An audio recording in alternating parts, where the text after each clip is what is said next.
next up for you, we have the beginning of the Legacy action. This is a 5K Legacy trial. Remember, we have multiple tournaments every single weekend, 4 players to play. Sounds like Cody's going to be playing in that one as well. Of course, starting in round number 2, winning tournaments does come with its benefits. And this is going to be a little bit more of your wheelhouse. Julian, talk about what you're excited to see with this Legacy stuff coming up. So what I would love to see the most is something like, Painter, because that's the deck that's near and dear to my heart. But right now in Legacy, I think anything goes really, which is not always the case for the format. Sometimes it's pretty clear that there's like 2 or 3 decks you want to play and then a couple more you can play. But the meta game right now hasn't really settled. Like, we see a lot of Reanimator in the online challenges. It's one of the more popular decks there.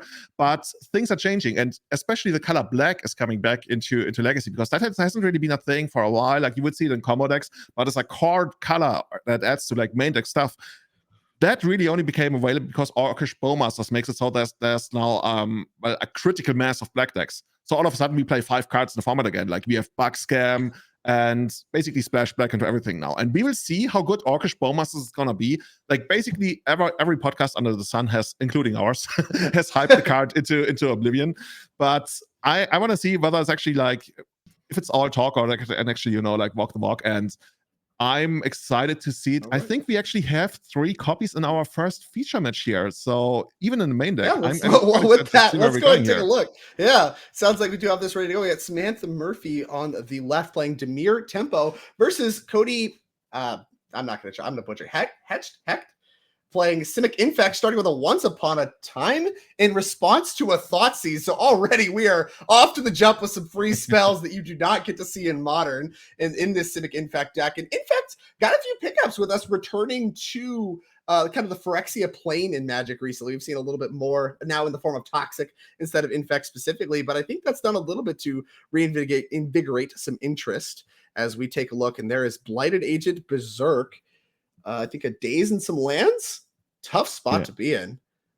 It's interesting that we call this like Temur Temple. That's only telling half the story, because this is actually a Doomsday deck. And Samantha very I love it. And Samantha very much known for this deck, right? Big specialist of the deck. I think she might have actually wrote like a primer or something on it. Basically the go-to person for learning about Doomsday. And Infect is an interesting matchup, because traditionally Infect was one of the worst matchups you could face as a combo deck, because it basically does the Delver thing, right? Quick clock and disruption. With Doomsday, it's an interesting position, because very often these days, especially in the Tempo Doomsday version, you have to pass the turn after a Doomsday. Infect can't really beat you with can't really take advantage of you losing half your life, but in a way it still can if it pumps one of its non-Infect creatures, which in this case would usually be Noble Hierarch. Actually, let me look this up. There are no non-Infect creatures in the main deck, and probably also not, well, there's, I guess, Endurance, okay, whatever. This is interesting. So Samantha, pretty safe against regular damage, can tap out for Doomsday, pass the turn, and probably not die. Okay, this is interesting. So going back to the game right here. Oh, is this one of the rare pond? Oh my god, is this a ponder? Nice ponder right there. Check that ponder out. Whoa, hype in the chat. Like, there's only so many of those in the world. I want to say like 20 or 24 copies. This is one of the rarest Magic cards you can find on Earth. Well, outside of the ponder, the Thoughtseize, like you mentioned, not a lot of non-infect damage. Those Thoughtseizes actually not really going to get punished as far as the 2 life lost. And you called out very importantly, kind of when we were diving into this match, Orcish Bowmasters as something that is new to this deck list with 3 copies in the main deck. How do you think those are going to line up against Infect? Oh, they should be amazing. They should be absolutely like, Infect hates this kind. Like, Infect, honestly, I feel almost sorry for Infect because of what Wizards has done to it lately. As you know, all the Infect creatures were errata to also be Phyrexian creature type, which brings us back to Black coming back into Magic, into Legacy especially. So we know that Samantha is playing copies of Plague, 1 copy of Plague Engineer in the sideboard. That literally shuts down the entire deck unless you manage to get rid of the Plague Engineer. Now, being in the first game, Cody doesn't have to worry about that, but what Cody has to worry about is you want to get a creature down, and I think Cody's probably well aware that Samantha is on Doomsday. For those wondering, people are like, okay, why is this called Tempo Doomsday? So there's basically 2 schools of thought on Doomsday, and then if you want to go deeper, they like branch out into like five schools in between each of the branches. You can go for like a proper Doomsday list where you just straight up try to combo and win, Or you can go something more middle of the roadish, where you use the power of Murktide Regent and also Baleful Strix to buy some time and then have an alternate finisher. So it's going to be a little bit harder for your opponent to craft a winning strategy against you. It's going to be a lot harder for your opponent to properly sideboard against you. There might even be worlds where you take out your Murktide Regent and all of a sudden like your Baleful Strix lines up against the opponent's creature removal, which is a great place to be. So Samantha makes it really hard for Cody to find a winning strategy. And that's, of course, the allure of Doomsday. You trade your ability to straight up combo the opponent for making the game harder for the opponent, which in Legacy is always like a good place to be. Absolutely. And Samantha done a lot of cantripping here. We saw the brainstorm with the fetch land, and here is that copy of Murktide Regent you called out as kind of that two-pronged attack, going to be quite big. And a Force of Will was picked up for Cody, going to pitch the days that Samantha knew about. The two Thoughtseize revealed the days she played around that one very easily. However, Force of Will coming down from Murktide Regent, going to get stopped, but now, I mean, that's the cover, right? Now something like Doomsday is free to go. And Cody, having had basically his entire hand stripped away, no creature in play, no pressure to put on Samantha, just another land to deploy. Samantha has all the time in the world to do cantripping, do the Doomsday, and pass the turn, like you mentioned. Like, all of these options are available to her because of those very important Thoughtseizes. And that looks like a Doomsday to me, a little bit altered, but yeah. She's picking up her whole deck. So I think that whole deck is about to hit the exile zone. And Cody not looking like he is optimistic about his chances in this game. So what is the Doomsday pile for Tempo Doomsday in a spot like this where you may or may not have a cantrip? So since your graveyard is pretty empty, you're probably not going to do one of those things where you like put a bunch of like Murktide Regents in there to, just like get that. This way there's also no pressure on her. So she can go for a pretty safe line, which would put Thassa's Oracle in there, Cavern of Souls, to make sure that you're not going to get blown up by any kind of counter magic, knowing that Doomsday already resolves. So at this point, yeah, we're seeing a brainstorm there to dig deeper into it. Sometimes there are cyclers available, but in this Doomsday version, I think we're not playing any copies of Street Wraith, as far as I know. Also no Edge of Autumn. So we are probably going to have, like, the one trick you can do if you already have, like, let's say a fetch land in hand, you can thin out your library by putting an Underground Sea into the Doomsday pile, which like decreases the size of your deck. And at the very least, you need 2 cards left in the deck, right? Because Thassa's Oracle is going to give you that Devotion to 2. And with this being open decklist, I'm actually checking out whether Cody has any way to kill the Thassa's Oracle and play in the main deck, and it doesn't look like it. Probably not. In fact, not known for its ability to kill creatures. Yeah. Well, there's sometimes like banned versions that splash for Teferi or Swords to Plowshares, but knowing that this is not the case here, Samantha can really go for a pretty easy line, which probably only involves Cavern, Thassa, maybe, let's say, I don't know, Brainstorm, and just get there this way. She only has to survive this turn, which should be pretty easy, assuming, knowing that there's no haste creatures on. Yeah, there's no haste. I mean, you could do something like a carried golem. We haven't seen that in a long time in Legacy. So with no hasty infectors, even if Cody does find an infect creature this turn, Samantha very, very likely to be able to untap and just go for it. Basically, Doomsday known for how difficult it is because, you have to look at all of your options and try to figure out what the kill makes sense. And there's no going back. Once you put your deck down, you're like, these are my 5 cards in this order. You don't get to rewind it back. So you see some players mess it up, but I am pretty confident Samantha, as someone that is, like you mentioned, an expert in her craft, gonna be able to get this one figured out. As Cody going to see exactly what he can do to do anything to disrupt what Samantha could be presenting next turn, breaking this Doomsday pile. Big draw step for Cody. See what he can find. I'm not even sure if there's anything like if you could put the entire deck of Cody into his hand, I'm not sure he could actually win here. This is Maybe you find a Wasteland. I don't know. Wasteland, Wasteland does so much. I mean, Samantha needs to probably resolve some kind of card draw. Yeah, okay. So we're using Baleful Strix to draw into this. And then we need to dig 1 card deeper, which is, this is the Brainstorm. And so would Days right here stop it? Days right, yeah, that's what I'm saying, right? You can fight over the card draw space. You cannot fight over the Thassa's Oracle. So that's the only way to really have a chance.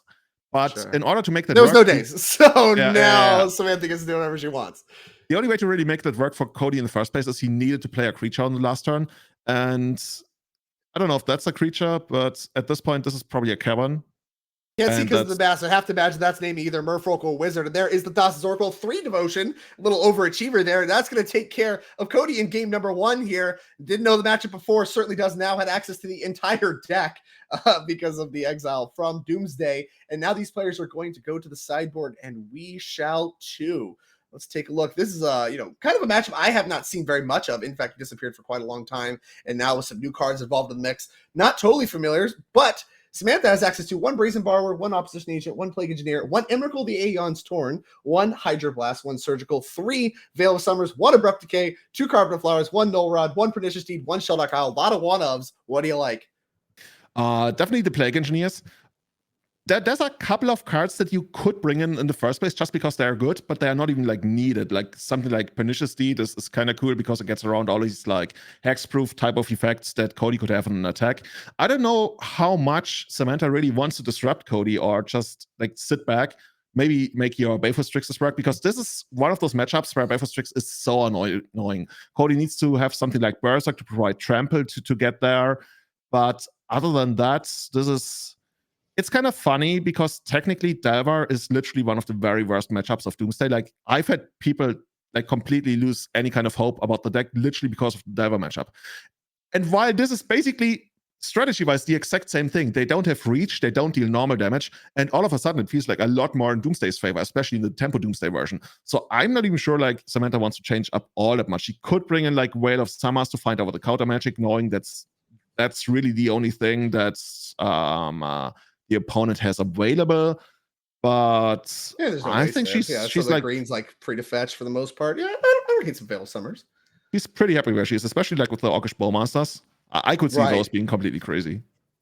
That definitely can be. Well, with that, let's see how Cody can respond with his Simic Infect deck. Looking at 4 copies of Endurance, 4 copies of Snakescan Veil, 2 Veil of Summer, 2 Seeds of Innocence, 2 Carpet of Flowers, and 1 Sword of Light and Shadow. What do you like here from the Infect side? Depends on what Cody like thinks the matchup is gonna go like post sideboard. If he thinks the matchup goes a little bit longer, you can bring in the Carpet of Flowers. They're certainly gonna give you a mana boost. I'm not even sure like you get to use that mana boost all that much, like considering that you're a deck that's very low to the ground, lots of free spells, lots of like 1 or 2 mana spells. So I'm not sure those are gonna come in. The Endurances are interesting because they are annoying for Doomsday, but this is Tempo Doomsday. And here's the thing about Temps. So the idea behind Endurance is you make Samantha shuffle her graveyard back, so her Thassa's Oracle is not going to have enough devotion to basically like win the game. But now Tempo Doomsday plays a bunch of blue mana symbols, right? We saw Murktide Regent, we saw Baleful Strix, and that way Endurance is it can still work, but it's a little tougher to make work. And I'm actually happy that I'm not in Cody's seat, because we talked about this like during the first game, right? How Samantha playing Tempo Doomsday makes crafting a winning strategy all that much harder, because all of a sudden you have to account for 2 angles that the opponent's going to come at you.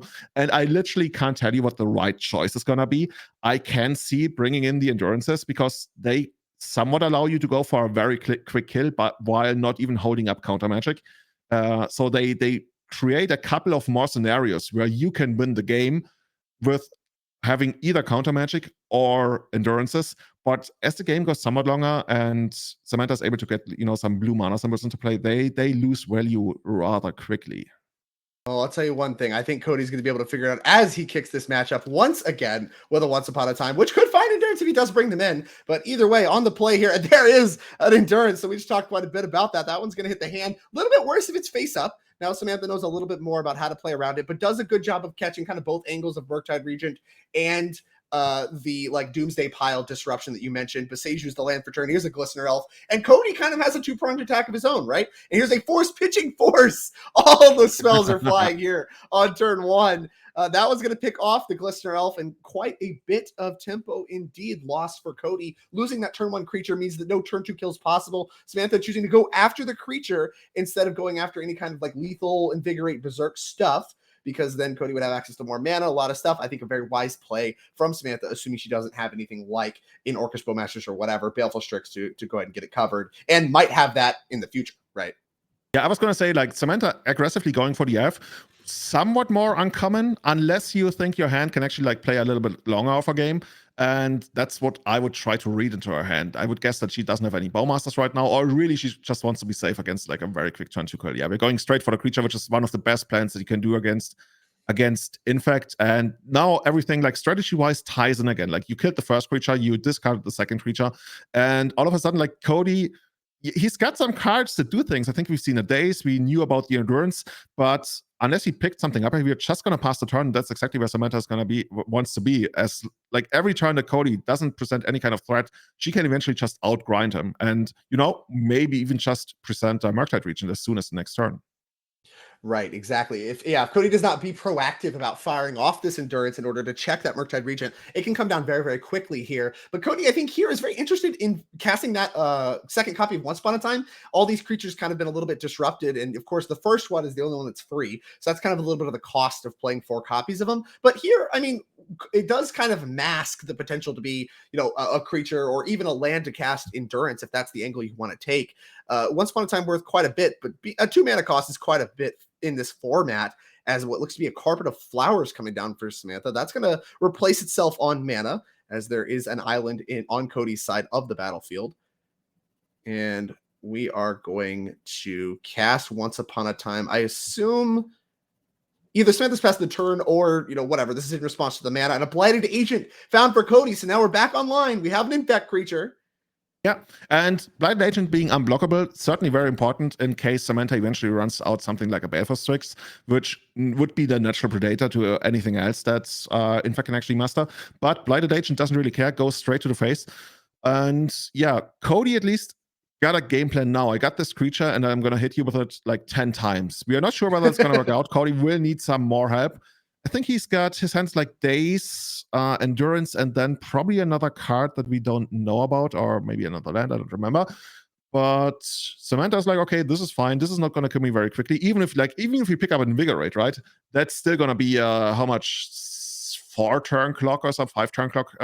It's 4 turn clock. Probably it's not going to be the most annoying thing in the world. Is that another? Oh my god. Well, how about Doomsday? How about Doomsday? Okay. What if we just cast Doomsday? Yeah, I mean, well, the Carpet of Flowers makes black thanks to the Tropical Island being deployed by Cody this turn. That gives Samantha the necessary mana that she needs to cast Doomsday, which is going to resolve. Now, we know about the Endurance in Cody's hand. The Once Upon a Time was the green card that was for that. So I don't think we can pitch cast this turn, but theoretically, there's nothing stopping him from just like 3 mana casting it next turn and then disrupting the Doomsday pile a little bit. How much does that play into the potential for Samantha to kill Cody before this Blighted Agent's able to get the job done?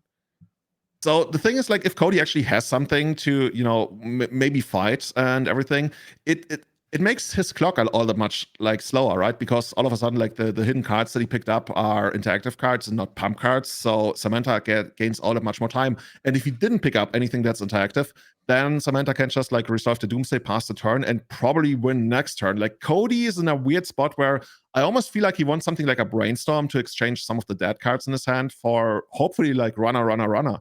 But right now, Samantha very much in the driving seat, and as she's probably done many times, you can build your pile very much in a way that just ignores Endurance. It might come at the cost of like having to pass in like 1 or 2 more times, but with Cody presenting no like threat at all, this is very much doable. And this, you know, this goes back to what we mentioned earlier also.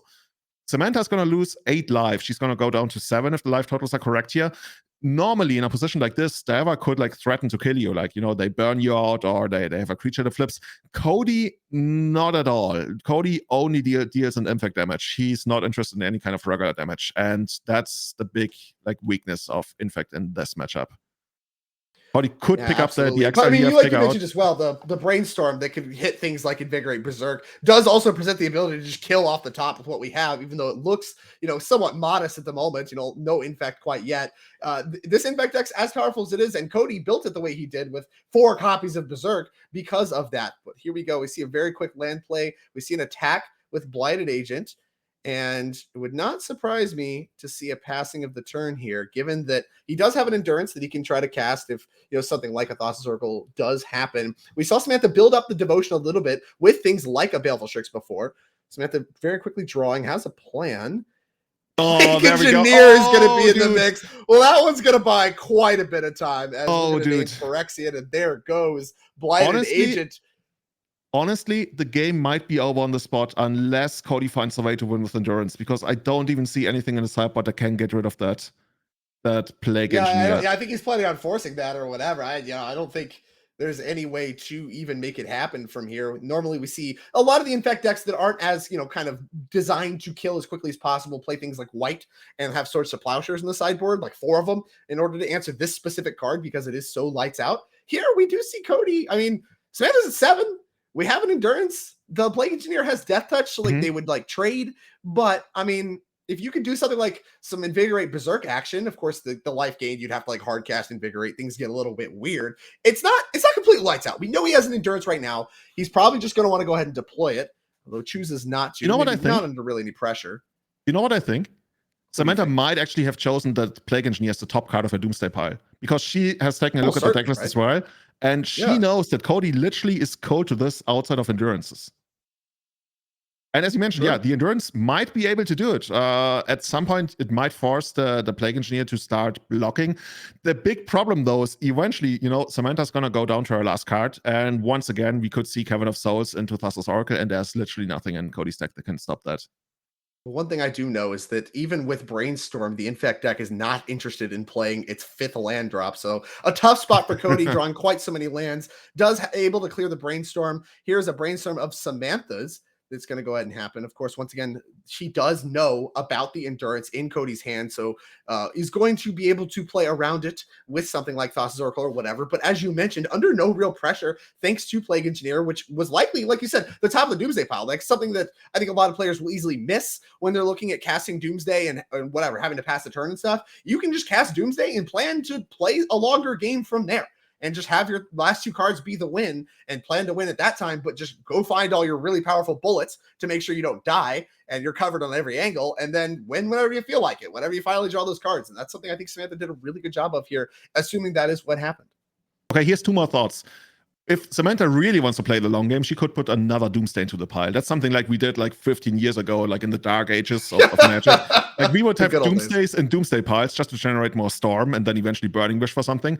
She could also, and that's another way to play around Endurance, she could put a Murktide region in there, which clears out her graveyard, which all of a sudden makes it so that Endurance doesn't matter as you go for the kill with Thassa's Oracle. So she's basically holding all the cards, quite literally, at this point. And Cody is just sitting back, probably ready to flash in the Endurance at some point and try to go to town. But now with Baleful Strix as a blocker that takes out the Endurance. So this is... And here's the Thassa's Oracle, uncountable off of Cavern of Souls. Even if we respond with Endurance here, that puts 3 cards in the deck. Baleful Strix plus Thassa's Oracle, that's 3 devotion. So Endurance by itself, not going to be good enough if that's all Cody has. We'll see exactly what he's planning to do. Maybe, if he has some way to put something else in the graveyard, what have you, maybe things could get really, really weird. Cody seems to have a plan, though, as he very quickly is fetching and taking a look through his deck. Maybe Cody's just trying to figure out whether there's anything in his deck that he's even drawing to on the next turn, assuming he would get one, which from everything we see on the board right now is probably not going to happen. One of the few ways that you can sometimes try to get the Doomsday deck is if you play something that makes them draw a card. So, you could set it up in a way that you try to kill the Thassa's Oracle, which reduces the devotion, at which point they might want to draw some more cards to still make the trigger work. And at that point, you force them to draw a card, and then all of a sudden they die to their Brainstorm. Nothing like that happening here. And with open deck lists, also the threat of that not even being present. So Samantha is feeling pretty confident in what's going on. She's only playing a single copy of Thassa's Oracle. Sometimes as a failsafe, you can literally just throw in a second one. And see, we see actually Cody going for the Brainstorm. Cody is was taking a look at the deck. It's is there even anything I can draw? Should I just concede on the spot? Apparently there's, I guess, a combination of cards. Something. Not sure. Yeah. Whatever. He's going to figure that out, whatever that does look like, but doesn't hurt to cast it, play to your outs, and we're going to see a Brainstorm and see exactly what Cody can put together to answer this uncounterable Thassa's Oracle that is going to have 3 devotion thanks to that Baleful Strix. Now, of course, this game's certainly about resolving that Doomsday into the Plague Engineer, and it was very much about just not having quite enough pressure. It looks like Cody resigned to his fate. Thassa's Oracle is going to enter the battlefield, and that trigger is going to win the game, even around the Endurance that Cody had, because 3 cards, 3 devotion, that's a win. And Samantha going to pick pick it up very quickly here. Orcish Bowmasters, not even needed in the cards. So to me, it seems like, whatever, this configuration Samantha's put together, combined with her expertise, I mean, Legacy is a very, very difficult format, was good enough to go ahead and get the job done. So that was round 1 of Legacy. That was our backup feature match from the Modern Finals. There's a little bit of confusion around that. And we will be bringing you round number 2 fairly quickly here in just a few minutes. Before we do cut to a break, though, I want to talk I wanted to talk a little bit about not just this event, but also the rest of what you're going to look at as far as the NRG series goes. So let's talk a little bit about the NRG 5K. Let's take a look at the prize support there.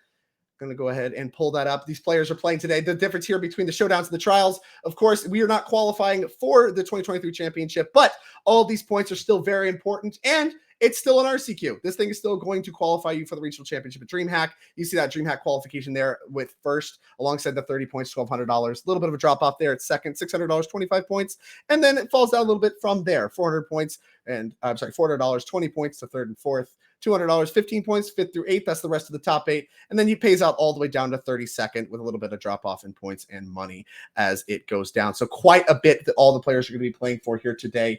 And let's bring up the qualification slide here. We can take a look at exactly how many qualifications we give out every single weekend, because our showdown qualifies the top 2 players. The trial qualifies 1 player, but there's actually 9 invites we're giving out every single weekend. We have plenty of RCQs that are available as side events at these NRG weekends. A lot of players playing in those as well. Total of $15,000 in prizes across the whole weekend. So even though the Modern 10K is over, we're watching the Legacy 5K. There's plenty of RCQs that are happening on the side. A lot of players are going to qualify for the RC through the NRG this weekend. That includes 1 player that we're going to crown as our champion way later today, during which I will no longer be around. Well, with that, we're going to go ahead and cut to a break, and we will be back with round 2 of the Legacy trial here in Chicagoland, Mundelein to be specific, brought to you by Nerd Rage Gaming.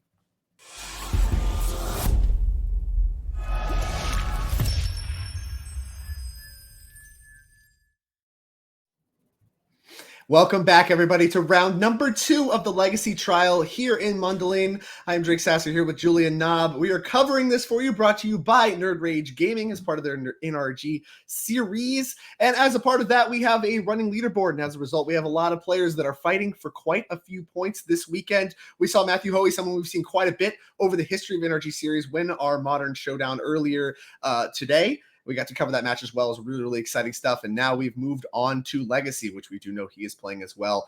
Let's take a look at our players to watch and how they fared after the first round of Swiss. We can see here we got A. Adams at 1-0. I believe they are in the feature match area as part of one of our 2 feature matches this round. Adam Wasburn-Moses there also at 1-0. Joseph Bernal took a loss very early on at 0-1 here. Richard Papirski at 1-0 alongside Samantha Murphy, who we got to see her round 1 feature. She won. Sarah Shearing at 0-1, Sean Gallagher at 1-0, and Stephen Dykeman, our current leaderboard leader, I guess, is at 1-0 as well. A great start for him as well. So all these players certainly looking to pick up quite a few points, looking to climb up the leaderboard and obviously make it to the end of year championship, of which I believe only Dykeman on this list is currently qualified. But before we bring you all these players in their matches, like I said, we may be seeing a little bit later. We have a really sweet matchup set up for you of a deck labeled Temur Cascade here on MTG Melee versus 5 Color Zenith. Break down what's going on in Aren Wilson-Wright's Temur Cascade deck for me, Julian. Okay, we are in for a wild ride. So this deck was actually created on famous Legacy forum The Source by, I think, a player called Rationalist last year. And the beauty of this deck is, I'm actually going to mention a couple of cards, and I'm pretty sure that close to like less than 1% of people in chat are actually going to know what these cards do. Let the Galaxy Burn, Sweet Gum Recluse, Aurora Phoenix, Maelstrom Wanderer, and Boarding Party. If you already know what we're going for, you know what this deck is, because this is the only place that you actually get to see this deck. This Temur Cascade deck, or as it's most commonly known in the community, Mississippi River, plays a card that is not on Magic Online that you can barely see anywhere in the world right now because nobody's playing this deck. But Aren Wilson-Wright is playing this deck, managed to defeat Nick Fit in the first round. And I think we're going to put it on screen later on. This is a Cascade deck that once you start cascading, you never stop. Basically, like at some point you have close to all of your creatures in play. The estimate is between 50 and 100 power, and you get to attack for the win. This is what if we have a little bit of time before we get started, I'd like to get the deck list on the screen. Maybe take a look at it. Unless the players shuffle up and get ready to get started. But there is a lot of cards. I mean, you're going through them right now. There's a lot of cards I have quite literally never seen before. You mentioned some of them, what Galaxy Bird, all these large Cascade creatures. Yeah, that is wild stuff. You said this is available in Magic Online? Need to know what Creative Technique does. Because Creative Technique, maybe you can show it on screen at some point. It's a 5-mana sorcery, and it has Demonstrate. So what Demonstrate does is allows you to, I guess that's the wrong deck list from what I see. Yeah, this looks like the wrong deck list. This is a Rhinos deck. This is what I was thinking when we said Team like, oh, Julian was overhyping it. It's actually a Cascade deck. Never mind. No, seriously. So Creative Technique, it does Demonstrate, which allows you to copy it and also hand a copy to your opponent. So you cast a spell, and then if you want, you get a second copy of the spell and you share with your opponent. So like you get 2, they get 1. I mean, it's not fair, but I mean, it's Legacy after all. Sure. I'm with you. So yeah, and then at that point, you shuffle your library, and then you start revealing cards from the top of your library until you hit, I think, a non-land card. Yeah. So you hit a non-land card, and you don't put that into play, but you cast it, which is important because everything we are playing is Cascaders. And as you know, you cascade, you keep going. This is why it's called the Mississippi River. You're literally riding down the river. You see the picture I'm painting in your head? You go all the way down. You have all these super expensive cascaders because all of our cascaders are 6 mana and up. So eventually, we will once again cascade into the next Creative Technique. And now here we go. We cast that again. If we want to, we can copy it again. The opponent gets another copy. We come down until the 4th copy of Creative Technique, at which point we have probably put like something like 100 power into play and an Emrakul. There's a Maelstrom Wanderer somewhere in between. You get the idea. If Aren ever gets to that, we're going to see a complete explosion on the board. The way you play the deck is you really have to have Creative Technique in hand because there's literally no way to dig for it. So I would very much assume Aren has it in her hand and plays a bunch of these soul lands, right? These comes into play lands from, let's say, Mercadia. Our deck, by the way, the deck very, very susceptible to Wasteland. Victor would have only 3 copies in the 5-color Zenith deck, but Victor able to have one here alongside his delighted halfling, a new card from Tales of Middle-earth. Aren did get to start the game with Gemstone Caverns. 4 copies of that card actually present in her deck list this weekend. Sarpazin Scary was the one. I hope I said that right. I've never seen that card played. Very much just correct. Sandstone Needle is the played one. What was deployed? I believe this card here. It could be like, is it Havenwood Battleground? I'm actually not sure. It could be. Yeah, those 2 glazes could be the Hickory Woodlot, which doesn't have depletion counters, so I assume that's the Havenwood Battleground. Not a card I'd seen before, but it does. It's like a Crystal Vein that comes in tapped. Sacks for you can tap for a green, or you can sack it and get 2 greens. So yeah, a lot of these little bursts of mana available. We've seen some stuff like this happen with like the Garuda deck back when that was a thing. Just trying to get to 6 mana as quickly as possible so that they can start this really wacky combo that is very hard to counter. As you called out, Wasteland been a big part of the equation, and Victor doing quite a bit of cantripping here. Ponder, and now Green Sun Zenith. This looked to be for 0. Could have beat it for 1 with Delighted Halfling. I guess interested in getting the mana started here a little bit, which means Dryad Arbor, the only target, the card coming for Victor. And there is the Dryad Arbor, our forest Dryad creature. The 5-color deck on the other side, piloted by Victor, very, very mana hungry. It's basically like a mid-range / control deck. It's something like you take a Maverick deck and you put a bunch of blue cards into it and make it work that way. You have Yorion for like this super supreme endgame value. What the deck is not capable of is putting you under a lot of pressure. So Aren, I would guess she loves this position right now. She probably like played against these types of decks quite a lot. It's one of the more popular decks, both in paper and on Magic Online. The problem for Victor is going to be the demonstrate ability, because once Aren gets to Creative Technique, she can just like demonstrate, share the card with the opponent. And at that point, Victor would literally need 2 Force of First plus pitch card. I guess he could like eventually get to the point where he can hardcast one of them. But it's a world of hurt. But, and here's the thing, if Victor manages to navigate to a point where he survives by basically takes out both copies of the Creative Technique, Aren is in a world of hurt because, as I mentioned, the deck can literally not dig. The deck completely relies on the top deck. That's why it's so important to have one of these Creative Techniques in the hand at first. And this is the turn where Aren might go for it. Like, we got 5 mana available. Take that 7 even, and we go. Oh my god! Okay, guys, here watch we this. go. 7 mana. Like Race for Impact. Walk me through this. This is what you've been so excited about. Yeah. You love this kind of stuff. I have never seen it before. It used to be called Waterfalls, I thought. All right, let me get this card up for you. But actually, that works as well. Okay, I totally lied to you, by the way. Okay, if we ever get to 6 mana, boarding party. Okay, exactly. We're cascading past all of these cards. Casting our cascaders, and that is like our cantrips cost 6 mana here, but they always hit. Yeah, and there is, we got another reader here. Let's get creative technique on screen. You see the demonstrate when you cast a spell, you may copy it. Even if you choose an opponent to also copy it, shuffle, reveal until you reveal a non-land card, exile that, put the rest on bottom. You can cast it without paying its mana cost. Have to imagine that we're going to be casting that. And so here is, I believe these are the copies. Aren very wisely bringing copies for creative technique to represent the stack very well, which we appreciate here in the booth. I assume that this... Yeah, one of those copies is going to belong to Victor. Opponents first? Is this active, non-active thing where the opponent's copy resolves first? I would assume so, right? So Victor gets to do it. Like, you reveal something. Victor has a bunch of stuff that he can hit, but I don't think there's much that can really hit that helps him here.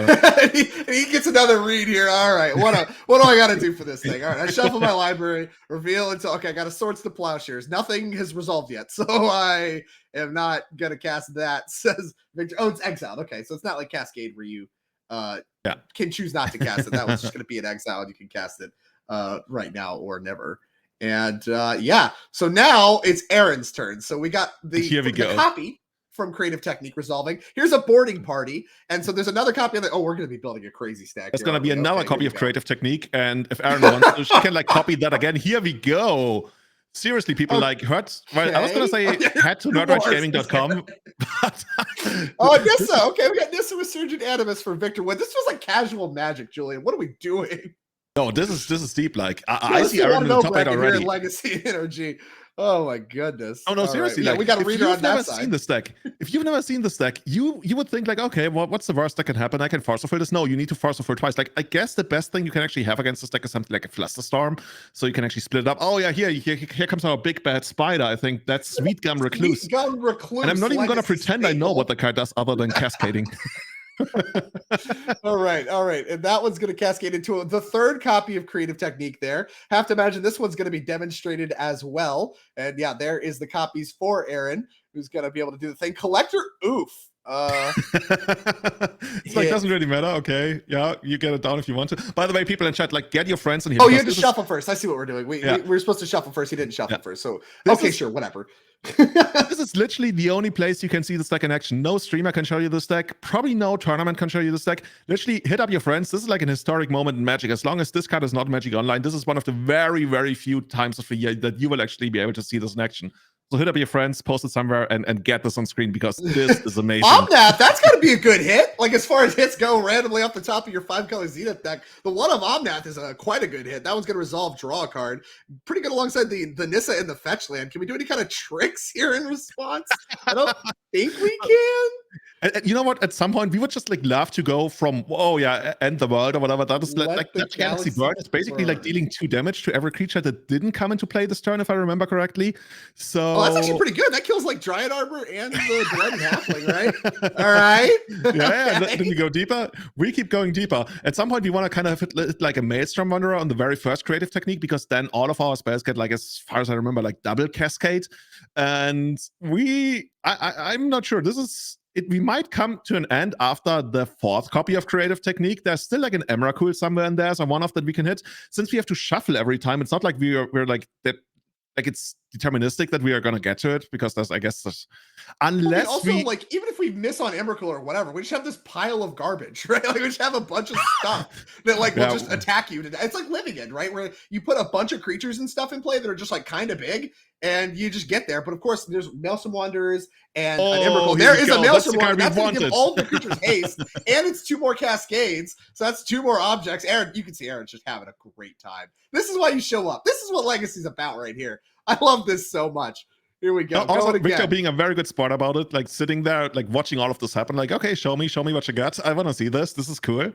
Yeah, and the boarding parties, they have haste, right? So the boarding parties alone might be able to just like close the game out at some point. Yeah, this might just be lethal. Well, the boarding parties have haste. Maelstrom Wanderer gives all of your creatures haste. So everything is going to have haste once this is all said and done. Yeah, there's an Aurora Phoenix somewhere in there, which is another 5 in the air. Like, we got everything we want. Victor has reached the point where he's not optimistic about his chance of getting another turn and needs to see what is going on here. We just continue to cascade into stuff because once again, the boarding party, now out of creative techniques, going to go through the entire deck and find nothing. So that's kind of the end of that first chain there. But of course, there's another Maelstrom Wanderer. So our first creature, all this stack that Aren has, we have the first resolved spell that's going to stay, the resolved permanent rather, that's going to stay in play. And there is an Aurora Phoenix. The only thing that can be kind of annoying is like Aren has to literally shuffle every time in between things, but I think that they might be able to rather shortcut this. Yeah, they're like, okay, there goes the blockers. So we got a Nissa and an Omnath, represents quite a bit of life. And yeah, we still have 3 creative techniques on the stack here somewhere. So we still got a lot more to do. We're not done. Aren has a lot of stuff. And okay, so we've hit an Aurora Phoenix. So that resolves the original there. Now we got this Spooter, which I think has an ETB ability. It is about to put 3 counters on each of any number of target creatures that enter the battlefield this turn. That's what we need, right? So you know what I'm wondering? I figured it out, Julian. You know what I'm yeah, that's the secret behind it. You know what I'm wondering? I wonder whether we will be able, because the only way to get Emrakul into play, and we don't need it, but would be cool, is creative technique. So if all of our cascades and creative techniques hit literally all of our creatures, so there's only Emrakul and lands left in the deck, I think that's a very real possibility. Maybe not here because we hit the Maelstrom Wanderer kind of late. Okay, but we got it. Emrakul is here. Okay, yeah, because now we scoop. Victor's seen enough and dead on turn, I believe 4. Is I believe. Victor Wood, despite Wasteland and plenty of other tools. We will see what he can do about this absolute mess of a deck that he kind of didn't really look like he stood a chance of that. I mean, he Wastelanded, he got a little bit of stuff going, but like you said, the second that first Cascade spell was cast, it was just over. So let's take a look here at the sideboards after that wild ride. What Victor Wood is going to present the cyber game. So we got a Yorion deck here. So you see it a little bit off screen, missing a little bit of the mana base, which includes the standard set of lands for the most part. 3 Wastelands, Caracas, maybe the most notable things in the mana base. But as far as sideboard goes, we're looking at 2 copies of Endurance, 1 Undermountain Adventurer, 1 Yorion Sky Nomad, 1 Hydroblast, 4 copies of Meltdown, 2 copies of Surgical Extraction, 1 Force of Negation, 3 Carpet of Flowers. Julian, how do you even go about starting to attack this deck? Yeah, with this sideboard and with this main deck, probably not at all. Like, it's really, really hard for Victor here. This is one of the best matchups that Aren could have wished for. When I look at the sideboard, we do see the Hydroblast, of course, which still, once again, we need 2 copies of a counter spell to counter 1 copy of the creative technique. We can bring in the Force of Negation. Actually, we really, really should. And then we have to completely rely on our 8 forces and the 1 Hydroblast. Because as I mentioned, once you hit creative technique, it's going to be hard for the deck to draw into further copies unless it gets to 6 mana. And since we have like 3 copies of Wasteland, I could see something like Ramoweb Excavator, you know, the basically the Crucible of Words on legs, which is going to allow you to play your Wastelands from the graveyard. If Victor gets out a turn 1 Accelerator, and then, I mean, if he's super, super fortunate, he can go turn 2 Ramoweb Excavator, or at least like send it for it on the 3rd turn, and then establish somewhat like a Wasteland lock. There's a world where, you know, maybe Aren is never going to get to the 5 mana, the 6 mana that we need there to do anything. But that's kind of hard to make work, but it's a game plan. So basically, we have 2 game plans: Wasteland lock or counter one of the creative techniques, and maybe even bring in 2 copies of Surgical, because once we take out those, I mean, at that point, we have to deal with like 6 mana creatures. And I mean, it's a legacy deck after all. We should be able to do that. But we really, really, really have to make sure that Aren either never gets to cast the technique or that we are super overloaded on counter spells. Which, you know, in an 80-card deck is not as easy as in a 60-card deck. Very, very true. With that, let's take a look at what Aren's bringing to the table as far as sideboard adjustments go. This deck is crazy. So you can feast your eyes on the plenty of readers. We got to see a lot of them in the first game, thanks to how crazy this deck is and how many of its spells it's cast. But wow, that we're looking at the sideboard, we're looking at an Eve Progenitor Ooze, 3 copies of Mirror Shell Crab, 2 Tybalt's Trickery, 4 Throws of Chaos, 4 copies of Pyrokinesis, and 1 Maddening Hex. The Ave looks really interesting to me as far as, you know, maybe being a little bit better against counter magic, but as far as the rest of the stuff goes, what do you like? So I had to read Tybalt's Trickery once again to really figure out how this works. So this is kind of funny. I believe it's gonna work that way. You cast your own creative technique, then the opponent is in like the opponent's best world has 2 counterspells to fight over this, and then you T-Belt's Trickery your own copy of creative technique, I would guess, which means that you then basically like reveal cards from the top of your library until you find. Let me actually double check that. Yeah, you find another card, which is basically gonna be either another, which is basically gonna be another Cascader, because you can't find another copy of Creative Technique from the top of your deck because T-Belt Trickery says it has to be another card. So you do find another copy of Cascade, of any Cascade spell, and Cascade into another Creative Technique. So in a way, T-Belt's Trickery is like 2-mana counter spell that we can play in this deck by countering our own spell. It's like a remand on steroids, where you remand your own countered spell, but T-Belt's Trickery makes it so that you still get to cast it right again. That's very tricky, like the perfect name for a card like that.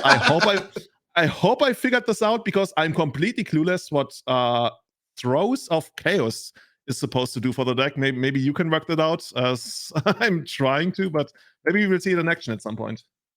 Yeah, I have no idea. I mean, that's a 4 CMC thing, right? So it has to go into something lower. So I think Throes is part of the Tybalt's Trickery package, and like is a way to do it for 4 mana instead of doing it for 6.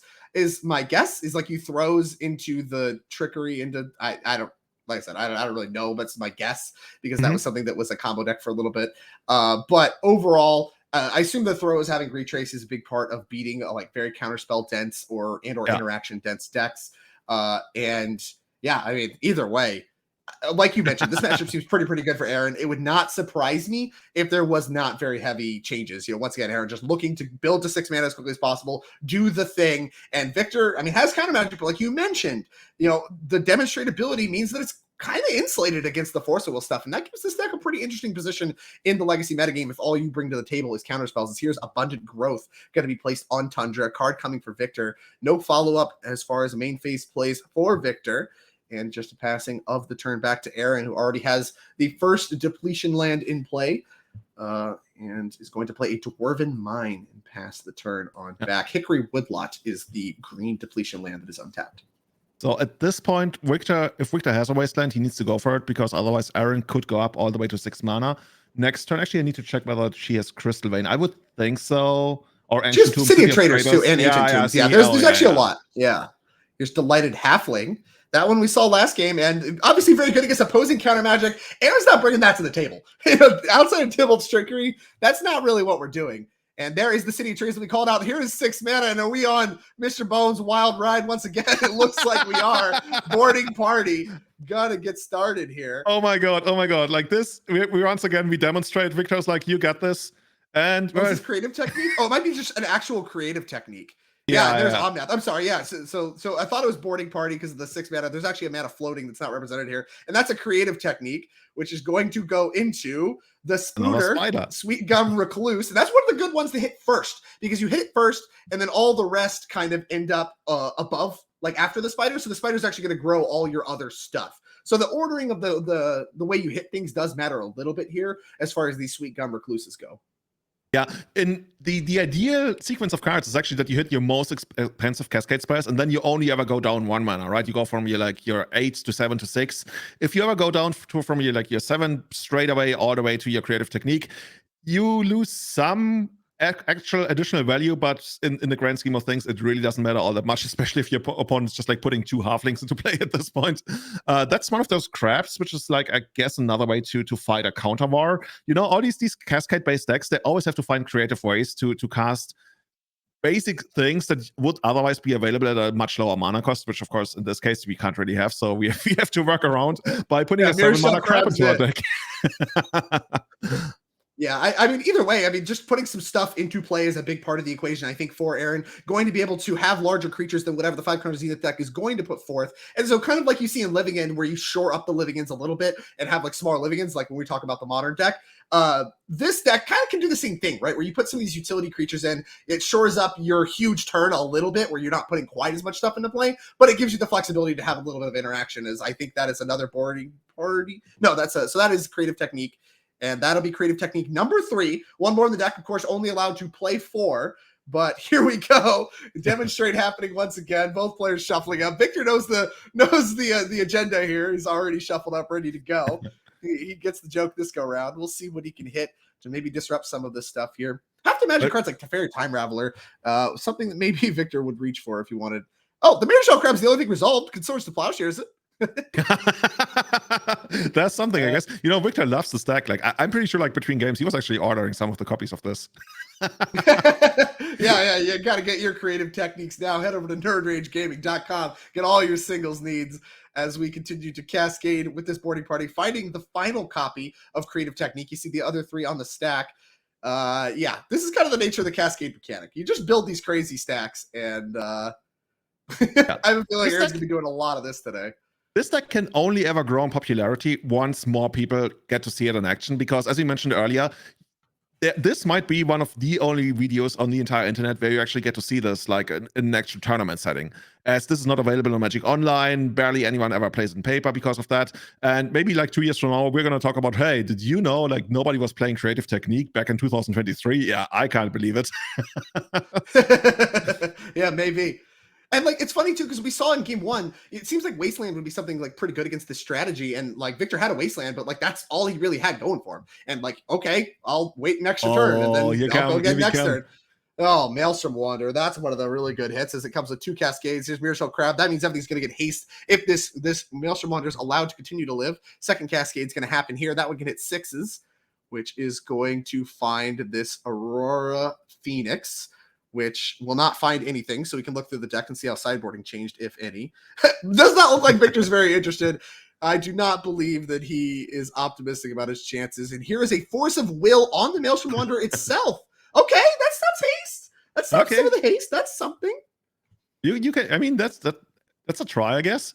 There's only like so many more creative techniques on the stack that will eventually find something. But I mean, you gotta try. I mean, there's a chance. I mean, to the extent there's a way to get lucky, I believe trying to minimize the amount of haste damage has got to be part of the equation. As here is the second real copy of creative technique that is going to resolve. I guess the only way all of this like really helps if you have like a way to untap into like Wrath of God or something, which very much underplayed in Legacy right now. We don't see that happening. But yeah, I just want to see how much damage we can actually produce in this turn once again. Aren, how deep are we going here? We got 3 crabs. We got a transformational sideboard into crabs. By the way, also figured out how it actually works with throws of chaos, which might have actually come in. Oh, and as we pack it up. Yeah, no, we hit another Maelstrom Wanderer. Victor said the Force on the first one was how I was going to win and not die immediately. And no, yeah, that's the second one's going to cover it, and having 4 copies of Wanderer and, with the Emrakul kind of virtually giving these haste by giving you an extra turn, going to be good enough. And you called this deck out as something people hadn't really prepared for. Certainly seen that way with Victor. He did a lot of reading the cards, but like when the cards aren't available on Magic Online, like you said, this is one of the other places you can see it in action. And I tell you what, it was really impressive. That was turn 3, all these soul lands, and it beat a Wasteland in game 1. It's resilient to counter Magic. Like, this is the makings of a deck that's very, very powerful and very, very impressive. And what a ride it is to go through. This is one of the true rogue decks in the format. Like, if you want to be flying under the radar right now in Legacy, this is what you do. Because I'm gonna guarantee you hit a tournament, like maybe 1 out of 9 at best of your opponents is actually gonna know what's happening on your deck. Yeah, I mean, I certainly wouldn't until you explained all this to me at length here in the booth. I had no idea what was going on. So, like I said, it feels like I was playing some kind of casual wonky deck, but no, this is the 1-0 bracket. And now Aren gets a second win for Trouble, advances to 2-0, and a great start with a really cool deck here in Mundelein. So we'll see if we can get our backup match fired up, where we have another Cascade deck. This one a little bit more traditional. Versus one of our players to watch who has a great start to their season. We have A playing the 8-cast deck. So there you see Temur Cascade. This one a little bit more face up about what it's doing as far as cascading goes, and a little bit more traditional with the turn 1 suspend crashing footfalls. We'll see what A can present. Here's Bobble, here's a Mox Opal, here is Urza's Bobble. So Bobble, Opal. The Opal now makes mana thanks to Metal Craft. And that is going to produce an Emery, Lurker of the Lock trigger. Mill 4 cards. Sai, Emery, Lotus Petal, and Urza's Saga, the mill from Emery. Yeah, the Monoblue 8-cast deck, if left to its own devices, like this deck can goldfish really quickly and get out of control. At some point, you draw so many cards, your opponent is not really be able to keep up with you. The trample of the Rhinos would come in pretty clutch because the deck is able to make a bunch of like blockers with Sai. There's actually a very real world where just like the rhinos are not going to do it because there's just going to be too many Psy tokens that just like, eat up the rhinos. And other than that, the Legacy Rhino deck, sometimes you see something like Minsc and Boo. I'm not seeing that in this deck list here. This is, I guess, Murktide region, but that's actually horrible against Psy as well. I would feel pretty confident about Adam's chances here in the matchup as Daniel just sits back and watches something that he probably doesn't want to see on the other side of the board. This, from everything I can tell, is not a good matchup for Temur Cascade. Yeah, Daniel certainly, in a little bit of a tight spot. Here is the copy of Thoughtcast. Of course, this deck's called 8Cast, named after Thoughtcast, the kind of the original effect of this. And in response, we're going to pitch Elvish Spirit Guide and get things started with Crashing Footfalls, thanks to Violent Outbursts. And this is exactly what you were talking about at the end of the Modern rounds. We saw Temur Rhinos take our entire Modern tournament down. And we see it kind of having a great start here in our Legacy event as well, able to kind of power it out a little bit faster. The Spirit Guides, both flavors, Simian and Elvish, legal in this format. And here we're going to see some Rhinos able to kick things off. And like you mentioned, the trample going to be really, really relevant, especially in the absence of Psy, which Adams does not yet have access to. So we'll see. A has 2 cards coming, can start to present things like Thought Monitors and really get these Thoughtcast effects going, as we see that Mox Opal getting tapped here once again. And here's a second copy of Thoughtcast. This is what the deck does. This is why it's called 8Cast. It puts all these artifacts into play, recoups all their cards with these Thoughtcast effects, and then continues to get fine payoffs for the artifacts, be it Urza's Saga, Psy, Emery, stuff like that, after drawing all these cards. And A's had a great start to that exact game plan here, though does have quite a bit of pressure on them at the moment. 2 copies of Rhinos already present. Yeah, Daniel, right now, he got what he need. Like, you need early Rhinos, especially in the first game where you got, like, no, silver bullets available. What Adam needs is, there's a couple of things you can go about this. You can make a Kappa Cannoneer, which is soon gonna, like, basically when it comes to play, is already bigger than the Rhinos. You can try to rely on Shadow Spear to recoup some of the life that you might lose to Rhinos. You can try to make a really big construct, which will eventually pick up a Shadow Spear. So there's many, many ways for Daniel to just, like, have his game plan go wrong. But if Adam somehow just keeps drawing into either more card draw or stuff that he doesn't really care about, right? First of all, Thoughtcasts, and all the other things, like, I guess even Chalice of the Void, unless it comes down before the second Rhinos, doesn't really do too much. There are additional copies of Emery. Like, there's a way that Adams can be drawing dead here at some point, but he still has, like, I want to say, like 10 cards to draw before things could become problematic. So I'm still feeling pretty confident on the other side of the board here. And I think 8Cast has so many card draws here just from the bobble that we cracked, then for the turn. Then I'm pretty sure I saw another copy of what was Thought Monitor in hand. I think there was a slight head shake on Adam's side of the board. But yeah, this is basically what we need. We need a way to make constructs, because right now those constructs are going to be like 1, 2, 3, 4, 5. Like, they're already big enough to just like completely neutralize the Rhinos.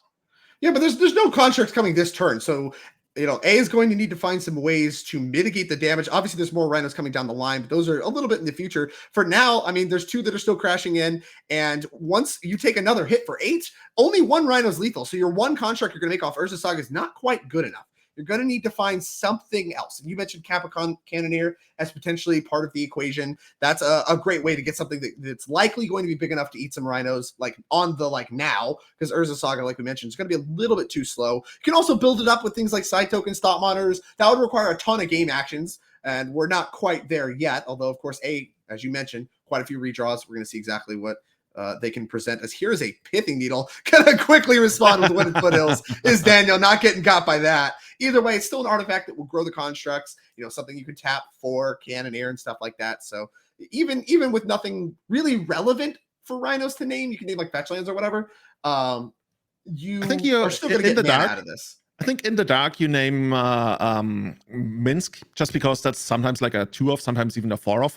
Here we know that Daniel doesn't have any copies of those, but that's probably the 1 card you want to name here, especially since Daniel has been sitting on like 3 mana for a while. He could actually be holding another copy of Minsc, and there's, as you mentioned, otherwise there's only just like Fetchland you might want to name. Sure, yeah. Like I said, there's Fire Ice. That's going to make Psy tokens look a little bit worse.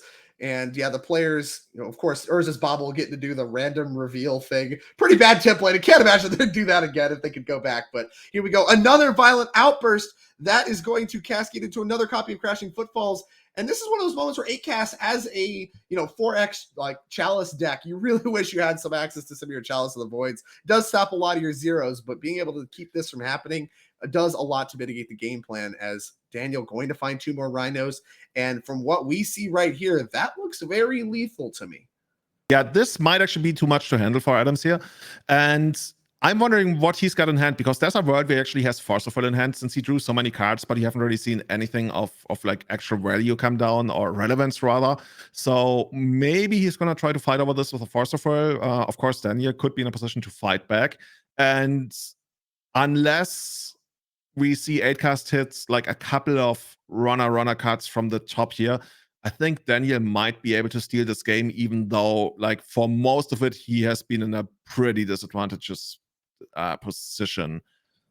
Adams trying to figure this out. It certainly looked disadvantaged if you were counting and tracking all the game actions taken, right? A has taken a lot more game actions and stuff like that, but these Rhinos are just so powerful and so large that, Adams, despite taking a lot of game actions, has not actually assembled really anything to block or overpower any of these Rhinos. And, Daniel, even though it really looks like he hasn't done much, is able to just win right there. Yeah, right there. There's Murktide on top. Check the top card. And that's going to do it for game number 1. Going to be picked up by the actual Temur Cascade deck, looking to cascade into Rhinos. So more of a Tino Rhinos deck, I'd say.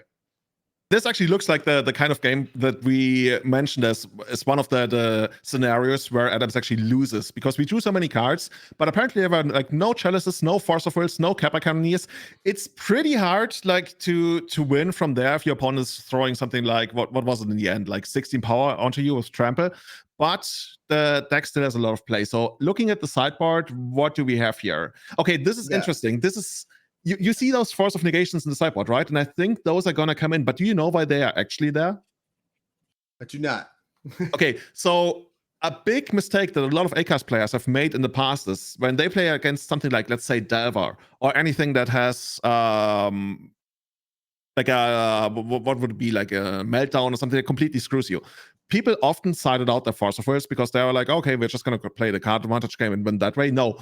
Your deck is so powerful, so insanely powerful, that you actually bring in 4 copies of Force of Negation just to fight over the hate that the opponent is going to bring in. In Legacy, it's very common to take out Force of Wills if you're playing against fair decks. No, 8cast does it completely the other way around. You bring in 4 copies of Force of Negation to fight over the hate. You don't like grind through the hate, because you can take the card disadvantage and then just build your deck from there. So those are going to come in. And looking at the rest, anything that sticks out to you, not so much for me, really.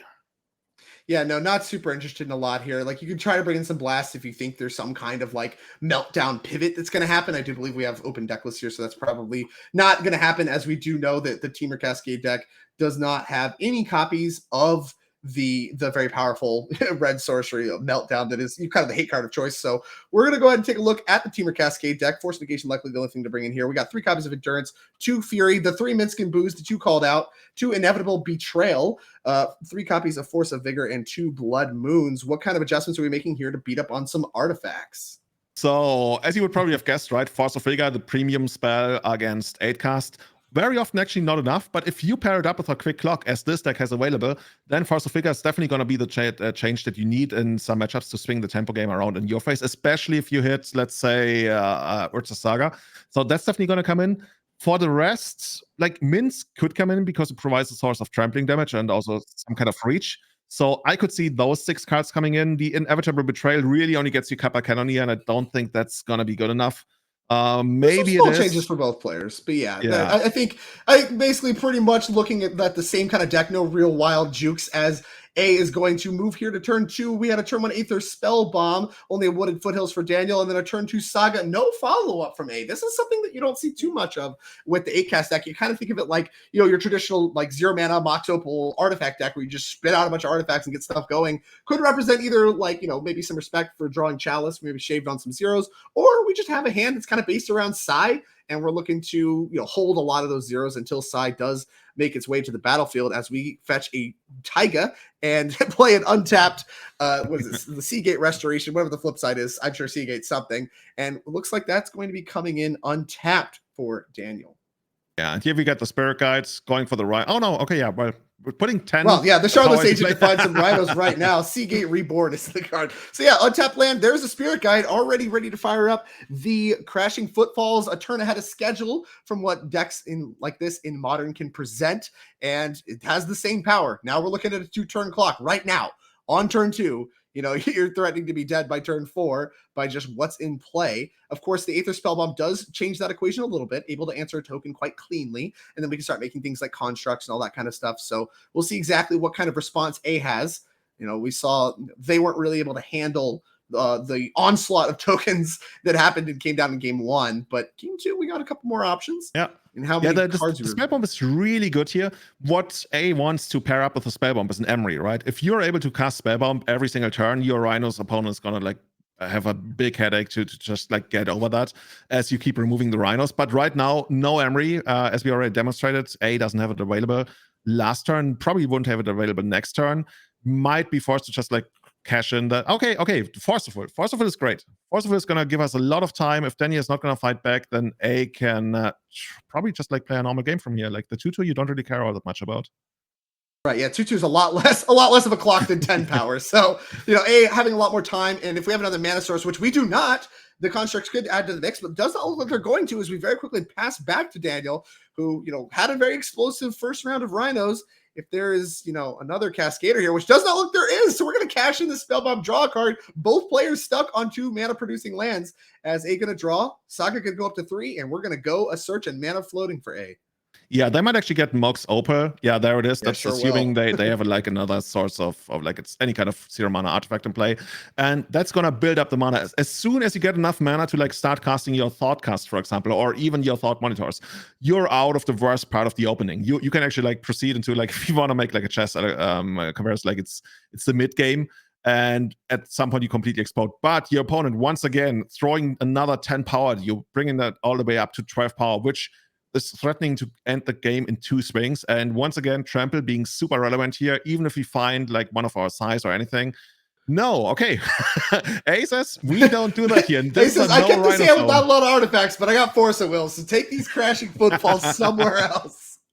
This is a no trampling zone. We only allow creatures that don't trample, okay? This is basically like my upstairs neighbor. Extremely fair. And this one, this doesn't produce a Charlotte's Agent. So the clock effectively being the same, more or less. And each time we're trading 2 cards for 2 cards, right? Force, pitch a blue card, which has been Thought Monitor, very important to the 8-cast game plan.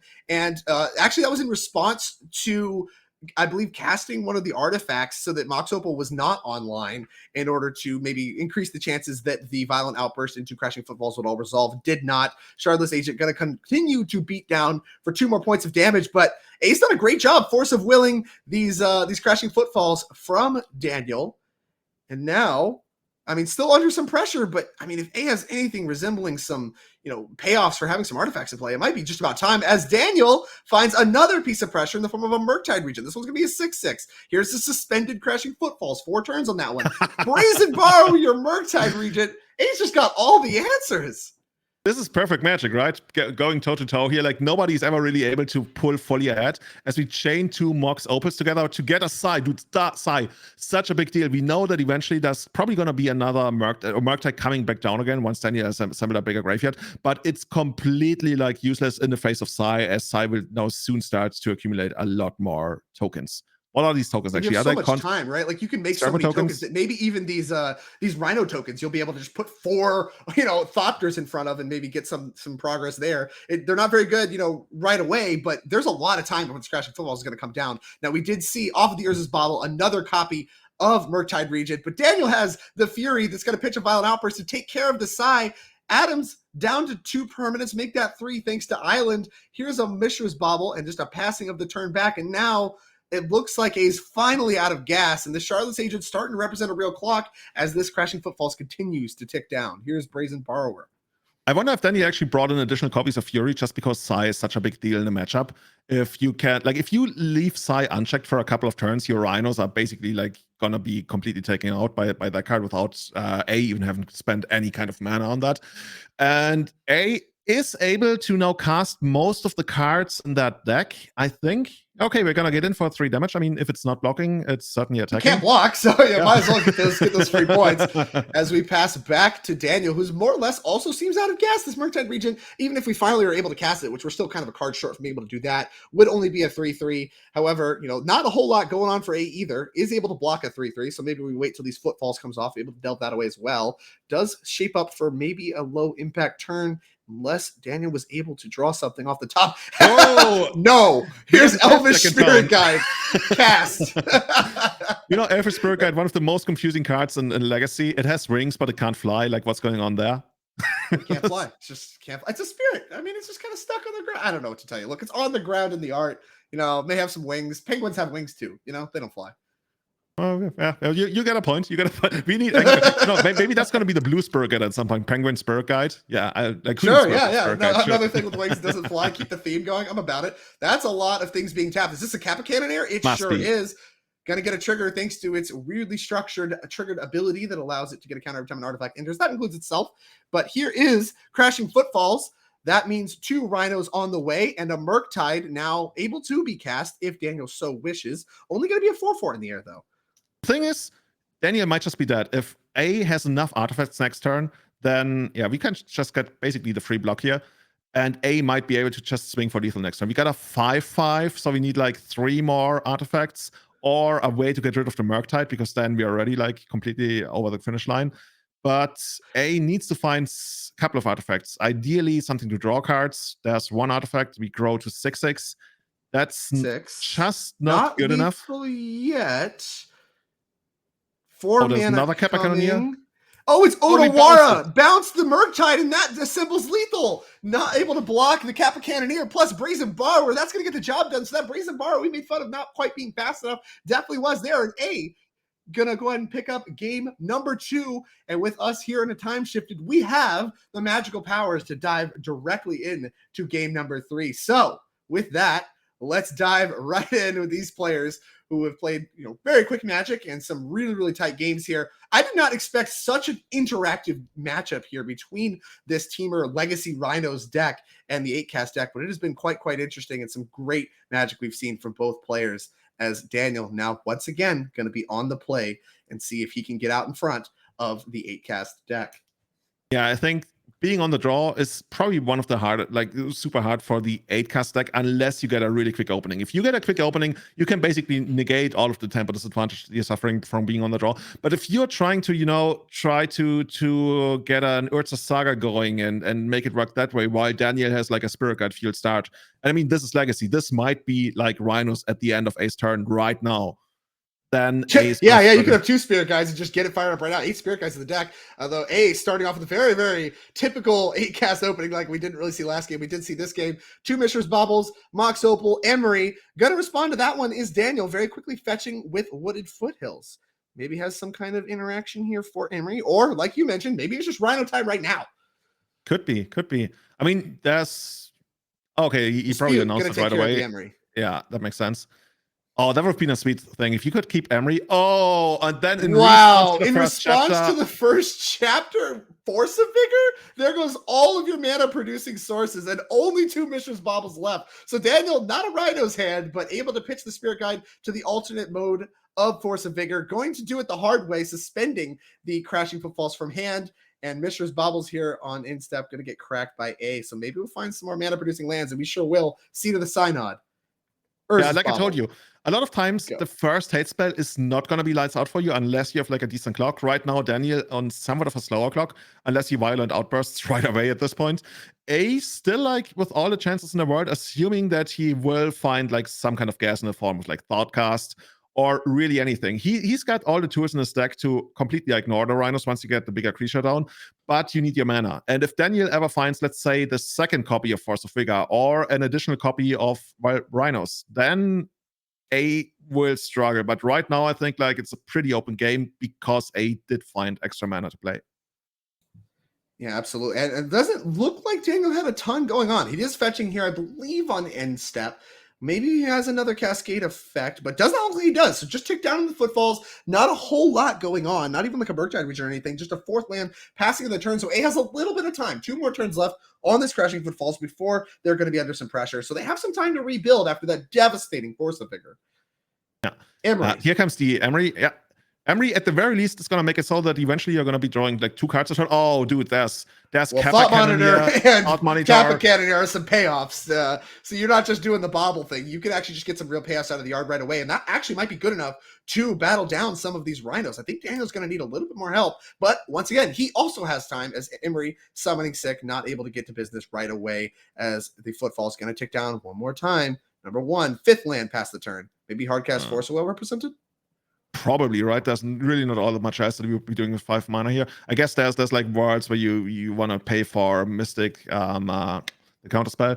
But right now, it feels like A, very much in the driver's seat. I think if we have enough artifacts, I think we don't to get the Kappa Cannon either. Okay, 1 more turn of just setting up, just getting more stuff into play. We do see that there's probably no Force of Figure on Daniel's side of the board.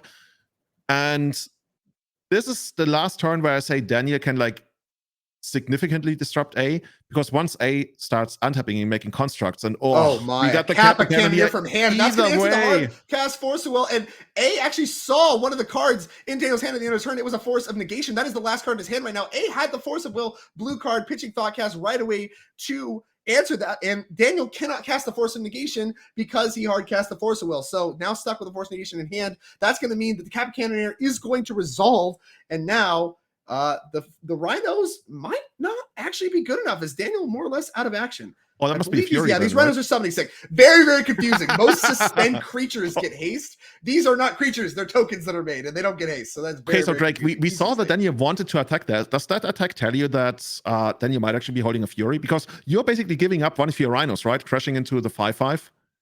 But that attack really only makes sense if you have like a Fire Ice or a Fury.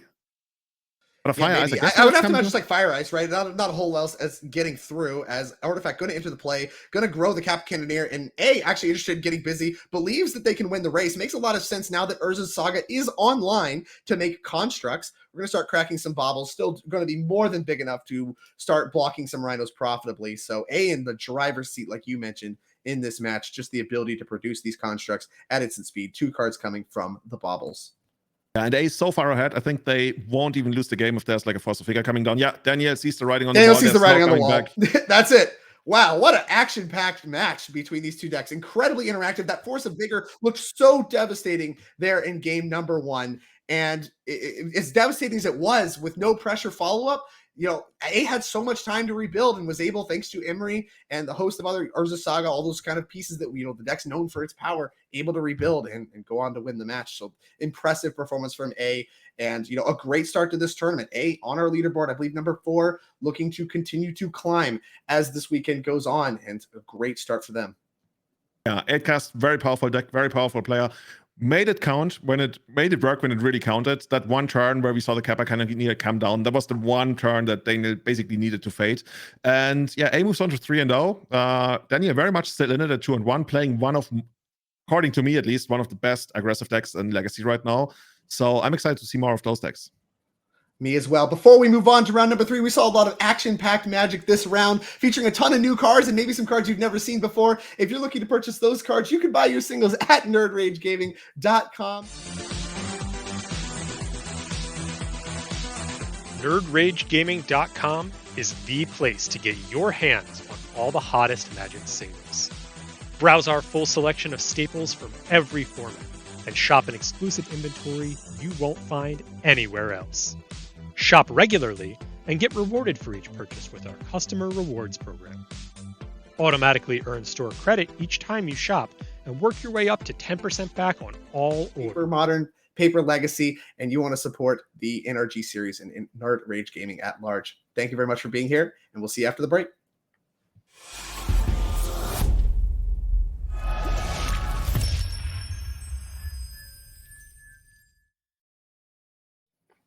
A very short break for us indeed, and we are back with round 3 of our Legacy trial here in Mundelein, brought to you by Nerd Rage Gaming as a part of the NRG series. And I believe that we have two new archetypes that we haven't seen yet. So Legacy clearly in a very diverse, healthy spot, and we're going to dive right into one of our players to watch, which we will cover a little bit more of in just a second. Adam Wasburn-Moses playing some Gruul lands versus Sam. I'm sorry, I'm going to butcher this last name, but Lefebvre? Lefebvre? I tried. Yeah, I'll take your word on that. Sam L. Playing mono green Cloudpost, a matchup that I think has changed quite a bit as the Legacy format has grown and gotten new tools. So with that, let's go ahead and dive right down to the players. I believe they are just about ready to play as they are shuffled up here. You see Adam there on the left playing Gruul lands. We've seen Adam win quite a bit in the Legacy format on the NRG series. Basically was able to qualify for the championship last year off the back of just some really, really impressive Legacy performances time and time again. And, I think at this point, very well known for his love of land strategies. He's played like Amulet and Modern and all that kind of stuff. So, Gruul lands going to be something he's very familiar with. And Sam, someone I have not gotten the opportunity to watch too much of yet, playing some Cloudpost. Talk to me about how this matchup is different from what we've seen before without things like Elvish Reclaimer, Endurance's Underground Adventure, and stuff like that. Okay, so previously, like quite a while ago, people will probably remember that Cloudpost was a deck that heavily leaned on stuff like, Expedition Map, which it still does to a certain degree, but not all that much anymore. You have Elvish Reclaimer, which basically introduced a new change to deck. We are much more heavily relying on our colored mana sources, in this case, only really green. We have Greens and Zenith to find either Acceleration or Elvish Reclaimer. So we are playing somewhat of a slightly less explosive game, but we're a lot more resilient because previously, like a land stack, Life from the Loam, Wasteland, what have you, they can completely destroy you. We do have 3 copies of Pithing Needle in the main deck of the Cloudpost deck, which is in 99% of cases always going to name Wasteland, so that you just get to play the game. Overall, I would think that Adam is going to be an advantage just because of the Life from the Loam plus Wasteland engine. And Sam will need to find Green Sun Zenith. Interestingly, by the way, we had Adam in the interview booth yesterday, and he mentioned that he's tried to find a deck that's not susceptible to Orcish Bowmasters.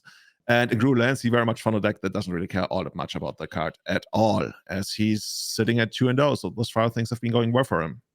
Yeah, I mean, not exactly. There's just no creatures, right, in the main deck. There's literally nothing. There's no targets you're going face. So, certainly a deck very, very good against the likes of Orcish Bowmasters. Here's a turn 1 Soul Guide Lantern off of the back of Urza's Saga for Adam. Obviously, namesake Cloudpost from Sam as we return back. Has to be excited that Cloudpost got to stay and play. Glimmer Post, the follow-up. 2 Locust lands already ready to go. See if he wants to do anything with that mana. He does not as we go back to Adam. Going to take a draw step and a second counter on Urza's Saga. See Expedition Map among other cards for Adam. And Ancient Tomb is going to allow him to crack it immediately if he wants to find Wasteland.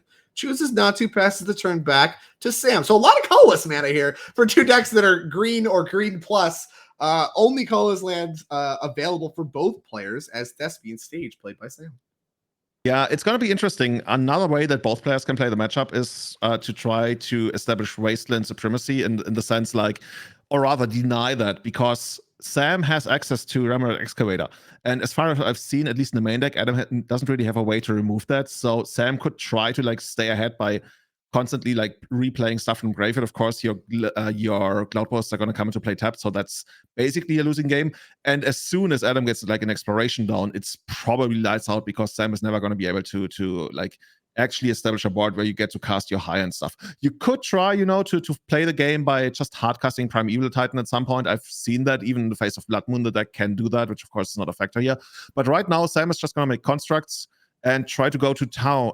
Adam is making constructs and trying to go to town.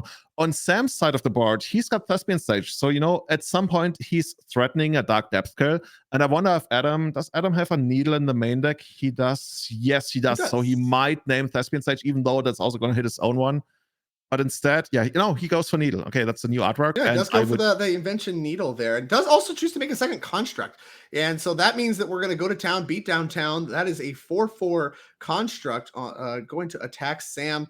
And so we have actually a real clock established. Normally, lands is kind of well known for, doing the Wasteland lock thing and stopping your opponent from playing Magic and not really having as quick of a kill. But there is a Wasteland happening right away on Cloudpost. Can't Thespian Stage it in response because of the Pithing Needle that came into play. Has to have named Thespian Stage. And now we're back to Sam. Went from 4 mana to 2 mana, and obviously he was representing some more life coming off of Glimmerpost, but he needs a ton of time to get back up and running as far as the mana is concerned.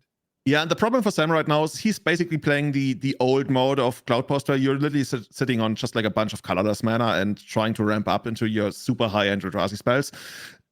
The deck has access to green to not be forced to play that kind of game because it's not as good as it used to be at that. But without any access to green, like Sam is in a world of hurt because he literally can't do anything. He draws a card. If that's not a green source, I think Adam might just run away with the game. Like, how big are these constructs? They're like 4/4. No, they're 5. They're 5/5s now. They got lethal on the board right now. Deployed. And that expedition map can obviously threaten to find another copy of Wasteland. So even if he does find something, that's the first spell on turn 3 that we're casting. Gonna be Once Upon a Time. You see Adam giggling there a little bit. Had to do the check as well to make sure that, wait, you haven't played any spells yet? Nope. Just played some lands. So here's a Once Upon a Time for free on turn 3. A little later than we normally see it happen. This must be some kind of green source, I would guess. Because if you just pack it. Even if you find a green source, there's not even all that much that you can do here in the first place.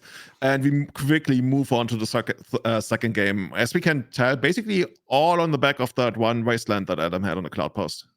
Took care of that vulnerability. A little bit of impressive kind of understanding of the matchup where Adam was able to get to the board very quickly from the Ancient Tomb and the Saga as we take a look at his deck and was able to get the game over with very quickly. Here's 2 copies of Fairy Macabre, 2 copies of Lightning Bolt, 2 Pyroblast, 1 Red Elemental Blast, 2 Surgical Extraction, 3 Force of Vigor, 1 Grafter's Cage, and 2 Choke in the sideboard for this lands deck. What do you like in this matchup? Honestly, not all that much. Like, I don't really see anything that jumps out at me where I feel like, oh yeah, I need this in my life. Obviously, you could try to, Now, let's not talk about Grafdigger's Cage because technically there's 4 copies of Greens on Center, but that's really not doing it. That's not where you want to be. And for the rest, is there anything that's like looks good to you? Because I don't really see anything I want. Yeah, I mean, you can maybe want the bolts if you want to try to kill some Reclaimers, if that's doing some amount of work to mitigate the work that Wasteland can do. And like the Soul Guide Lantern's pretty bad. Maybe you make that swap for Cage, even though it's not very good. Not sure. Small adjustments made here. Like you mentioned before, I think the game 1 looks very, very good for Adam, thanks to the density of Wastelands, ways to find it and recur it. And gonna want to probably run that strategy back. I guess that's one. Sorry to interrupt you there. I guess that's one strategy. It's kind of a little bit cheesy, but you could bring in like 2 copies of Surgical Extraction, try to Wasteland one of the Cloudposts, and take that one out. The Cloudpost deck can still win, especially in the current configuration. It's not like as lights out as it would have been like for previous iterations of the deck, but especially when you have cards in the main deck, as you mentioned, the Soul Guide Lantern that we don't really want at all, that would be an easy swap that I think might also want over something like the Lightning Bolt. Sure. Well, let's take a look then at Sam's deck, see exactly what he is working with. We got 1 Collector Roof, 2 Fairy Macabres, 1 Surgical Extraction, 3 copies of Force of Vigor, 4 copies of Mindbreak Trap, and 4 copies of Carpet of Flowers. What kind of adjustments are we making here? It's tough to say. Like, Force of Vigor does have quite a lot of targets. You could hit, like, if you hit the Mox Diamond, that's of course a dream. You want to hit some of like the opponents versus sagas. You can hit Sylvan Libraries. So I think it might just be good enough to bring it in. Also hits like Crucible Foils, which would be like a big pain for you. I could see those coming in. And then he has to decide, like, does he want to fight over like Life from the Loam and Wasteland, in which case he would bring in like Surgical and maybe copies of Fairy Macabre. I can see that happening. So those are the cards that I'm most interested in right now. That makes a lot of sense. Some amount of ways to mitigate Wasteland and or ways to recur it. You mentioned the Needles, a big part of the main deck plan for that card. Didn't really have any of those, did Sam in that game, and Wasteland, kind of ate his lunch. So we'll see, exactly what kind of adjustments you can make. But overall, I think I like your assessment as well. And a few bad ones that maybe not worth it. The Endurance do some amount of work in the main deck to cover Wasteland recursion from the graveyard, but if you want something a little bit more permanent like Surgical Extraction, that could be the direction you want to take. Yeah.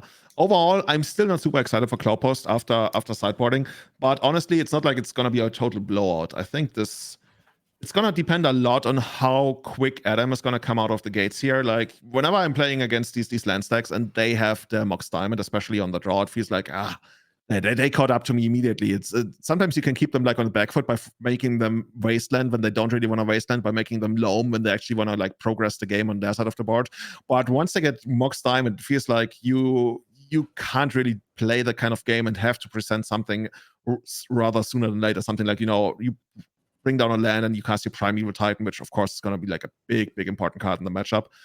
From Adam's side, I'm actually wondering, does Adam have good ways to get rid of a potential Pithing Needle? Because that's a card on Wasteland that would be a problem. Seiju, I think, is the primary way that you can search for like recur in order to answer Pithing Needle. Outside of that, I think things start to get kind of difficult. As a turn 1, once upon a time, this one happening on turn 1, not turn 3, is going to find Cloudpost and Forest into crop rotation for Adam. Is it Wasteland time right now?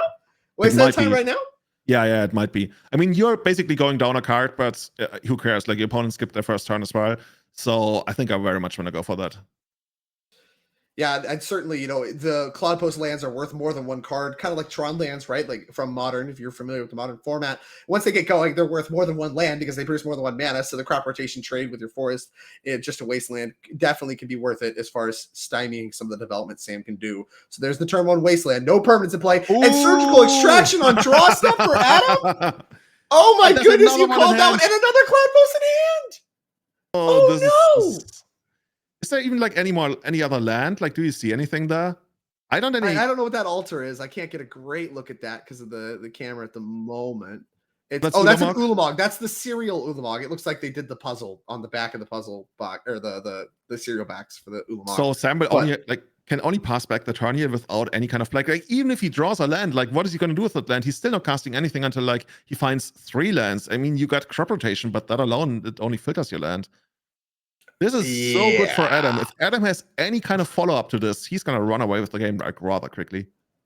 Yeah, there goes the remaining copies of Cloudpost. So not only do you get to extract the Cloudpost that you just wastelanded, you got to live the full dream and get the one out of hand that was Sam's only land. And there's not much Sam can do at the moment except pass the turn back. And if Adam has any kind of follow-up at all, it doesn't even need to be very good. He just needs like lands and spells. This is going to be a real uphill battle for Sam. It's funny to have this game be so close to over when neither player has any permanents in play, but it feels like Adam is very much advantaged despite having literally nothing in play at all. And at this point, if Adam has access to like an Ancient Tomb, he could even drop his Urza Saga that he has in hand right now. Otherwise, he's probably going to go for the other end. I actually couldn't see what that is. Looks like we got a Yavi Maya, maybe a Bajuka Bog as well.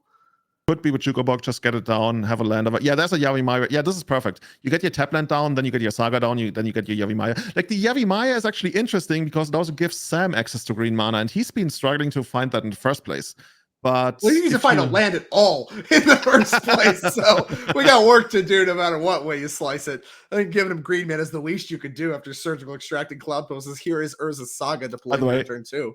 If this is how the game goes, is Sam going to go out of this match after casting literally 2 Once Upon a Time and then nothing for the entire match? I think we got a Force of Vigor. Yeah, we can cast our Force of Vigor. We got 2 spells. 2 spells this game. Come on. You already doubled our spell count. So that's one target there. Going to take care of the Saga. Back to Sam we go. And I mean, that Force of Vigor, we're kind of laughing about it. It's actually something, right? It does do some amount of work to mitigate what Adam's presenting. Well, now it's back.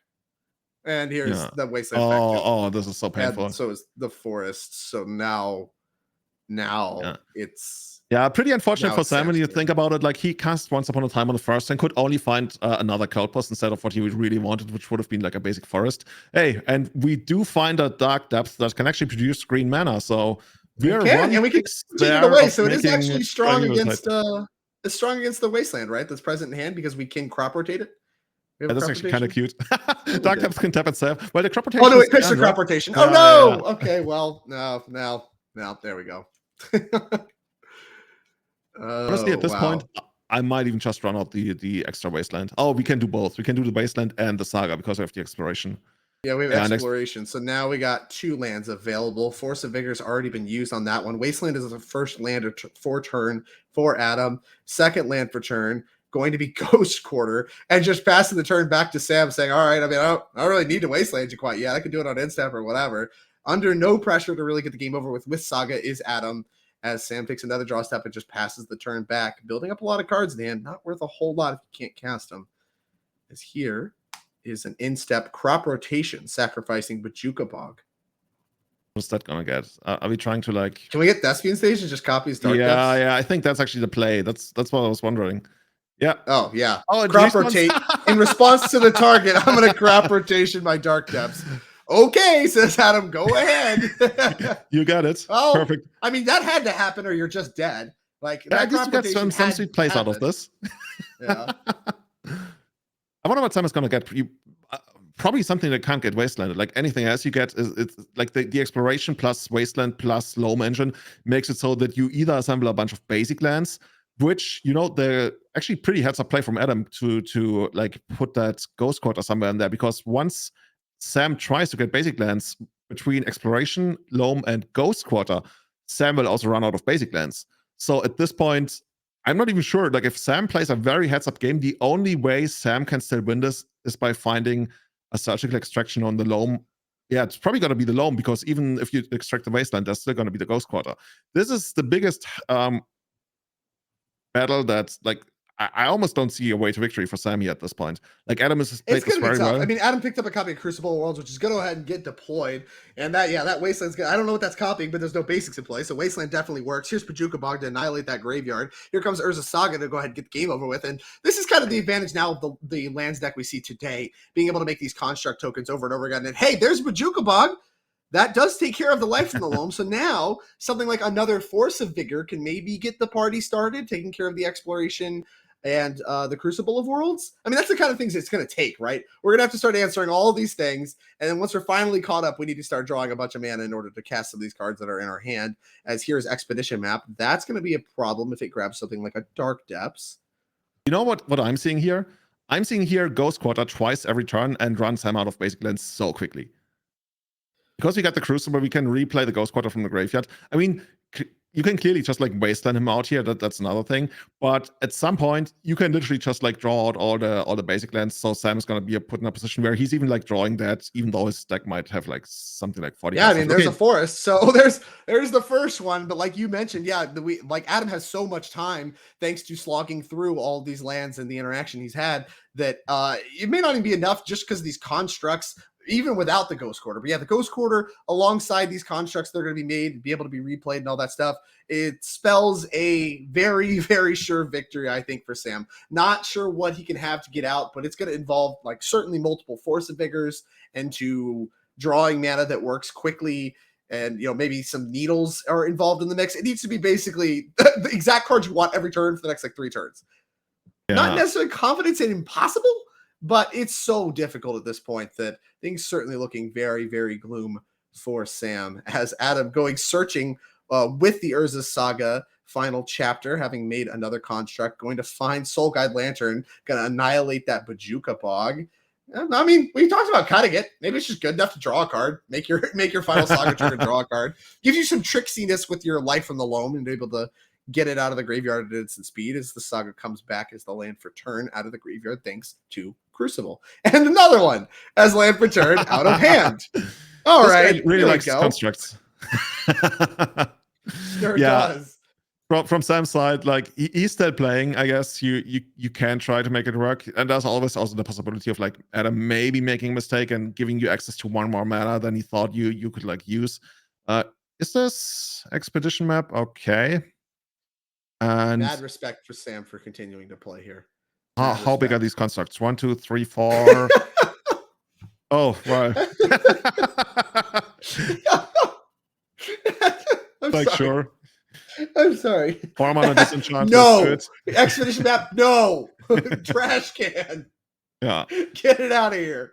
I'm wondering if you can actually like get enough the constructs big enough to actually win on this turn. We need to make them 8/8. They are 4/4s right now. We can make them 6/6s. 2 to 6. If we copied a Saga, would we have gotten anywhere? I don't think so. Probably not. Oh, we had to wait to copy it until it had the mana making mode anyway. Exactly. Yeah. So okay, Here we go. Here's 6. Attack for 6. That puts you to 4. Now you need I don't know, upheaval. I don't know, something that is not possible in order to continue. Here's a Maze Myth. Why not? Sure, I got a Maze Myth in case you Dark Depths extra turn me somehow in one turn. And Sam, draw step, says good match, shakes hands, and we move along with things. Adam Wasburn-Moses, a dominant victory over Sam with the Gruul Lands deck over the mono green Cloudpost. And like I said, this is a matchup that I think historically has been very much about wastelanding and recurring wasteland. Even though there's a bunch of new cards that have become available, kind of looks like it's more or less still about that. Yeah, pretty much. I mean, the Cloudpost deck already adapted by being a little bit lower to the ground and like also making use of the basic lands.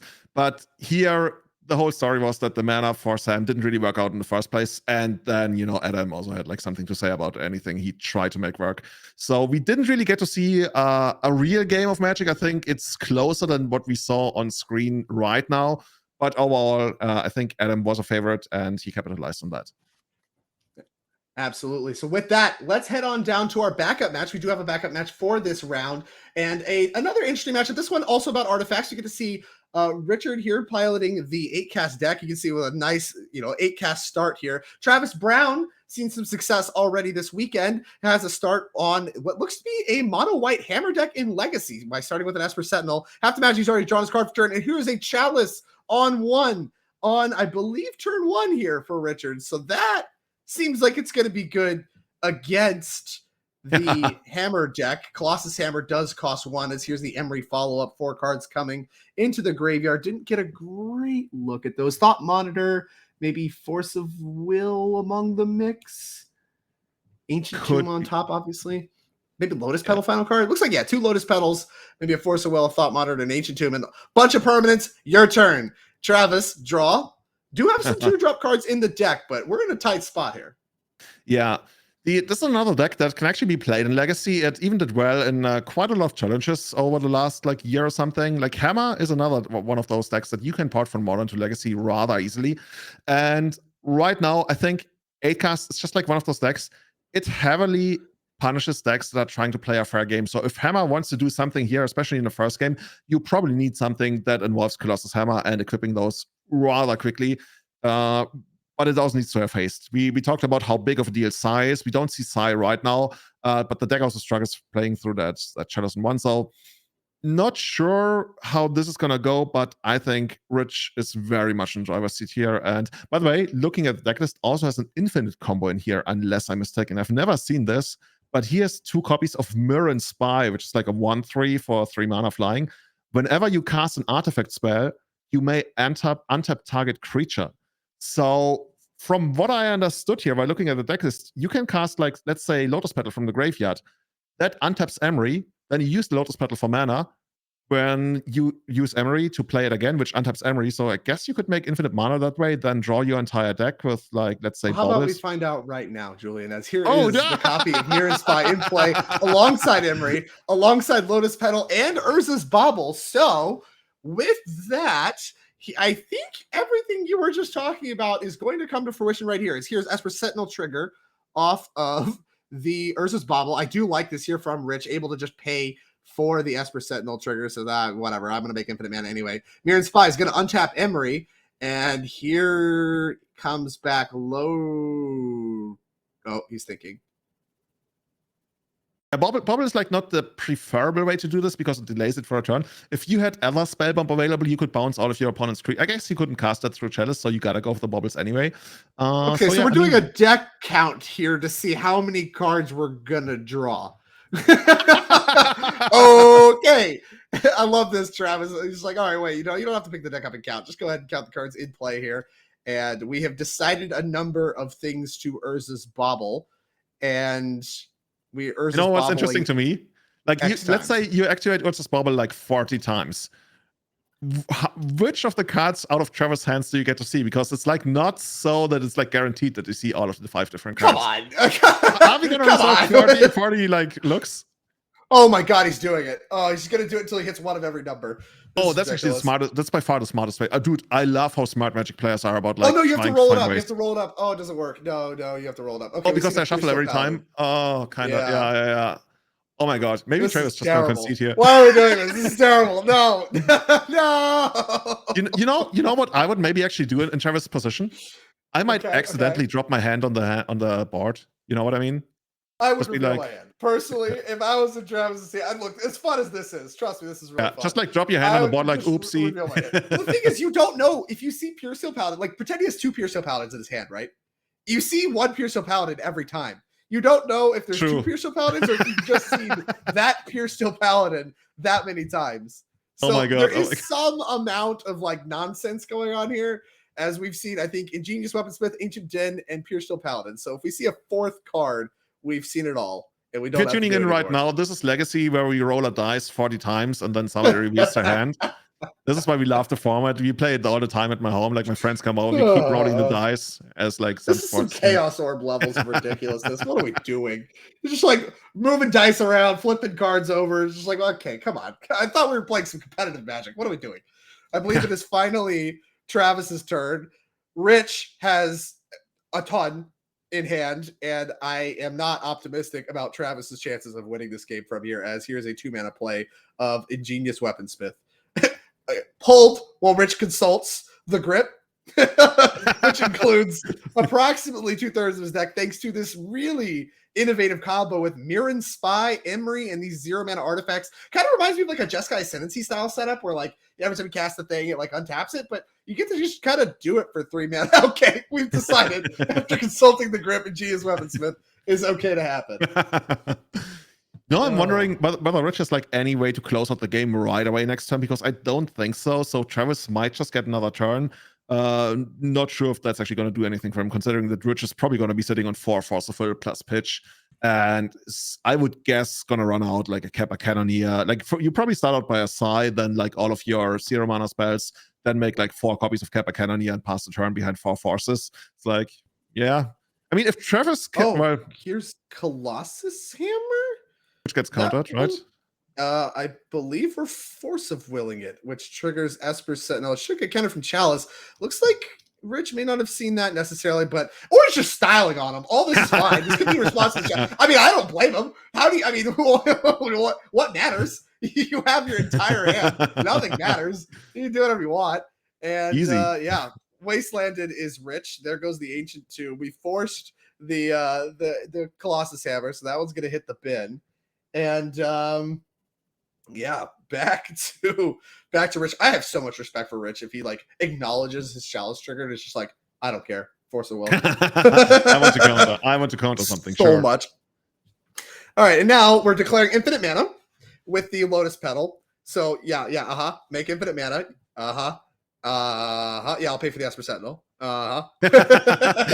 Okay. So what's gonna happen here is all the Kappa Cannoneers get to go into play and become infinite infinites, because you can just keep playing the Lotus Petal, right? That's how that works. Yeah. And then, sure, there's Psy. Now we have infinite Thopters. We can even draw the actually are there remaining cards now? Like is that like that's yeah, I think you only drew like I said, it looks like there's like 20 cards or whatever. Oh, there's another Mirren Spy, so now we can just do multiple things. Why not? Oh, here's another Kappa Cannoneer. I don't know. Where should Magical Christmas land? This is like not even the first time today. We've just felt like we're just not even in the rules of Magic anymore. We're just like doing stuff like this, whether it was that creative technique earlier or this now, we're just like doing stuff. And this is so wild. Yeah. And Travis has seen enough.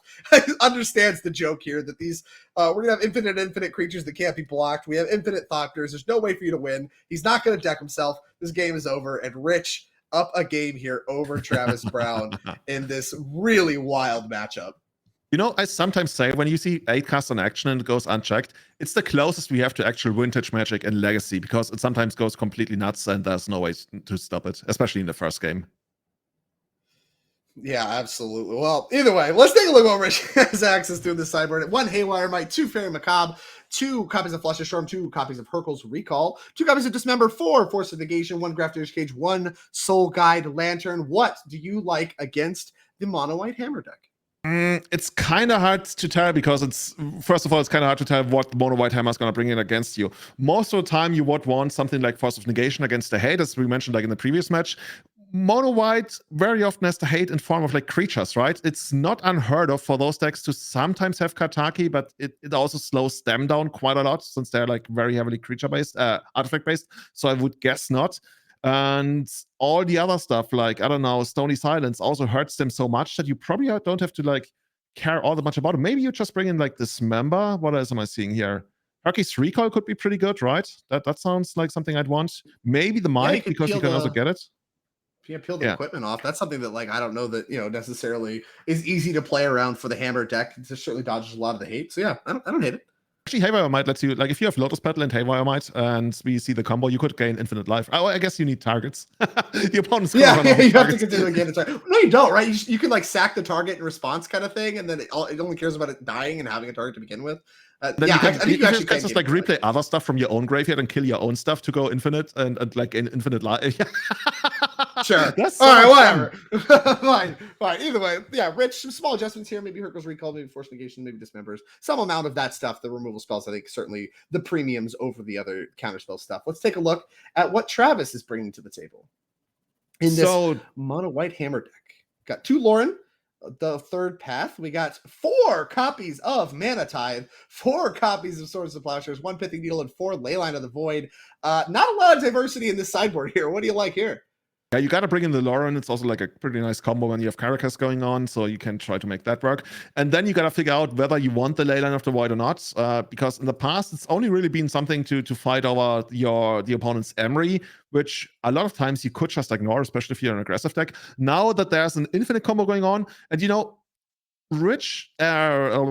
Travis doesn't really know how many copies of Mirror and Spy we actually have in the 8-cast deck here. So this might be a very dedicated combo deck. So he might actually feel pressured into bringing in the Leyline, even though overall it's not the greatest card to have against 8-cast.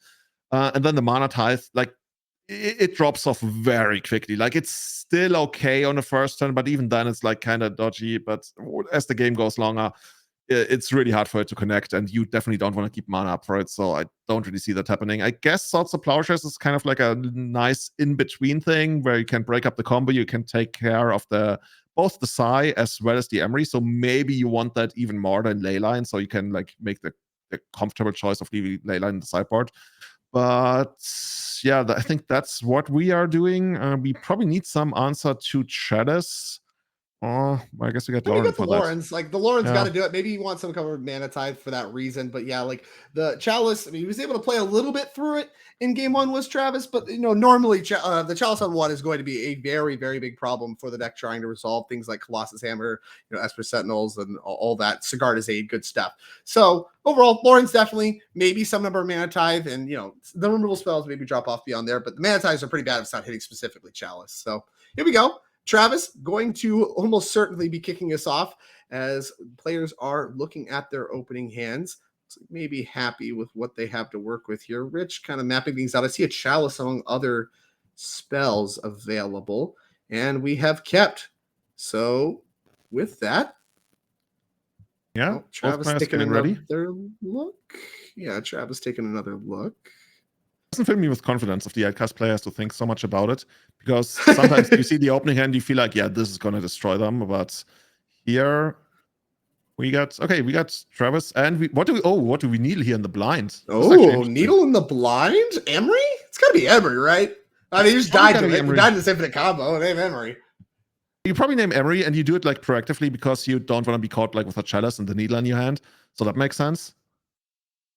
Yeah, with the Ancient Tomb, the pickup for Rich, that means a turn 1 Chalice on 1 is possible. Already resolved the 1-drop has Travis, and no mana making for that Opal right now, as here comes 2 Baubles, 1 Mishras, 1 Urzas. It's the Brothers' War on the battlefield here. Mox Opal. There's even Urza Saga on the battlefield here. This is like the entire game is Urza Saga themed. There's all Urza Saga stuff. Here we go. Here's Ancient Tomb. I think that Chalice is actually not going to be that big of a deal. As long as Travis is able to find another artifact next turn, he will start making constructs right away. And if Rich is sitting on something like a permission-based hand, right? If he has like Force of Will and like anything that doesn't do anything proactive, then Travis might just run away with like a bunch of constructs. Okay, here's Emery, doesn't really do anything. Well, as long as that Pithing Needle is naming Emery, it doesn't really do a whole lot, but it does attack, I guess. Attack and block as Bobble and Mox Opal going to hit the bin. Great turn 1 from Rich here, able to deploy both the Chalice on 1 and an Emery with Bobbles to spare. And back to Travis we go. Going to go ahead and put a second counter on that Urza's Saga. Now, does he have an artifact? He sure does. Here is Ancient 10. This is so important. Now you can put on so much pressure on Rich. And like just from the feel of it, it doesn't really feel like Rich is going on all that much. Interestingly, he didn't crack any of the baubles. He could have afforded to crack one of the baubles while still maintaining Metalcraft. He decided to keep them. So that makes me think maybe something like a Kappa Cannoneer is coming down. I don't know. Or maybe he was just like setting up for a Kappa Cannoneer that he might top deck. Let's see what this is. Planning for Kappa Cannoneer. Oh, how about Affinity? I'm sorry, for Thought Monitor. So here is the first of the Thought cast effects for this game. Thought Monitor, 2/2 flyer. ETB draws 2 cards. He's going to do that. Is Rich. And now what's the follow-up? No land played yet. Now there is Seed of the Synod. Yeah, and eventually Rich might actually find one of his 2 copies of Otawara, so that's going to allow him to bounce the Pithing Needle, and then that card is never going to come back down because of the Chalice, which means that Emery can actually go absolutely crazy, and it puts Travis in that weird spot, right, where if Travis attacks and Richard is allowed to jump block with the Thought Monitor, then he can just replay it from the graveyard. So there are sometimes like situations where you don't even want to attack into it, even though you have the bigger creature. But that, of course, requires Richard to find an answer to Pithing Needle first. And I think that's one of the big ways that he can actually like take a big chunk out of this game and try to just like completely establish himself here. As Travis, it feels like he can really only win like a tempo-based game right now. There's nothing synergistic going on other than making a bunch of constructs, which right now artifacts plus construct tokens, that's synergy. Come on. Yeah, big like the kind of synergy we want in legacies, like they go way beyond just like making big creatures. But I definitely gotta compliment Travis for the choice of construct tokens, and I love those windmills. Yeah, I love the little windmills. It's a good choice indeed. As back to Travis's turn, we are believe we have a Urza Saga ability on the stack here. As the third counter's on it, we are going to make a second construct. This one's going to be Summoning Sick, and then we're going to go a Searchin' with the Urza Saga. This is a way you can sneak a 1-drop in. So maybe you could reach for something like the Shadow Spear or a Colossus Hammer or something like that. Not only grow your constructs, if you can get it equipped or whatever, but also just get it into play underneath this Chalice thanks to Urza Saga. So we'll see exactly what Travis selects as the option. Yeah, Shadow Spear would be a pretty big deal. Shadow Spear could also allow us, to eventually just attack past a bunch of stuff that would otherwise like completely block us from ever getting in there with damage, like a Psy, for example, which is always a super scary card. No, Travis has other plans. Travis says, okay, I need the mana. I want to make something happen. Even though you got the Shadows in 1, maybe I got something else going on, or I'm making plans for the next turn. So that would be like a 3-drop for that deck. What are we looking at for 3-drops? Well, we know he has a Lauren, right? We saw that from the Urza's Bauble that Rich used to look at Travis's hand. So we do know about a Lauren that can do some amount of work to cover, blowing up the Chalice or any kind of whatever giant artifacts that could get in your way of your constructs, but aren't going to be able to do that this turn without a lot of extra mana. Well, I guess that's one of them. Here's a Lotus Petal for Travis. And now these constructs, every permanent in play for Travis is an artifact. So we're going to count all those up. Yeah, that number looks like 7 to me. So here's an attack for 7. And that's actually a lot of pressure. So we'll see what Rich decides to do. Going to jump block with the Thought Monitor. Okay. Yeah. And we add something more to the board. Yeah, there's the Lauren we talked about. I wonder what that's actually going to take out. It's probably a Chalice. You could also go after the land. Okay, I don't hate it. Yeah, get your 1-drops unlocked, blow up that Chalice. Emery can't bring it back thanks to Pithing Needle. And now, you are set up. Your constructs are still quite large, thanks to all of your artifact making mana. So you have 2 5/5s in play. You have your Lauren. If you find Caracas, like you mentioned, you can start doing it every turn. Travis overall, I think, set up to play a little bit of a grindy game with the 8-cast deck, although another Ancient Tomb does spike quite a bit of mana for Rich. We'll see what he can do with it. Yeah, he's gonna go down to 14 here. That could be a Psy, like for 3 mana. There's not too many different things. Maybe he's gonna split it up into like 2 different spells. Recall you. Whoa. Whoop. You just mentioned how on Travis' side on the board, basically everything is an artifact except for like those 2 permanents that we just deployed last turn. This is the ultimate reset. This is gonna give Travis, Richard, everything he needs. All of a sudden, Emery is back online. You can do everything you want. You can get like all the mana back. You can get your Thought Monitors back. As Travis needs to rebuild quite heavily, and I'm not sure he's going to be able to do that in time before Psy complete. I keep calling her Psy, man. Before Emery runs away the game. Yeah.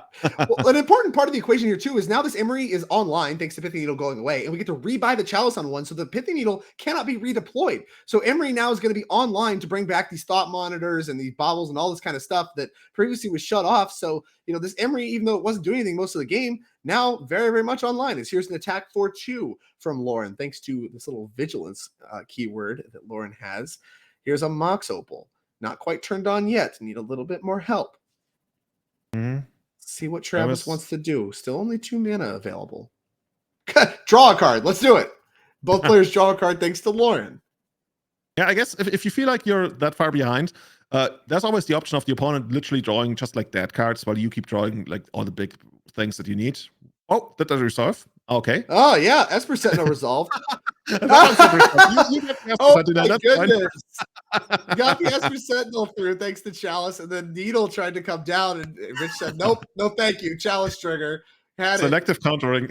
Loving it. I don't know. I don't think that's how it works. Anyway, here is a Psy Master Thopter. So finally, you can be talking about Psy that is in play thanks to Ancient Tomb, Seed of the Synod, and Emery still not activated yet means the chance of Thopters is very, very high from here.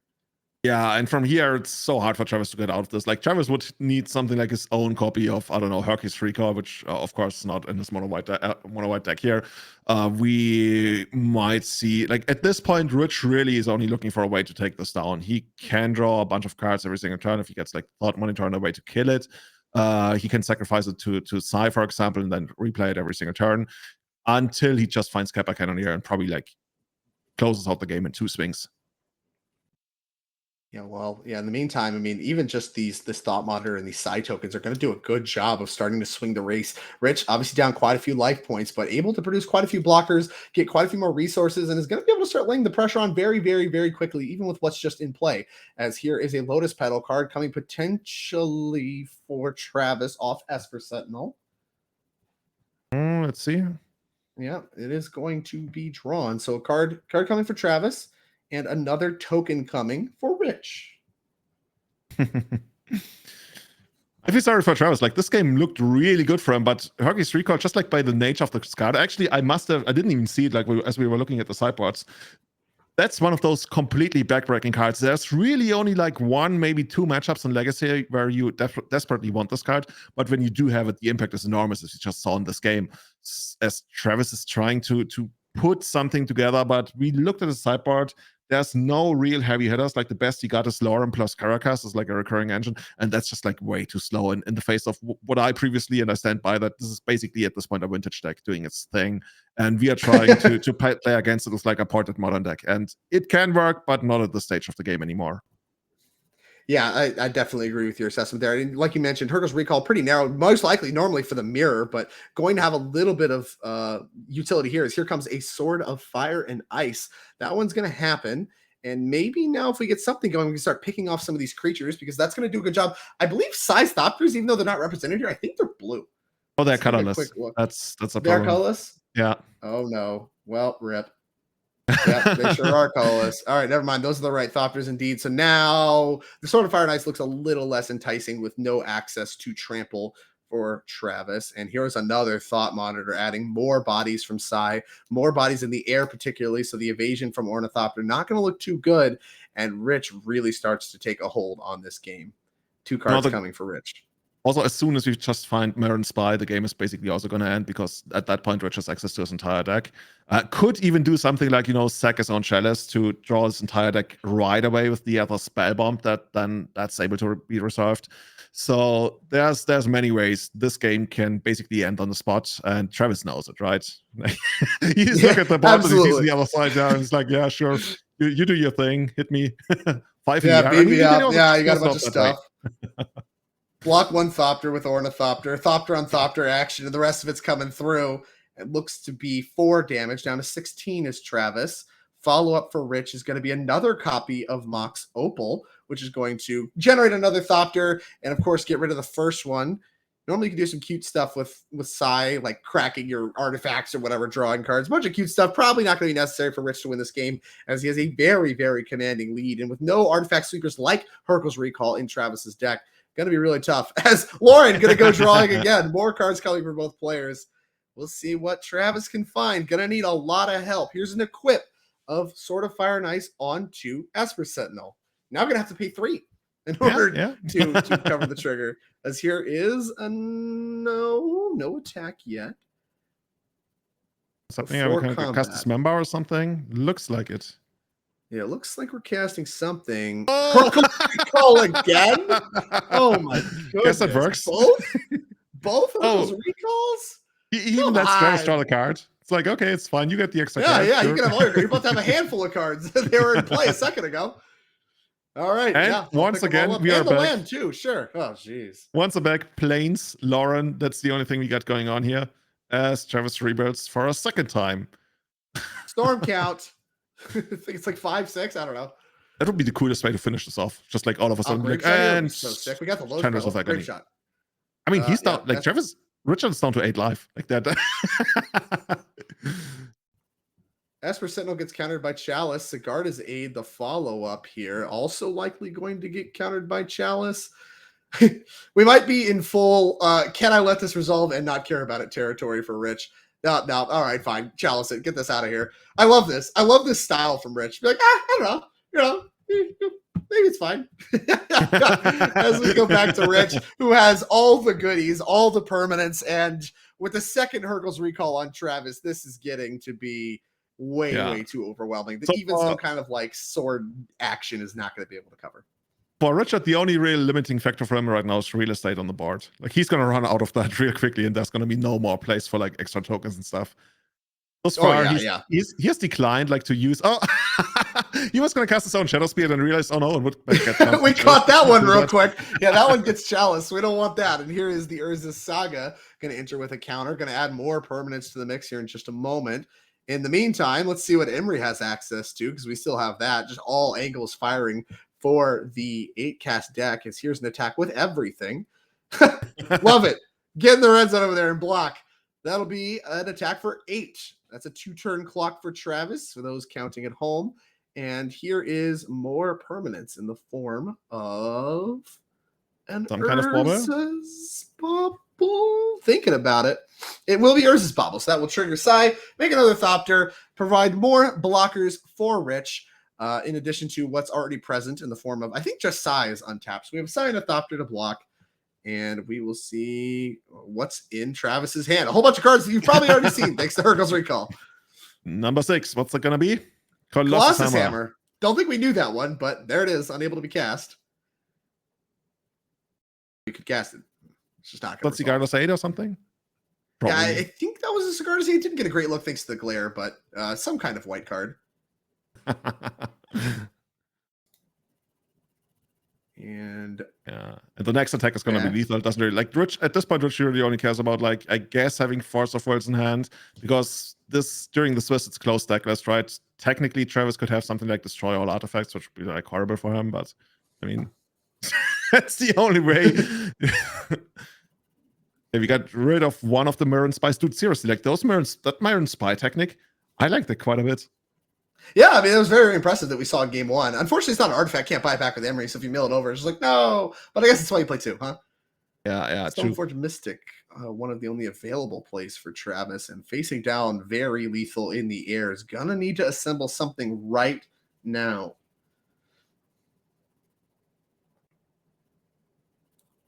Chat is asking, this dude is playing Hammer and Legacy. Yeah, it's a legitimate deck. It actually has won Legacy challenges. There's several modern decks you can port over. We talked about this earlier, right? Most of the Scam decks, the Rhinos deck, the Hammer deck. I'm probably forgetting 1 or 2 decks. There's a couple of modern decks you can.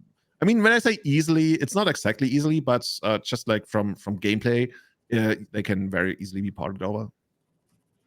Absolutely. I mean, like we mentioned before, a lot of the powerful stuff going on in Modern is very much going on in Legacy. We see the Rhinos deck, we see the Hammer deck, we see the Scam deck, even like a bunch of these Modern shells poured over to Legacy with just even more juiced up tools thanks to Spirit Guides and, you know, duels, all that stuff. And after challenge checking a few more times, Travis extends the hand. We're done here.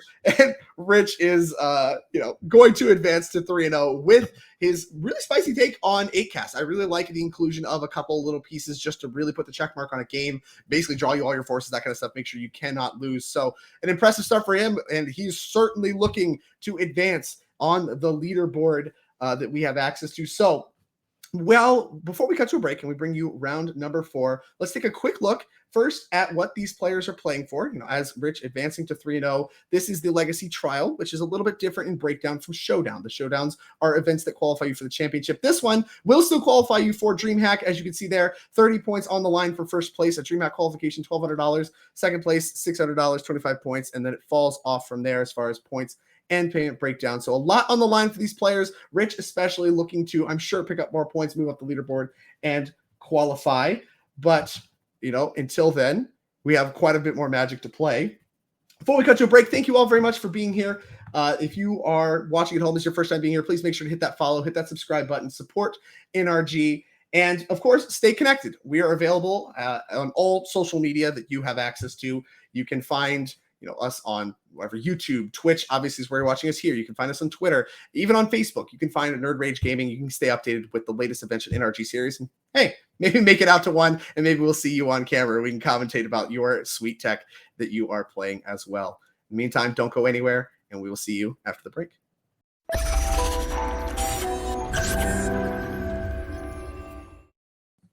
All right, welcome back here to round 4 of the Legacy Trial in Mundelein, brought to you by Nerd Rage Gaming as part of the NRG series. Thank you very much for watching so far, and if you've missed some of the action, there's been some spicy Legacy you're definitely going to go back and see. We've seen some really cool decks, a lot of cool plays, and I don't see that stopping anytime soon. But before we dive into our next match, let's take a quick look at our players to watch and see how they have fared so far across the first 3 rounds that have happened.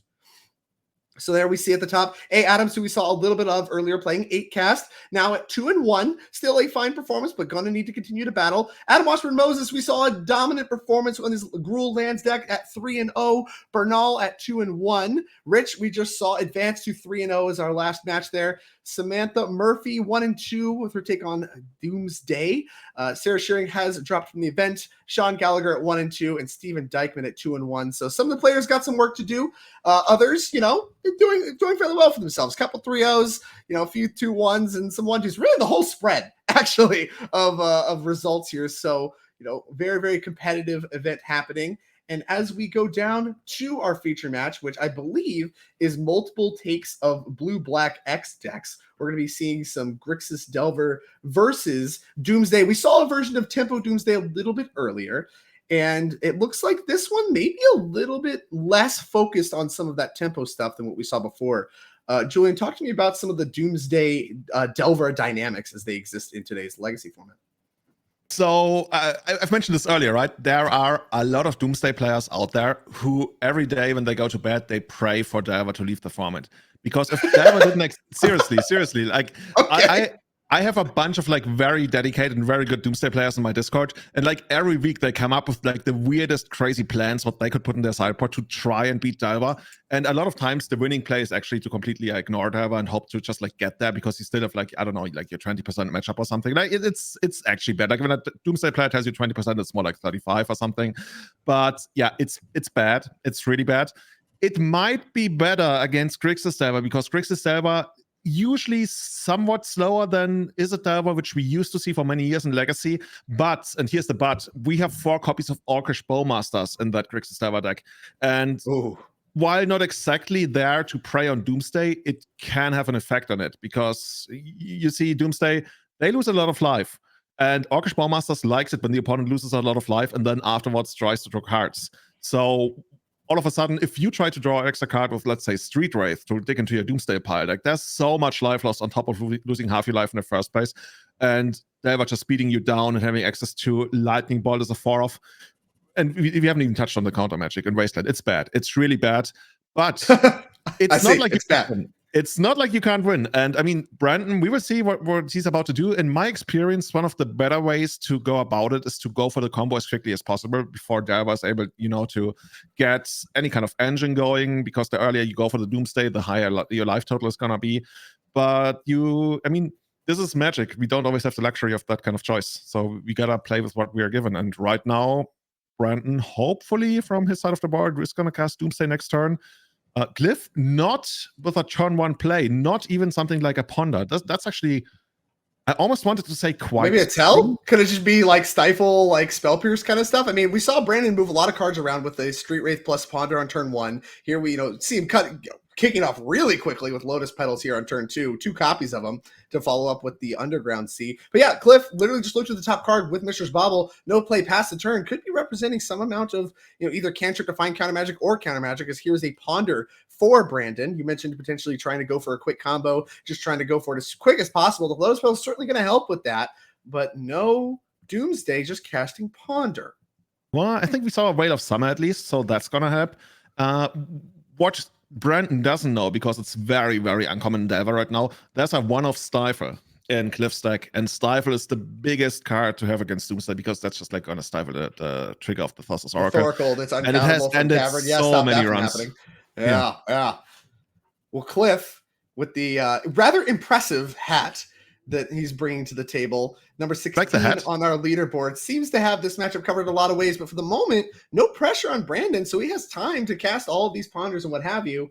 And now, Brandon, let's see what the follow-up is. Yeah, it's just another cantrip preordained. So with no pressure already off the bat and no Orcish Bowmasters, can't come down. Brandon being on the play, can't even be cast yet. All of these draw card effects. I mean, Brandon not only has time for him, but is going to be able to set up and maybe even have an additional turn after this one in order to really get the combo going. Potentially with some kind of backup to the extent, I don't know what that looks like when you're not playing, the more tempo setups like we saw earlier. You do have a single copy of Thoughtseize in this deck and Dazes and some Forces or whatever, but might have some time to find some backup. Maybe increase the chances of the whole operation working. As here's just another land and pass of the turn.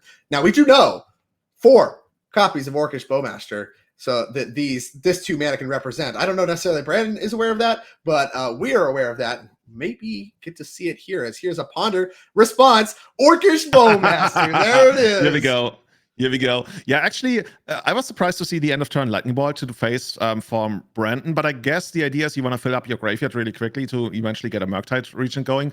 And yeah, this is the first time Orcish Bowmaster's on stream today. Gonna deal 1 damage to Brandon. Also gonna put 2 points of power into play, but actually it's good enough to get Force of Will. Wow. They got Force of Will, pitching Thoughts of Oracle, and a Ponder is the follow-up for Brandon as there's no fight from Cliff. Yeah, wow. Good enough to get a force pitching a Thassa's Oracle. I'm going to do a quick Thassa's Oracle count. We have seen Doomsday decks. We got 2 copies. 1. We got 2. All right, so still got a second one. Only have 1 left, though. Can't run that trick again, as here is an island as the land return for Brandon. Tapping another land. Doesn't look terribly happy with what's going on here, as here is a copy of Doomsday. Will Cliff fight over this? Maybe he didn't want to fight over the Orcish to save for something like this.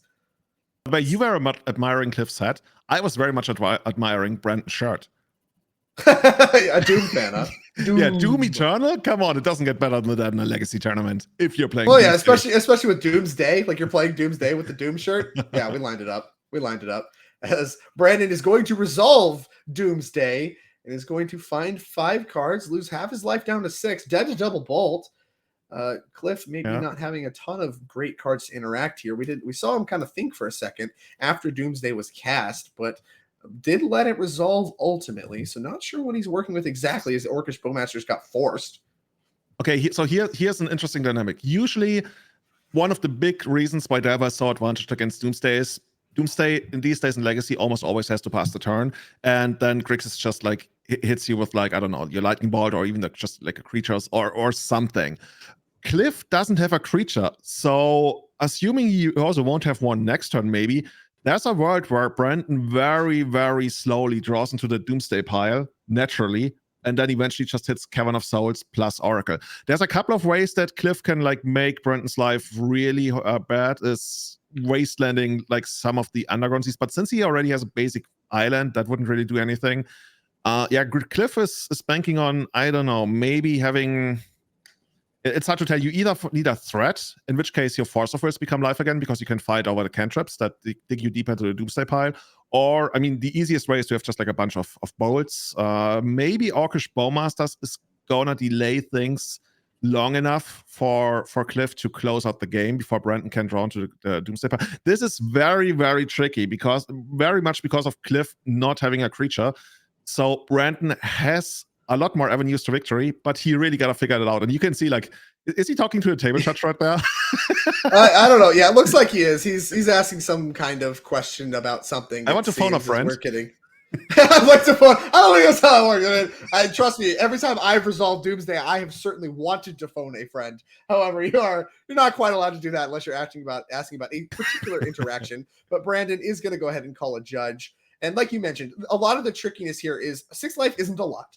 And if something like an Orcish Bowmasters does come down, right, that puts Brandon to 5. Then if you brainstorm, right, that's 3 more, which is going to put you to 2. And then if you go to consider, that's to 1. And then, that gets a little bit dicey. If you need to do something like fetch or whatever, you're planning to Thoughtseize, none of this works. So we end up in weird spots where Bowmasters can be really good on the turn that you are trying to crack your Doomsday pile, But if you instead are just like, okay, I'll just wait, well, then it's going to attack you a bunch of times because it makes the orc army and then itself. So Bowmaster is going to be a weird one to navigate around. We've already seen one attempt to be cast. That one got forced right away, I'm sure, in part because of that. But also, Cliff just has a bunch of one-ofs to cover, like things like Stifle. You need to be wary of. There's one Spell Pierce. There's still like Dazes and Forces. There's Bolts among the mix. Like, there is a lot of things you need to be wary of as a Doomsday player trying to crack this pile into open mana with the way Cliff's deck's set up. And I mean, you talked at length about how bad this matchup is at the start of it. And I mean, even though Brandon looks like he's doing well here, it's going to be tough to figure out, as I believe we've selected a Doomsday pile. Yeah, you want to make sure. I think Orcish Bowmaster is good enough to just like outright kill you in most situations because it's gonna shoot 1 damage at you and then attack for 2 in the next one, which is like 3, which might almost be good enough. And for Brandon, the problem is you want to create a Doomsday pile that you get deep enough into without drawing any cards. And we mentioned there's a couple of ways. You can use a fetch land to thin out the Doomsday pile. I guess technically you could use the Dark Petition, which is a very, very uncommon card in Doomsday, to, if you have enough mana and the spell mastery, basically tutor for something in your deck to thin it out. But it's hard. Like, you could use Consider, which is a card draw, but also put something into your graveyard. So I'm happy I'm not in Brandon's spot right now because this is very, very hard to figure out. Julian, I'm prepared to take a stab at what I think is happening here. Are you prepared? Oh yeah, hit me. I think that Brandon has shuffled his hand into his deck as part of resolving Doomsday. Oh and my god. As a result, you know, the whole, like, the opponent picks the cards kind of thing. I believe Cliff gets to pick the cards to put in Brandon's hand as his hand. So, with that, I believe that Cliff is reading all of the cards in Brandon's deck, which, you know, kind of part of the problem, I guess, to start with, and is going to get to select. I mean, basically, it's the same as if really you don't have much of a hand, because, like, what are these cards going to do? Like, obviously, if you put a Brainstorm, you have cards to put back at least, which could be part of the equation. But I have to imagine, yeah, you're just going to get cards that don't do a whole lot. And it looks like the answer is 1 card. So you have 1 card in hand, and it is now a Doomsday, because Cliff got to pick it. Listen, when you're resolving Doomsday, it ultimately doesn't matter that much. But yeah, that's a tough spot to be for sure. It certainly matters for a couple of the piles that you want to build. So something like a Dark Petition pile is completely out of the window because now all of a sudden you don't even have access to fast mana, which you might have had before. And at this point, if Brandon had a way to victory, I think it only consists of like Cliff sitting on a ton of like cards that don't do anything. And the problem is, at this point, once the Doomsday resolves, you want Cliff to be sitting on like all counter magic, except for Stifle, which Brent probably doesn't anticipate in the first place. But if Cliff actually sat on tons of counter magic, then the Doomsday wouldn't have resolved in the first place. So you can basically rule that out in the first place. And it's just like no way to victory here unless, I mean, I'm not much of a Doomsday player. I know some of the minor tricks, but if Brandon knows his thing, he's much more likely to put together a winning 5-card thingy here. But I love the amount of times that Brandon is picking up and reading this Bowmaster. She's like, okay, does this pile beat an Orcish Bowmasters? Gotta have to triple check that. New cards can be very, very difficult to play against, and with Cliff bringing 4 copies of Orcish Bowmasters to the table here, certainly something that Brandon is going to want to be wary of as he, you know, attempts to continue a win through this Doomsday line, you know, now with a, you know, arguably more or less blank hand than he had before. We'll see what he can assemble. Like I said, Doomsday's still resolving. Overall, I would say Brandon is still currently favored to win this game, but Cliff has a lot of tools in order to that's try interesting. to stop I think it. Cliff is very, very likely to win this, unless he's like, he resolved Doomsday. Deck's called Doomsday. Yeah, but I mean, okay, tell me like 4 cards that are in Cliff's hand right now. Oh, I don't know. I don't know what's in Cliff's hand. Like, it's very, they're nothing. They're all lands. They're all blanks. We can beat them all. Nothing. Okay. What's your problem? Okay, we can beat all lands. Like, it's actually very hard to construct a, like, I think there must be one Murktide because we saw that end of turn lightning bolt at an odd spot. Usually you want a lightning bolt post Doomsday. So I would certainly give Cliff a one of Murktide in hand. But other than that, like, we didn't really see any 1-drop creatures. So we can rule out most of them unless he like drew them for the turn, but then he would have actually no, he wouldn't have played them because he has the Bowmasters. It's very hard. Yeah, it's a tough spot. And Cliff, I think now having seen the oh yeah, we're sorting it. I love this. Cliff having seen the entire deck list prior to all of this happening, now knows the like weirdo one-ofs and is trying to work backwards. I don't know how much time he has to do this because like eventually, you do need to progress the game, et cetera, but like the revealed public zone is very large and you see him kind of pull stuff forward to see exactly what Brandon's gonna be working with as we finally go back to Cliff Boyardee's turn and we will see what he can do about this Doomsday pile. We've seen him not really take a lot of main phase game actions across the course of this game. Interested to see if he's going to change that dynamic here and now. When he's a main phase when you have Bowmasters. Right, yeah, just do it all at instant speed. We got it all covered. Brandon doesn't look like a confident man over there. I don't know. Yeah. He doesn't look optimistic. I'll say you weren't optimistic either, but I tell you what, I'm optimistic. Okay, okay. Go. No play from Brandon. Never go against the guy in a Doom shirt. I know. Oh, this is end of turn Bowmasters, and that's like, ugh. Oh, you called it. Perfect. Boom. Yeah. Bowmasters it is. And in response, I believe we're going to cast this Consider. It's perfect. So a little bit of a cat and mouse here. This is actually perfect. This is exactly how you want to line it up. This thins out your library. At this point, the library is 4 cards. So we put something into the graveyard, then it's like 3 cards, and we draw a card, then it's 2 cards. Yeah, we can actually win on the next turn. Dude, I'm taking it all back unless Cliff wins now.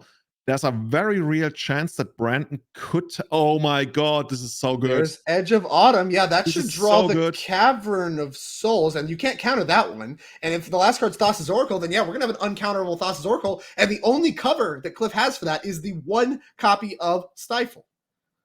And this card is that's the Orc Army, right? Okay. So we take Brandon down to 2 life here. Okay, no, Bolt also wins, right? Yeah, because you get him down to 5 with the ETB, attack for 2, down to 3, and then Bolt cover. So Cliff needs a Bolt or a Stifle, but both of those cards are certainly within Cliff's range. We'll see what he has access to here. But Orcish Bowmaster is still representing quite a bit, even though Brandon was able to do all of his stuff in response. He was able to build a pile that beats an Orcish Bowmasters, but may not have anything else covered. Another Bowmaster would also do it, right? So we take Brandon down to 4. We grow the army, which takes him down to 1. Okay, so barely not there. Oh, brainstorm.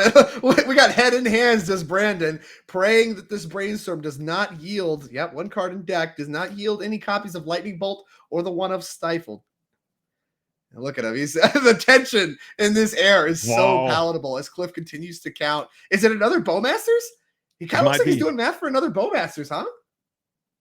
Yeah, unless I'm mistaken, it's just like 1 short of getting there. It's gonna like I think it's 1 short too. Yeah, gonna take him down to 4, grow the army, attack for 3. Just not enough, dude. If Brandon pulls this off, I'm so impressed. I mean, yeah, it'd be quite an uphill battle, shuffling your hand in and stuff. Yeah. Yeah. Wow. Okay. And honestly, like if Cliff had played the Bowmasters on his main phase, then Brandon couldn't have done the thing, right? Where we go like a response, Consider, and use both Cyclers. But yeah, I mean, sometimes it's a tough spot if you're like, okay, well, he didn't cast anything, so now I want to just attack him.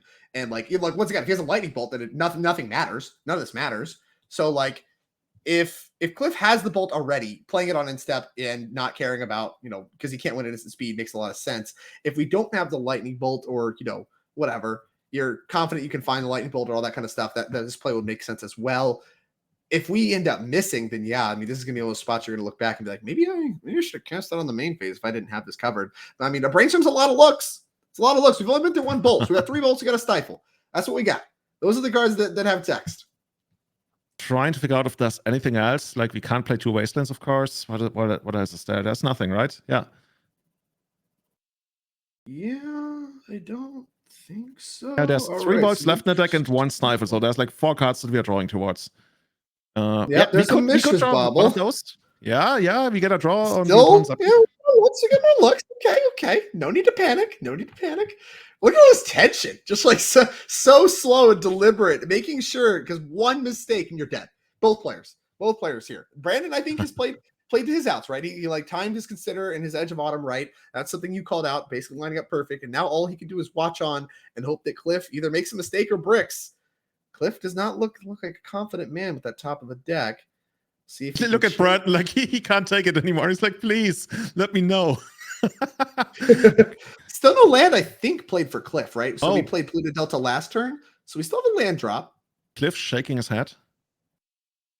Yeah, he's doing a lot of shaking his head. He's like, "Come on, there's no outs, no outs." Yeah, Cliff can't believe it. like that. There must be a way. No, it was a fetch land. I'm pretty sure. No, I'm pretty sure he played the Pluto Delta last turn. He went Pluto Delta go, and then Brandon drew. It was just a really quick turn. I don't think he's played a land yet. He seems unsure of himself, and I'm sure whatever any kind of judge and stuff that needs to get involved can. But I do not think he's played a land yet.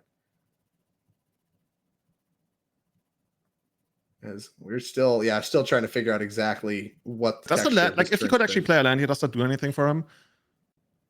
Maybe if he has more cantrips, it does, right? Like it opens up. Like if you can play a fetch land, maybe you can brainstorm again, and then you get that whole perfect brainstorm thing going, and your bobble is going to be a new card. Like it actually matters a lot if there's more cantrips in the equation. Now, if there's not, then it may not matter. Yeah, but if you got nothing, like if you're just like that, then you gotta cast your cantrip anyways because you're still drawing towards Bolt and Slifer, and then you can still make up your mind whether you want to play your fetch land or whatever it's gonna be. Yeah. Grixis, Cliff, unhappy. Yeah, I wonder what the conversation is right now. Out saying, he's already played his land. Like I said, I think this is about playing the land per turn. And I think Cliff, has explained exactly kind of what I went through, where he played the Pluto Delta last turn. So, that looks like a wasteland. And that isn't going to be worth a lot. You do need to be able to wasteland 2 lands. You can't do that. So there goes an Underground Sea, Cavern of Souls, and Thassa's Oracle still going to be good enough. And Cliff, I think, knows that. He doesn't look very happy with this stuff. And it's another Orcish Bowmasters. Yeah. And it's going to be that's not going to be enough. He's going to be 1 point short. And that lightning bolt that we played pre-Doomsday, that made all the difference then. Yeah, there we go. Brandon takes it. Daze doesn't care. And there's Thassa's Oracle. There we go. 2 devotion, no deck. That means he's going to resolve.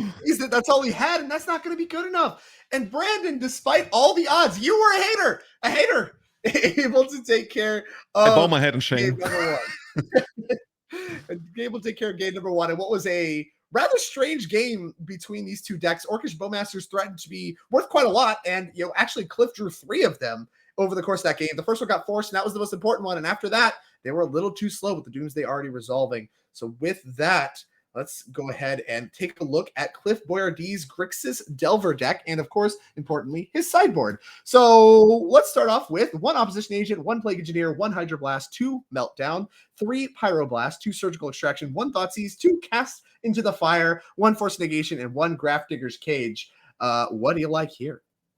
So you probably start out by bringing in the Pyroblast, so you can actually try to win the counter war. That's going to be pretty important. If you have stuff to take out, you can bring in the Surgical to mess up like a Doomsday pile. I'm not always a big fan of that. I mean, there's stuff that obviously takeouts, like I guess Snuff Out, that you don't really want, but Brazen Burrow can go out. Other than that, what else do we have here? Force of Negation, you probably bring in. Opposition Agent, you very much bring in. That's right, seems good. I like that one. That was the one I was really excited about. It's like, I want to see him take 5 cards. Yeah, you got a very healthy amount of cards you want to bring in. So the matchup is already good for you. And I'm not sure if it gets better after sideboarding, but you get better after sideboarding. For sure. And I mean, he's going to need it. Down a game already is Cliff Boyardee looking at battle back. Well, let's take a look at Brandon Darnell's take on the Doomsday deck and what we have to work with here. So in the sideboard, we have 3 copies of Shieldred, the Apocalypse, 2 copies of Veil of Summer, 2 Abrupt Decay, 2 Force of Negation, 3 copies of Carpet of Flowers, 1 Nihil Spellbomb, and 2 Leyline of the Void. What do you like here? Yeah, it's got to be the Shieldred. That's an innovation that I think Max Gilmore pioneered something like a year ago. You just bring in the Shieldreds because they are going to be really, really good against your Java opponent. Bring in your Carpet of Flowers to have enough mana to get all of that out. Probably bring in some of the Veil of Summers. I'm not too sure how much you want to commit to that. It also depends on what you can take out. I'm not a big fan of the Dark Petition in the main deck. That's quite mana in terms of getting 5 mana is going to be a pain. Maybe you even take out it's almost sacrilegious like a Street Wraith. If you have 4 or 3 copies, it's easy to take one out. In the face of up to 4 copies of Orcish Bowmaster, Street Wraith is just so much pain that you're taking. You probably can't do that. But Shieldred is really, really good, and I'd love to see Shieldred in action here. I definitely believe you there. Anything that gains life and has a big body is usually pretty good against Delver. Back in my day, it was Siege Rhino. Here today, it's going to be Shieldred the Apocalypse. So I'm excited to see that in action as these players are shuffling up. If you are still here watching, thank you very much for your time. Please follow, subscribe, all of the things. and support the channel. Paper Magic coverage is not cheap and not easy to do, as I'm sure you've heard about if you've been part of those conversations at all in social media. So please support NRG, support what we're doing here, and support the show that we're putting on. This, of course, is going to be the last round of just me and Julian in the booth. Going on to finish the show out is going to be Mason Clark and Dominic Harvey, two very, very talented casters to take you home. But thank you very much for your time. Oh, I think we actually have one more round. I lied to you all. Please forgive me. We were just told we get an extra bonus round. People love Legacy. Yeah, so much, I mean, I'll take it. I'll watch more Legacy all day. Yeah, This stuff's been awesome. definitely. And I need to see more of Cliff's hat on stream. I don't get enough of that hat. Does he have a different hat for like every tournament? Normally people that have like, whatever, they're hat people have like just like a bunch of different hats. I mean, I think Aren Barrett's right. There's somebody that like was around a lot for coverage when I was around, and she had a hat for every tournament. And I mean, sometimes it was more or less the same hat, but No, there was a thing in Europe going on for the longest of times at every GP you went to. If you saw somebody with a very weird hat, like I don't know, like a dead duck or anything like that, and they were Dutch, they were playing a Storm deck. Because there was a Storm team in, I think, like Nijmegen or something in the Netherlands. And they had something like 10 players, and they all wore like the weirdest hats to any kind of tournament and always played Storm. This was one of the very first things I learned about international European Legacy tournaments. And it was always true. Whenever I faced one of those guys, instantly Storm. Incredible. Yeah, I don't know if that holds up today, as now Grixis Delver is what Cliff Boyardee is starting with, and he's also starting with Underground Sea and a passing of the turn. Again, no turn one play from the Grixis Delver deck over to Brandon, who very quickly is going to fetch. No respect for Stifle. No respect. Fetch. Get that out of here. We'll see what he decides to grab and follow up with here in just a moment. Brandon is probably happy he just like got to take the first game, and then you still have 2 shots at winning a very bad matchup. So overall, if you take the first game, I think you feel okay in the matchup. It's just like it's so hard to take the first game in the first place. Carpet of Flaws, if this resolves, that's gonna go a very long way, because all of a sudden you're freed from all your mana trouble, and it's look, no turn one play from the Delver deck usually means there's interaction on the horizon, and there certainly was. And here is the Underground Sea being replayed, and a Ponder as the follow-up for Cliff, having dazed that Carpet of Flowers. Yeah, you mentioned that card coming in. Allows you to cast the very expensive Shieldreds and very mana-intensive Doomsday cards that, you're trying to resolve over the course of this matchup around things like Wasteland. And it looks like Cliff happy with the cards, going to draw one and pass the turn back. Over to Brandon we go.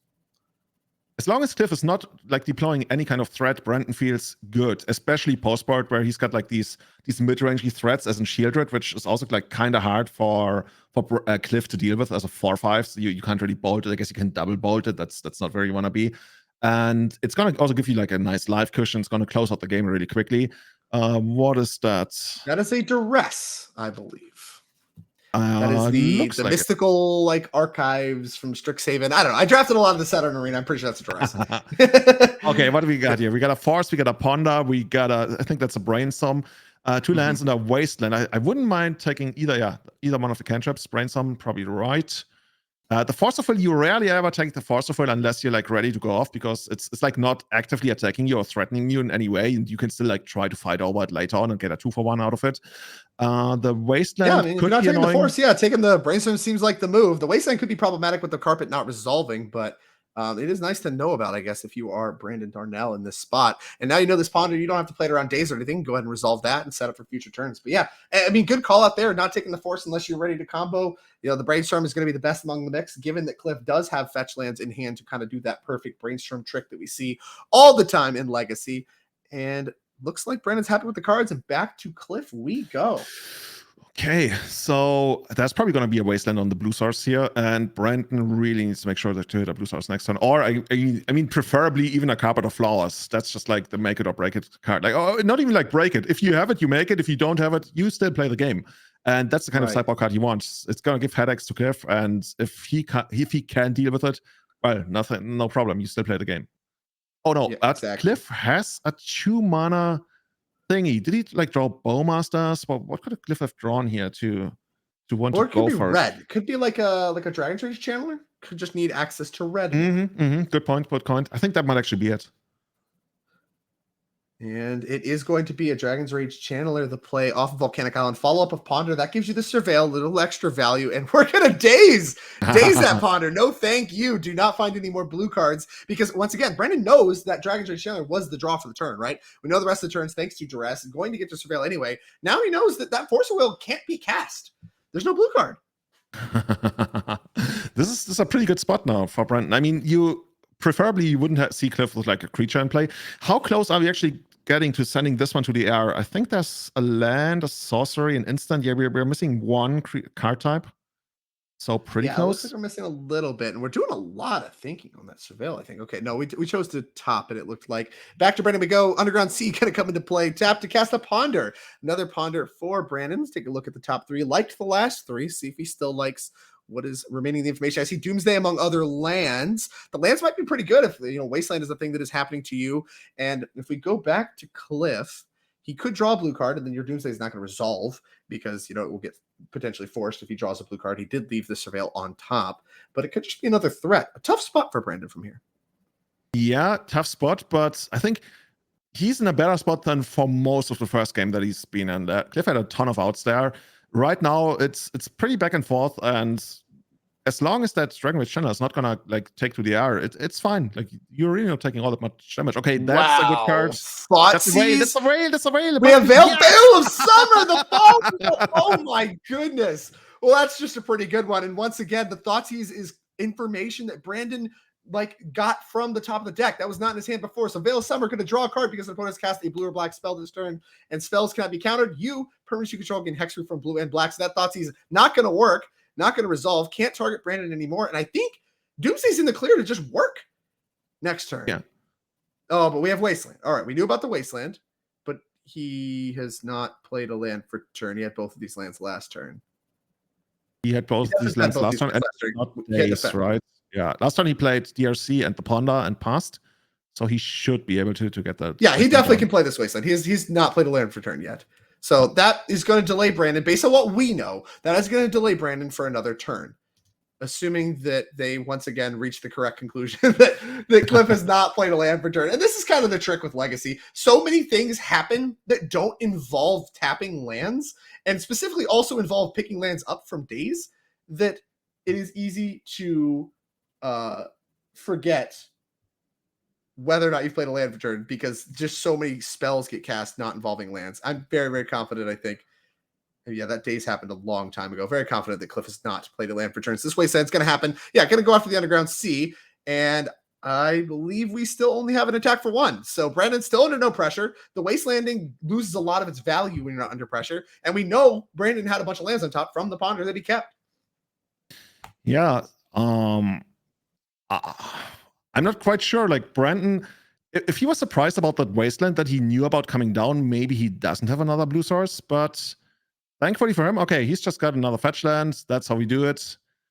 And I would guess it's going to be another cantrip coming down here. Do you start grabbing basics? Yeah, I'll say, do you start grabbing basics here? I mean, it makes it hard to cast Doomsday, but if you're able to grab basic island, I mean, we have the Polluted Delta. We could grab Swamp if that's what matters. So I assume Brandon either thinks he has time or has another way to go about casting this Doomsday. Ooh, and that that's how you do it. Certainly going to make that happen.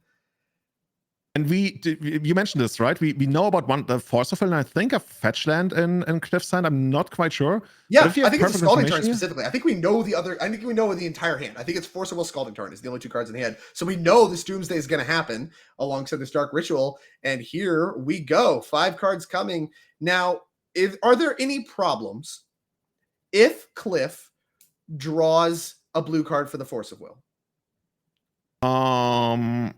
After the Doomsday has resolved, not so much, unless like Brandon has a pile where he goes like all in needlessly. But I mean, you can afford to literally just like wait a turn and set up something that's very safe.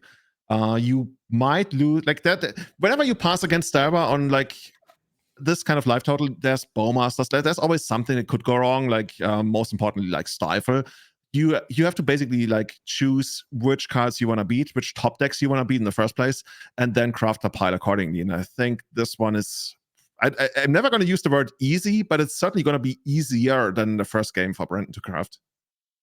Right. Yeah, I think I agree with you there as well. Under a lot less pressure, and with once again knowing his entire hand, like Brandon knowing Cliff's entire hand, is going to be a big part of the equation here. It's like, okay, there's no additional pressure in hand right now. It's like land force. If he draws a blue card, then we're covered because we can just grab the cavern. If he draws Wasteland, we fetch the basic island. So I'm still going to have the mana to cast Thassa's Oracle. I don't have to expose the cavern until the last turn. So overall, we should have everything covered. Edge of Autumns are going to be able to mean that, like, even if you start off with something like a Brainstorm or whatever that, you know, you need to cast, it would just be one additional time walk. But I think with Street Wraiths and with Edge of Autumns, you can actually just do it all without casting a spell. The question is, can you beat things like a Lightning Bolt and stuff like that? And that's the trick with resolving Doomsday is, you know, what can you beat?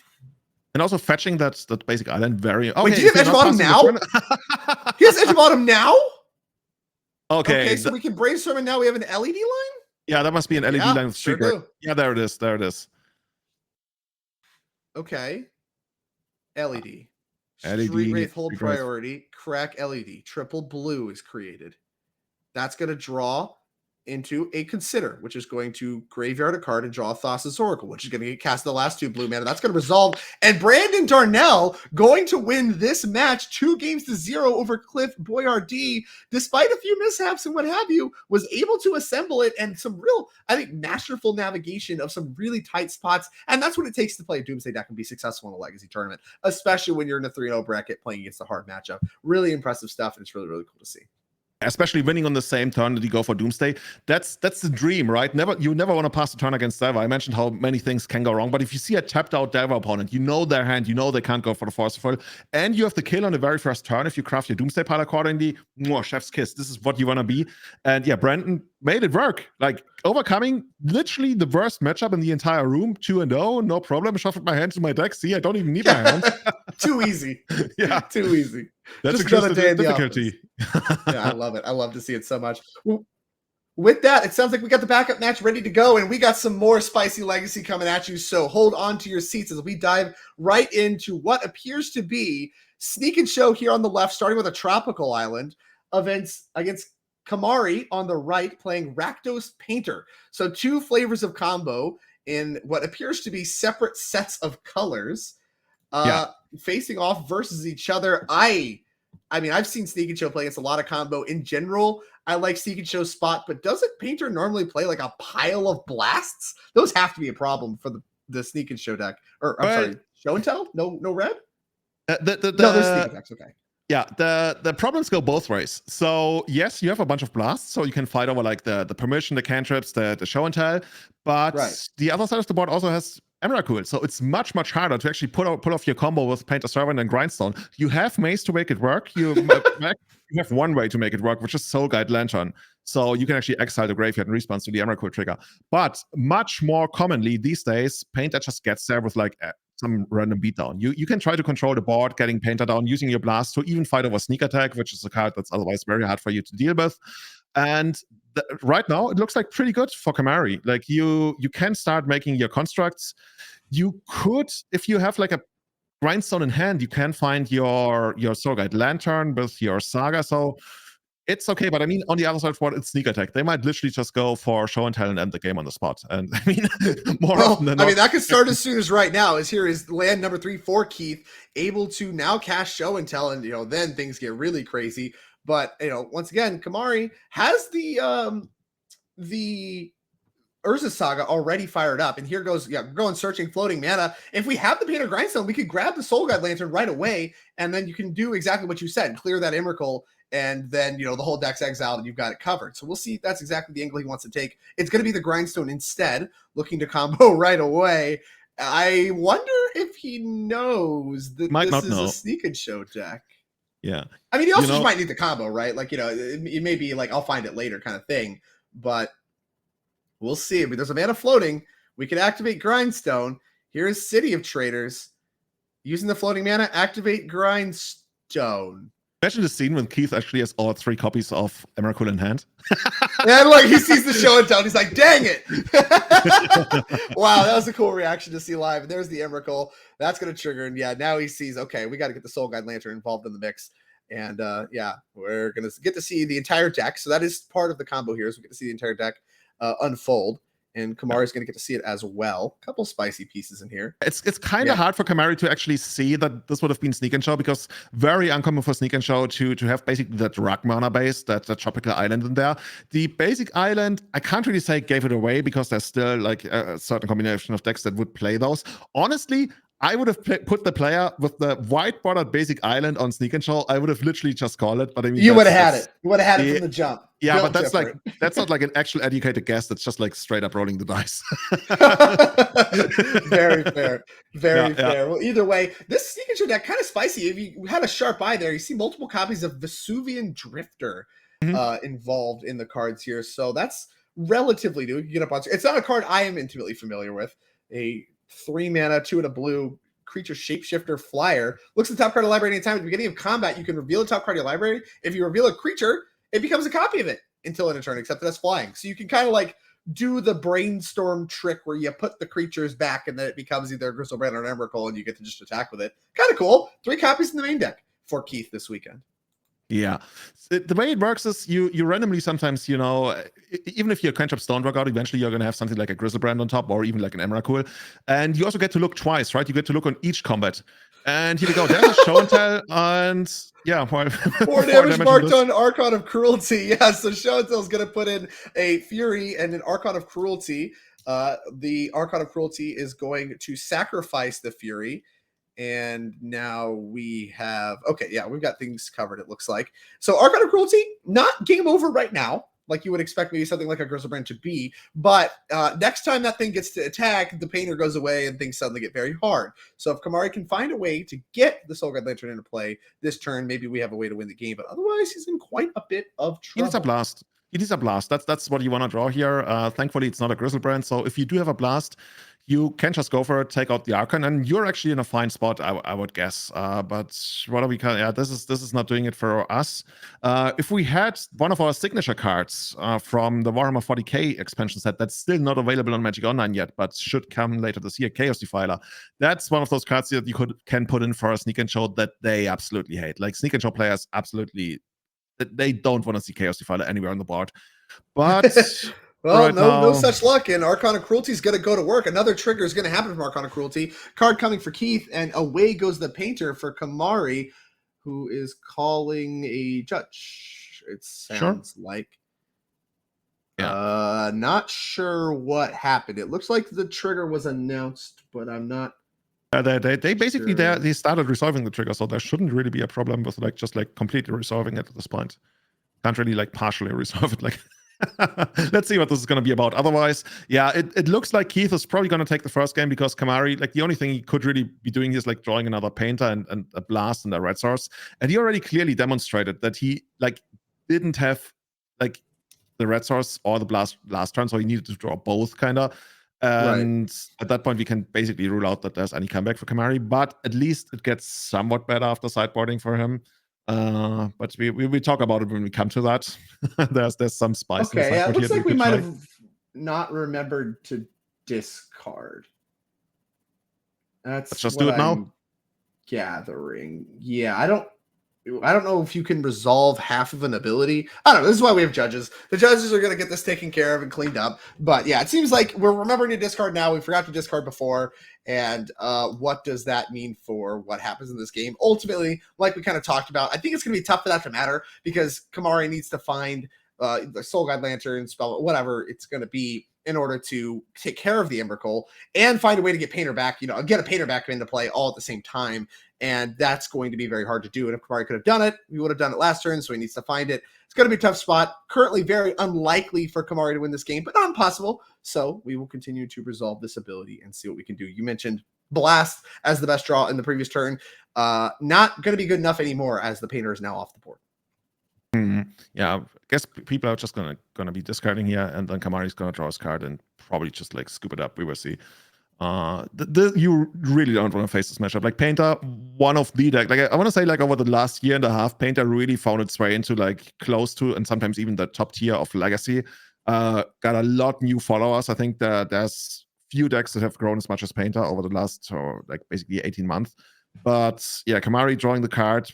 Probably nothing really to do here other than, okay, we found the red source. This could be Painter into 2 mana floating into Blast. Yeah, Oh, Bolt. Wow, this is a tough way to do it. Fury pitching Bolt. Yeah. Oh, wow.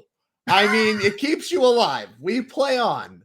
Let's see if there's anything for sneak attack. Well, Keith wasted no time. Yeah, that's an Emrakul, and that's going to do it for game number 1. Hard fought for Kamari. Got to do the Painter combo. Not going to be good enough in game 1 because of the Emrakul, the Aeon's Torn trigger. So with that, we can go ahead and cut either to the sideboards or into the next game. Let's see if we have the deck list ready to pull up. But a tough game 1 matchup for Kamari Bolger here in this Rakdos Painter deck. Let's take a look at what he has access to in the sideboard. We got 2 copies of Fairy Macabre, 2 copies of Magus of the Moon, another copy of Chaos Defiler to go with the main deck ones. Fury, same deal. An Emrakul, the Aeon Storm of his own, 3 copies of Surgical Extraction, 1 copy of Pithing Needle, 2 copies of Thorn of Amethyst, 1 Torpor Orb, and 1 Ensnaring Bridge. Julian, what do you like here? Yeah, I'm going to bring in the Snaring Bridge. I'm going to bring in the extra copy of Chaos Defiler. I'm going to bring in the Needle because Sneak Attack is kind of annoying to deal with if we don't have Painter available. And then for hitting the graveyard, technically you could Surgical the Emrakul. I don't really like that at all, especially since you have the beatdown path available. So what I'm trying to do post-board is I try to be the control deck that has an Urza Saga finish. And potentially a lot more complicated of a combo because all of a sudden we require 3 pieces as we talked about in Soul Guide Lantern. We can take out a bunch of removal spells. We can take out the lightning bolts, we can take out the furies, so we don't really need those. There's Briar's Apprentice we will see how the numbers work out. You can sometimes take out some of your fast mana. The gamble, honestly, I would okay, actually, you know what? The gamble is actually interesting in the sense you don't have to reveal the card, right? And if you gamble for Emrakul and you discard something else, which is quite likely, especially early on in the game, you might be able to put in an Emrakul for the gamble. So, dude, this is something I've That's never really seen before. next level. I mean, we got things like Arcana Cruelties and stuff to cover. And speaking of, let's go ahead and take a look at Keith's deck list and see some of the stuff that we have going on here. Quite a sideboard juke here in the start here with 3 Minsc & Boo Timeless Heroes, 1 Flusterstorm, 1 Meltdown, 1 Pyroblast, 1 Red Elemental Blast, 2 Brotherhood Ends, 2 Carpet of Flowers, 2 Grafted Cage, and 2 Blood Moon. And yeah, we mentioned, potential to do some juking and Chaos Defilering. The Archons do some amount to mitigate that. What kind of changes are you making here for this matchup? Yeah, definitely the Brothels and the Meltdown. Those are cards you really don't want to see from the Painter side of things. Technically, you could bring in the Minsc & Boo. I'm not a big fan of that. You could bring in the Grafdigger's Cage because they have Painters a lot of graveyard synergies. It's going to depend on what you want to take out. And traditionally, there's not really much you want to take out from this deck. Just the 3 mass removal spells, those are going to be a big deal. I probably wouldn't bring in the Grafdigger's Cage, I think. And then just try to run it back. I'm not impressed with Veil of Summer. That is the end of my analysis. I think I would probably cut those. I don't think they're good enough for even for the blasts kind of tricks. The thing is, if Painter names blue, then all of a sudden, your Veil of Summer trigger on basically anything. Fair. That's true as well. Either way, back to the match we go. Go ahead and take a look here at game number 2 as the players finish up their sideboarding. Kamari, of course, going to be on the play this go round. It's going to be interesting, by the way, whether Painter names blue in the first place, just because of that interaction. We saw the green is available on Keith's side, so you could think about Veil of Summer. You might still want to name blue because you want to fight over the sneak attack, so this is what one of those things that's not quite clear. By the way, this is one of the most popular basic art choices for Painter decks. So shout outs to Kamari. Yeah. You got all the tech, huh? You got the Storm people with hats. You got the Painter people with basics. You just got it all covered. As he was Goblin Engineer off Great Furnace here on turn 2, using, of course, Mountain. So the Great Furnace is actually quite relevant for this Goblin Engineer, something that you can sacrifice to bring back whatever that Kamari looks to search up, which is going to be a Phyrexian Dragon Engine. Yeah, that was such a great addition to the deck. This one allows you to grind out the opponent really well. You can keep bouncing it back and forth between the graveyard and the battlefield, drawing new cards every single time.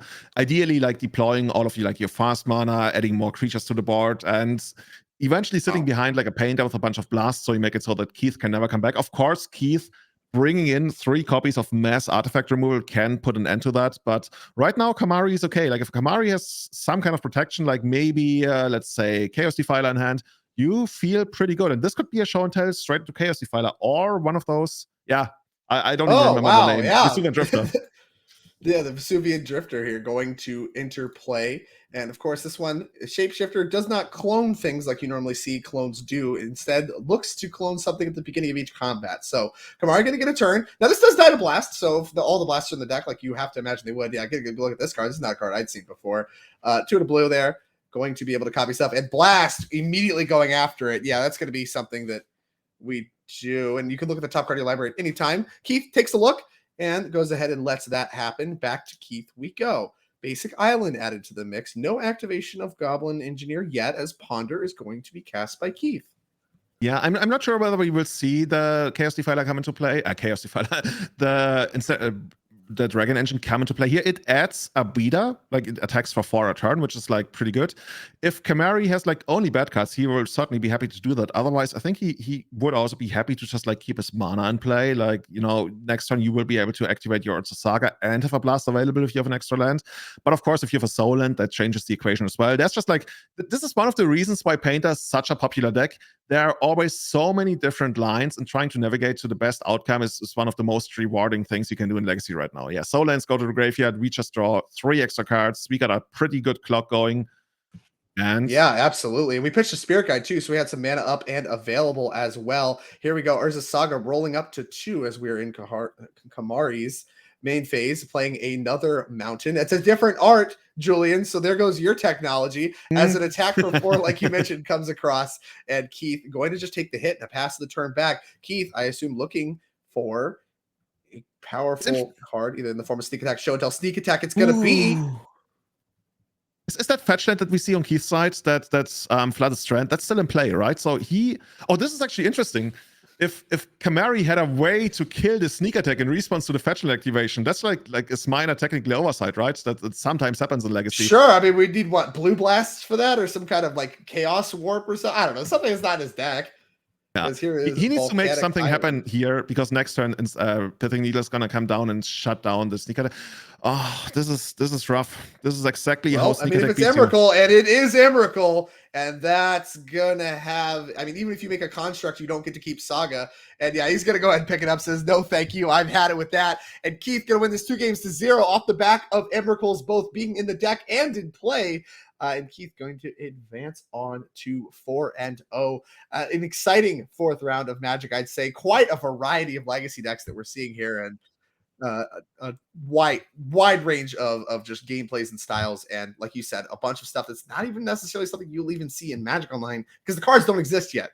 So some really cool stuff. Well, with that, yeah, that is the conclusion of round number 4. We actually will be bringing you round number 5 here shortly. Before we do that, let's go ahead and talk about some of our upcoming events that we have going on. Here in July, you can see we're going to be in July, St. Louis, 8th to 9th. We're going to have a team showdown. $10,000 showdown. The entire team will qualify for the end of year championship. We talk a lot about how these players grind into that. All you have to do, bring your friends, win the tournament, and you are into the end of year championship. So a lot on the line there. And on Sunday, another one of these, a 5K legacy trial, going to be very exciting up for that. You can use hashtag NRG STL to join the conversation about that event. That is the next event on our schedule. After that, we will be looking at going to Detroit in August. That'll be August 12th and 13th. $10,000 Modern Showdown like we saw here this weekend. Then on Sunday, we got a $5,000 Pioneer Trial. So that's something to look forward to as well the month after. And then last but not least, on our next up events, we have Indianapolis in October. That's going to be October 14th through 15th, a $10,000 Pioneer Showdown. And then a team event that's $10,000 team trial the weekend after. So you bring your friends again. Everybody show up, come grind some Magic. And of course, all of the formats that you know and love going to be represented. Plenty of opportunities to play Pioneer, Modern, and Legacy. And we will bring you more of Legacy here after the break.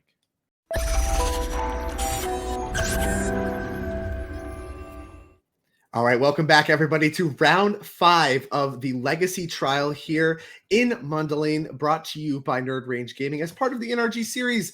Before we dive into our 5th round of Legacy today, let's go ahead and get a quick update on our players to watch that we're looking at this weekend. We see A. Adams has fallen to 2-2. Adam Wasburn-Moses has also picked up a loss at 3-1 now. Chris Smith advancing to 4-0. We might see a little bit of him a little bit later.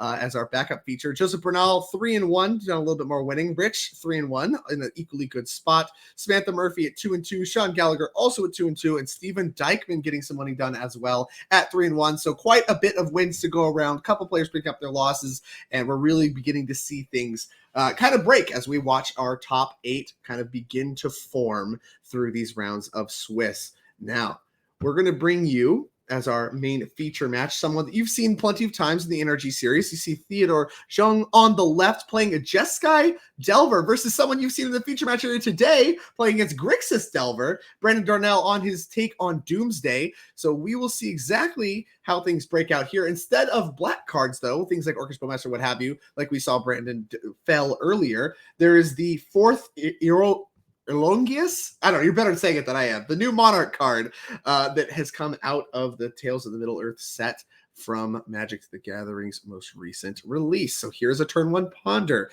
off of Scalding Tarn. Julian, you said previously this matchup's bad for the black version. Discard, I'm sure, part of the equation. Jeskai, is that going to be easier or harder for Brandon? It's certainly going to be easier. Like, there's a couple of white cards that you don't really care all that much about. Like, I guess in this version, it's really only Swords to Plowshares, of which we only got 2 copies of. The 4th Erlingus, I'm trying to get that right. It's an interesting card because technically Brandon doesn't really care about it all that much because it's like a 3-mana spell that doesn't do all that much, and also like the Monarch and everything. Like, it takes a while to become active. But there's like this scenario where Brandon is not ready for a haste creature out of Delver because that's not something it's known for. So all of a sudden, like, we might be looking at a scenario where like Theodore is sitting on 4 lands, and then like how much damage? That's like 4 extra damage to the face when Brandon least expected it. So that's interesting. But other than that, without black, without like the Bowmasters, without any kind of like, I'm not even like looking at the sideboard model, but usually like white doesn't offer that much and stuff that you can do. I think it's gonna be easier for Brandon, but you're still up against Delver, and that's just a problem. Like Lightning Bolt, Daze, Force of Will, Wasteland, Quick Clock. I think first of all, Brandon is just happy that Theodore didn't have a turn 1 creature. Like whenever Delver goes first and goes turn 1 Ponder, half the format like size is like, okay, it's not as bad as I thought it would be. Absolutely. I have to agree with you there. And with taking the Daze and now Dark Ritual into Doomsday on turn 2, we saw a little bit of, put the Thoughtseize, into the graveyard along with his land, seeing the Wasteland, was able to follow up with an Underground Sea into a Dark Ritual into Doomsday. And like you mentioned before, these really, really fast kills and presenting Doomsday as quickly as you possibly can is the way to do it if you're looking to beat Delver, a matchup that we've seen Brandon Darnell defeat already once in the feature match area. Theo, once again, Doomsday gonna resolve. We'll see if Theo can do anything about the pile after the fact. But you mentioned, Jeskai Delver gonna be a little bit easier to defeat after if you have to pass the turn than even the Grixis version was. And so Brandon already looking to be off to a good start with this turn 2 Doomsday. What Theo wants here is probably something like an end of turn Lightning Bolt and then another Wasteland, because one of the best ways to disrupt Doomsday when they go for like one of these early piles is to just like hit their mana really hard. If they want to account for that, they have to put a bunch of lands into the Doomsday pile, which slows them down, which then like allows Theo to maybe like get a creature down and win before Brandon gets all the lands that he needs. So yeah, if there's another Wasteland, I think it's going to be problematic for Brandon. Of course, he could build piles that involve, like LEDs that we've seen before. And maybe that's actually what's going on here. I'm not even going to pretend that I can tell you which pile he's going to build. It's a surprise for both of us. But Brandon already has like a pretty good idea of, actually, he has a pretty good idea of what he's up against. He does know that there's a White Splash. I think this game it won't be relevant. And yeah, Theo must just like maximize the stuff he's got. Ideally, end of turn Bolt, untap into creature plus some kind of permission. It's kind of awkward because from what we can tell, it's like pretty clear that Theo doesn't have a Force of Will or a Daze, which in turn, of course, makes it more likely that he has Lightning Bolts. Right. Come on, push it a little bit further. Another Wasteland, right? Which we saw his hand from the Thoughtseize, so it could be, there's a lot of draw steps that can happen, especially after resolving things like a Ponder and stuff like that. But overall, I think Brandon has a pretty good idea of what he needs to cover. We have seen a copy of Lightning Bolt for sure, but with a 9 health, like you need a lot more than just one in order to end the game. You're going to need some additional help. Let's see if we can get a good look at the pile here. I see Edge of Autumn, Street Wraith, Thoracle. Didn't get a great look at the rest. Maybe a pile that can't beat a Wasteland? I love that you're adapting to the shirt Brandon is wearing. You called it health, 9 health. Yeah, this is what we do in Doomsday, right? In Magic Life Points now, we have health. I love that. Life total is very much a resource here for the Doomsday deck, who has to lose half of their health most of the time for this game to be won. As Theodore taking a look, doing a quick count, as we've seen players do very often. Kind of one of the awkward parts of Doomsday, like just revealing the entire deck is like, all right, can I work backwards and figure out what their Doomsday pile is going to be? And it's also Theodore, quite interesting. It's also quite interesting. Theo has that volcanic island up, right? Which once again tells us he didn't have turn one like a 1-mana creature in hand. He didn't have a ponder in hand, so he doesn't have a brainstorm in hand because there's a good chance he would have brainstormed in response to the Doomsday. So that actually heavily narrows down the stuff that Theo could actually have in hand here, and that might actually be, like as you mentioned, Wasteland, additional copies of Lightning Bolt, very likely here, like very, very likely, unless he's literally sitting on a bunch of extra lands. Exactly. So we'll see. Okay, that's no Wasteland. Murktide Regent says, okay, after the Lightning Bolt, opponents at 6, that's going to be big enough. That's a 6/6 Murktide. You don't get another turn. So win this turn or lose, says Theodore. And we will see how Brandon will respond to that. Here's an Edge of Autumn cycle. That's going to sacrifice this Underground Sea. Blue mana floating. Draw a card. Yeah. Next. There's basically no way to stop him here unless he build a very basically Brandon is not gonna cast any more spells that can be countered, assuming that the other 2 cards on the top of his deck are additional cyclers. But he's somewhat shaking his head. Yeah, he seems to be thinking, do we set this up wrong? No. Okay, down to 4. Here's a Street Wraith. Oh, we don't have a Cavern. Blue. Whoa. Cycle. I mean, it's dead. Yeah. I think he took the game. So, it was quite clear that Theo probably doesn't have anything because Theo wasn't fighting on the last turn. So, unless he had drawn into it, he would have had it here. So, I think it's kind of okay to not go with Kevin, but I'm not sure why he did it that way. I don't know. Maybe he couldn't go one deeper. I didn't see him cast Thassa's Oracle. Did he win that game? I think he must have won the game. He must have won the game. I don't think he did. Well, either way. You think he misbuilt the pile? Oh my god. I don't know. I didn't see him cast Thassa's Oracle. We'll get an update once we get down there. For now, let's look at the sideboards and take an exact look at what oh my god. Let's take a look at Theodore Jung's take on Jeskai Delver. Start off with 2 copies of Hydroblast, 2 copies of Meltdown, 2 copies of Pyroblast, 1 Red Elemental Blast, 2 Surgical Extraction, 2 additional copies of Swords to Plowshares, 2 Force of Negation, 1 Wear Chair, 1 Grafdigger's Cage. If you are up against Doomsday, what do you like, Julian? Once again, Pyroblasts are going to come in. That's going to do some work for you. Force of Negations, extra copies. Other than that, there's, I guess, Red Elemental Blast also counts among those. And then there's technically, once again, Surgical, which you can bring in if you got stuff you don't want. Swords to Plowshares comes out. Honestly, 4th Erlingas. We talked about that scenario, but it's probably going to come out. And that already gives you 5 cards. That brings in a bunch of blasts and forces. And I think that's what Theo is going to do. Yeah, what if there's some merit to keeping the Monarch cards in your deck if you're anticipating a little bit more of a grindy game? Although we have seen Brandon, just kind of try to blow the doors off through, one or 2 pieces of interaction and then just going for a turn 2 kill. So maybe that's not where you want to be. But yeah, maybe trimmed. I don't know. Could be good.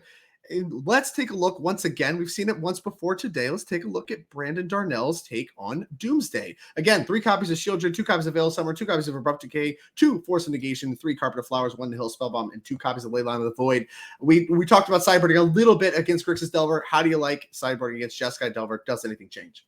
Yeah, it's pretty similar. You got your Carpet of Flowers. Of course, against Jeskai Delver, Shieldred is I say a lot easier to deal with. Brandon doesn't really know how many Swords to Plowshares there are going to be. It's very likely that there are not going to be any after sideboarding. So at least for game 2, I think she's a very fine choice. For game 3, it's basically that gamble where you try to choke the opponent out. You would certainly for game 3 shuffle your sideboard back into the deck to keep the opponent uninformed about whether there's going to be Shieldred. Other than that, Veil of Summer seems okay. I mean, there's a very real scenario where you even sometimes just take out some forces because you grind out the opponent that way. Postboard, you can try to do that, especially if you're relying on cards that carry the game like Shieldred. But you still have to account for Murktide, and Murktide is the one card that can actually go over the top of Shieldred and win the game before she becomes relevant. So, Tough spot. Might just want to get the Veils in the deck and be like, all right, we're just going to try to resolve quick Doomsdays and hope that's going to be good enough if you anticipate the Shieldreds maybe not being the angle you want to take. I can see that. Yeah. Well, so yeah, Carpet of Flowers, that's going to be one of the very big cards. If you can get the carpet down, like half your work is already done.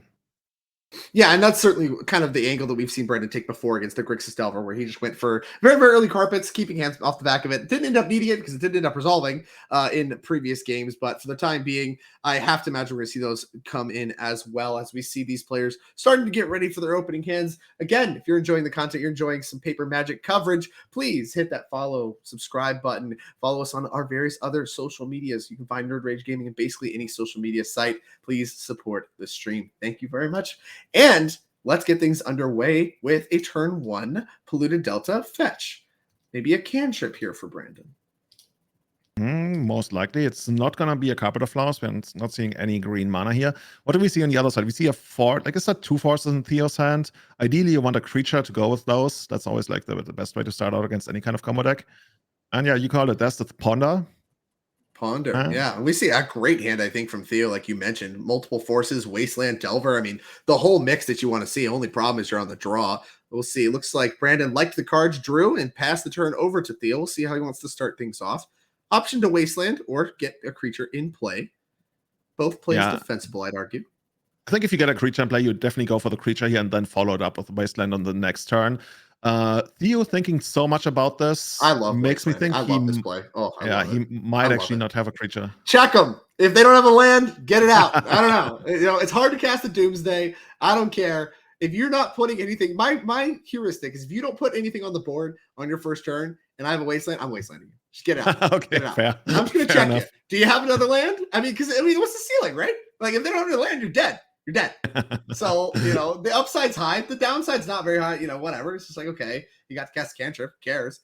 Obviously, the dream scenario is they don't play anything. You just get to Wasteland it. But, like, Is that how you win your games? You just like Wasteland them like 4 times. Wasteland people. It's so free. Exactly. It's a duress, and you're not going to like what you see with this duress, Brandon. As we see 3 lands, Delver, which you can't take, 2 forces, and a surgical extraction.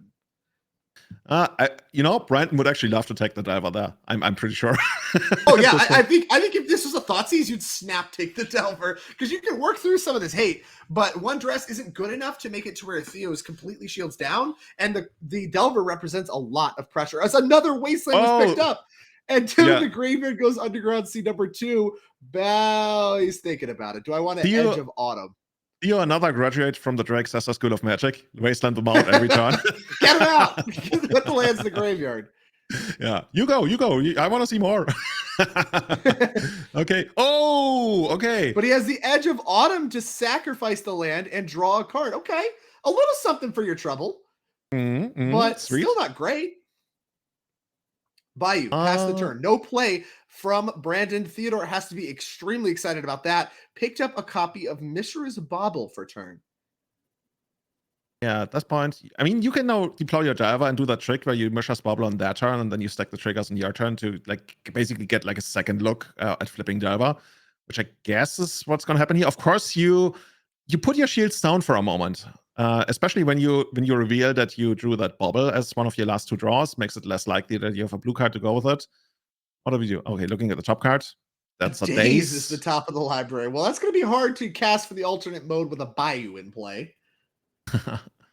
Yeah, Theo feeling pretty good about this.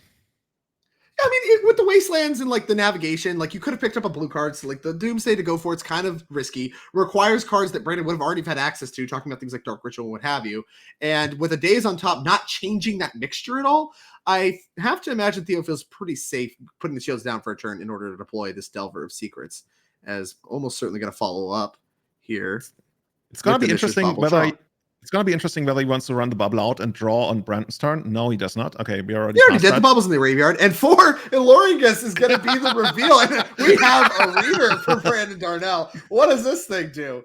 Theo going to draw it and maybe consider casting it? I mean, you just cast it for 0. You become the Monarch. You don't even care. Like, at this point, you just want the Monarchy because Brandon seems to be somewhat struggling. Hasn't played a land now, and you just keep drawing 2 cards a turn while Java's beating you down. This is horrible for Brandon. Like, recovering from this probably is going to require a couple of carpets. You see it on screen there. Create X22s. We're going to choose 0. Going to go after that with a Force of Will. And you can see that would create Monarch when you deal combat damage with Delver. So that's not going to happen. Force of Will pitching the Daze is going to stop that. And now, I mean, Theo has to be pretty excited to be getting a Force in exchange for that. Has to be something that he's relatively excited about, especially if he has ever picked up a blue card to kind of pair with his own Force of Will. But a nice little pickup. The reason that Theo is in Jeskai and clearly left some copies in this matchup. Yeah, so that makes you think that Theo probably took out bolts, which I think is very defensible, and just keeps these in to have more extra card draw and draw the game out a little bit further, which is like totally fine strategy.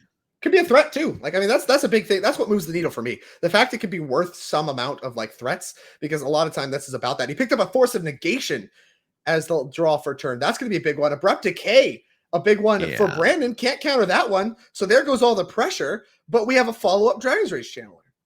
And that should already be in the air, right? You have a creature, you have an artifact. We got everything we want. I think we have instant. I think we have all of it. I think we have instant, sorcery, land, creature, artifact. I think we have 5 over. Perfect. Yeah, it's actually good. It's actually a 4/4. We don't know that, but it's a hidden mode. Like if you overachieve, it goes even further. yeah. Wow. Yeah, that card needed more help for sure. As here's a Brainstorm for Brandon, help to maybe break out of some of this weird mana situation caused by the wastelands that Theodore has presented. Suddenly under a little bit of pressure is Brandon. Yeah, he's probably looking. I mean, we don't really know what he has in hand. Ideally, he already has his Dark Ritual and his Doomsday in hand, and now is looking for some kind of protection, maybe some discard. But the problem is now, even without the creature on board, with every turn you pass, you're not getting the Monarchy, and you're drawing 2 cards a turn, which every single turn puts the game further out of reach. So at this point, as much as it hurts, you probably really want to go for Dark Ritual Doomsday here and pray. That's the best thing you can do because you're not beating the Monarchy. It's just like such a big pain now. And I think he might go for that. I'd have the Veil of Summer. Yeah, this looks very much like a Veil of Summer player. We don't have the Monarchy in play quite yet, although we are going to go ahead and Dark Ritual into Shieldred. That one can be forced, but can't be forced and negation. And yeah, it looks like we are going to go ahead and force that. A little 2-for-2 exchange there, Dark Ritual Shieldred. And then, is that a Daze backup? Oh, but he can't cast. It doesn't work. All that mana for Theo, and we have a Surveil here in response. Happening for Theo. So this Daze left in hand for Brandon's not going to be good enough. And Shieldred's going to get countered by this Force of Will, and Brandon functionally out of resources. Yeah, and if it wasn't for the Monarchy, I would actually say, okay, Brandon is still in this game. He is gonna be like beaten down by that DRC, but now Theodore like picking up 2 cards a turn. It's gonna be so rough because at some point you like if you go down to let's say 7, then your Doomsday is going to put you to 3, which makes like cycling a lot harder, fetching, like even using Force of Will and stuff. Theo is like in such a good spot. And I mean, honestly, after all, this is a very typical game of how this matchup plays out. The 4th Iloringus got countered. It got forced by a force pitching Daze many moons ago. No Monarchy. Oh yeah, no Chat was actually telling me that's no Monarchy. Yeah. I was like, wait, 2 cards. What are you? Anyways. No, you're right.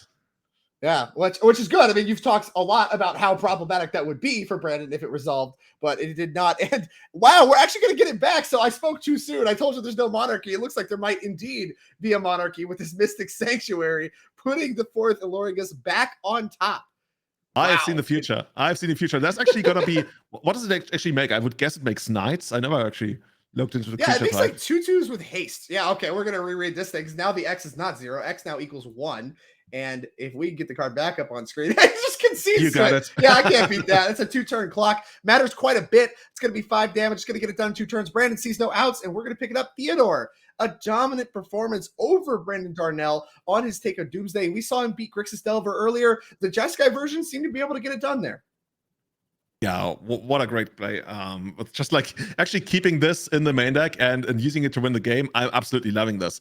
This is one of those cards that I think we're actually going to see more. I didn't expect it to see in Diver. I thought we were going to see, and I mean, we do see it a lot in Red-White Initiative, but maybe that mode that we saw earlier that drew out the Force of Will of just like 2 mana trying to get the Monarchy is something worthwhile going forward in Legacy. And if that's the case, all the more power to that card. Mattered a lot. Yeah. Mattered a ton.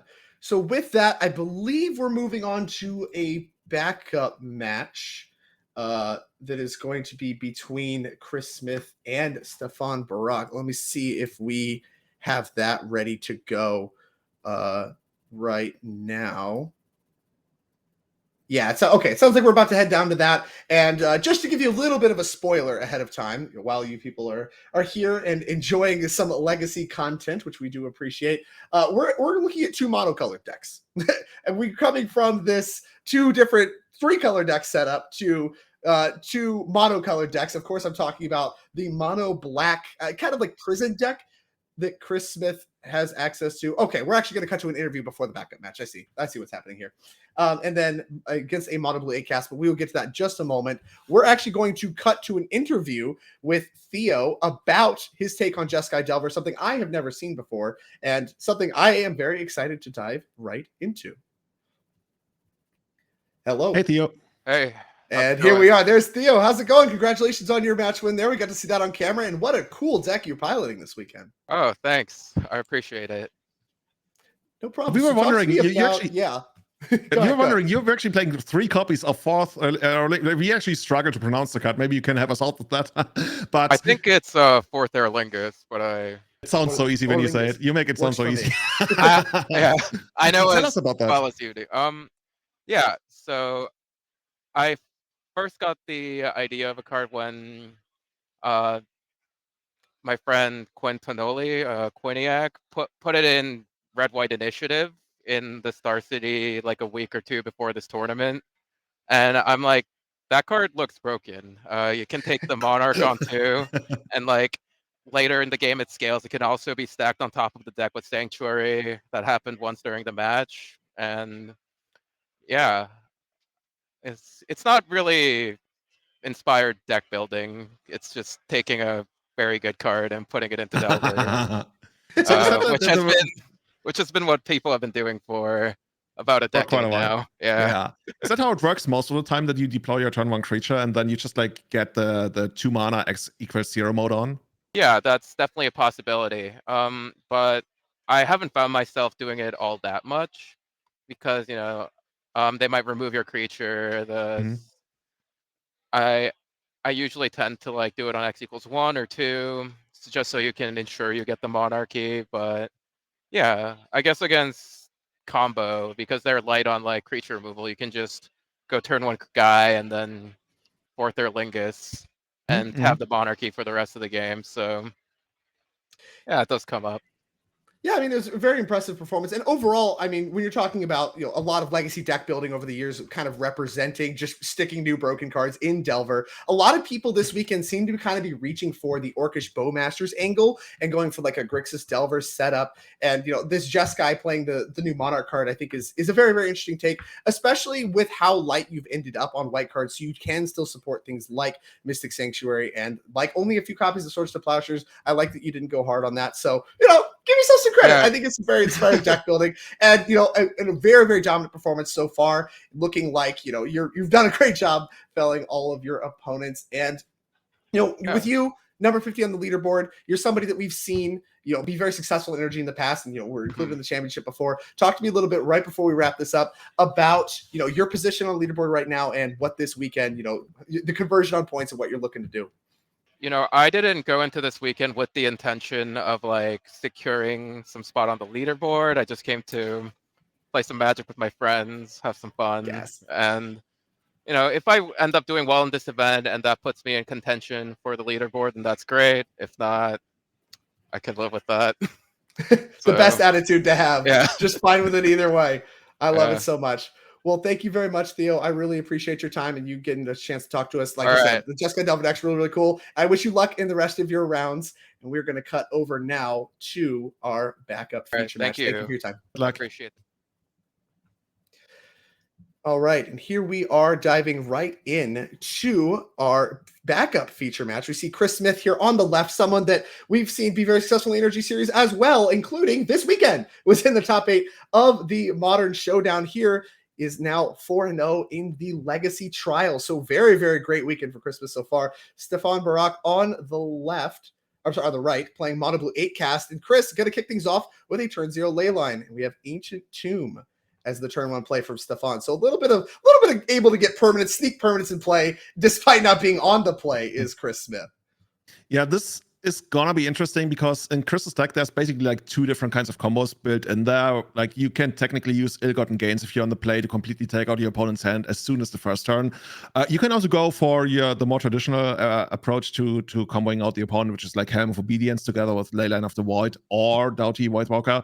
But on top of that, we also have 4 copies of maybe the card Stefan wants to see the very least. We have 4 copies of Karn the Great Creator, which is basically shutting off all of Stefan's deck.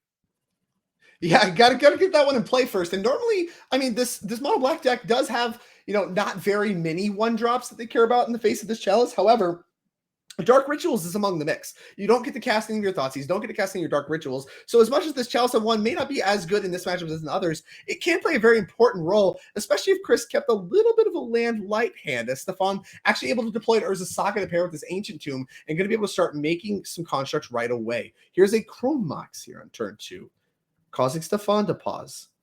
That one's going to come in. Imprint. Trigger is going to imprint a Grief.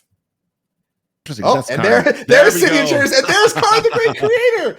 And Force of Will, yeah, that one has to get forced. That's going to pitch an Emery. Need to take care of that one right away. Life point lost by Stefan. So he very quickly recognized that's the card I don't want to see. You called it out. Got to put it in the graveyard with Force of Will.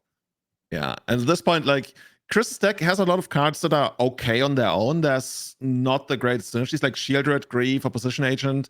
They're okay. We got Orcish Bowmasters in there. But he doesn't really have a way to actively stop what Stefan is doing over there unless he finds his own Karn. So that could be a problem. Like we've seen this 8-cast deck, I think, a couple of times before now. It can grow out of control very, very quickly. And as we're seeing right now, it can also put on like a very serious clock. Like these construct tokens are gonna be like at least 4/4. This already makes them like the next one a 5/5.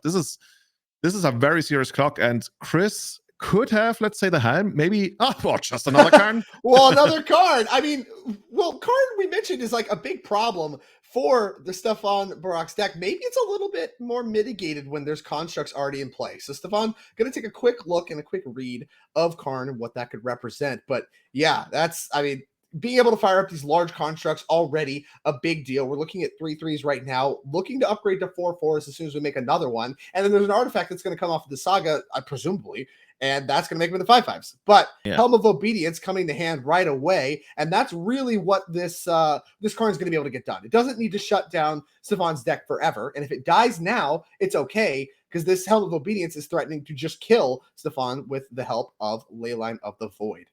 Yeah, what I expect Stefan to do there is go for a Pithing Needle on the next turn, just like name the Helm of Obedience. If he's like, okay, I guess Chris is explaining the combo right now, and for those who don't know, the Helm, you activate it for at least 1, and then it's going to mill until a creature hits the opponent's graveyard. But because we have Leyline, there's never going to be a creature hitting the opponent's graveyard, so you end up like basically exiling the opponent's deck. So Stefan needs to go to 3, use the 3rd chapter, and get the Pithing Needle down. And as far as I can tell, there's probably nothing that Chris can really do about that. So he got away. Good enough. We'll see. He's making another construct. So, I mean, we're playing on here. We have another construct, so we can clear the Karn, presuming there's no, crazy, 0 mana tricks, which I would say, is not likely, but, we're in Modern. There's a lot of them. So we're going to see exactly what he can present. You called out Pithing Needle, and we do see a copy of Pithing Needle. Have to imagine that's going to be the grab for Stefan. Got to make sure that he sees it, and it looks like he does. That is a Pithing Needle. Yeah, I'm going to name help. You see the hand wave. Yeah, that thing, the helmet. The Helm of Obedience. The worst thing that could have happened to Stefan is like drawing a Pithing Needle, because he's got that Chalice and 1 down, but thankfully, fortunately for him, he didn't do that. And yeah, he's going to shut down that. He's going to take out the Karn. And from there, Chris once again needs to present something, and it's like, it's getting very hard for now. No, that doesn't work yet. Okay, what's to tap the Mox Opal to cast stuff? Can't do that quite yet, but we can attack the Karn. Go ahead and clear that off the battlefield. That's 2 Karns down. So we mentioned that Karn could be a huge problem for the Mono Blue 8-cast deck. Has been able to answer 2 of them and has that Helm covered for the moment. We'll see what Chris can do to respond to that. Still 20 life. Hasn't lost a ton of life. Of course, Stefan, with these Ancient Tombs, has been doing a ton of damage to himself. Now looking at 13 life points left, having never been attacked by Chris. He's also looking at his sideboard once again, which makes me feel like, does he have like a 3rd Karn, and then is going to try to grab something like an Ensnaring Bridge, which could be a way to do it. I guess Wormcoil Engine is another thing that comes to mind, but if it's another Karn, well, the ensnaring bridge will eventually be overcome. So I don't know. I mean, you could play Filigree Silex, right? And then that blows up all of the tokens. Does that say non-token? So it's just a ratchet bomb. So you can blow up the tokens and the chalice and the Mox Opal.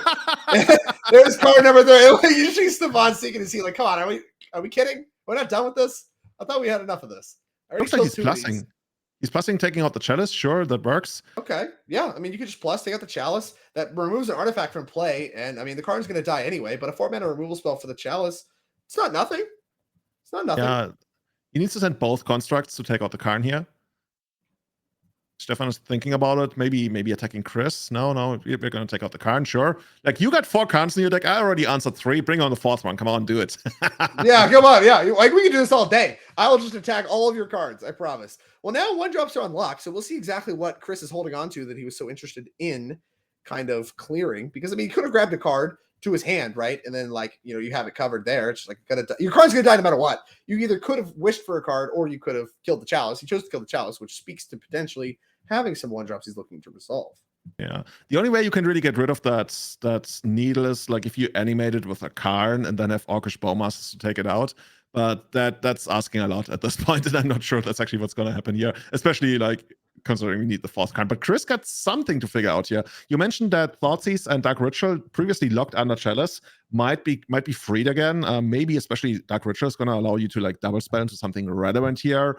But it's gonna be tough. It might actually be the 4th Karn. Like, call me crazy, but it almost feels like, okay, we run this one out. Okay, yeah. You know, player land. Go ahead and blow up that city chair. So we have an extra land. Going to go start developing our mana. The helm's in play. Yeah, I mean, we need to find a way to clear this needle. And as soon as you do, you're covered. As here's a Seat of the Synod added to the battlefield for Stefan. Yeah, Stefan is just like, okay, take 5, or maybe even more. At 10, at least. Yeah. Well, there's Thought Monitor. Well, that card is going to really get the party started here for Stefan.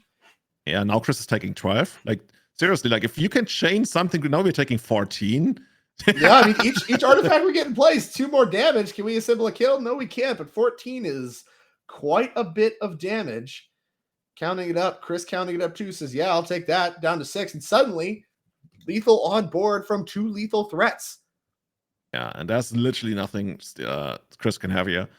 I'd be happy to prove him wrong, because then I would actually learn something. But right now, that's just like, we're going to look at those Aquaman cards. Yeah, that's the Agadim Awakening, I believe. That's the land on the other side of it. Indeed. Yeah, no main deck kind of like Wraths or anything, right? Like no Ratchet Bombs or anything like that. Damnation. A whole lot. It would need to be like Karn plus Dark Ritual. Karn number 4 plus Dark Ritual. Doesn't have it. Chris Smith going to scoop him up. And Stefan Brock, someone that we called is maybe going to have a little bit of trouble in this matchup, able to dispatch of 3 Karns to win game number 1. Some real impressive stuff. Let's take a quick look at how he is going to adapt in the sideboard. Of course, here's Mono Blue 8 cast. We've seen a little bit of this deck today. 1 Haywire Might, 1 Brazen Borrower, 2 Fairy Macabre, 1 Subtlety, 1 Hurkyl's Recall, 3 Dismember, 3 Force of Negation, 1 Grafter's Gauge, 1 Soul Guide Lantern, 1 Caracas. Julian, what do you like for the matchup?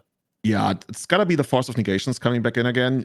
Haywire Might certainly is going to come as well. Other than that, you could bring in the Brazen Borrower to, sometimes break up the combo if Chris has like a very quick kill. That's what I think I want in the matchup. There's nothing else that really jumps out at me from the sideboard. Yeah, a lot of the main deck game, of sure, is the forces kind of mattering, and then, being able to just kind of punch through like we saw him able to do. So let's go ahead and move on to Christmas Mono Black combo deck. In the sideboard, we have the 2 additional copies of Orcish Bowmasters to fill out the set, 2 Plague Engineers, 1 Wormcoil Engine, 1 Chalice of the Void, 1 Tormod Script, 1 Pithing Needle, 1 Liquid Metal Coating, 1 the Filigree Silex, 1 Ensnaring Bridge, 1 Trinisphere, 1 Helm Awakening, 1 Mycosynth Lattice, and 1 Vault of Whispers. A lot of card board stuff here. What do you like? Yeah, it's going to be interesting. You could bring in something like the Chalice, especially on the play, because if you get down the Chalice for 0 on the play, that's going to be very big. Whereas later on in the game, like once you get your Karn down, then you wish for your Chalice. That's more like a turn 3, it can be a turn 2 play, actually, since you're playing Dark Ritual. Technically, it can be a turn 1 play, but it's rough. I think because we have so much mana acceleration, I might actually leave it in the board and try to get a Karn down and immediately land the Chalice in 0, but you want to do that in first. And so now, after thinking about it, I'm actually bringing in the Chalice, and all of the other stuff Orcish Bowmaster is good. Orcish Bowmaster like punishes all the card draw that the Edcast deck has. Is there anything you want to take out here that makes me want Orcish Bowmasters even more? Like, I mean, Ill-Gotten Gains is cute. Like, if you have the opening hand, we can basically win the game here. Okay, we already have Shield Red to punish like all the extra draws. A position agent, I guess that stops the Stops search. like only the Saga? Yeah, like, maybe that one goes out. Search? Yeah, I don't know. I mean, you can do some small trims if you think the Orcish Bowmaster is the angle you want to take. Like you said, it does stop a lot of the draw, and a lot of the initial creatures are small. But if you're facing down something like a Kappa Cannoneer, it may not be enough. So we'll see exactly the angle we want to take. We already have a lot of draw punish in the form of Shielders and Orcish Bowmasters, so might just be the Chalice and, discipline mulligans to cards like we saw Chris do. But we need to have a little bit of a way to defend it and kind of power it out a little bit faster. So with that, let's cut back to the match. The players should be just about ready to go. Looks like they both have hands. See if they're both keeping these hands. And it looks like they are. And we're kicking things off the Snow-Covered Swamp, passing to the turn. No, turn one play from Chris Smith. Ancient Tomb for Stefan. It's going to be interesting which kind of opening 8 cast it's going to have. Sometimes you have like the sluggish behemoth that builds up to like the really big turn on like turn 3. And sometimes you explode on the board, but you open yourself up to like any kind of interaction that Chris probably doesn't really have in the matchup. So Steve has free reign. And he still making up his mind. Where are we going to go with this? We're going to go down to 18 and run out. What is it going to be? There's not really all that much. Yeah, Chalice on 1. Okay, I mean, it was effective last game, right? Like, it's something clearly Chris cared about. Picked it off with a Karn. And here is what looks to be an Urborg as the second land. Must be another Karn, right? Oh, Dothy Voidwalker. That's going to start to set up the Helm combo. Also is going to do a lot to mitigate things like Emery that could come down on the opposing side of the board. Normally this Graveyard Hate's just kind of there as like a combo, and if it happens to be good in the matchup, that's extra sugar. It is actually somewhat good here, being able to shut down Emery. Yeah, and at some point, you might even be able to steal something like a Force of Will to push through your combo if you actually need it. Voidwalker, one of my favorite cards recently printed, like Urza Saga, Voidwalker, all that kind of stuff. Like, I love that we have these cards available in Legacy. They make for so much cool gameplay. And Stefan as we talked about, this is one of those slower hands, double checking, making sure which cards, like, it really only all that much affects Emery, which, like, gets turned off by, you know what, maybe Emery actually was completely sided out. Knowing that this mono black deck usually has, like, 8 leyline effects in the main deck, you might actually just, like, straight up take out Emery. Yeah, I mean, I definitely could see that. And it looks like we're playing Pithing Needle into the Chalice. That's going to trigger the Chalice and exile this Pithing Needle under the Dothy Voidwalker. So an attempt to Pithing Needle Dothy Voidwalker, I believe, happened there. Unfortunately, Chalice's Void is going to prevent that from happening, which means the Mox Opal does not currently make mana. This might actually be a pass here. If that's not extra land. I mean, it may very well be. I mean, I think that might have been his other artifact, and it certainly was. And back to Chris we go. No land. Attack for 3. Oh, too bad. Too bad. I mean, Chris is feeling pretty happy here. Any cards? No. Any cards? I can imagine if we had a card, we'd be casting it no hesitation. So Shieldred, you name it. I mean, you could name out Shieldred here and just be like, okay, you got the Force of Will. Okay, then later on my Karn is probably going to resolve. Like, both of those cards are so good here, and Shieldred even ends the game pretty quickly. Nothing. No play. Okay. Huh. Looked like Chris had some options. We holding something up? I mean, at that point, it can only really be opposition agent, right? But what is this? 4 mana? Okay. Oh, I see. Okay, we're using the Ancient Tomb for black via Urborg, so we don't take any damage, and we're casting opposition agent on instep, and that's going to get Force of Willed. Oh, that's interesting. We don't even have Saga yet. Huh. Okay. I think the clock's just enough, right? Because you can't tap your Ancient Tomb again. Like, you're right. It's going to be a 2-turn clock. Yeah, it's a 2-turn clock. And you don't get to tap your Ancient Tomb anymore. This is perfect for Chris. Like, probably his least impactful card in the matchup right now. We are just like sitting here. Okay, we have to force this, otherwise the clock doubles and we like lose in 2 attacks. Chris going back. Okay, you know what? Now my big heavy hitters are gonna come. Yeah, I mean, whatever. They don't, opposition agent worth something there for sure. And here is the Karn and everything coming up. Chris here is now that Mox Opal is going to be completely shut off. In fact, speaking of shut off, we're just going to blow it up. And under the Dothy zone, it goes. 6 counters on Karn, passing the turn back to Stefan. And now, I mean, if Chris finds another mana source, then everything is just over right away. Here comes Mox Opal. Here comes Urza's Bauble, but none of them work thanks to this Karn. We're taking a look at Dothy. I think that this game is very, very yeah. I mean, Short up. Stefan The gets writing's another on the shot, wall. right? Like the writing is very much on the wall, especially if we get to some more mana next turn, then we can And try to Stefan get agrees. Nicholson I mean, it may take 4 more turns or whatever, but none of your cards work. And all I have to do is find a single mana source, and you are dead. So Chris Smith picking up a very quick win there in game number 2. And given the kind of lack of sideboarding that we did probably, and the time constraints that we have, we're actually going to dive straight into game 3. So there you go. Magic, ta-da, poof. Here into game 3 we are. Chris has, put on a jacket. So that's how you know things are getting serious. And here we go. Starting with turn 0, ley line is Chris as we move to Stefan's turn 1. Here we go. I wonder if Stefan actually brought in the subtlety. I didn't actually think about it previously, but considering how big of a deal Karn is, at least you get to buy like 1 turn with it. Yeah, I mean, and like if you're able to hard cast it or whatever, then it's like pressure for Karn. That's like worth something. Here's a Shadow Spear. That one's going to resolve thanks to Urza's Saga. Lotus Petal deployed as well. A few more cards to work with has Stefan. Not the most inspiring of openings, but if we have, let's say, an Ancient Tomb, we can start putting on pressure next turn. Of course, Chris, he has plans. He's going for the Chromox. Okay. Force of Negation pitching, Emery. Okay. I mean, that's the way to play the game. Let's go and just pitch it. Yeah. Get it out of here. That's the way to play the game. If you think like, okay, I got a pretty quick clock, probably like an Ancient Tomb coming down here. Yeah, there it is. And we didn't. We missed. Saga? Okay, I guess. What? Oh man. Oh, here we go. All right. Well, yeah. Okay. We were pretty excited about the Saga. I think you can't miss this. Actually, Sagas I had this thing coming up exactly right. My ruling was that I kind of had missed it and I didn't get the second chapter, but afterwards I was told they weren't sure whether it's true. So we will see how this works out. If Stefan does get the second counter, he can start putting on a ton of pressure, and it's like gonna be on Chris. Like at some point, if Chris is banking on Karn being good, that's like we might see a repeat of the first game, right? Where Chris actually had like 3 Karns and they didn't even matter because Urza Saga was just too good. Oh no, we're picking cards up. Okay, we're rewinding. Perfect. But yeah, whatever. Okay, whatever. We're just redeploying everything anyway. Doesn't matter. Okay, yeah, like I thought, you can't really miss that. It's like your draw step or whatever. It's like upticking sagas is like one of those like just happens game actions kind of things as far as I understand it. Not a judge, but my understanding is you can't really miss that. So snow covered swamp to join swamp. Back to Stefan we go. Does not make a creature on end step. Could we have? I didn't see what we necessarily did. He could have. Yeah, he could have. But maybe playing a little quickly here is Stefan Barak. Barrick? Could be Stephen Barrick. I don't know. I'm so bad with pronunciations, Julian. I don't know what I'm doing. I just pronounce things phonetically. My camera is his last name, so I don't even know. I just pronounce things however they are. As Haywire Might has joined the fray. Now that actually is going to matter quite a bit here.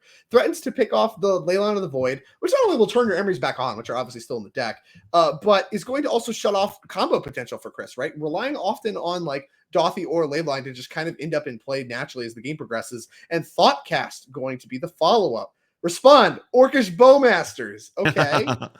Oh, that's actually going to take out the Haywire Might, unless I guess we can still use it to take out the Leyline if we want to. We have a pedal, so I think you can respond here if that's where the damage is going to go. Yeah. Like for Stefan, it's just like going to be important not to get flustered here. Like he maybe missed that second construct token at the end step, but right now you just you play to the best of your ability. And I mean, you're very much still in this game, so I guess we take out the Leyline. Oh yeah, this game, yeah. So we have Shadow Spear, we have a construct token. That's a recipe for success. All this stuff's exiled. You're not going to gain the life which actually might matter. Because of Haywire Might. That's cute. Yeah, you're right. Yeah, it has to die. It has to die to gain the life. So no life coming for Steven here. But 2 cards are going to come, which is going to make the Orcish army into a 3/3 and deal 2 additional points. Not enough to pick off the construct. Construct's now a 3/3, but is able to go face and maybe be able to turn up the heat on the clock. We'll see what Steven drew here. Let's see. Another Saga. This is great. This is absolutely great. So now at this point, I think this is where Chris gets to 4 mana most likely if he has any kind of acceleration like a Soul Land or Dark Ritual. But I guess Dark Ritual already at last turn. He needs to make something happen here, and it doesn't look too exciting. I mean, it's kind of cool that you got this big Orc army, but the construct is gonna swarm you rather quickly, and without a proper reset button in the deck, you might just pass the turn. Yeah, looks like. Yeah, just Urborg past the turn. No real mana going on. And let me get a read of the Orcish Bowmasters, trying to figure out exactly what's going to trigger that thing. Yeah, like you said, I think just building up constructs and working to equip the Shadow Spear to a construct is going to do a lot to win the race, even in the face of a fairly large Orcish army. As here's a Dismember on in step 4 life going to be paid. That's going to go after the Bowmasters themselves. There they go. And that's going to hit the exile. No, sorry, it's going to hit the graveyard. Leyline is now gone. So 3/3 Orcish army, the only thing on Chris's side of the battlefield, as that Saga is going to get ticked up to 2. And now things start to look a little dicey for Chris. Seed of the Synod deployed. Equip Shadow Spear. Combat. Attack. 1, 2, 3, 4, 4, 5. Yeah, we got 5. No token. Okay, we could have made a token, deal 1 more damage. Steven deciding against that. Holding up that activation. Hopefully he's gonna go for it at the end step. You just push 1 point, and if there's something like a Dark Ritual into Karn, Filigree Salix or whatever, you actually kind of get blown out a little bit. Whereas if you just wait till end step, maybe you either choose to or choose not to activate based on what happens. I don't know. You get some options. You're probably making a token no matter what. Maybe you get the damage, but we also might just be working with so much overwhelming damage that it doesn't matter too much, as City of Traders is deployed for Chris. It's going to be interesting. What is Chris up to? What can Chris actually do to basically stem the bleeding here? There might be some kind of line where you go Karn minus, try to find the Ensnaring Bridge to sit behind it for a while. Other than that, there's not really all that much. Grief, okay, but Grief, okay. I mean, that blocks 3/2. It's not nothing. And is going to get that, of course, very powerful ETB trigger. Look at some of the cards that Steven is still working with. Orcish Bowmasters in the graveyard. Why do we care about the graveyard? Very macabre. Going to take out the Orcish Bowmasters, and that's the last card in hand. So not going to get anything out of the Grief trigger. So everything's about what's on the board right now. Is another construct's going to be made. Back to Steven we go. Draw step. Tick up on Saga, going to make a 3rd construct, and now the pressure is on. Covered for this turn. Next turn, things are going to start to get really dicey as we start searching with Urza's Saga. It's interesting that he brought in that Fairy Macabre. I very much assume that since this is closed decklist during this verse, Stefan didn't really know what Chris was playing. So when you see mono black, there's a very real chance that you're either up against some kind of scam deck list or even something much more Reanimator focused. So he brought that in just in case. Would have been actually funny if Chris had some kind of ill-gotten gains line, and then that would have screwed it up. But right now we're just going for the robot line. We make robots, we turn robots sideways, and that's what we do. And it looks like fortunately, very well going to do more than a good enough job here to cover a lot. As here's Pithing Needle. That one likely going to name Karn. Yeah, I mean, Macabre hits Agadeem's Awakenings and Ill-Gotten Gains. I guess it's not nothing if you really think you just have no cards for the matchup, but tough spot to be for sure. Oh, well, like I said, the constructs are where you do want to be, and that is where Steven is right now, as we're going to see likely some attacking getting done here. Urza's Bauble adding to the mix, and a huge attack here. Let's get a total on that. 1, 2, 3, 4, 5, 6, 7, 8. So we have an 8/8 and a 9/9. So the blocks don't look very good. We're in chumping territory. Can't do any kind of double block cuteness. And going to lose 9-6. Steven's going to gain 9-24. And now Chris Smith back against the wall, needs to have a huge draw step here.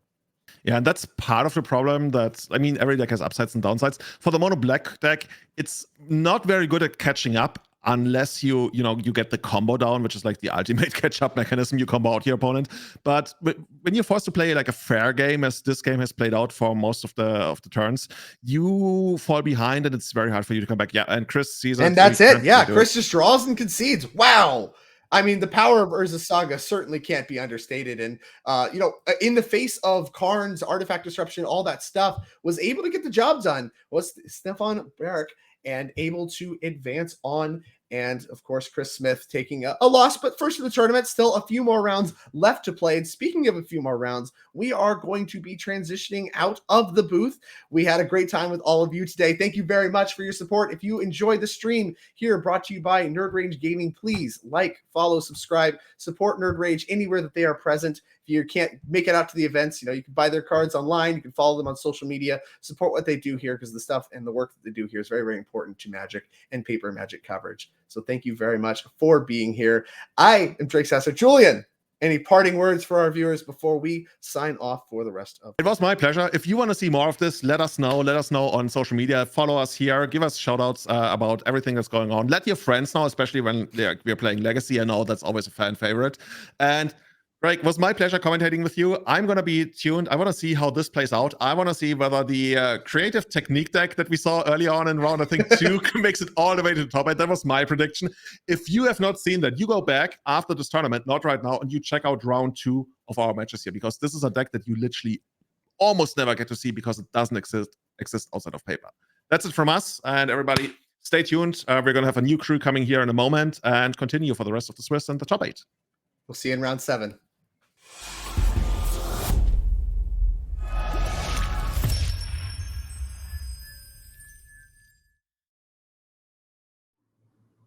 Hello, everyone, and welcome back to the NRG in Mundelein, Illinois Legacy Round 6. I am your host, Mason. My co-host, Dom Harvey, is on his way in, but the players just couldn't wait any longer. They had to play. So we're jumping right down to the feature match area of Roger Sulaiman, our reigning champion, on the right here. And on the left, Adam Lappin playing Cephalid Breakfast, one of the more interesting decks in Legacy right now. Recently won the Star City Games event last weekend. Rakdos Reanimator was Raj's weapon of choice this weekend and has been a staple of the format. We see a Faithless Looting Force of Willed by Adam here. It looks like both players did keep 7. Polluted Delta and a passing of the turn back to Raja.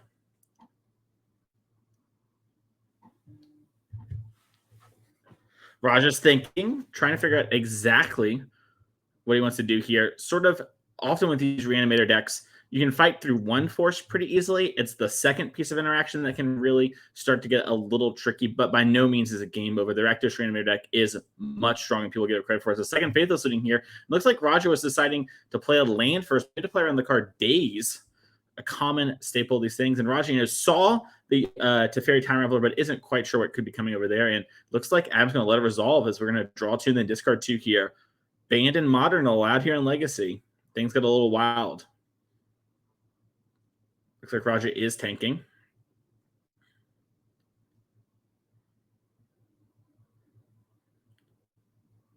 And he must have a couple different big friends he wants to think about which one exactly is going to be the best here. Once again, Raja is not exactly sure what Adam is playing. And it looks like he's going to discard an Unmasked and I believe an Archon of Cruelty there. Looks like he is going to go for the fetch, maybe deciding if he needed to have Unmask or not in order of protection. Sort of, the way to clear the way of a Force of Will is you use your own black Force of Will. Discard a card, take their force, call it a day. And Dom Harvey has joined me here in the booth. Dom, can you hear me? I can hear you, Dom. Yes, buddy. It's good to hear you. You hadn't missed very much here, but the players, they were too anxious to play, so they started playing. And so you know what? We started down with them here. And you only missed one turn. Roger tried to get cast Vincent and got forced. Now we're thought seizing Adam here on Cephalid Breakfast. Well, Mason, let me tell you, when Reanimator is involved, one turn might be all you need. I might have come in here too late. We started running for game 2 over here. But yeah, Raja, first attempt at going off foiled, but the good thing about Reanimator is you can put all your chips in the middle turn 1. That fails, you have time to rebuild. The deck is consistent and resilient enough to do that. But facing off against another combo deck here in the hands of Adam Lappin on Cephalid Breakfast, a deck that can also kill you as early as turn 2, but can also fight a fair fight with cards like Force of Will, Orange Giant. You see Stoneforge Mystic there, as you can find the Shuko as a combo piece, can also find a Cauldron Complete or whatever to get your beat down on as well. 100%. And yeah, interesting here. Adam decided to let the thought seize happen, to figured it was worth to develop the mana instead of using the Daze, maybe saving that Daze also for something like an Animate Dead in the later turns here. So Adam is going to draw for the turn and take a little think. Yeah, it's always tough to know, do you go after... It's always tough to know, do you go after the looting, go after the Entomb effect, the thing that gets the creature in the graveyard, or do you fight over the reanimation effect? About the same kind of quantities of both, so it's tough to know what to do there. Yeah, we're going to cast Ponder. It looks like Raja 2 lands and a Stoneforge Mystic. Interesting moment here from Adam. Clearly, Raja liked Stoneforge Mystic and was willing to take it, but does Adam like it enough to have at least one more land to be the draw after this, where we're going to take the shuffle on Ponder? Always a tough decision here with the cantrips. So it looks like we are going to keep the Stoneforge Mystic with the 2 lands. And a pass back of the turn to Raja. Raja does have the Archon. Looks like Adam can do an upkeep fetch. And Adam is going to cast, Orange Chant and not kick. So Raja is going to be unable to cast any spells this turn, meaning Adam's going to have a little bit of time to develop.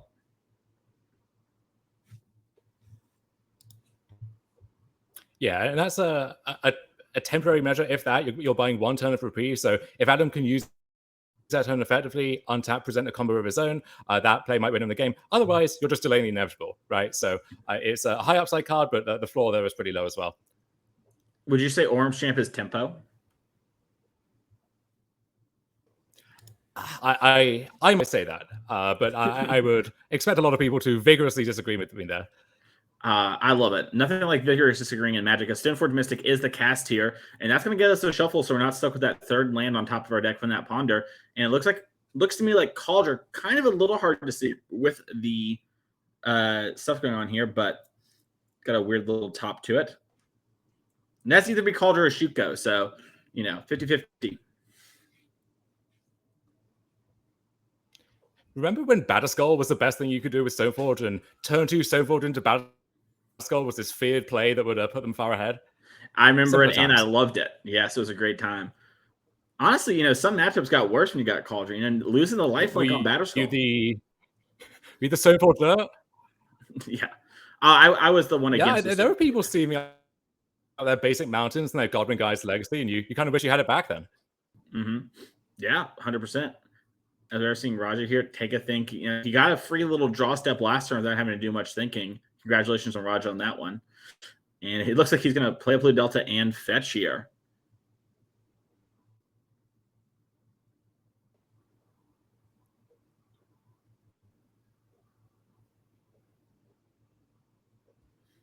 It looks like basic swamp for Raja.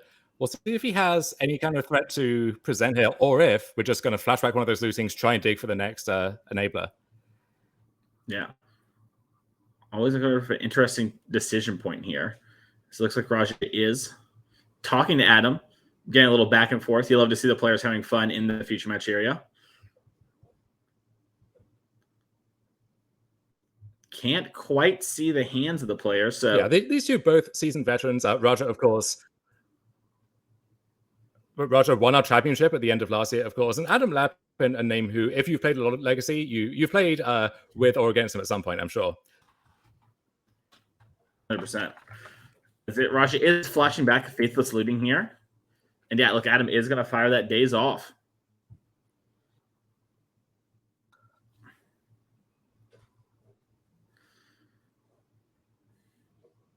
And looks like Raja's, going to go for the Unmask, discarding Atraxa from the hand.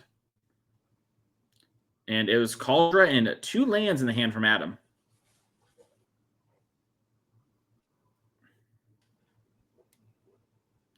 And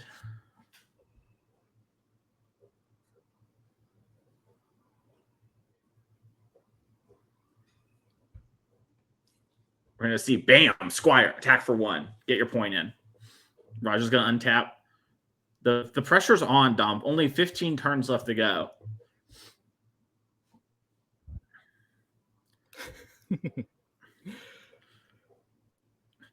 I'm glad someone left. This is why you see over on Raja's side, there is some debate over in Reanimator, do you want to be mono black? Do you want the blue splash for cards like Show and Tell on the sideboard? You get Careful Study as an enabler.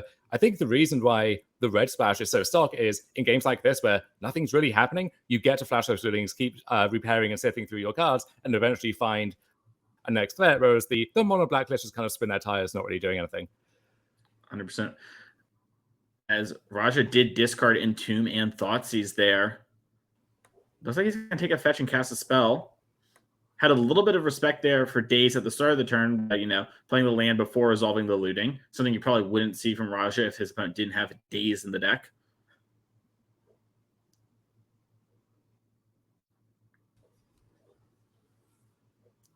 And it looks like we're going to cast Reanimate.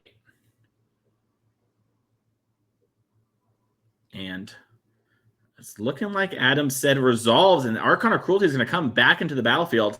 That is going to trigger. Adam's going to lose 3 life, discard a card, sacrifice a creature, and Roger's going to gain 3 life and draw a card. What is this if not Aurora and Cruxa having a fusion dance together? You know, Dom?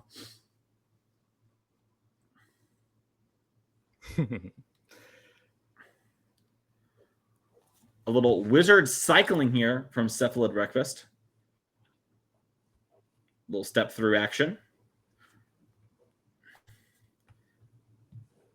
Cephalid Illusionist is the find. What a surprise.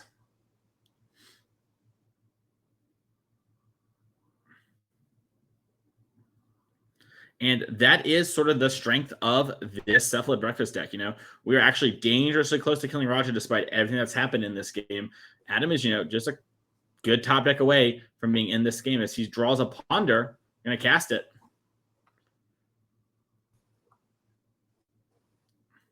Looks like we have some of the pieces there, but it's unclear if we can build through this Archon's attack trigger. And Adam seems to not. And he's going to go to the sideboards here. Adam going a close one there against Raja, but was unable to overcome the Archon of Cruelty and really showed how much resiliency this Reanimator deck has, Dom, where its ability to fight through counter spells. Speaking of counter spells, let's look at Adam's sideboard here. Maybe you can tell me what he's going to bring in the old breakfast. We have 2 Hydroblast, 2 Force Negation, 2 Flusterstorm, 2 Surgical Extraction, 3 Prismatic Ending, and 4 Swords to the Plowshares. Dom, what do you think Adam wants to bring in against Reanimator here?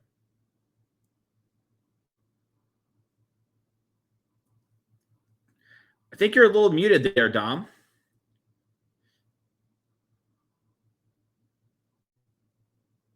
Can't quite hear. Oh, nope, no Dom at the moment. Looks like his mic gave out for a second there. These sort of things happen. I'm no legacy expert like Dominic Harvey here, who crushed Magic Online and the old SCG tour when it came to legacy. But I'm going to guess Flusterstorm, Surgical Extraction, and Force Negation are all 3 cards that line up pretty well against what Roger's doing. Surgical Extraction seems pretty clear cut. Your opponent tries to return a creature from the graveyard. You target that creature, remove all the copies. Seems very good there. Flusterstorm's a good little protection spell, as is Force Negation. We saw here Adam will be tapping out in the early turns for things like Stoneforge Mystic or Cephalid Illusionist, and those are things that we can answer with these cards. Incredibly close there. 1 core off the top there, and Adam would have won, so you can see just how down to the wire it is, and you're okay having a little bit more of these force effects in that sort of scenario. Let's take a look over at Raja's sideboard real quick and see exactly what Raja has going on there. We have 4 Show and Tell, 3 Dauthi Voidwalker, 2 Serenity, 2 Wear Tear, 1 Surgical Extraction, Iona, and a Fairy Macabre. I'm going to be honest, chat. Oh, Dom's here. And unable to hear him, unfortunately, still. Get that taken care of as immediately as we could there. I personally don't have a ton of experience playing against the Cephalid Breakfast deck myself, but I could imagine a card like Fairy Macabre pretty good. Dauthi Voidwalker also really good. You are a self-milling strategy, so getting Dauthi Voidwalker means we aren't going to be able to use the combo. And I think cards like Surgical Extraction don't often go the distance in this sort of matchup, but we might see Raja turn to it. It's going to be interesting to see the way he wants to approach this game plan here.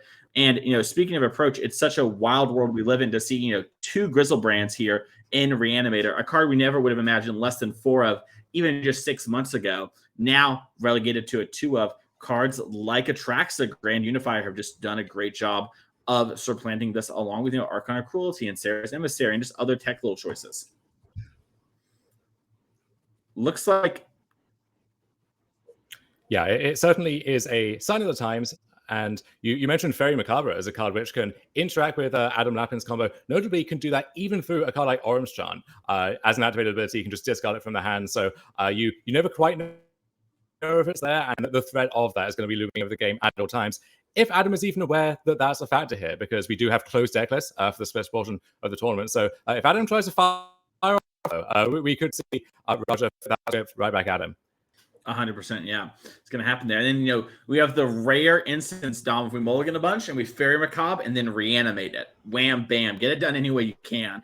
Not likely to happen, but, it's on my bingo sheet for this weekend.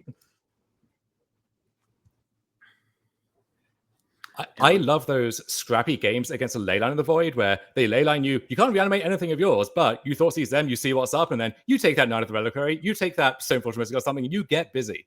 Heck yeah. As we are going to see Raja here finishing shuffling up.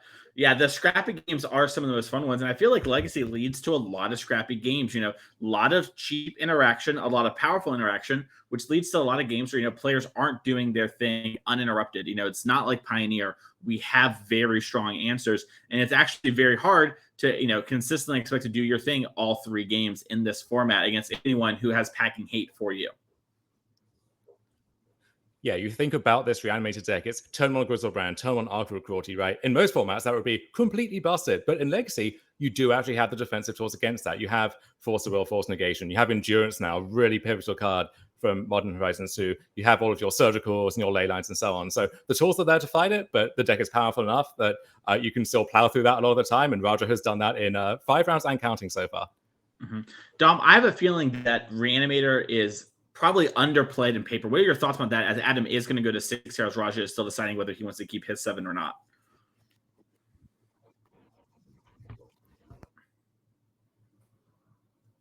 Pretty accessible, budget friendly in terms of Legacy deck to shove and win a lot of your games. So if you're looking for a Legacy deck for a tournament like this, if you mainly play Modern or Pioneer, this is a great one to pick up. At the same time, there are people who you see on Magic Online, they just play this deck all the time and they win with it all the time. And that suggests there is some kind of skill edge to be gained there too. Yeah, that's something I've been thinking about a lot recently, especially in the context of mono green, a deck. I know you used to qualify for the Pro Tour. Congratulations at the regional RC in Canada. A lot of players do not like playing with mono green, and so they just do not play it. And I think, it's often looked maybe down on as super easy or whatever, where, if you want to beat it, you can. But there's a lot of skill to be gained in these sort of decks, and I think players are really quick to sort of write them off. And when they're hands of incredibly strong players like Raja Sulaiman here, they can really go the distance and run the tables. Yeah, and one of those big skill testing moments is right here before the game even starts. Is sometimes you open your 7, it's the nuts, you love to see it. Sometimes it's kind of on the borderline, and knowing how to weigh up those marginal hands, whether to keep them, whether to send them back, is one of the skills you have to develop here. And we're going to see a Tundra and a passing on the turn here from Adam. No turn 1 play. Raja tanking. Looks like he wants to make sure whether he wants to fight into a daze, whether how he wants to sequence a Thoughtseize before looting, or an Unmask, or a Grief. A lot of choices here when you can cast almost all your spells in turn 1. We're going to see Grief pitching Archon of Cruelty for Raja after playing the Swamp. And it looks like Adam is going to respond with a Brainstorm, try and hide some of his good cards, or maybe find an answer to the Grief. And Grief's so perfect in this deck too, where that can be your reanimation target, right? If you want to play a little bit of a fairer game, you grief them once, you bring it back, you grief them again. You don't need to jump through these hoops necessarily to find the Archon or the Griselbrand. The Grief just puts itself right there. 100%. Honestly, with Raja's Dothi Voidwalkers in the sideboard, Dom, it looks dangerously close to the Rakdos midrange deck that we saw in the finals of tournament. Old Scam here, doubled Grief turn 1. It's a powerful effect in any format. And it looks like Adam is still resolving this Brainstorm, one of the hardest cards to resolve in Magic. If you love Legacy, you're used to seeing this happen. Yeah, I've seen some Reanimator pilots talk about Orcish Bowmasters from the new set as well as another one of these cards, but you can just board that in, have it be this really good fair card, and then if they kill it once, well, you have 12 reanimation effects in your deck. You just buy it right back and go again. Not the worst idea I've ever heard. It sounds kind of strong. As Adam is going to be thinking here. A lot of tough choices. I'm curious to see what cards Adam lets us see. Adam is really in charge of what Raja has the potential to take, and that's why this taking a little bit longer than normal. Brainstorm is an incredibly hard card to resolve, let alone resolve well, let alone in the face of a discard spell. As we have picked our 2 cards, and we are going to let that resolve. As our hand is Double Force, Narcomoeba, Urza Saga, and Scalding Tarn. Interesting. All right. Well, I figured out which blue card we're going to pitch to the Force of Will. Don't think we're going to get to keep both forces, but Raja knows he's going to have to be at least 1 copy this game. Yeah. And this deck does come prepared for this. Yeah, incredibly strange hand here. I wonder what Adam has on top. There might be something, like a Cephalid Illusionist, and this is, maybe a combo hand rolled up with just a couple turns to wait for that with Force back up. But Raja's tanking. I wonder if he's thinking can I get Adam to use this forcible this turn? Because, if Raja takes force and then does something that is forcible here, Adam is going to be in a real pickle, as he ultimately did end up taking the forcible. It turns out Narcomoeba was not worth the card selection. I'm going to trust Raja on that. He is our champion. Personally, it is a 1-1, 20-turn clock, but he's in the driver's seat, not me. Adam might also think if he has something like a surgical extraction, you could hide that on top, thinking, I have a line of defense for this turn. Roger probably can't reanimate through that. So if I tuck that away, I can kind of conceal that as hidden information and have that ready to go when the time comes. Great point. Raja tanking here. Wonder if Raja brought in his surgicals, Dom. Pop, hit the force of will. He is tanking pretty hard. It's meant to subsequent in every single matchup all the time. Yeah, well, it just gets their best card. Yeah. What is surgical extraction, Dom, if not terminate for 0 mana times 3? As we're going to see Unmask cast, getting rid of another Archon of Cruelty. It looks like Raja's trying to set something up, and Adam's like, yeah, I'm not going to force this. You can just take my force. As Raja is going to reanimate the Grief, and the Narcomoeba does go down this turn, and nothing is safe here, as Raja is going to go to 16 with this Grief on the battlefield.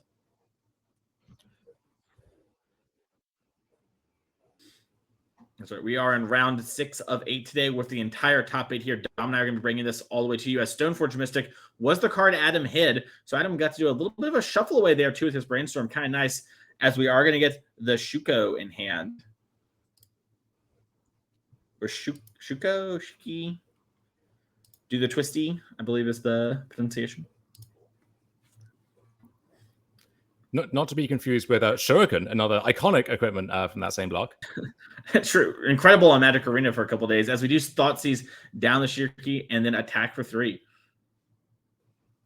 Did actually see Shuriken in Legacy in one of these ninja decks back in the day. Not sure it was even right to play in that deck, but respect the choice there at least. Theme, if nothing else, is a Scalding Card for the turn here. Both players sort of knocking each other down. I believe Adam is a little bit lower. Yeah, there he goes. Raja switched over to Black-Red Delver here. Discarded, ripped Adam's stuff apart, and now hitting with a 3-power hard-to-block creature. As Urza Saga, though, is going to do its thing. Make a construct, and if nothing else, these constructs that Adam has the ability to make on this turn and at the beginning of his main phase will mean we can block the Grief, which means it will not be going the distance like it might in some other situations. Adam comes prepared with the official construct token. Love that.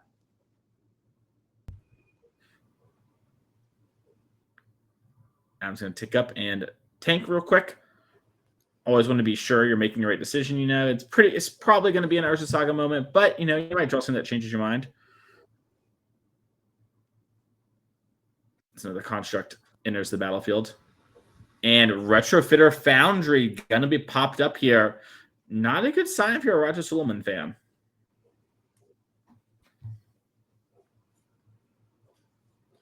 No, and you're seeing Saga do exactly what it's done for the past 2 years of when the game gets to this point, both players have traded off resources, nothing's going on. The player who has a Saga left over, well, they have 2 big threats and they have some utility card of their choice. The Retrofitter Foundry, they're going to keep churning out more tokens, make this constructs grow one half of your combo at the same time. Mm-hmm. And it looks like Adam's taking the thing here.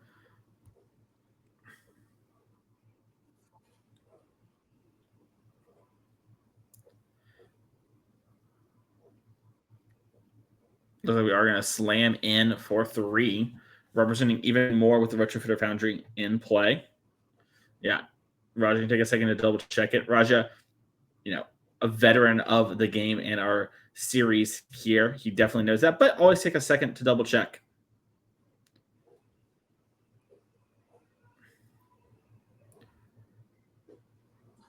Because we are going to make a servo And Raja's going to fall to 9. He's going to need something sooner than later. Otherwise, this fair beatdown plan is going to sort of go the distance. Despite Raja, essentially defeating the forces and getting to do the thing, it just wasn't quite as strong as normal. And so that's why you're seeing him fall behind a bit, as Dark Ritual is the play. And this is the card that can make something big happen. 3 mana for Raja is no joke, as we are going to see a force pitching Cephalid Illusionist, and Raja's going to pick the cards up there. We're going to have a game number 3 here, Dom.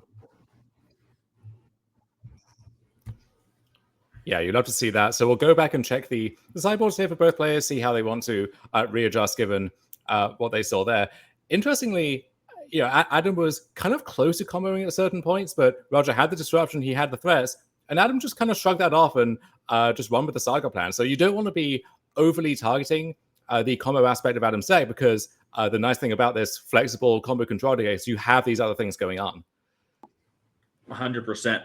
Looking here, I don't think we saw anything that's going to change us up from Raja's side, unless you have any ideas, Dom, after seeing that game play out.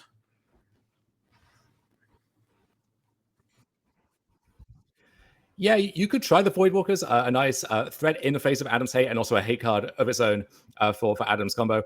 Not sure how much of that you can afford to have versus how focused you want to be on your plan A. And this Reanimator deck is a dedicated combo deck, right? You are trying to do the thing and do the same thing kind of every single game. Adam's deck is combo control. You have the combo, you have other stuff going on. So even if all of your illusionists are out of commission for some reason, they kill your Shuko, kill your Nomads, you have other stuff you can do. So Adam can afford to bring in a little bit more hate, I think. I think Raja just wants to do his plan. That's what his deck is built to do. That's what it's good at. And hopefully with Raja back on the play, he can stitch that together. 100%. As for Adam's side, we can take a look over here again. Does anything strike you that he might bring in after seeing the ways that game 1 and 2 played out? So you've got the Flusterstorms, you've got Force Negation, Surgical Extraction, lots of good ways to stop a fast combo. Source of Plowshares is an interesting one, right? Because if Raja is able to sneak something into play, you do want to have an answer to it. But if that thing is a Grizzlebrand that's drawing 7 or 14 cards, well, that Source of Plowshares might be too little too late. So not actually a reliable reactive card, but maybe you want some of them in small numbers. Makes sense to me. And what else makes sense to me, Dom, is if you're having fun to click that follow button here on Twitch, and also to get ready to come out to some of our events, as we do have some events coming up here. Our next one is in St. Louis. We can get that thrown up on screen here for you. That's going to be July 7th through the 8th. 8th or the 9th. Dang, I had our head down from memory there. But it's going to be the Saturday team showdown there. It's Modern, Pioneer, Legacy. So if you love Legacy, we love you here on the NRG series. We have it today. We're having it on Sunday as well with our 5K trial. Remember, if you win the team showdown, you and your 2 friends will be going to our end of the year championship, where you get to play against Roger Sulaiman and many others who qualified, like Matthew Hoey earlier today on our Modern 10K showdown. Our next event after this one is going to be in Detroit on August 12th through the 13th. It's going to be a Modern 10K showdown on Saturday and a 5K Pioneer trial on Sunday. It's going to be really fun. Once again, if you win one of these things, the showdowns, you go straight to the finals there, and you get an Inkling custom token and all those cool points involved. Our last event, though, on our little slideshow right now is Indianapolis, October 14th through the 15th. It's a 10K Pioneer showdown and a Sunday team trial 10K again. That's right. We're having another team event in October in Indianapolis. Indianapolis, a great town to go play Magic in. And with the team event, going to have so much fun. Once again, Modern, Pioneer, and Legacy. So, Dom, it sounds like, you and I, we're 2/3 of a team right here. We just got to pick up the third from the commentary booth, and we're in the streets battling. I'll let you pick your third there, pick your poison. You can put me whatever format you want. I'm going to have a good time. I love it.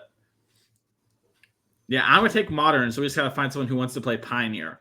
Maybe we can get Misplaced Ginger. Lord knows he's played enough Rakdos games to just do it in his sleep, You just pick him up on the way down from Canada. Getting Ginger in the commentary booth might be a trip in its own right, but hey, Julian's been commentating some Pioneer yesterday, getting his reps in there, so we could draft him in for that maybe.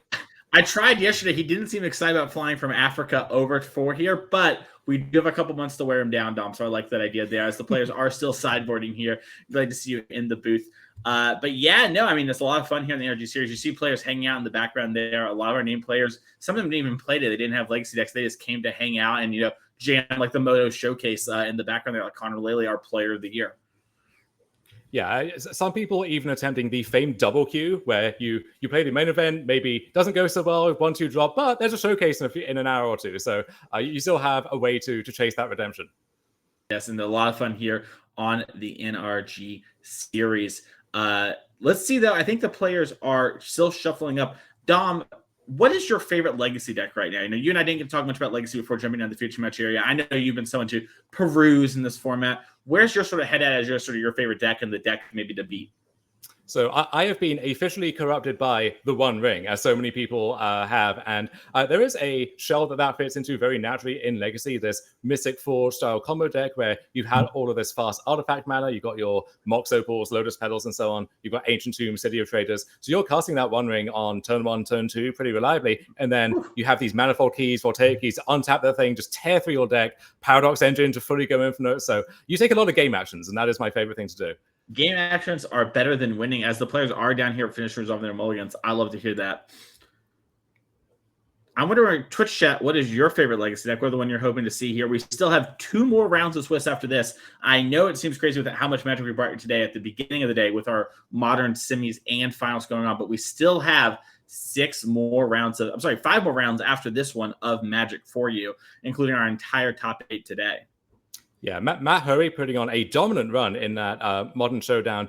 Not live for the full Stephen Dykeman going back-to-back, I think, but still a good weekend at the office, regardless of how Legacy goes for him. 100%. If he had played Rhinos in both events, he would have done the back-to-back with the same archetype. Yeah, and Rhinos actually is a legitimate Legacy deck right now. It's kind of burst onto the scene over the past few weeks. In Legacy, you get Force of Will alongside Force Negation. You get Elvish Spirit Guide and Simian Spirit Guide that was Axum Modern a few years ago. So yeah, you can Cascade on turn 2, back that up with all of the free interaction in the world and ride those Rhinos across the finish line. I love it. It looks like Raja is figured out how he wants to play his turn. One thing I really love from a lot of our players here on the NRG series that you see dominating so much like Raja is they'll think through their entire turn and then start doing the play and really plan out, and they don't end up in any sort of awkward spots, and they'll readjust as more information comes along, but they want to make sure they're doing what they want to do. When you have access to your whole hand on turn 1, it's important to map out those turns. And that's the thing about Legacy is the cards are all cheap. Some of them literally cost so mana that even though you would think, well, it's the start of the game, you're not just playing your Triumph Tact or something. You do actually have a lot to think through. 100%. As Raja does cast Faithless Looting here, Adam's going to take a think. Even if Adam doesn't have Force of Will, it is in Adam's best interest to at least take a second and feign having Force of Will.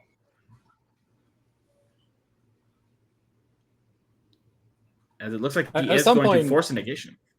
Yeah, and force a negation, crucially, going to exile the Faithless Looting, so not going to see that one come back for a second go later on. At some point, the jig is up. The bluff doesn't work anymore. Do I want to let this reanimate on the Archon? Well, probably not. So the bluff only goes for so long here, but and if not, Adam might have all the time in the world to get his thing going. 100%. As Adam's going to take a draw here for a turn. Play a Tundra and cast. I think it's Nomads Encore is the name. Am I right? Sure is. Oh my god! All right, you are part of the. Not going to say iconic, but it is a cycle that exists from back in the day. And their theme, what this tribe likes to do, is pay 0 mana to redirect damage, which it turns out if you really need a way to target something for free, it's like this weird backdoor combo piece that you wouldn't have expected. 100%. Yeah, and Nomads on Core, definitely one of the cycles of all time, as we are going to see Raja here lead on a Grief to start this turn, discarding Atraxa again. One day I swear that thing went into the battlefield for Raja, but for now it seems to be great Grief bait as it's just Force of Will and 3 lands. Notably, one is Urza Saga here from Adam. Yeah, the Encores, there was actually an Encore in Time Spiral, I believe, as part of the nostalgia kick for that block. The problem there is, not sure who was really asking for another Encore outside of, I guess, exactly Adam Lappin. Yeah, someone on the set team, maybe it was Mara himself, as Raja is knows the coast is clear, so he gets to do whatever he wants this turn. And it looks like Raja's going to start with Dark Ritual and Tomb. Gets to put any creature he wants into the graveyard.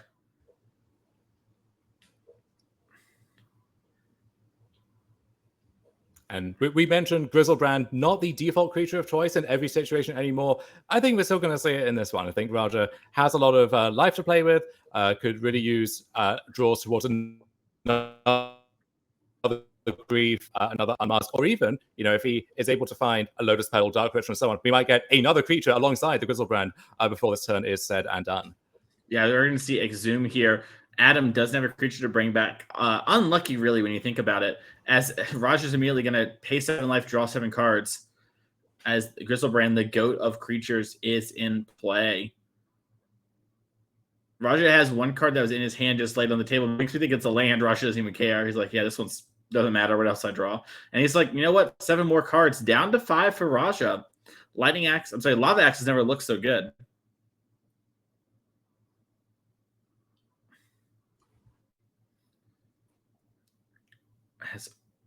Raja has so many options here. Did find the Lotus Petal. If we cast Reanimate, we're down to 1 life. So that is going to be, a risky proposition. Might just be seeing Raja play it so he doesn't have to move to discard with it. And he is going to pop the Lotus Petal. Looks like a moment of indecisiveness here from Raja. He's going to cast Faithless Looting. Just had not seen enough cards yet, Dom. So we really need to figure out what's going on. As we draw 2, and we have to discard 2. And this might take a second. Raja's got, I believe, 17 options in hand. So, a little bit more than your average Faithless Looting.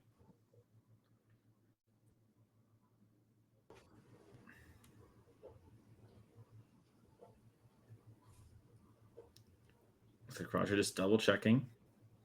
And this is one of those spots where you want to make sure you don't really lose.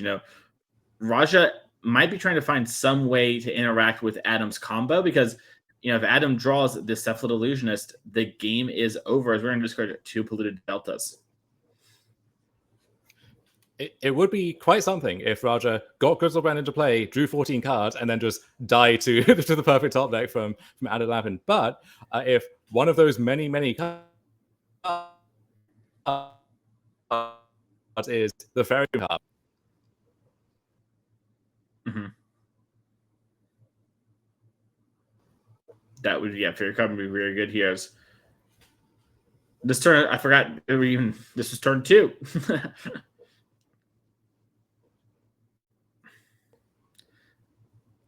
As Raja seems a little overwhelmed. I think his 14 cards are not good. That is not the face of a man that feels confident. And Raja,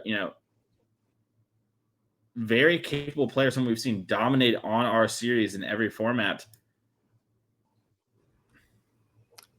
Yeah, the nice thing about Griselbrand is this one that's sticking around. There's no Goryo's Vengeance, Shadowgrave style clause exiling it at the end. So if Raja gets one tap, well, Griselbrand attacks, we get a fresh 7. Could probably find something that we're missing at that point. But yeah, the game that seemed like it was definitively over is probably still over realistically. But I'm saying there's a chance, Jason. Yeah, Dom, I'm curious. I'm not trying to, judge or backseat Raja here, but I really thought Archon had a real shot at coming down just to prevent any sort of shenanigans. Is this just Raja getting incredibly unlucky that, we even have a chance to lose here? Or is this just, the nature of the beast when it comes to Cephalid breakfast? Issue there is you get the Archon, you eat. Imagine that's 5 years. And if you don't have another way to get a creature or any other card around and just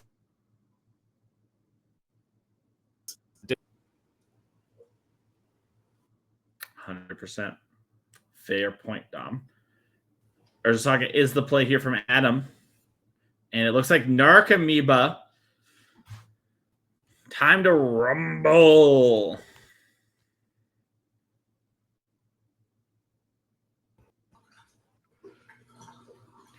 As we are going to see.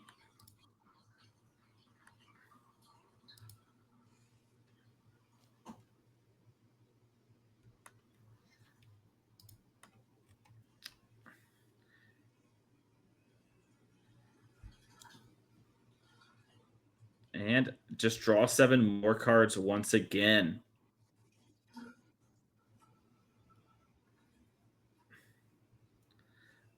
Raja looking, make sure he can't lose to anything here. Faithless Looting is the cast, as we did have just over 200 people in this tournament. Yeah, not quite the 300 and something, the full house that we had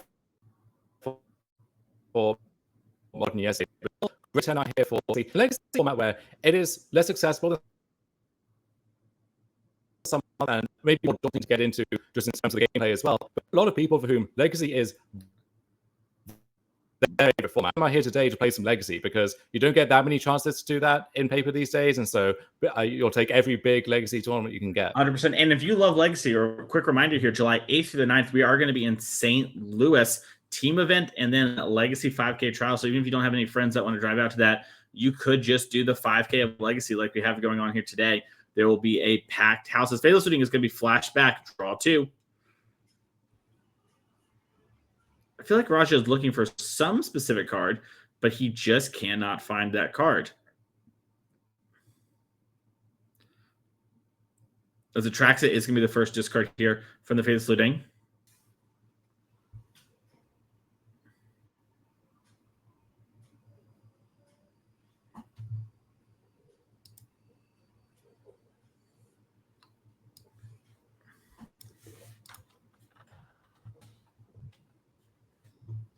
And Wear Tear is going to be cast on the Urza Saga. That's going to help to be a little sinkhole variant. And, we know Adam has a land in hand still from turn 1. But if somehow Adam is able to answer the Grizzlebrand, that could be important. As Raja is going to discard here. Used all the cards that he could.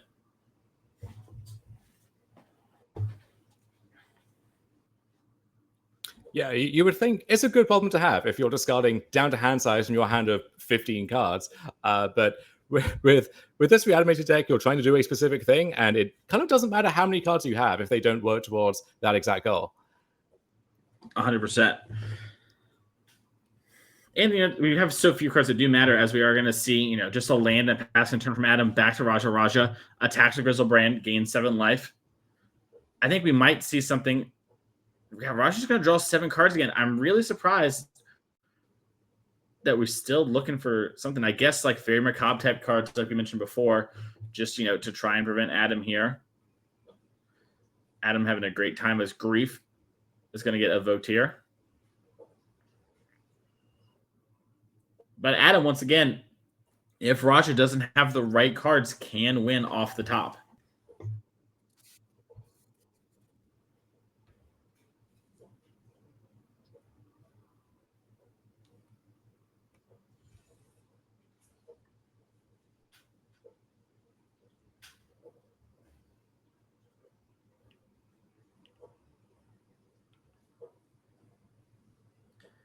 As we are going to see Faithless Looting here.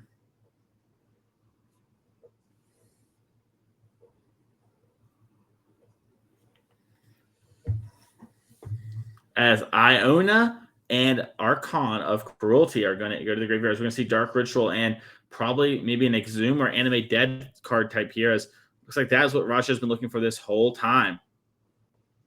Yeah, don't want to reanimate there. Don't want to take 9, kill yourself, bringing back Iona. But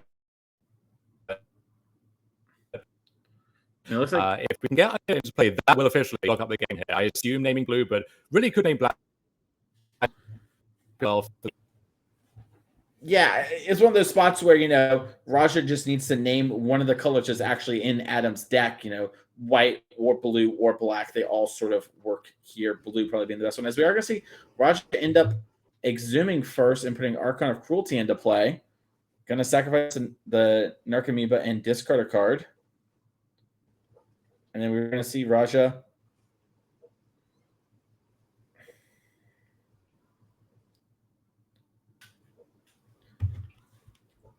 do his thing.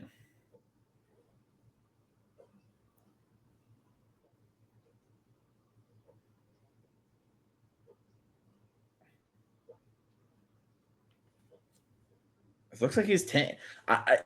Chat, I'm trying to figure out exactly what Raja's doing. I'm just trying to play-by-play Raja's thing, but Raja's just it feels like just making sure there's no chance anything can go wrong and just quadruple checking, which is understandable. At 6-0, Raja is probably a virtual soft lock for our top 8. And Raja, while already qualified for our end of the year event, is probably very interested in, getting some extra cash, getting some points, and maybe making a run at our player of the year. Raja won our championship, but didn't win player of the year, still at large. And, he's had a fine year so far, nothing spectacular, but it all starts with the first top 8. And it looks like Raja was just looking for his last Archon, down to 1 life, as we are going to see Dark Ritual unmask, probably target ourselves, discard the Archon of Cruelty, cast Exhume, and that's going to be game as Adam extends the hand. Congratulations to Raja, moving on to 6-0, and that's going to lock Raja, as if not for top 8, 100%, in a very, very good position to be there over the next 2 rounds. So congratulations there to Raja, Sulaiman, and Dom. I think we're going to check to see what's going on exactly, whether we're going to interview with Raja or we're going to do our backup match. I know we had one of those going on. No interview, no backup. It looks like we're just going to actually take a break here. The round is just about finished. We actually started our round a little bit later because we had some feature match stuff. That thing happens, and that game took a little long. So, chat, we're going to have a bunch more magic for you here today. Don't miss anything. Click that follow button real quick. That way you don't miss any of the action. And we'll be back in just about 5 minutes.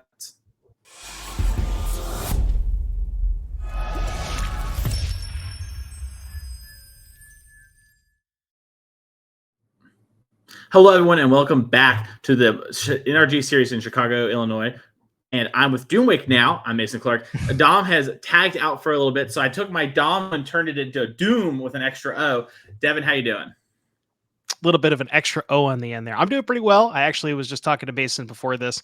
Just finished the Legacy Challenge on stream today. I had a little bit of a fun stream today, and I am here to commentate some Legacy. So we got some. We've already seen a lot of new cards on camera, and we might have a couple more new cards on camera this round as well.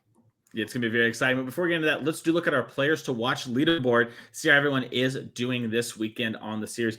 A. Adams has dropped with Adam Wasburn-Moses and Chris Smith, both at 5-1. Chris Smith, top 8 yesterday, looking to run it back in the last couple of rounds. Adam Wasburn-Moses, known for crushing our Legacy events. Joseph Bernal at 4-2, along with Richard Peprisky. And then Samantha Murphy at 3-3. Sean Gallagher drop. And Steven Dykeman also at 5-1. So very much live for top 8 here. And let's take a look at our leaderboard here yearly. It's not going to be updated quite yet, I believe, but we did have Matthew Hoey join the ranks of the Orange Names with his win this morning. And you can see here sort of the race is on. A lot of these players are playing in the events this weekend, trying to pick up some points because, Doom, at the end of the year, our top 6 ranking people who don't have an orange name here, who did not win one of our showdowns, are going to be playing in our end of the year series event. And that's going to be a lot of money. Yeah. A lot of money on that $25,000 prize pool. It's going to be all streamed here. You can see already we have Roger Sulaiman, our defending champ from last year, Steven Dykeman, our March winner, and Daniel Weiser, our May winner. And we have June. It's going to be Matthew Hoey there today, but we have all those at-large spots at the bottom. It's going to be very exciting. If you want to play one of these events with us, you want to make sure to come on out. We have one in St. Louis in just 2 weeks, Doom. It's exciting. We're going to have July 8th through the 9th. We have a team showdown that's Modern Pioneer Legacy. So you and your 2 friends can go out to that. The winner of the showdown, all 3 of you will be going to our end of the year event. So you and your friends, this could be your way to get there, even if you don't have points right now. And Sunday we have a Legacy 5K trial. So if you love Legacy, we love you here on the NRG Series. In Detroit, at the next month, we have it August 12th through the 13th. We have a Modern 10K showdown and then a Pioneer 5K trial on Sunday. So that's going to be really fun. And then in Indianapolis on October 14th through the 15th, we have a Pioneer showdown on Saturday, and then another Team 10K trial on Sunday. Once again, Modern, Pioneer, Legacy. If you love Legacy, there are not a lot of ways to play your cards of paper, unless you're into the NRG series like we have it going on today. And speaking of Legacy, let's see if we can head on down to our feature match area and see exactly what's going on, as I believe the players are ready. As we're going to have John Ryan Hamilton here on the left with Death in Texas. You might know them better as X-Ray Cloud. On the right, we have Dustin Heidecker on Death Shadow of the Temur variety. Doom, what do you like between these 2 decks? So the Death and Taxes deck, not only I would say is normally a pretty big favorite in this matchup. There's a card in John's deck called Solitude. I don't know if you've heard it before, but very good against the card Death Shadow, because Death Shadow typically wants you to kind of go to a low life total. And if there's ever a point where Dustin gets 2 Death Shadows in play and John casts Solitude on one of them, they will both die. So I do kind of like John's position in this matchup. And also, John, like you mentioned, is XJ Cloud on Magic Online and Twitter. Very, very accomplished player, knows a lot inside and out this deck left and right. So I like John in this matchup. Yeah, John really one of the voices when it comes to Death and Taxes. So there's going to be no matchup John's really going to be surprised to see. Even Mississippi River from round 2, I'm sure John is ready for that one. I saw you tried to stream that one, but you learned unfortunately that card isn't on Magic Online yet. We got Magnetic Ulceration added. Maybe we can get that card added as we do search Cauldron up here off the Stoneforge Mystic. Every time I don't know if you've had this experience, Mason, but every time I find a sweet deck and like I'm looking at the Legacy format and then I go into Magic Online and I search it and it's got that red kind of border around it and my heart sinks, No, that's fair and understandable. Is that a serialized Yorion, by the way? I believe it is. Yeah, I think I remember John posting on Twitter that they got one of these. I don't know exactly what the number is. I hope it's number 69, but if it's not, I guess we can settle for any number. That's fair. I'm trying to think of what's a good like taxes number, like 1, 2, 3 or whatever. It's like, doing your math or something like that, something that relates to the deck as well. 186 is also an underrated number, I think, in these sort of things, as we are going to see Snuff Out kill the Stoneforge Mystic here. You could just look at whatever in the United States, whatever date taxes are due. If it's like April 16th or something, so you just get 416. That's a good one. I love where your head's at on that one, Devin. Yeah. As we are going to see the Water Grave here. And you might be thinking, is this like a budget thing? No, the Death Shadow deck actually does play a lot of Water Graves because you want Death Shadow to be big, as Death Shadow is cast here. Yeah, I think the typical split is usually like it's 4 Watery Grave and 1 or 2 Underground Sea. It looks like Dustin has 3 Watery Grave and 2 Sea. So actually even going for, doesn't want to go all in on Watery Grave for Death Shadow because there are some aggressive decks in the format. So doing a split of 3 and 2. Now the card that looks like that was a Death Shadow, and I'm going to assume that's a Skyclave Apparition. Skyclave Apparition, yeah. Viewers of the stream yesterday will note that I, unfortunately, from the commentary, got a thing wrong. Not today, Devin. That is Skyclave Apparition from the promo series, I believe, like the F&Ms. So, which one did you get wrong, by the way? I can't remember. I got Hangerback Walker, and you called me out on it too. Oh, that's what it was. It looked like Hangerback Walker. There was a big dice on it, but it was Walking Ballista, which I'd never even seen before. Anyways, Wasteland, land for the turn. I actually didn't even know there was like a Masterpiece Invention version of Walking Ballista. That's the first time I had ever seen it. So me and or Dom and myself were kind of confused by that one. Yeah, understandable. It does look more like Hangerback Walker than anything, as Wasteland was to play for the turn here and the Recruiter of the Guard. 80 cards, by the way, on the Death and Taxes, so we might take a minute here on the old tutoring, even if it was someone like John, who is a master of the deck. It just takes you some time to find the exact card you want. It does. Now that we were talking about kind of in the intro or in the break, excuse me, we were looking at this card that in John's deck. It's called Canoptech. I think that's how you pronounce it. Scarab Swarm. That's not going to be the get here for John. It's going to be a boring old Stoneforge Mystic, but a 4-mana 1/1 that has flying and then it does some stuff, kind of exiles some graveyards. So that's like a cool addition. I believe that's from. I don't know if it's from the new set or if it's definitely a Commander product. I don't know which one though. I believe this is a Warhammer card, but maybe I'm mistaken. It looks to be a little Warhammery. Yeah, that sounds about right. We got Recruiter of the Guard getting Stoneforge Mystic. These Baleful Strixes is going to buy Dustin a little bit of time. Going to fire for Thoughtseize here, maybe going to nab that freshly gained Skyclave. And oh boy, that's just all bangers here for John. Yeah, Magus of the Moon, Cauldron, Swords of Plowshare, Skyclave Apparition, and Stoneforge Mystic are the options here. No bad options, but also, unfortunately, no bad options here for Dustin. Yeah, you probably maybe want to go towards the well, I guess at that point you probably take the Stoneforge instead of the Cauldron because the Stoneforge can get something along the lines of like a Jite or a Batterskull, and you don't want to have to contend with that later down the road. So maybe wants to go towards the Stoneforge Mystic and try to strand the Cauldron in John's hand. The Magus is also pretty problematic, if John does find a red source, because Dustin's I want to say, I'll take a look at the deck list for Dustin, but yeah, only one basic island, so it's going to be cut off of black sources, and also Snuff Out, which would normally be the card that you would be able to kill the Magus, is turned off because there's no swamps. Yep. Yeah, Dustin decided to take Stoneforge Mystic. If John thought it was good enough to get, Dustin thinks it's good enough to take. And we have some Baleful Strix just holding back, the army of 2/2s and 1/1s.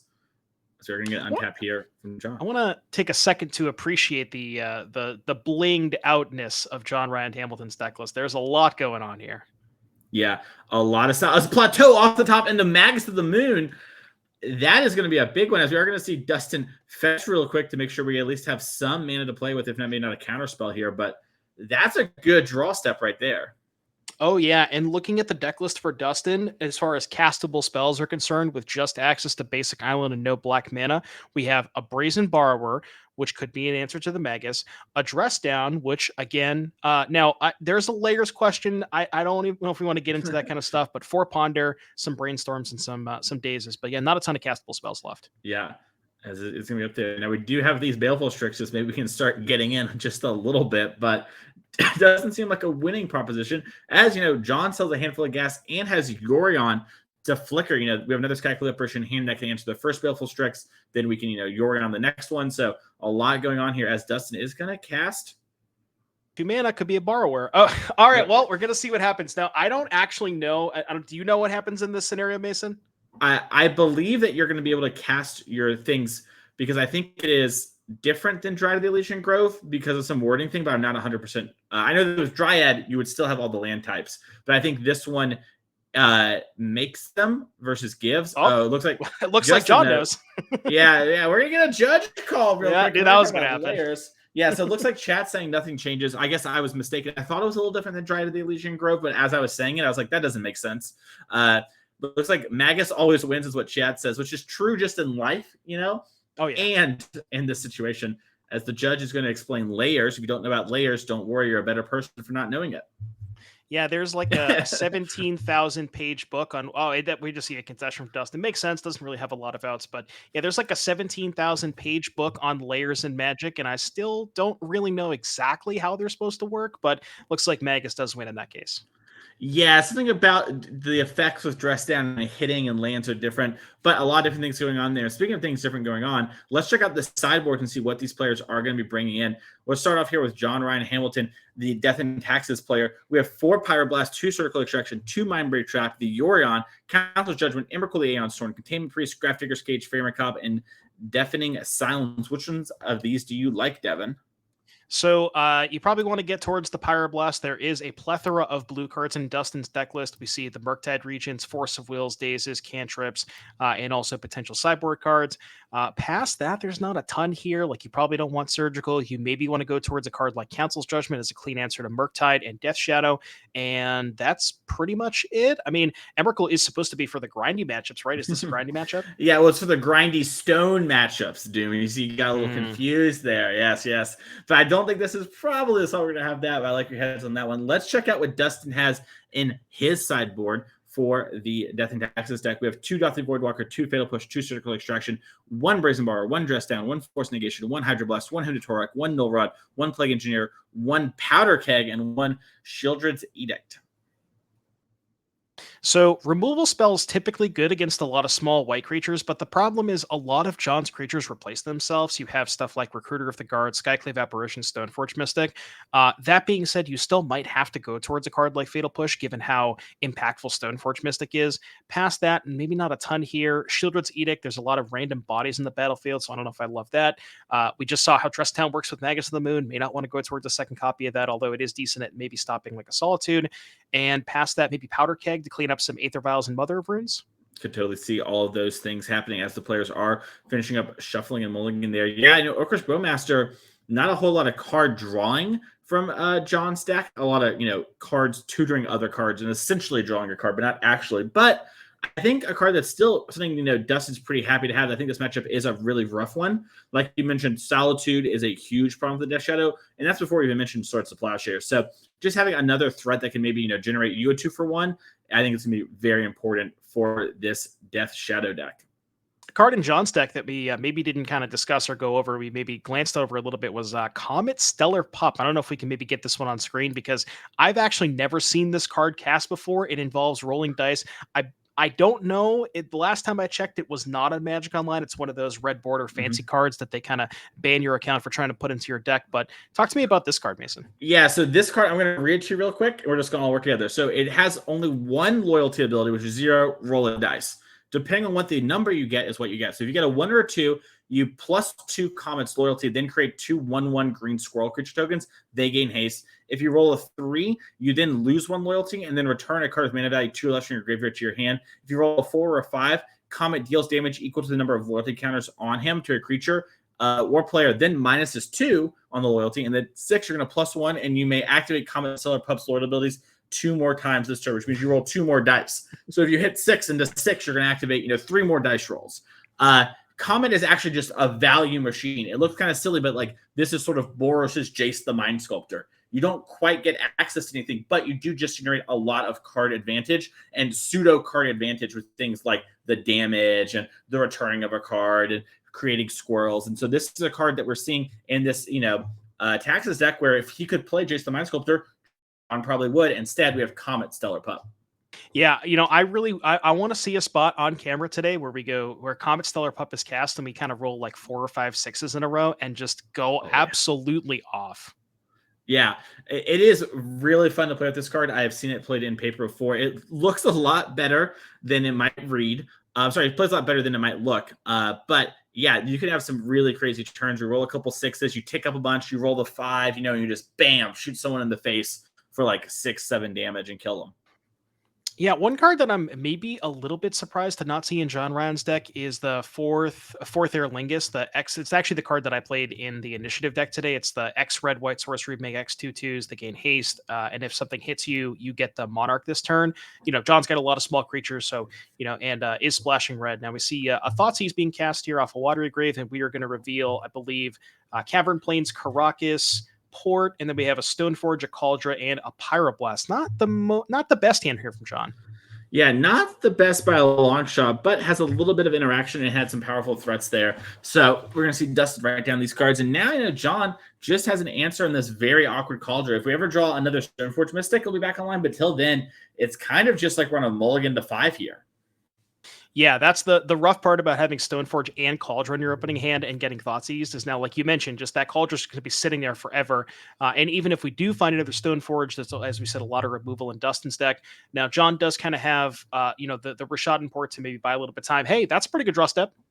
Yeah, Aether Vial off the top off of Plains here. And that's going to let us dodge a bunch of the counter spells and let us double spell a lot more, as Dustin is going to cast a Null Rod. Hello. Artifact abilities cannot be activated. Worth noting, Null Rod cannot activate right now. True. So if you somehow give Null Rod an ability, I don't know where we're going with that, but yeah, that's actually one that we did kind of glanced over a little bit in Dustin's sideboard. It does kind of make sense for him to bring it in here due to the presence of Aether Vial and the equipment from Stoneforge as well.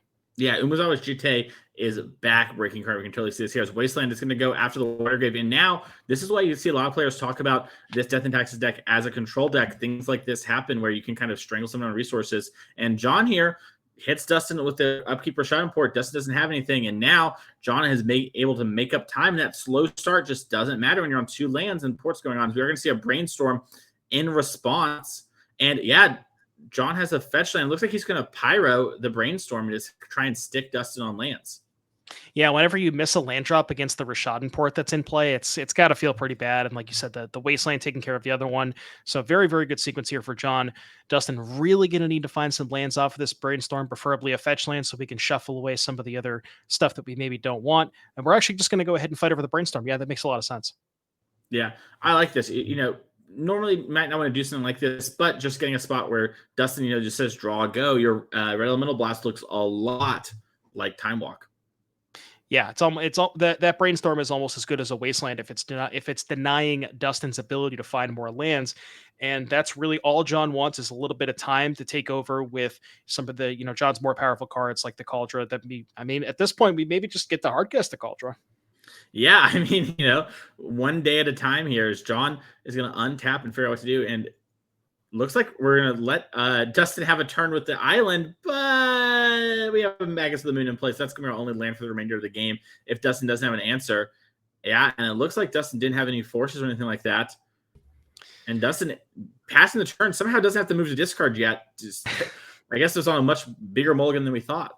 Yeah, and we took a look at the sideboard from Dustin. There's not a ton of answers to this Magus. So game one, the only out is Brazen Barber, and then post board, you could have looked towards something like a Hydro Blast, which you normally wouldn't want to bring in against the Death and Taxes deck. And here we see this is the card that I didn't know how to pronounce.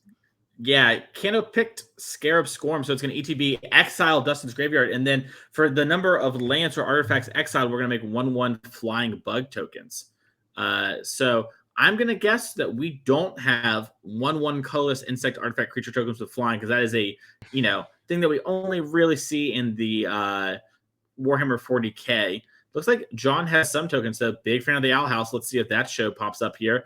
It's going to be some Scizor. All right. Scizors. I'm down with those. Those are appropriate tokens for 1/1 insects. Yeah, I think you can use things from other games and other IPs as long as it's at least makes a little sense. That's a bug, even if you don't know Pokemon, and it's like colorless looking. I approve. Yeah. Now, if I got a Pikachu out here, I would have been mad. Well, I have as you know, I play a lot of Rhinos, and the tokens that I have for Rhinos are like the OG Rhydons from Jungle, the first edition ones, and I feel like those are pretty appropriate. Those play. As we are going to see a slam in here for 5, knock Dustin down to 10, and John can do whatever he wants here. Big attack here. That Swarm, it's it may not look like a lot, but the 3 power for 4 mana. Just the nice thing is it's able to be cast through like a Blood Moon, even if you have a lot of non-basics. John does have the Caracas's, the Wastelands, the Ports, so it's a nice and also able to be found off of Recruiter of the Guard. So if the game goes long, a lot of cards in the graveyard, and can really get a ton of 1/1s there. 100%. As we're going to see Aren Mesa. And bam, 5 again. Dustin only has one more turn. I'm not even sure what Dustin can really draw to get out of this, but it looks like John's not sure. He's going to pass it, and Dustin's going to send a hand. Congratulations to John. That's going to lock John up for our top 8 as long as their opponent will draw. And honestly, even if they lose, they can still make it. So congratulations on the top 8 here. We're going to see if we're going to interview with them or we're going to backup match. But that Death and Taxes deck looked impressive. Yeah, that was kind of a beatdown. We did kind of expect that John to have a pretty good matchup there. The Magus of the Moon coming in clutch both games. That the Death Shadow deck doesn't really have access to a ton of basic lands, and John was kind of just able to do his thing. Yeah, and it really shows sort of, these prison lockout decks are a lot stronger than players might think at first glance. When you first start playing Legacy, a lot of people look at the Death and Taxes deck and go like, how does that ever win? Why would I play this? This must be like a joke or like a meme deck in the format. In reality, it's honestly one of the best decks in the format. Yeah, it's almost like mono white control, where just you get to dictate the pace of the game. You do have some aggressive elements with like Stoneforge for Cauldron, so when you need to be racing, you can sometimes do that. But yeah, and like you mentioned, the mana denial, that's like there's basically like layers to the Death and Taxes deck, where you have the mana denial, you have kind of the mid game, and then your late game, which is your comets and stuff like that. 100%, yeah. So we're gonna split that. John is walking over to the interview area, so we'll be there in just 1 second. So we have to hold on for a second. But yeah, that match was very impressive for that deck. And I think, going 7-0, it's impressive. With especially, we're seeing the paper Legacy metagame is a little different. And I'm curious to get John's view on this than the online one. Not only is it easier just to get cards online, so you can play whatever you think the best deck is, so much easier. But we have cards that you literally can't play online, like Comet, Solar, Pup from John's deck. So it's going to be interesting to see how that goes. Yeah, the technique as well. We got a petition for them to get him online. Well, here we go, John. John, congratulations on locking up top 8. How are you feeling playing your favorite deck in your favorite format? I'm feeling great. Nice. I was one of the only undefeated that couldn't draw in. The other 2 got to, so I was very stressed, but luckily I got a pretty good matchup.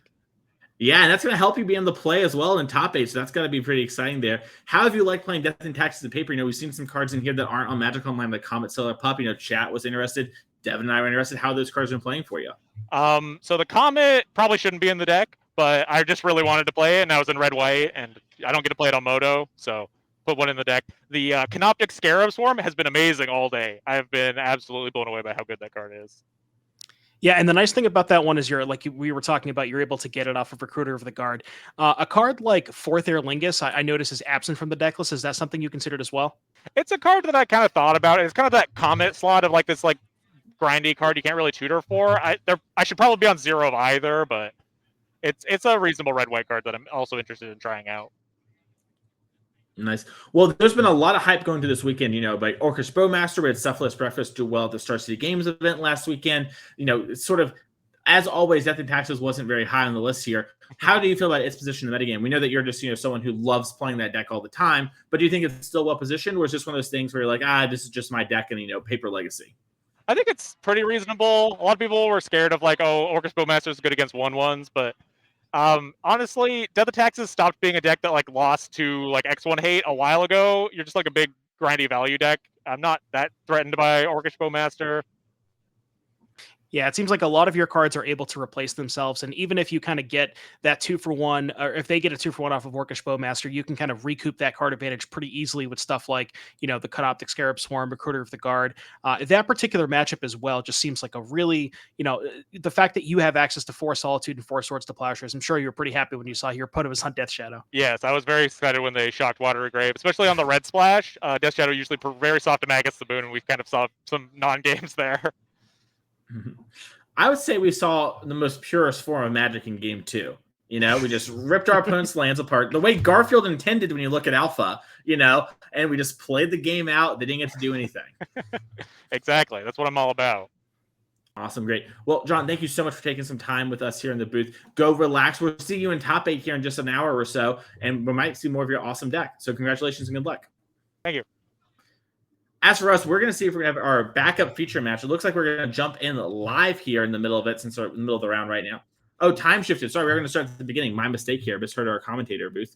And let's see exactly what the matchup is. Looks like it's going to be Death and Taxes versus Jeskai Delver. A deck we don't see as much these days. Devin, do you have any thoughts on Jeskai Delver? So this is Theodore Jung, who we actually saw earlier on camera. Theo has a pretty interesting list here with the copies of 4th Aer Lingus.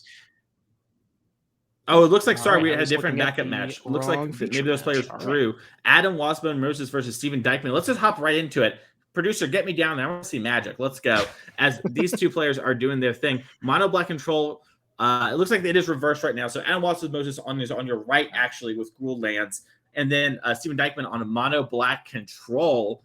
Is this an actual Mono Black Control deck, Devin, or are we getting memed on? No, it sure is. This is there's only 2 swamps in the deck, so I don't know how much you want to count as that. But I guess there's 2 snow-covered swamps. But this is, I think we saw something pretty similar earlier today from Chris Smith. This is the kind of mono black Leyline of the Void Helm of Obedience deck.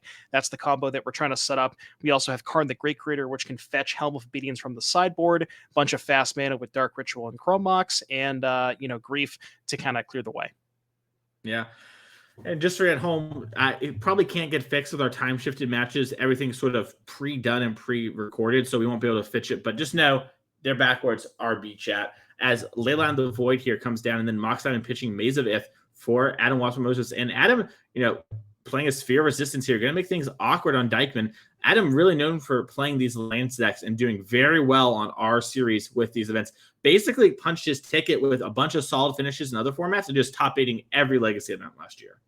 Yeah, this is kind of an unfortunate for pairing here for Adam, because the main deck Leyline of the Void is exceptional against this land strategy with access to 4 Life from the Loams. Usually the lands deck can kind of get churning with you find an exploration and then you start loaming multiple lands back, play those multiple lands off of the exploration. But the Leyline is actually going to cut Adam from access to that loam package entirely.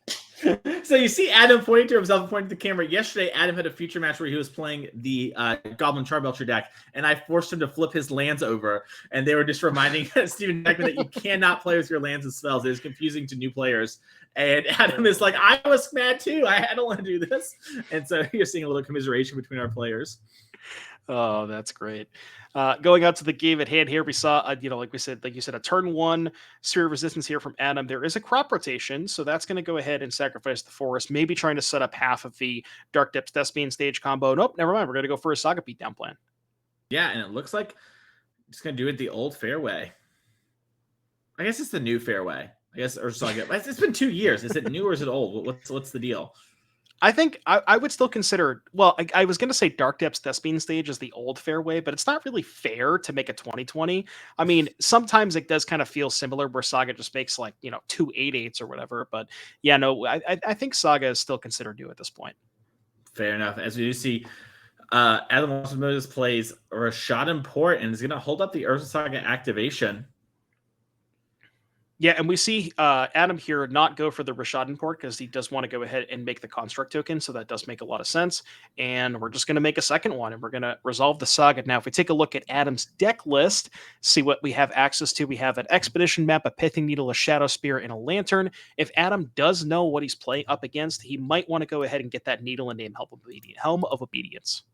Yeah, and you see Adam's got a Shadow Spear up front, but still think about this. Adam, like I said, someone who's dominating in Legacy. So you're going to see, looks like for Expedition map, maybe has some teched out land choice can do here, or maybe just want some more Urza Sagas. Nope, looks like JK. We changed our mind. I was going to say we could go ahead and get a second saga. Actually, I'm trying to find. Okay. Oh, I always get confused on MTG Melee because they put the sagas in the enchantment pile. So I was looking at the land slot. I'm like, where did the Urza sagas go? But yeah, there's 4 copies of that card. Fair enough. Yeah, as we do see Pithing Needle, and I'm going to guess Helm of Obedience was named. Yeah, I mean, if we're taking a look at Steven Dykman's deck list, the only other reasonable card to name could potentially be Karn the Great Creator if you were worried about something like that. Now, with the 2 constructs on the battlefield, maybe that is a concern where you're worried about Steven being able to go Karn for Bridge. But yeah, it's one of those 2 almost certainly named. 100%. And I believe Sphere of Resistance doesn't affect artifacts, right? So that is a very reasonable thing here. The Orcish Bowmaster gets flashed in. No, Sphere is actually all spells. Oh, it is all spells. Oh, my mistake. Yeah. Oh, wow, we have the army token. I'm impressed by us.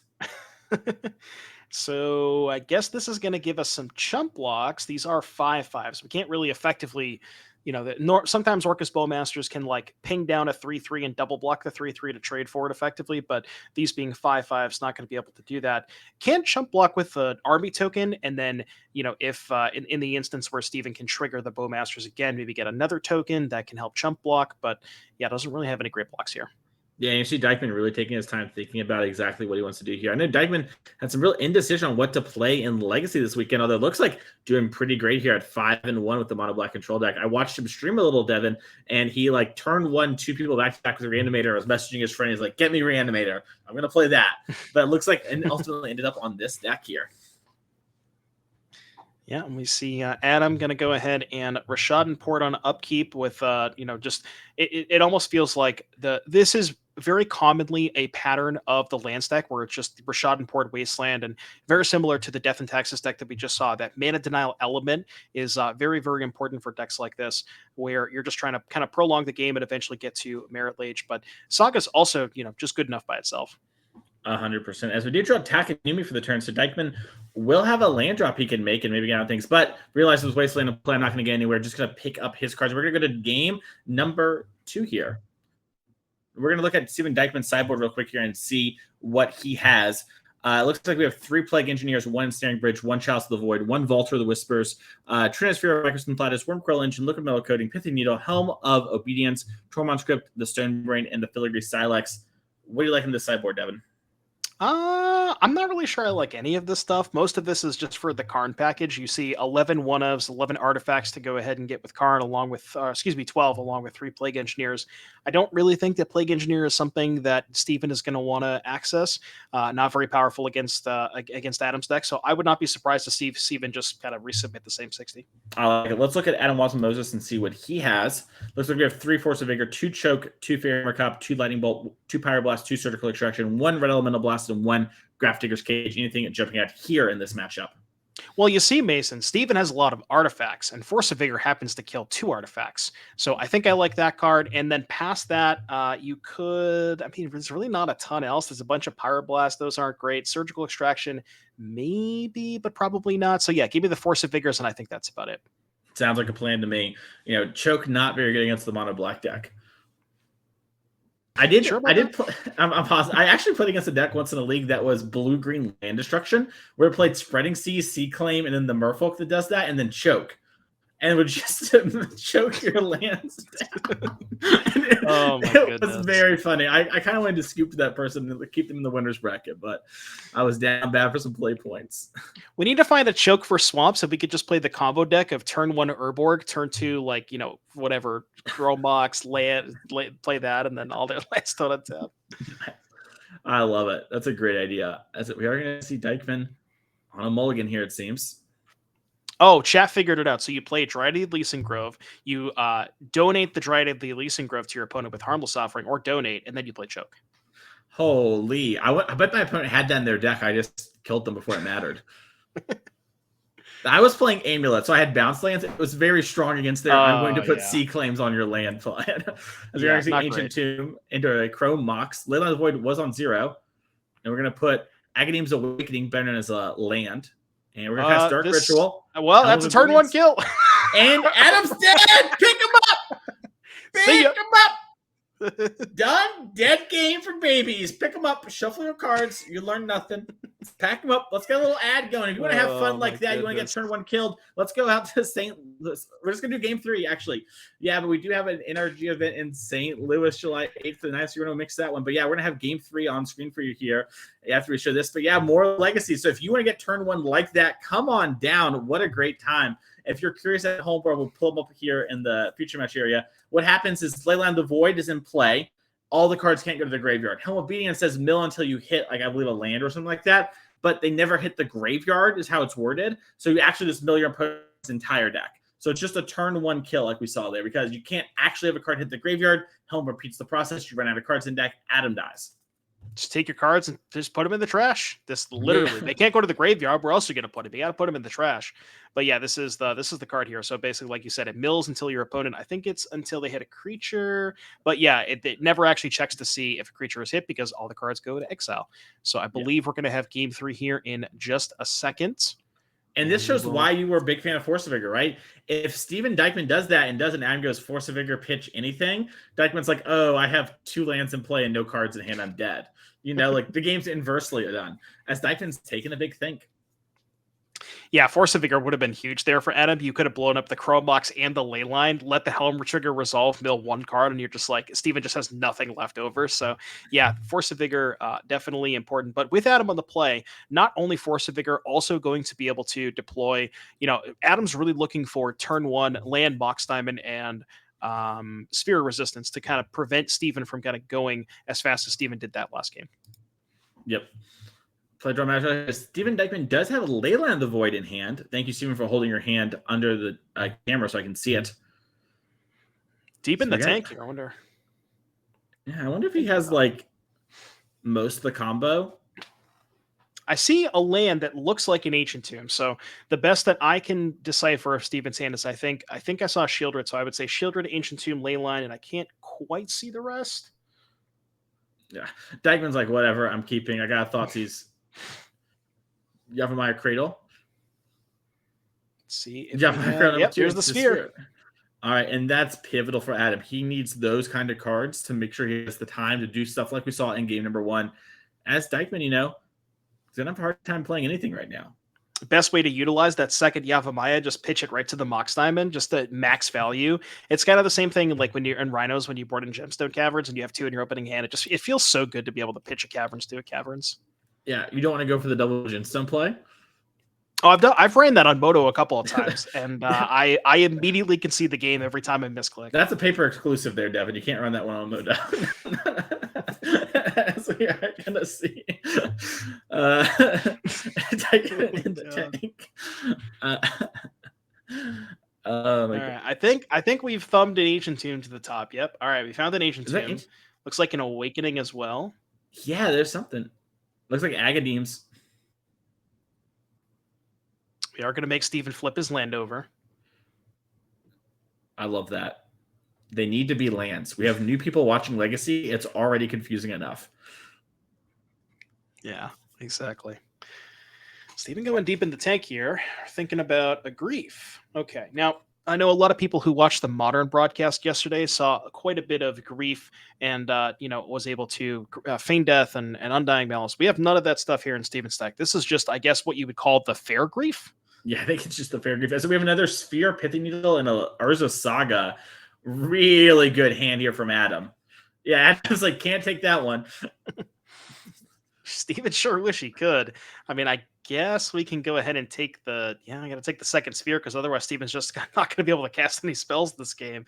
And, because Adam has access to the Saga, Adam could just go play Saga, play second Sphere. Steven's locked out of casting spells for the entire game, and Adam's just making, 2 5/5s. Yep. We are going to see a Pithing Needle here. Probably going to name Helm of Obedience. Maybe names Karn, but Yeah, I mean, in spots like this, they're both 4-mana cards, so it's like the sphere kind of locks out both of them regardless. I guess maybe you're more likely to die to just a hard cast Helm, because Karn's Steven probably doesn't have time for Karn, so I guess most likely Helm, yeah. Yeah, makes sense. The Adam just vibing, looking around like, I can't cast spells, you can't cast spells. I'm just going to make Urza Saga constructs. Let's see what you got, Dykeman. As Dykeman does have Ancient Tomb, so he's going to be able to play a little bit more of that sphere than the average Bayer could.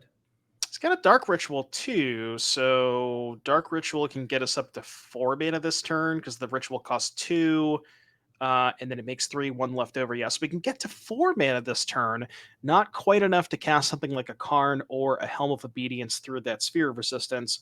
Would need something like a second copy of Dark Ritual, which I don't believe is in his hand.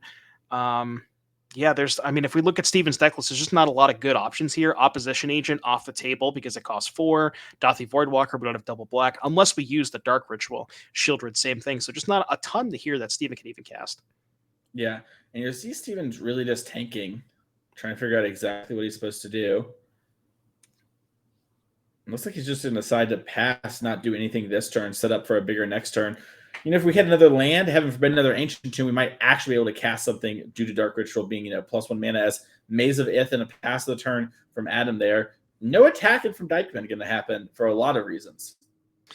Yeah, I mean, depending if Dykeman does have a second, if Dykeman does have a payoff here, either a Karn, we presume that the Needle was naming Helm of Obedience, so that one's kind of offline. But if Dykeman does cast a Karn here, I mean, I guess you can go say, like, if you have the land, you go land, ritual, use all of your mana, play Karn, down tick, get something. The Karn gets killed by the construct, but you at least resolve the Karn activation, which I guess could maybe get you something like an ensnaring bridge to stop these constructs from attacking. But I guess Filigree Silex too could also maybe could maybe kill the construct tokens along with that Mox. Yeah, and it looks like there might be an opposition agent in hand.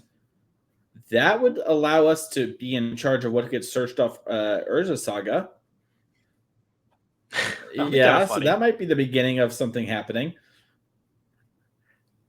So with Opposition Agent, you actually get the card. They exile each card. You may play those cards first. Okay, so let's see here. So if that is the case, then you could maybe get, like, I don't know, an Expedition map from Adam's deck?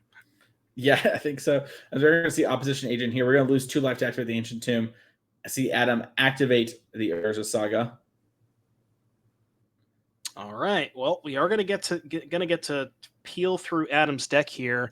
But yeah, as we talked about, there's really not a ton of options here. The best that, like, the 4 options are Expedition Map, Needle, which is already in play, Shadow Spear, and Soul Guide Lantern. I guess you can maybe get the Shadow Spear and equip to the Agent, but there's too many blockers on Adam's side. It's kind of rough here for Steven. Yeah, it's very rough. At least if you grab Shadow Spear. Oh, interesting. Mox Diamond. I think we've had a land we would have played it, but yeah, it's a good point. Kind of an interesting option. But yeah, I think Shadow Spear, like you said, might just be it's either that or Expedition Map. Map lets you play into the sphere a bit more. Shadow Spear lets you have a chance against the construct, so they both can't be attacking. But there's like the Maze of Ith, so things get weird anyway. So you're not going to gain any life. It's going to be a weird game.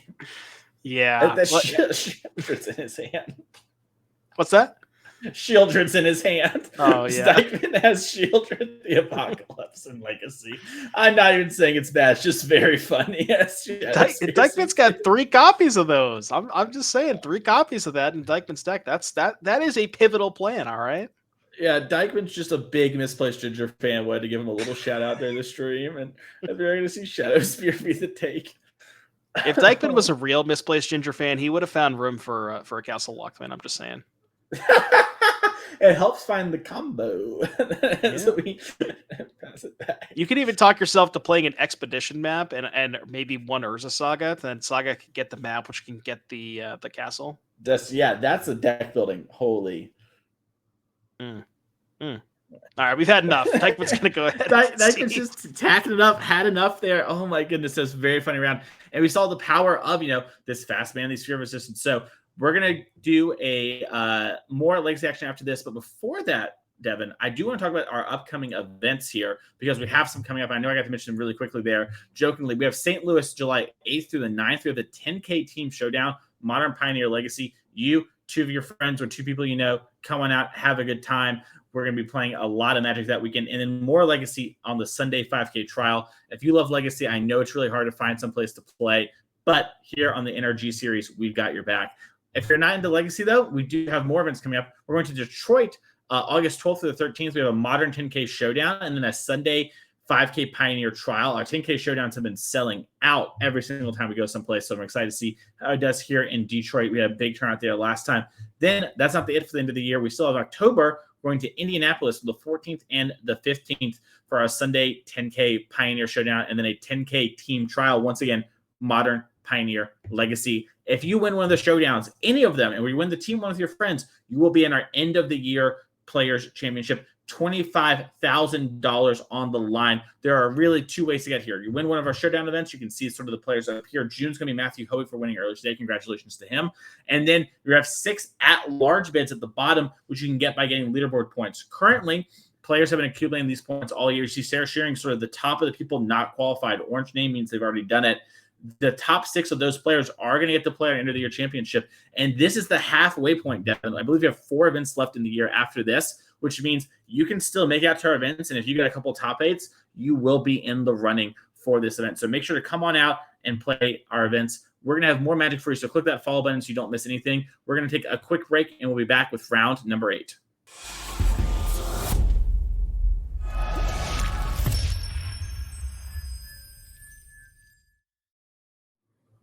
Hello, everyone. Welcome back to the NRG series in Mundaline. I'm here with Mr. My co-host here, Devin O'Donnell, known as Doomwake, and we are in round 8 of 8 today for our Legacy 5K trial. So we're going to be showing you some winning in action here going on. But before that, let's check out our players to watch and see what they've been up to.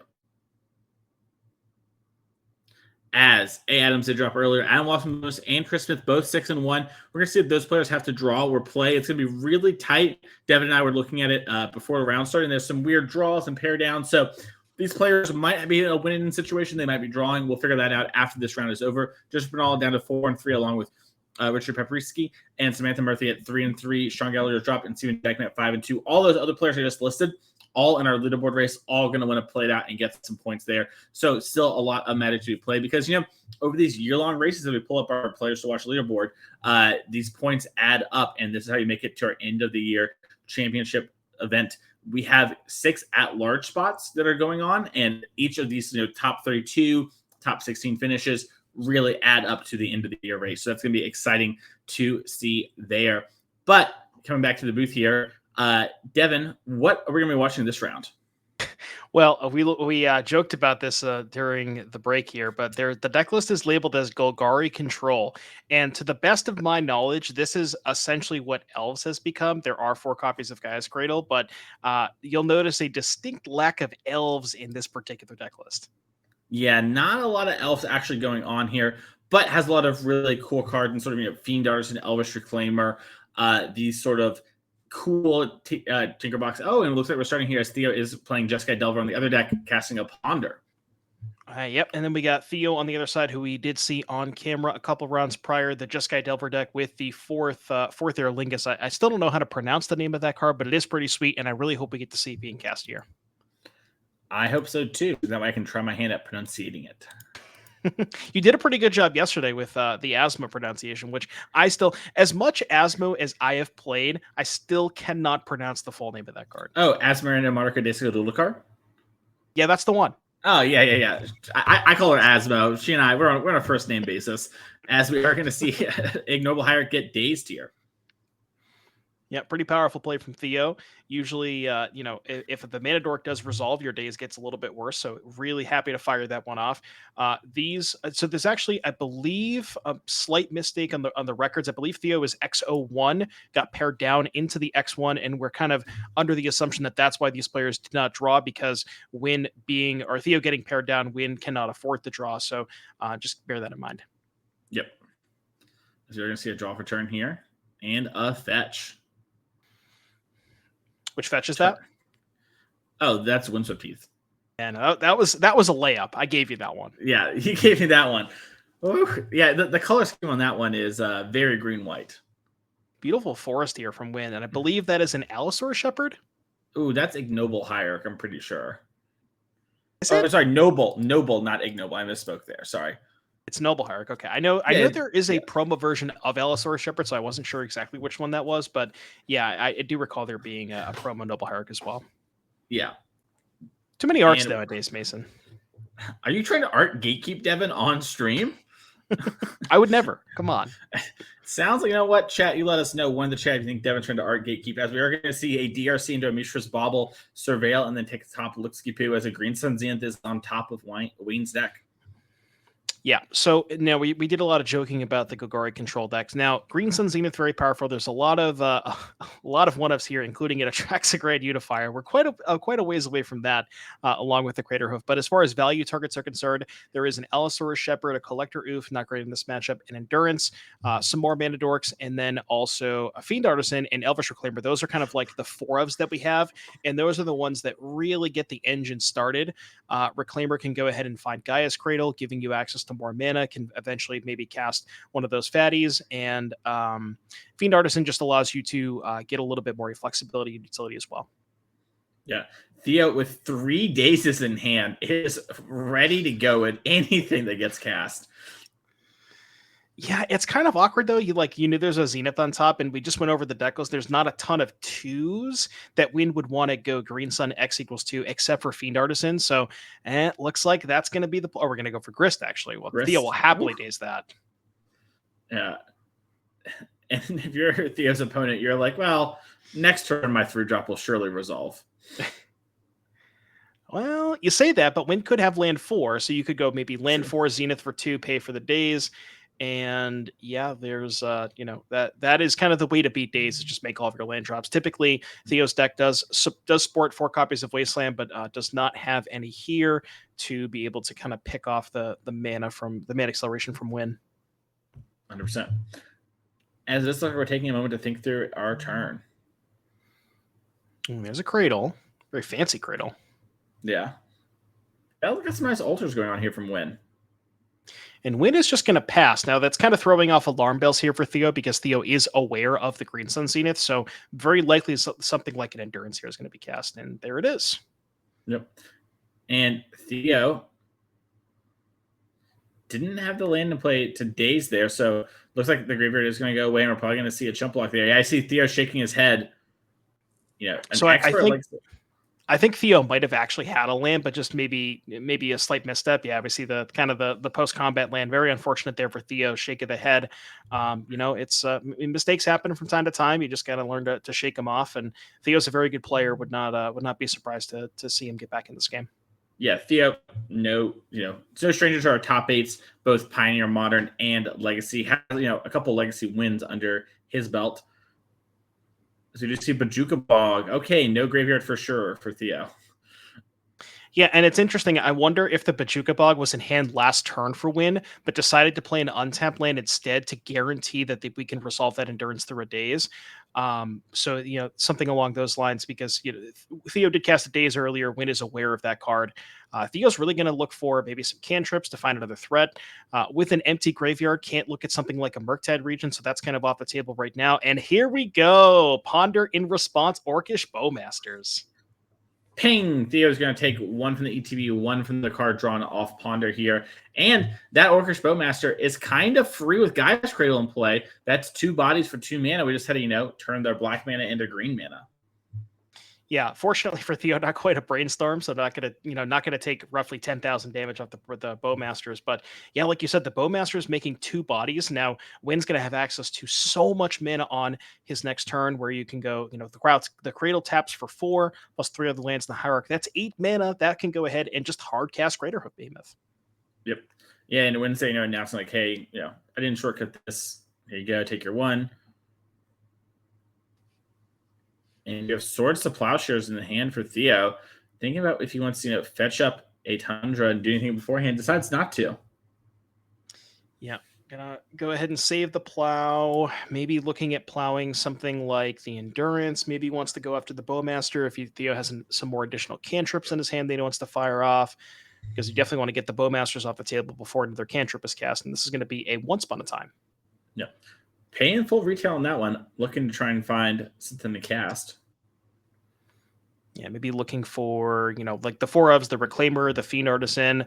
I mean, even something like an Allosaurus Shepherd that would kind of play around Force of Will. We'll see what Wynne picks up here. Looks like that's going to be a Fiend Artisan. Yeah, I was going to say, you could find Second Cradle and actually Green Sun for Atraxa, which would have been pretty cool. Yeah, Atraxa, for as many words as it has on the card, it is a green creature. Yeah. We're going to see a Cradle activation for 5 mana. And we're going to play Second Cradle. We had it in hand. Didn't need the Second Cradle. That's 10. That is, as you said, Green Sun for Atraxa. Actually, I mean, this is lethal with Craterhoof. Oh, yeah, it is lethal with Craterhoof. Probably going to be that. But one left in the pool either way. And I think Theo's going to double daze this Green Sun. So maybe, I'm not exactly sure. Maybe he's going to do something different. But I think there's enough mana left that he can only pay for one of the dazes. Yeah, because Cradle was for 10. If that Zenith is for the expected amount of 8, that would leave 1 mana. Theo can hardcast days, Wynne will pay, and then Theo can alternate cast the other days. So, Theo maybe kicking himself for making that slight mishap earlier in the game where we didn't play the land pre-combat, but getting a little rewarded here. Yeah. Looks like he's just double checking. Theo might also not know about Craterhoof being in the deck, although I think it's a fair assumption. Like, Wynne's trying to, talk about putting the dice on it. Yeah, to try and make it easier. Now we know it's a 3/3. It doesn't actually have counters on it, so don't worry about that. Days, he's gonna pay the 1. And I had 4th days, says Theo. Pick up the Tundra. Still had all days. And we are making an attack for 6. Hey, I tried, Mason. All right, I try. Not as funny as you, but I try. No, that was a good one. I was chuckling. I was just trying to get the attack for 6 in there. We are going to see a Swords to Plowshare go after the Fiend Artisan, putting Wynne back up to 17. Murktide. That's a pretty good swing. All right, kill your best threat, play a Murktide. Is at the mercy of the top of Wynne's deck. Wynne has a lot of bangers. Could find something like a Natural Order or another Green Sun Zenith. Could also just hard cast the Craterhoof Behemoth. Although I think we're a little short. No, we have exactly enough. We would have 8 mana. So yeah, really looking for one of those haymakers there. Yeah, and you see, I'm thinking. So it's some spell, and it looks like we are going to offer the trade here. Put Theo down to 3. Dryad Arbor, all right, and a passing of the turn. So this was an orchestra. Is that the version of Dryad Arbor that you would prefer, Mason? So I actually own one of each Dryad Arbor, so I think all the Dryad Arbors are valid. But yeah, I don't know. I think that one's fine as long as you don't have the forest that matches. I think it's okay. Yeah. Yeah. All right, I see what you're saying. Yeah, you got to find the forest that is like the closest to that art and just play both of them. Yeah. That's how you do it. And there's a Natural Order. Yeah, and it looks to resolve. And I imagine we're going to see Craterhoof trigger Anthony. That is correct. Yeah, so you're going to pick up his cards, and we're going to head on over to game number 2 here. Wynne up one in pretty impressive fashion there. We had a small slice up misstep there from Theo, but it ended up actually working out not the worst for him there. So, who's to say exactly how that went? Let's see if we can look at Theo's sideboard and see what he might be bringing in here for game number 2. We have 2 Pyroblasts, 2 Hydroblasts, 2 Meltdown, 2 Circular Extraction, 2 Force Negation, 2 Swords of Plowshares, a Graph Digger's Cage, a Weird Tear, and a Red Elemental Blast. Devin, if you're Theo, what do you like here? Give me the Graph Digger's Cage. Theo saw both Natural Order and Green Sun Zenith, so that one's kind of a slam dunk. You could look at something like Force Negation for similar reasons, although past the Zenith and the Natural Order, there is not a ton of good targets in Wynne's deck list. The Swords to Plowshares, you can kill the early mana creatures, definitely want those. And past that, there's not really anything else. Seems reasonable. Let's take a look at Wynne's sideboard, see what we're going to be bringing in here for game number 2. We have 4 Thoughtseize, 3 Endurance, 3 Force Vigor, a Gaia's Blessing, a Caracas, a Masked Vandal, a Mesmeric Fiend, and a Plague Engineer. Devin, what do you like out of this sideboard? I just wanted to say shout out to Mesmeric Fiend. I love that card. But as far as this particular matchup, definitely want to go towards the Endurances. Very good at fighting. We saw that game, how good the Resolved Endurance was at kind of swallowing up the Dragon's Rage Channeler. And not only does it get the Channeler, but it also gets the Graveyard to, stop Theo from being able to cast a Murktide Region on follow-up, you could maybe look towards something like Thoughtseize to help fight over Force of Will and Daze.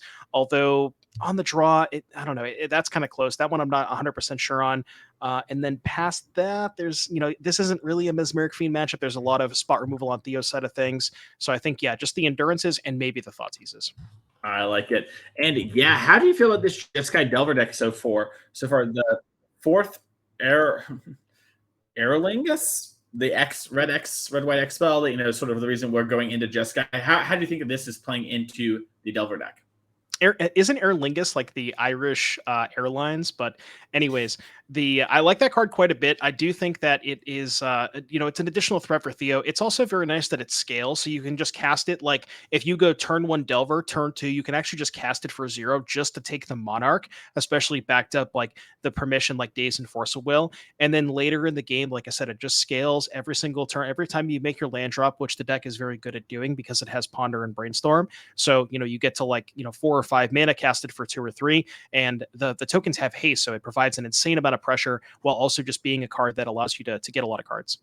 Yeah, I think it looks very impressive when seeing players experiment with it, and the Stompy decks. Did you play it today in your run in the challenge? I did. I played the Initiative Stompy deck. I played 4 copies. Every time I cast that card, it was really good. Like I actually had a spot where I had the option to play turn 1 Caves of Chaos Adventurer or turn 1 the 4th Aer Lingus for 2. And I decided, well, I'm just going to cast this for 2 because if my opponent has a removal spell, not only do I get the Monarch, but I get 2 bodies, and ended up working out for me. That card was exceptional every time I cast it. It sounds great. Let's check down the feature match area and see if it's still in here for game number 2. Theo might be a little hesitant to have it with so many creatures on the side of Wynne. Yeah, in this particular matchup, I don't think that Theo wants access to it because even though Theo is on the play, like you said, Wynne just has a very innate ability to produce a lot of creatures on the battlefield. Now, granted, some of them don't have power. Ignoble Hierarch and Noble Hierarch, respectively, are not able to attack by themselves. So as long as you can make a couple of blockers, you can maybe prevent your opponent from stealing back the Monarch. But yeah, I think Theo's just going to want to go with the tried and true, play a Delver or a Channeler early and then just kind of parlay that into some tempo spells. As we do see Dragon's Channeler untapped here. And attack for 1. Bam. All right, getcha. Let's see if we got maybe a Delver follow-up. There it is. That's exactly the start that Theo wants. Just play a bunch of creatures and kind of back that up with the cheap permission. A lot of removal spells too. Lightning Bolts, Swords to Plowshares, and more Swords to Plowshares in the sideboard. 4 and 4 after sideboard. So Theo definitely has access to a lot of the spot removal. I do see a Force of Will, a blue card, and what appears to be a Bolt in the Plow. So Theo's hand is basically perfect. Just a bunch of interactions, what you want with these things. And, we used to see the old jokes back in the day as Winslow Pete is going to fetch here about the Swords to Plowshares, with your Delver deck and applying pressure. But when you have stuff like the Monarch in your deck, it's okay, that maybe it creates a little awkward tension there. You just get to overwhelm people with all the extra cards. Right, exactly. Yeah, that's another thing with the Monarch card. Just like you said, just being able to every single card that you draw is so much more impactful when you're putting this much pressure on your opponent. And even the Delver plus Swords to Plowshares argument where it's like, yeah, you're giving your opponent a little bit of life. That doesn't matter because the Delver deck actually just has a really good ability to play a long game. It has a lot of cantrips. This new 4th Aer Lingus card does also allow it to draw a lot of cards and kind of almost play like a mid-range. Yeah, so you do see the Delver flip here, revealing the Bolt after doing a little sort of veil trick there. And that's going to put Wynne down to 14 with the Bolt in hand. We're to pseudo 11, so the clock is real. Yeah, if Theo can go ahead and get that Channeler turned on, which a little far away from that, only has instant land, doesn't really have any, sorcery, really wants to find something like a Ponder or a Mishra's Bauble so we can get some Channeler triggers and really wants to speed up the clock a little bit and also has to worry about the presence of Endurance as well. Yep. As we are going to see an attack here for 4 as a fetch from Wynne. This could be one of the 4 Endurances we have post board. Looks like it is.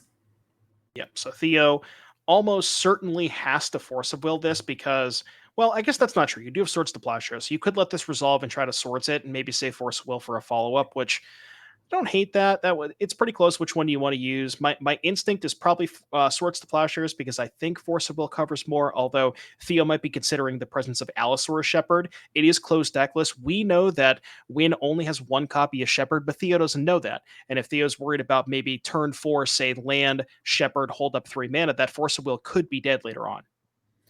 100%, yeah. And the Swords of Plowshare also has a little bit of awkwardness too, where you're wanting to clock them. But we talked about before, we're only doing 1 damage if we swords here, and we're losing all the graveyard cards we built up. Whereas if we force, we maybe get a little bit closer to that delirium. Yeah, really tough spot here for Theo. So you say maybe you force this, you deal 4 damage, put Wynne down to 9, and it's still pretty tough. So Theo is going to go ahead and let it resolve and go towards that Swords to Plowshares line. Just wants to make sure that the Endurance trigger resolves and then fetch. Very good sequencing. Make sure to get the land into the graveyard after the trigger has resolved, and really wants to find. We did talk about how the Aer Lingus card may have been sideboarded out, but this is a pretty decent spot. Yeah, for 100%. As we do see Swords of Plowshare come down here, and that's going to end up with us surveilling again and getting a little bit of damage through just one. As we get DRC the graveyard, we now have only missing 1 other card type. So Bobble or a Pond or anything like that will allow our DRC to start attacking for a bunch of damage, as we are going to see Brainstorm here surveil off the DRC. Now, my guess is this is likely I was going to say maybe likely still in combat to try and get the damage in, but we'll have to see exactly what Theo decides to do. Brainstorm with the fetch lane in play to make it what we like to call a perfect Brainstorm. Can shuffle away 2 cards that Theo doesn't want access to. And found a Wasteland. That's pretty good. Wasteland on the Bayou there, pretty big. Stop something like Orcish Bowmaster from coming down and killing the DRC without needing another fetch land. Yeah, and the Swords to Plowshares did put Wynne up to 12, or 12 after the combat. Is that a Volrath Stronghold? I think that is Volrath Stronghold. A little bit of grinding going on this game. So we're going to see an upkeep endurance.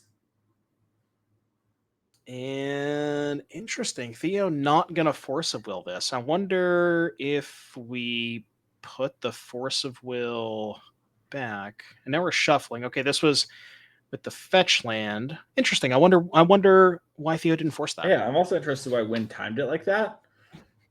Feels like you could have. I guess it's because in the upkeep, and you just knew Theo had less cards, so.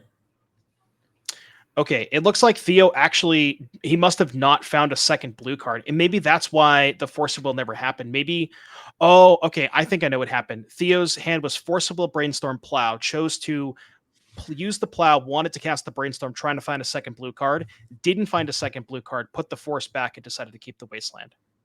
Gotcha, that makes a ton of sense to me here. As Gaia's Cradle comes down, and we're seeing, Elvish Reclaimer hit the battlefield. It is big. That one is big. And I want to take a look. I don't recall seeing, no Unholy Heats in Theo's deck, so we just have the Swords to Plowshares since the Reclaimer is not going to get got by a bolt. We see a Fiend Artisan here as well, which is a 3/3 currently? I believe so. It's within bolt range. Yeah. And Theo's card on top is worth keeping too. With 2 Surveils, probably a good sign something strong is Swords to Plowshares. Double Surveil. So instant land. It's very unlikely, but if Theo does hit the other 2 card types, that is an attack for 9 damage. But we're going to go ahead and keep it on top, which means no Channeler attacking. Is going to be able to get in with the Delver. And I wonder, there's a lot of cards we would keep here, Ponder, any sort of cantrip. Although I guess you could maybe try to get a little lucky, bin the Ponder, because that's card type 3, and then try to find the 4th off of the second Surveil trigger. Yeah, probably. Probably the card on top of something maybe like a Ponder, or maybe, just some threat, and Theo just wants that. Who knows? I'm sure he has a great idea. As we see Zenith for X is 1. Yeah, so X equals 1. What are we going to get here? Could get another Reclaimer. Could get Allosaurus Shepherd, a Hierarch. Those are really our only options. My guess is likely going toward a second Reclaimer. Yeah, I think that makes a lot of sense to me. Yeah, as we do see the second Reclaimer come in. Now we can search for things like Bojuka Bog by tapping our Cradle and sacrificing one of these forests. So a lot of plays open up to us now. Yeah, the instant speed Reclaimer to get Bajuga Bug is exceptional because the channelers have to attack, and then you could maybe go, say, like if Theo turns on Delirium, then you go tap one Reclaimer, sack a land, get the Bog, block a channeler with the other Reclaimer, so that could be a tough spot for Theo. Yeah. As Theo at least does have Delver to guarantee an attack no matter what. It looks like Swords of Plowshares was the top card of Theo's deck again. Okay, it's not bad. Doesn't really give him a great attack. I wonder if we're thinking about saving the plow. I don't know. I'd be kind of tempted to just fire it off and try to spike Delirium, although it's awkward because if you fire it off and you hit Delirium, then after the DRC triggers resolve, we can actually still we can use the Reclaimer. So we're actually going to respond to the Surveil triggers. Oh, interesting. Okay. Theo, I think maybe Salt. Oh, no, had okay. I was like, possibly topped and it was just shortcutted. As it looks like we grabbed a Bayou. Okay. Okay. Some black card in hand worth casting. Yeah, I was gonna say maybe the Bajuga Bog got cut, or maybe it was just not something that crossed Wynne's mind. Maybe he didn't think about the Bajuga Bog, because I can't imagine you'd want to cut it in this matchup given the presence of the DRCs and the Murktides. Yeah, I agree. Very interesting to see that be the choice there. But Wynne has some planners here at 6-1, so clearly knows what's up. Chat does bring up a good point. There is 3 copies of Snuff out in Wynne's deck, so that is a potential reason to get the Swamp there. Makes a ton of sense. And Theo tanks on a while and decides the top card is better than potentially getting Delirium. Yeah, we're going to go ahead and keep it again. Let's see what we can find here for Wynne. Only 1 creature in place. The Cradle only makes 1 mana. We're tapping 3. And that is... Oh, Mason. Plague Engineer named Human. Oh, my goodness. Those DRCs are dead. And we're going to slam in for 3 here with the Elvish Reclaimer. That was a blowout. That's gonna be tough. That's a good reason. Theo's gonna need a really good one on top. Let's see if we kept a Ponder. That's a good start. And Delver, notably a human on the front side, you cannot cast it. Is it a human on the back side as well, or Insect no? Aberration, I believe. I actually don't know. So I'm looking at the most recent version, and it says human insect. I wonder if that was maybe. It's also possible that it is just human insect. I was mistaken. It might be, yeah. Might be. See another Ponder here firing off for Theo. I mean, not really sure what we're looking for. Definitely starts with an answer to the Plague Engineer, I would guess, because that kind of speeds up your clock a little bit. Murktide is also an exceptional draw, but the issue with Murktide is that Wynne can just if we do have access to the Bog, we can just main phase Reclaimer for Bog and completely cut off Theo of access to that Murktide. Kind of an endurance control deck when you get down to it here for Wynne. Yeah, I mean, this, we joked about how this is not really like traditional elves, and yes, there are 4 copies of Gaia's Cradle and 4 copies of Green Sun Zenith, but past that, this deck is doing something completely different than what elves traditionally does. Yeah, and Fiend Artisan here is the play for turning up to 3 mana, and something like Endurance here turns off Murktide as an out. Yeah, interesting to note, Theo did keep that 4th land on top, and with no cards in hand, so we pondered, we drew the land, and then kept the rest of the cards. So either Theo wants to, maybe wanted to keep a land to potentially draw 4th, or there could be a copy of 4th Erlinkus under that land, and we could untap and cast that for 2. Yeah. Looks like there's maybe some discussion about the creature type from the players. So we're going to see Grinton for X is 2. Mason, guess what type of tokens that 4th Erlinkus makes? Night humans. Yeah, human knights. So they would be 1/1s off of the Plague Engineer, which, to be honest with you, 4th Erlinkus is one of Theo's better draws, but is it even that good when it's only making 2 1/1s on this board full of 2/2, 3/4, and some 5/5s? I can't imagine it's that great. So you see a smack here for 5, putting Theo down to 9. And yeah, the Fiend Artisans, I think, are just maybe 2/2s or 3/3s, because Swords of Plowshares did kill a bunch of the creatures, but it looks like here's Murktide Regent delving. Looks like We are delving 5 cards, but we have 3 lands tapped. Might just be, floating mana, Omega Wall. Blue floating, by the way. Yeah. I wonder, interesting that we're keeping a spell in the graveyard. I guess it doesn't change the clock off the Murktide, because with Wynne at 10, you can't make it a 1-turn clock regardless. So I think Theo is thinking about keeping 1 extra card in the graveyard in case something like a Channeler comes off. A lot to think about here for Theo, but we'll see how many he decides to delve. Yeah. He is tanking on it. If he leaves a sorcery in graveyard, he has fetch off the Scalding Tarns to have Delirium on demand, which is kind of appealing. And it looks like that is going to be Theo's choice. Yeah, creature instant sorcery, then you can crack the Tarn to turn on the 4th. Tough spot for sure here. So we're going to take a read on Fiend Artisan to make sure it doesn't do anything we don't know about. Going to take a check here also from Wynne, see how many creatures he has. Now, question, the Reclaimer attack last turn, right? Yeah.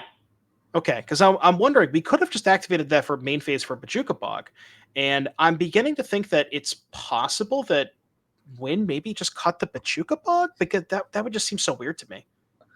It also seems a little weird to me, but it seems to be the world we live in, as the Murktide is a 7/7 here. No, accidentally. Blue floating, baby. I overtapped. It's fine. You could delve 5 and still overtap. It's fine. Yeah, you're allowed to flip the mana. Yeah. No, Theo's like, oh, my bad, I guess. I have Delirium now. I wasn't even sure if that was right before. Now I get to live my life. This is pretty cool. With Theo at 9, so it wasn't clear how big the artisans are. I want to say, I can't quite get a good look at the graveyard, but I want to say there's 2 creatures in there, so there's at least 4 2. 4s. Yeah, so you block a Fiend Artisan. That's 4, 5, 6, 7. That is 9 on board. So we have life totals correct. Yeah. We're going to sacrifice the Fiend Artisan now. The Fiend Artisan are 5/5s. Grab Grist.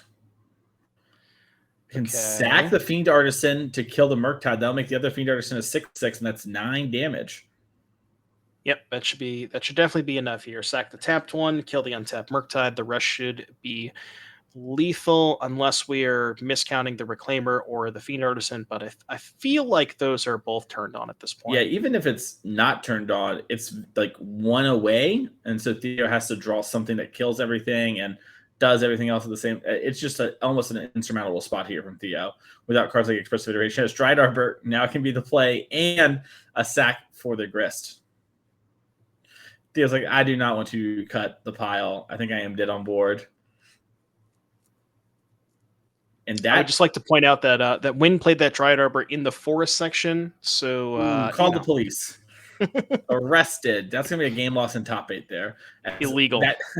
Wynne is the winner here. Congratulations. That should lock Wynne up for top 8. And Theo might still be live here at 6-1-1. Was able to draw last round. Might just end up being our 8th seed. So we're gonna have to see how breakers play out in the coming round here. There's still some more Magic left to be played, but that was an exciting one there and a really impressive showing from the mono kind of Golgari control deck.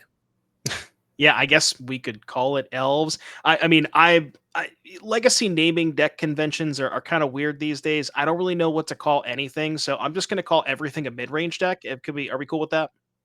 Yeah, I guess so. I mean, all the decks in Magic these days sort of do multiple things at the same time, right? Like they kind of are control and combo, or like aggro and combo, stuff like that. So it is definitely in the realm to call it that. I'll allow you to have it this time. Yeah, chat's mentioning Glimpse of Nature. That card is not present in Wynne's deck list. This is, I mean, as true of a control deck as you could possibly get to with, I guess, control deck with 4 Gaia's Cradle, which is, whatever. But yeah, there's a Traxa, a Craterhoof, Behemoth, just a lot of cool stuff going on. Orcish Bowmasters as well. There is 3 copies. We didn't get to see it too much. It was cast that one game against Ponder, but other than that, that is kind of the new card that Wynne is playing, and one that seems particularly good in Wynne's deck. Yeah, it seems great. Really thinking about it, this deck reminds me a lot of Death and Taxes, but doing its own version of it, right? Kind of has a combo finish instead of having like all the land destruction stuff, but like a lot of disruption, a lot of way to mess up what the opponent is doing here and apply pressure. So I really like this style of deck. I'm excited to see, talk to Wynne here in a second. They are walking over to our interview section. We're going to interview Wynne, and then we'll get a feature match. We have a backup one for players playing for top 8, so that will be exciting. But we're waiting for Wynne to come over. But yeah, I think this deck is very good. And, people are calling it Newton Elves because the Magical Line streamer Newton. And that is, I think, a fair-ish name of the deck, but not quite the thing. But we'll get to Wynne's opinion as they are plugged in. Wynne, congratulations on locking up top 8. How are you feeling? Great. Thank you so much. That was a good match. I think I'm well prepped for the Delver matchup, but it was really showing all of the deck strengths, I think. Nice. So what made you choose this deck? Have you been a long-time Elves player and sort of transitioned into this deck? Did you just see it? How'd you end up here? Yep, exactly. I was a regular Glimpse of Nature Heritage Druid Elves player for many years, and then Hello Newton came out with innovation, started cutting Glimpse of Natures, making the deck slower, grindier, and after a while, he convinced me to start playing it, and I've just found it to be really powerful right now. All right, Wynne, you got to talk to me about this deck name. So it's listed on MTG Melee as Golgari Control. Yep. Do you think that is an appropriate deck name for this? No, that was what MTG Melee would let me enter. I would put in Orcs if I could, because it used to be Elves and now it's Corrupt. So we're playing Orcs, not to mention the 3 Bowmasters. I think you should have put Death and Taxes. I think your deck is the new age Death and Taxes. I swear, looking at it, like you're kind of like an endurance control deck. You have access to a lot of tutoring. You sort of lock your opponent out in a lot of ways and have a combo finish. I am really impressed by this deck. No, it feels really good, and it definitely plays out like a control deck, very similar to D&T.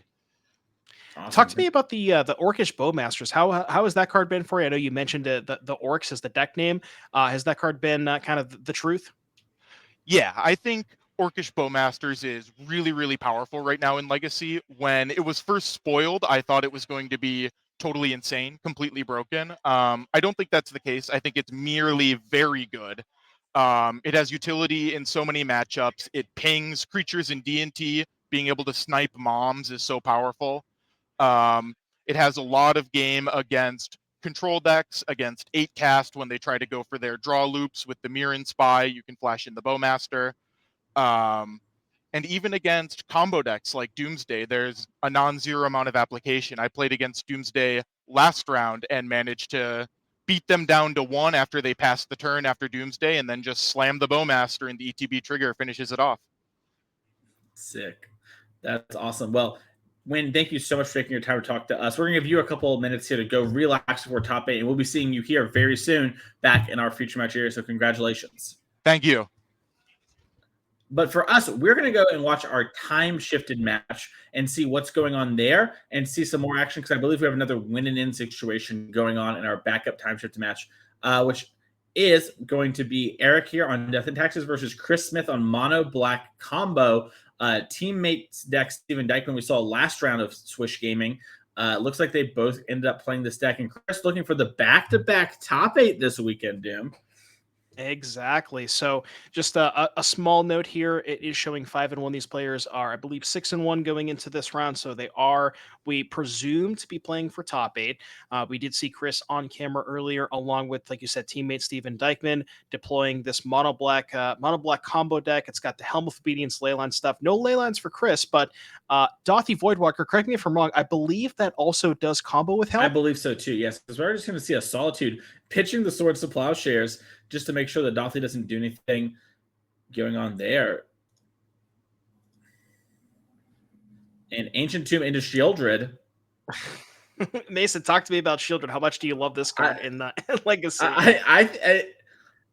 Swords to Plowshare on Shieldred. I am just very impressed by Shieldred's ability to be the best Baneslayer we've ever seen. As we do see a Wasteland going after Ancient Tomb. You know, in Legacy for a long time and in Magic, the formats are defined by creatures that generate extra value and have to do something immediately. If you didn't do that, you just weren't good enough most of the time. And Shieldred has broken that rule, as we do see another Dothy Voidwalker come down here. And Eric has been very aggressive about controlling the board, and using Solitude by pitching a Swords of Plowshares here.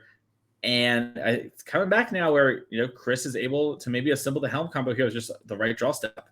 Yeah, Mother of Rune's typically pretty good against, decks that have a lot of removal like Delver, but Chris Smith's deck is not really about that type of stuff. It's really just about using fast mana, deploying threats. Also, specifically in this particular matchup, cards like Ancient Tomb and Chrome Box, and Dark Ritual to an extent. The fact that Chris can jump ahead of mana really kind of punishes Eric for playing this mana denial game with Wasteland and Rashadan Port. So decks like this are typically not what Death and Taxes wants to play against. 100%. As we are seeing a Recruiter of the Guard going to search somebody to enter the guard chip. All right. Now taking a look at Eric's deck list. Unfortunately, we did see in John Ryan Hamilton's deck, we did have that I already forgot the name of it, but the 4-mana 1/1. That card is not present in Eric's deck list. We do have some tutor targets, notably Solitude, searchable off of Recruiter of the Guard. Yeah, it looks like we recruited pitching Lorraine the third path, which we could have used to blow up the Chrome Mox. Might have been an interesting sort of line there, but looks like we decided against it. Yeah, that Solitude is voided by the Dothly Voidwalker. There was a second one in play, so. Yep, so that is going to be castable up for Chris Smith. Now, not going to do a ton with an active Mother of Runes in the battlefield, so not going to go towards casting that, but maybe down the road, if we can get Eric into a spot where the Mother of Runes are tapped, could potentially deploy that. And it looks like Eric is also a Death and Taxes gamer. I believe it might be, I don't know if that's a serialized one, but it's at least a Halo foil Yorion. It is, yeah, for sure, Halo foil. I'd be interested to see what that maybe ask if Eric, makes the top 8 here, as would you get a draw for turn? And we'll have to see what Eric wants to go towards. Just going to pluck in there with a Recruiter of the Guard. As far as threats are concerned, really looking for, it looks like we're going to go ahead and pick up the Orion, but Karakas there as well. If we look at Chris's deck list, I was going to say there is Shieldred, but past that, not a ton of legends here to be able to pick up with Karakas. And Chris does have a couple of copies of Orcish Bowmaster, and never mind, that's the game right there. I guess our question was answered, basically. Yeah, Dark Ritual into Helm, and once again from last round, Helm activates, you hit X creatures, X is 1, they're all exiled. Let's check out Eric's sideboard, though, and see what can happen. And in Eric's sideboard, we have 2 Council Judgment, 2 Deafening Silence, 2 Mindbreak Trap, 2 Surgical Extraction, Containment Priest, Emrakul, Very Macabre, Grafdigger's Cage, Rest in Peace, the Battle of Brywater, and Yorion the Sky Nomad. Which of these do you like? Well, if you'll give me a second, I'm going to go ahead and read the Battle of Bywater real quick, because I'm not exactly sure what that one does. Looks like it's a 3-mana Wrath that blows up creatures power 3 or greater. Okay, that one's not particularly great in this matchup, but if we go ahead and take a look at the rest of Eric's deck list, we have Deafening Silence maybe could stop Chris from being able to go like the Dark Ritual Chrome Mox turns. That could be something that we want access to. Council's Judgment to be able to answer a Leyline of the Void to stop the Helm combo. But past that, there's not really a ton here from Eric's side. 100%. I have to agree. I think you're sort of ill-prepared for these kind of matchups, which is a bad news for an XJ Cloud fan who saw lock up the win in last round. Might be wanting for Chris Smith to lose here. Let's check out Chris Smith's sideboard and see how it differs from Steven Dykman's, or if it's exactly the same. Looks like we have 2 Orcish Bowmaster, 2 Plague Engineer, Chalice of the Void, Tormund Script, Vault of Whispers, Pithy Needle, Look Metal Coating, the Filigree Silex, and Snaring Bridge, Trinisphere, Helm of Obedience, Microsoft, Lettuce, Worm Coil Engine. Which of these do you like? Well, I don't like Lettuce, so we're going to keep that one home. But I do like 2 copies of Orcish Bowmaster. There's a lot of X ones on the side of the Death and Taxes player, being able to pick off stuff like Athalia, maybe a turn 1 Mother of Runes. If you could, let's say Eric plays turn 1 land Mother, then you can go land Chrome Box Bowmaster, kill that before they untap. Plague Engineer, also a slam dunk in this matchup. So we kind of think that Eric is not improving that much, and Chris is getting a bunch of bangers. So. Yeah, it's going to be a rough spot. This is our time shift match. Let's see if we can hop back down in there already. The players should just be about ready to go as they're looking at their opening hands. I am curious to talk to Chris and Dykman and see how much they liked Shieldred after this weekend. Well, they both had 3 copies, so they have to like it a decent amount, right? Well, they had to have liked it at the beginning of the tournament. I'm curious at the end of the tournament.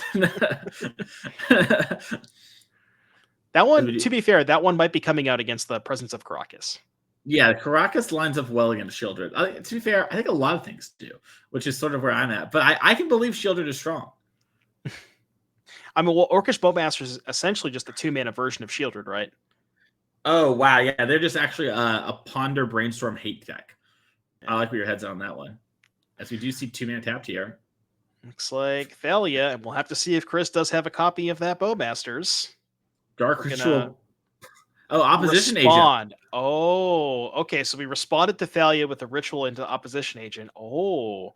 Now, if we take a look at Eric's deck list, there is quite a bit that searches here. We have, well, I guess it's just Recruiter of the Guard and Stoneforge Mystic, which, to be fair, shutting off both of those cards aren't too bad. Agreed. And they're going to pay the one for the Chrome Mox, getting rid of Leyline of the Void. Yep. And see what Chris wants to go towards. Can't really attack the Opposition Agent into the Thalia, because that thing does have First Strike. Does not have a copy of Orcish Bowmasters. I would imagine that probably would have been deployed over playing, or I guess you could play the Chrome Mox, play the land tapped, and the Bowmasters. So looks like doesn't have a copy of that. And 3 mana for a Jite. Now, that one, Stoneforge Mystic, that's probably the card that Eric would have wanted to search for, but no need to search for it if you just draw the Jite. Yeah, just have it is the best way to get it, I say. This Field of Ruin, also incredibly dangerous. Do not activate this. We see Plague Engineer naming human. Opposition Agent will shrink, but I think we're okay with that exchange. Oh, no. Isn't Plague Engineer one-sided? Because all the new cards they print nowadays are one-sided, I believe. Oh, yeah, it might be one. I thought it was like an old callback.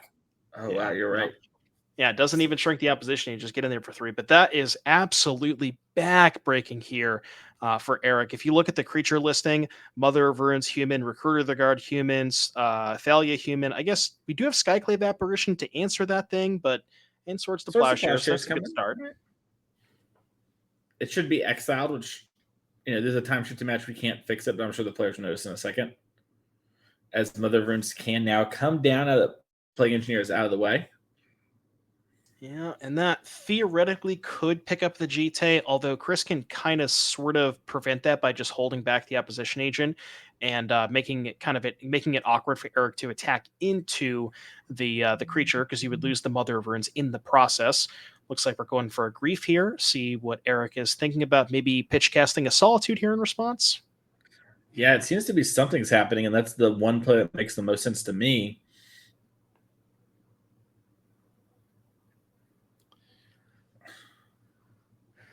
Looks like, all right, Solitude. Oh, that is the Battle of the Bywater. See if we can get that. I don't know if we can get that one pulled up on camera, but that's the one that I personally had to read as well. So the text on this is white, colorless sorcery. Destroy all creatures with power 3 or greater. Then create a food for each creature you control. So that one is pretty good. I mean, pretty good on this board. It would be able to answer the Opposition Agent and the Grief. So we see that be taken from Grief. Yeah, and now Solitude and Flickerwist are what's left over. As we are going to be attacking in here the Opposition Agent. And if we get this Umazawa's Jite on this Mom, that will stem some of the bleeding. Yeah, you could honestly, for Eric, you could even just go Solitude, pitch Flickerwisp, kill the Grief, equip the Mother Burns, attack, kill the Opposition Agent, and just kind of move on from there. I actually don't hate that play. Yeah, I think that seems pretty strong. But let's see how Eric wants to approach playing this game. Chris does have 2 cards in hand. And, kind of a tough spot for Chris there because, aware of the presence of the Battle of Bywater, you kind of have to take that because that's going to clean up both your creatures. That almost certainly that both of your creatures are dying this turn because of the line that we discussed. So no matter what, you're probably losing both creatures. And this way you kind of make Eric commit more resources to being able to blow up both of the creatures on Chris's side. Yeah, I wonder if Chris is maybe supposed to just hold back here to at least trade with the Mother of Runes. It looks like Eric has a real decision on his hand, though. We'll just see how they're thinking about that as Caracas comes down. I guess the other line could be Flicker. I don't know what we're flickering here, though. We can flicker a land, but the land doesn't come back till end of turn, so we can't go flicker land equip. But I guess we want to save the Solitude to be able to potentially hardcast, because now you have a flyer to put the Jite on. How does Flickerwisp work with Chrome Mox? Because you have flickered the Chrome Mox and then make them have to imprint again? It does work the way that you want it to, yeah. Yeah, that seemed to have been of the line. Just knock Chris off a land there. Yeah, the other consideration was if Eric maybe had access to one more mana, you could say, have Flicker the Grief, play your land, equip the Mother, attack, kill the opposition agent, and just let the Solitude get griefed. That could have been a potential line if we had more mana, but that is off the table. Here's a Dark Ritual. Do we have a hard cast Agadeems? Well, I don't think this should be allowed to have happened because it should have been exiled. Oh, right. Well, this is unfortunately, as we said, a time-shifted match, and that is something that we cannot fix. Yeah, so what we can do, Chad, is we're going to inform the judge, and then the judge will give Chris a warning. If, Chris has done a bunch of these things, then that's what matters. Most likely, we all kind of know Chris on the series. Little oopsie-poopsie happens. We saw some happen in the last feature match yesterday. We'll inform the judge, and I'm sure the producer who's hearing me is notifying the judge to let Chris Smith know about this as a sort of mistake. And also, it looks like they figured it out. Looks like they may have realized it. Perfect. Awesome. Okay. Well, that's pretty good. Yeah.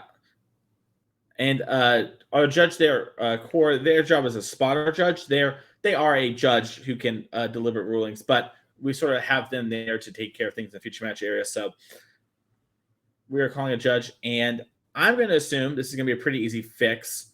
We can rewind, I would assume. We can rewind / the way I see it, Chris cast Agadeems with no targets. You know what I mean? Yeah, because it says up to, right? I believe. Yeah, it says up to, because I believe it's an X spell. Yeah. So, and a very awkward. Both players did fail to maintain game state, but I think that is a pretty easy fix to the problem. These sort of things do happen. Yeah, so you see we're just going to put it back, have these in play. Yeah, so the Plague Engineer would get exiled. The Agadeems would likely be on the stack. Yeah, and it's even better because we knew that the Solitude was public information, so we knew that we knew what the draw step would have been. So seems like a fairly easy rewind to me. Go back to the point in where the Agadeems was on the stack. Should be able to get resolved here. Yeah, it also maybe looks like it's unclear to me whether they're rewinding or Eric is just resetting the game state. It's very easy for Eric to put the top card of the deck back on the deck and have this conversation, right? Because it's not like we know Eric's just going to draw for turn. Like you mentioned, it's all open. So looks like they're talking here, explain the situation. I imagine this is a moment, we've all been there. You get a GRV, judge tells you, and then we move on. Yeah, no, as far as the game itself, given that was Chris's play, doesn't really have a ton to do with the Agadeems and the ritual, and is a little bit worried about that GT and the Flicker Wisp. So, and that's really going to be a problem for Chris, where maybe Chris can attack for a little bit of damage, protect with the Mother of Runes, get in a little bit of damage there. But then Eric's just going to be able to go untap, fire up that GT on the Flicker Wisp, and just absolutely go to town on Chris's creatures. Yeah, and if you're a Chris Smith fan, really easy. This is not the worst time to have this happen. Obviously, when it isn't what you want, but we are up a game, so we get game number 3. True. You see this? Go ahead. No, I was just going to joke about Shieldred. You can say actual things. Oh, okay. Well, I wasn't going to make a Shieldred joke. I was going to say this being a time shifted match. I don't know if we can maybe fast forward. I don't know what the words on that is, but looks like we're just going to go ahead and get this resolved here. Yeah. And Chris picked up it looks like the Dark Ritual still that was the first Dark Ritual. Yeah. Yeah, the one from before. So it looks like we are going to get an attack here. And this Flicker Wisp can eat the opposition agent and then Mother of Runes to pro black. So, oh boy. Yeah, we just go block the agent, pro black, untap, equip, kill the other creature, and yeah, Chris is in a rough spot here. Yeah, Chris, you can Dark Ritual Agadeems. You have a 3-drop now. So okay, choosing not to. So we are gonna get passing of the turn. Yeah, funny enough, I actually could have just gotten back that opposition agent. Looks like we're going to save the Dark Ritual. Potentially, that could have been a good play because you are maybe slightly worried about Eric top decking a card like Stoneforge Mystic, but Chris is going to go ahead. Oh, we just had a second opposition agent. Well, that makes sense. Sure. Yeah. Unfortunately, Umezawa's Jitte, really good when creatures are involved. If you are ever, like, I know a lot of people, Doom, I don't know where you fall on this, they want to unban in Modern Jitte. This game, I think, is going to be a good example of why you don't want Jitte unbanned in Modern. As we are going to smack here in for 6, and we can, just shoot down one of these creatures, whichever one we think is best for us. We can also just gain 4 life if we're so inclined. We're going to Solitude first, pitching Lorraine. Eric hates Lorraine, and I love Lorraine, so it's a really like frustrating moment for me. I'm like, cast it. It's such a cool card. We can both start drawing cards. We'll do our thing. We'll blow up the Chrome Mox. Kill the Chrome Mox. Yeah. I have just got my mind on killing Chrome Mox out here, and Eric just wants to let Chris have it, which I respect. It's a homie move. Yeah. You wanted to Flicker Wisp it too, just Chris. You just wanted to put Chris in the dirt, basically. If we had done my play, Chris would have exiled a Dark Ritual or whatever, and we wouldn't have had this awkward moment. That's all I'm saying. I hate to be predictive casting, but we're going to see how passing of the turn. Yeah, and this is so Chris's deck. There are a couple of good. Oh, okay. Oh. Well, that's awkward because it doesn't actually kill the Flicker Wisp because we can just protect with the Mother, and then you have 2 counters to kill both the Bowmasters and the Flicker Wisp, but not the best draw step. What I was gonna say is that Chris's deck is not the best at kind of top decking on an empty board. Like, doesn't have a ton of single threats that are good on their own. The Shieldred's covered by the Karakas, Opposition Agent and Dathi Voidwalker are covered by the Jitte. The one card that Chris could draw to potentially get out of this is Karn the Great Creator. Yeah, Karn would be great here. As we do pick up Yorion, and then we're going to cast Aether Vial.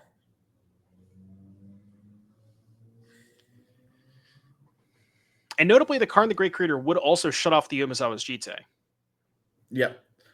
Academy's Awakenings. Yeah, this is sort of the problem with shooting down the Jitte right now, is you allow the Academics, which you knew about, to be pretty good. Okay. Yeah, and that's able to kill the Flicker Wisp. Definitely want to kill the Flicker Wisp over the Mother of Runes, because if you kill the Mother, then the Flicker Wisp can attack and kill the Bowmasters again. So yeah, pretty good sequence here for Chris there. I actually forgot about the Awakening, and that is something that that everybody knew about, except for me. You probably knew about it. I knew about it. I was just like very interested by the play. I thought maybe there was something in hand, and I realized there wasn't.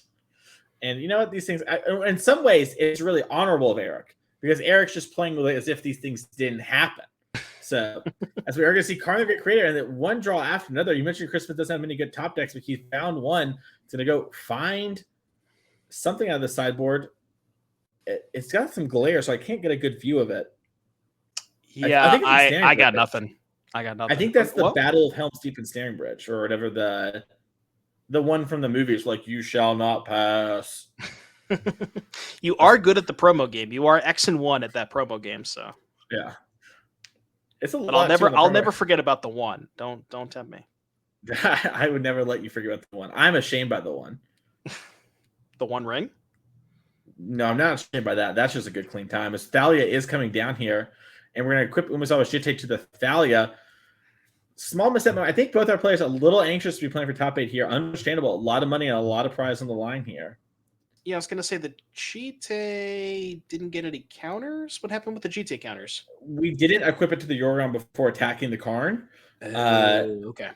And so, yeah, that is Ensnaring Bridge. I can tell because it has the little name thing underneath. So, no cards in hand. Got it. Okay. What is going on with this card?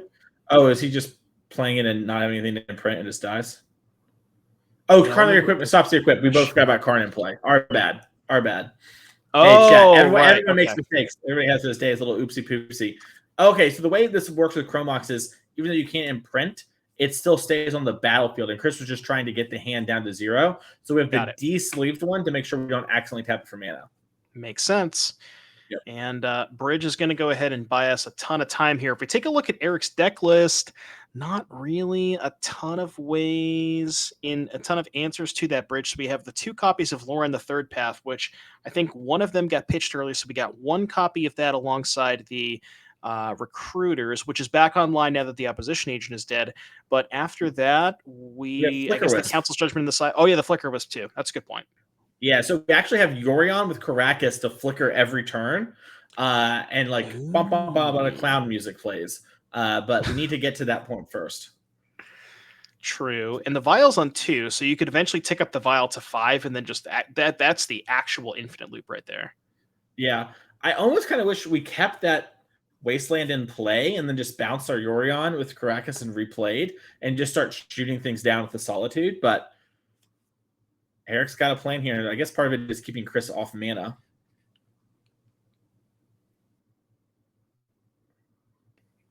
Oh, yeah. Here we go, baby. All right.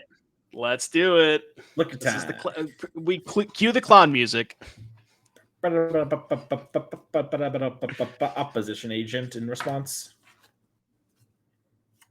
All right, and this is going to go ahead and flicker. Yeah, I guess the only good target to flicker is the Solitude, which is fine. It's just kill a creature every turn. Eric motioning for some mana. Pick up a Grief. That's not going to do anything. Yeah, especially against because now you see we have Vial on. We can put Vial on 5 to Vial in the Yorion, and then we're really doing the flickers. Yeah, this is just Splitter to win. Yeah, a lot of value to be had here. Yeah, it does realize that we can just do the Vial. Yeah, all your creatures are now going to be dead for the rest of the game. I guess the saving grace for Chris here is we do still have that ensnaring bridge, so it's not really like Eric can pressure Chris here, but really wants to find. Oh, there's okay. That's not bad. That's can't do one. it because Thalia's in play. Oh, never mind. I forgot. Okay. All right, we got Rashad and Port. That's actually really good with the Thalia here. We're slowly but surely getting into position. If we can keep Chris on four drops in hand, our Mother of Runes is going to be able to attack, as we're seeing it attack right now into the opposition agent. Going to get some counters, and now, chat, we've unlocked some pretty cool plays where we can, shrink our own creatures with the Umazawa Jite to attack underneath the bridge at 0 power. So. Yeah. So you could go like Rashad and Port, tap down a land, hope that Chris draws another uncastable, 2 cards in hand. Then you can go use the last counter on Jite, shrink the Solitude down to 2, attack with the Solitude equipped, get 2 more counters, and just kind of repeat the loop that way. Yep. As we are going to see Solitude get this out of the way. And probably an upkeep Rashad and Port. One of the many lands that are technically a swamp, but not really. Takanuma falls in that category too, off the top. Not enough for Chris to cast anything, though. And you're starting to see the late game power of the Yorion deck, the Yorion Tactics deck, excuse me. Right. When you get to this loop with Caracas plus Vial on 5, it's just really hard for Chris to mount any sort of reasonable battlefield. If there's anything good to flicker on Eric's side, just going to have access to so many cards, like being able to, flicker that Solitude ad nauseum. And once we find maybe like a Recruiter of the Guard, we can just tutor our entire deck into play, basically. So you would have to imagine that Eric is favored this game, but Chris does have that 1-2 punch of Helm plus lane line if we can get access to that. And there's step 1. Yeah, there is step 1. And it looks like, draw for the turn here. I think Eric just was a little too excited to kill everything and should have kept the Jite counters to kind of get the growing down. But here's Spirit of the Labyrinth. Really, Oakhurst Bowmaster circa 2012. Basically, yeah. And if Chris just peels a Voidwalker, we're done here, I think. I don't really think there's any other way, because we only have 1 counter on the Jite, and you can, you can bounce the Yorion flicker or Violet back in, but the Solitude won't come back until Chris's end step. So, yeah, if there's a Voidwalker off the top, we're done. Yep. Eric does have upkeep Port still, so Leyline of the Void won't do it. So it's just Voidwalker that can, but it is a very live draw here. Yeah, chat's wondering how we cast it. It was second Urborg, so we legend rolled the first one away. Right. Aquaman sleeves. Love the sleeves, by the way. Yeah. All right, let's see. An upkeep Port here. Going to go ahead and lock down one of Chris's lands here. Let's see if there's a Voidwalker. All right. If you're not going to draw Voidwalker, land's really good because now Leyland of the Void is a live draw. The Port's going to be doing a lot less here as Eric plays another Aether Vial. That's a brick. Even something like a Wasteland to help to keep Chris off of a Leyland of the Void. Eric's really just looking for something to be able to combo with that the Yorion Solitude loop, as we said, like we talked about. Stoneforge. Well, I guess Stoneforge wouldn't be that great here, but Lord of the Third Path, Recruiter of the Guard, anything along those lines is excellent. Even maybe a Skyclave Apparition would probably lock it up too. Yep. And yeah, I see players talking in chat. 6 and 1-1 is not a hard lock in this event. We have a lot of players. The pairings got really weird this time around. I think there was one table that could draw, but I think we just saw table 2 play it out in our feature match A. So there was a lot of people that had to play it out. Yeah. I feel like Eric has his Battle Skull. I think we just got to take a turn and let it get in play now that Chris has the mana to be playing things like Leyline of the Void, and just get the power so whenever we do draw Flickerous, we can try and take over the game. But yeah, we'll take a look at the graveyard here for Chris. See what we're doing a little reading on the battle. Love the battle. Good flavor. Love battle. I love lamp.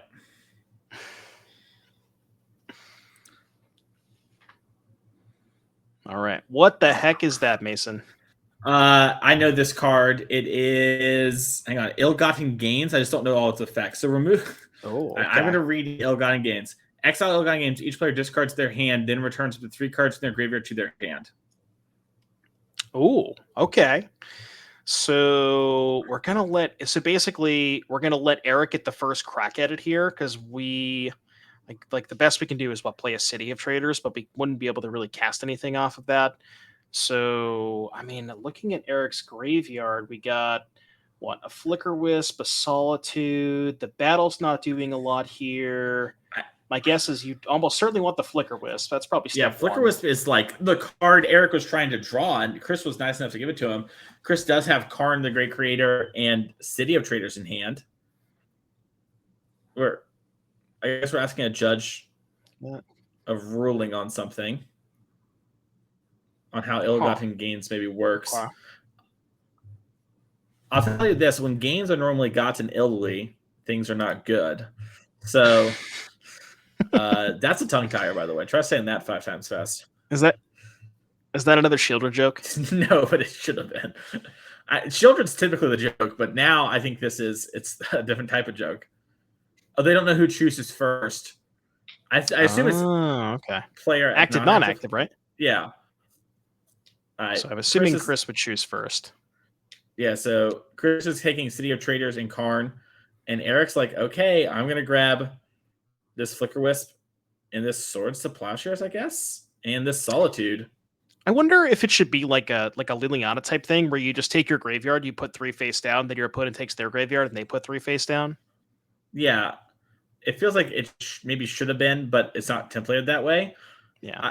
I wonder if we were supposed to play this card, because it's not like there are any X1s in play that could have attacked us under the bridge, and now Eric has gotten an answer to the bridge, an answer to Dothy, and I think we only have Leyline of the Void as an out now, as long as Eric holds up the Sword/Solitude.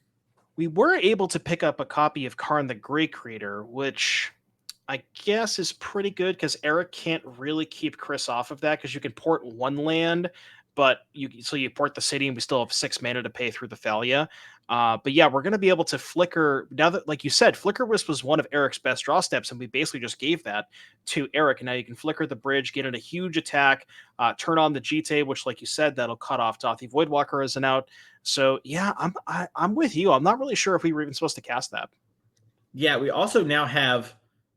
Oh, it just occurred to me. We can also flicker out Helm if need be. Like we can GT the buff, but yeah, like we basically this turn we'll probably end up Flicker Wisping our Yorion if we end up viling and just do all that again. But we also have that if things get too bad, because we have Caracas to bounce, and then we can do that and just attack in. So a lot of different options going on here. It looks like we are going to Caracas here. Yeah, I'm just going to play with the Yorion face up. This might be going to a game number 3 here. This has been one of the more wild games we've seen today, Devin. It has, yeah. Things get weird when you involve Aether Vial on 5, Caracas, and Yorion, and a whole bunch of mana. Especially now that we have a Flicker Wisp in the mix, we just have access to do so much stuff. Now, appears that we are giving Chris a 1-turn window for Leyline. I still don't think we have anything that can contest a ley line, because Chris has access to 6 mana. We tap 5 for a ley line, 1 fire off the helm, boom, boom. But other than that, I think Eric has most other things covered. Yeah, we are going to see a Carnage Creator get cast. We're going to respond to Aether Vial before we can activate our artifacts. And we are now going to have these things, Solitude and Flicker Wisp, flicker out. They will come back at the end of the turn. Chris in a little bit of an awkward spot, too, with the Karn, because Thalia is taxing any sort of 1 mana spell. Don't want to take up on Aether Vial. And if you're Chris, I wonder what we're getting here with the Karn. So going back into the sideboard, we could get something. Oh, actually, I guess you can't cast it this turn because we only have access to 1. I was going to say Needle on Vial could kind of help a little bit. Maybe also Needle on Jite. Yeah, I think there we go. We Flicker Wisp and we flicker the Ensnare Bridge. Holy cow. That was a crazy game. And we still have game number 3 here for this win-in for top 8. Both players playing a grindy game. We're going to jump straight into game 3 here with the power of time-shifted magic here. So make that happen. But wow, that was a crazy one, Devin. Yeah, that was wild. A lot of stuff going on there. We were able to set up the Yorion loop. Chris was, a couple draw steps away from finding a Dothi Voidwalker. Had a couple spots where he could find that, or a Leyline of the Void with that helm to just end the game on the spot. But yeah, like you said, that Ill-Gotten Gains was kind of interesting because that was one of Eric's best top decks, was the Flicker Wisp, and we kind of just gave that. But here we are, and we got Takanuma in the mono black deck. You ever wasteland the mono black deck? That's got to be a good feeling on turn 1.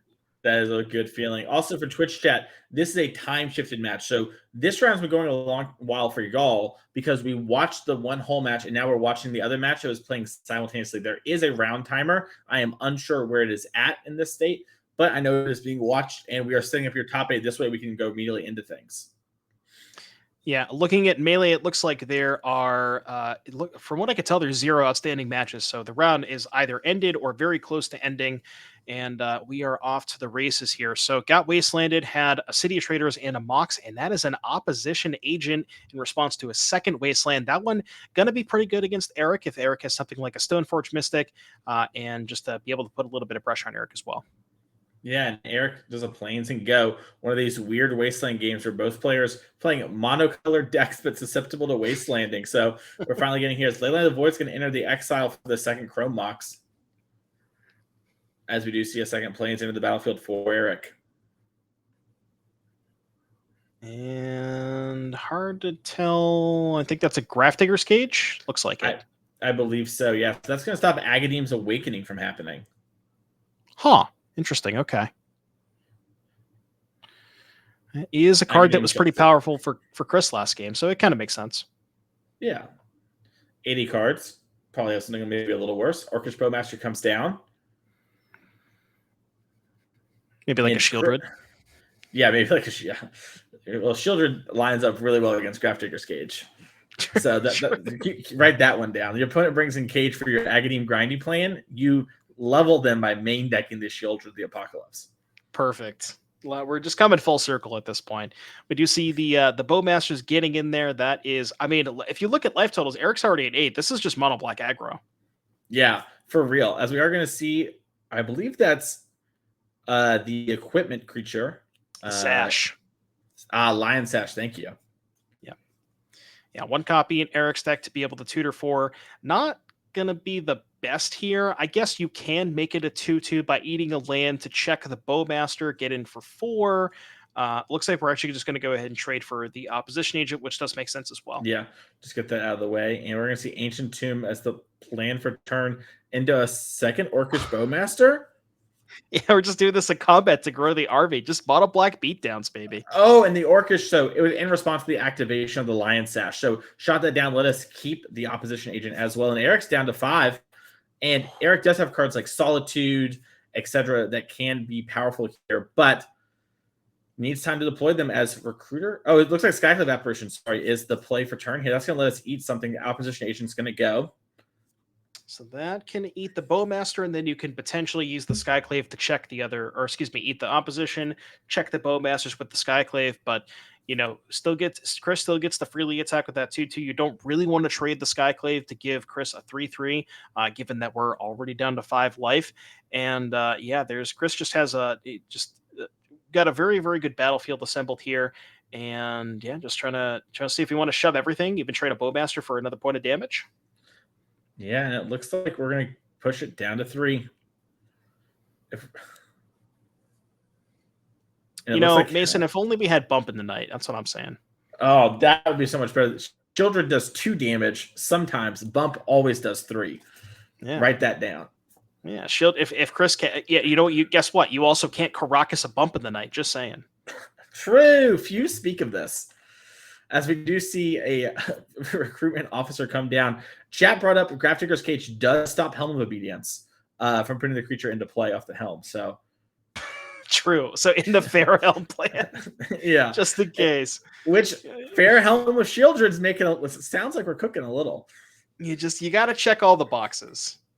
Yeah, and honestly, this Recruiter of the Guard, incredible check blocking duty. It's curious because you can trade with double blocking, but you'll lose some other runes in that way, and you do have Yorgon, which makes you want to flicker. But this chump block here is pretty nice, and now Mother of Runes makes it really hard for any attacks to happen, especially with Solitude in hand. We're going to see Dopsy Void, right? well, you can't go for it, so both players are sort of trapped now. If Why Chris attacks, can't you go for it? I'm confused. Well, if you go for the helm, we can Solitude the Dothy. So the Dothy has to actually attack, I think, in order to be lethal. Right. Okay, I see what you're saying. Yep. Oh, I didn't see the Solitude. I was looking at Eric's the cards that Eric was holding. But I didn't see the Solitude that was face up. My bad. Okay, so yeah, you would just go attack with the Dothy, force the issue on Solitude. Solitude is cast, then you respond in helm. Yeah. So Chris has it won if Eric doesn't have some 0-mana card, but the Aether Vial, I think, basically spells Doom. Chris could have had Swords to Plowshares plus a white card or another Solitude. Both of those would have done the job. It's kind of funny. Chat bringing up a good point. Eric, I believe, chat saying Eric has a copy of Rest in Peace in their hand, which if you cast that one, you're just dead on the table. So you probably don't want to cast that one. Eric brought in Rest in Peace for the Agadeem's Awakening. So Shieldred didn't come back because he knows I hate Shieldred. And so he didn't want the Shieldred to be on stream. And that's why Eric's my ride or die. Yeah, you count the number of outs that you have to Shieldred. You look at your Caracases and you're like, you know what? I got to bring in this Rest in Peace to kill the Shieldred. All right. So Eric, very smartly here, is porting the Ancient Tomb Doom. That means if Eric wants to go for it, he has to fire off now and call. And Eric says, I have it. Rest in Peace. Boom. Get rid of that Dotsy Voidwalker. We're going to helm and actually resolve it like normal, but doesn't matter because Cage is in play. Because the Cage, and he would have normally hit the Thalia, but the Cage is in play. Oh my God, that's so funny. Yeah. We're going to get a judge call involved in this one. What a actual wild round we have here in round number 8 of the NRG in Illinois. If you're liking this, make sure to click that follow button. We got a bunch of you in chat, and we don't want you to miss any of the Paper Magic. Paper Magic is one of the best ways to watch it. We get to see the expressions like this, and we get to do more things when we have more followers. So thank you all so much for supporting the stream like that. This time, chat, we're seeing we had we had to get there, but I'll say this: I think there's been a lot of flustered plays happening. But Eric doing a great job there of surveying the battlefield, being like, how can I win? And seeing the port the Ancient Tomb to force Chris to go for it was a very good way to sort of get out of this game and start playing a real one. And, Eric might just be stealing this game once we're done resolving everything.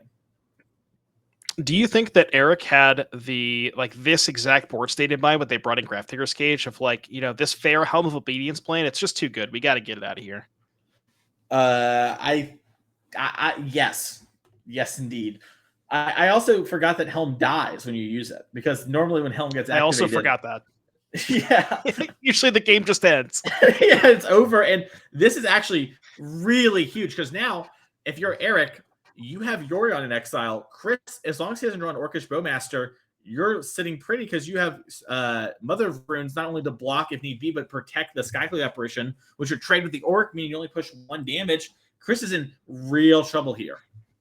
So chat's actually bringing up a good point. We're not sure if the Helm should actually die because we're not positive. I mean, it's a time shift match. There's nothing we can do anyways, but we're not sure if the Helm, if the creature doesn't enter the battlefield, do you actually sacrifice it? Because it says Target opponent mills a card, then repeats the process until a creature card or X cards have been put into the graveyard. If one or more creature cards were put into the graveyard, sacrifice Helm and put one of them onto the battlefield. Oh, I don't know. That I think it does sacrifice, and the reason is because Haha Toast in chat said it, and they said it very confidently, and so I'm gonna trust anyone. Who even knows at this point? Yeah. Also, it be what it be. This has been a crazy match, Mason. I don't know about you, but this has been a wild ride. I am very much awake right now watching this, and Chris is just slamming.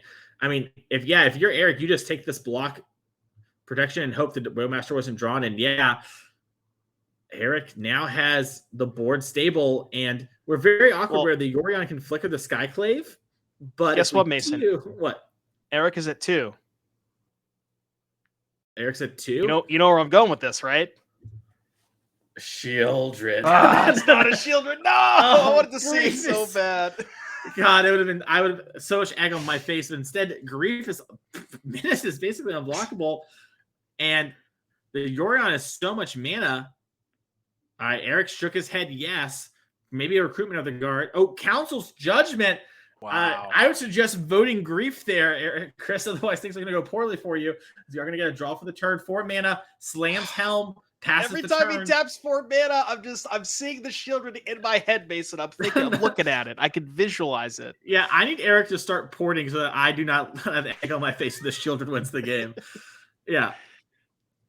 As we do see a tapping of Rashawn's port at the start. Dothy still wins. Dothy does still win. And we would need to have a Solitude in hand. It's basically the same spot as before. Yeah. We got plan here big for draw Eric. From Eric. Yeah, big draw step. Eric can maybe attack for 2. I guess flickering is a little dangerous, but you can just get rid of the Helm, right? If you're willing to say. Oh, okay. Wait, it just makes a food. Right, it just says destroy all creatures to power 3 or greater, and then you make a food for each creature you control. Okay. I'm wondering if you want to just fire off the Yorion now to be able to blink the Skyclave to not die to a Voidwalker on top. What? He had flash opposition agent, so the food is super clutch. Oh. If we had just held that, we might lose here, but instead Eric saw the line. Oh my god, this is insane. What is this game? This is an unbelievable game. Okay, so it looks like we're going to finally cast the Yorion. I was a little bit skeptical of why we didn't do that last turn to be able to blink the Skyclave and kill the Helm, because you would still be dead. We're not blinking the Skyclave. Okay. Oh my god, he drew Voidwalker. No way. And that is the combo. Oh my goodness. Oh my Chris Smith with the craziest round of Legacy I have ever seen. Congratulations on making top 8. Oh my goodness. What a wild round, Devin. What was that game, Mason? There is just that was unbelievable. I have no words after that. I am literally speechless. But we are going to be we're going to have our top 8 very, very shortly. Yeah, we're gonna have our top 8 in just 1 minute. So click that follow button, that way you don't miss anything. We're gonna have players like Chris Smith and many others in our top 8, and we're gonna be right back. We're about to start the top 8, so give us 1 second here.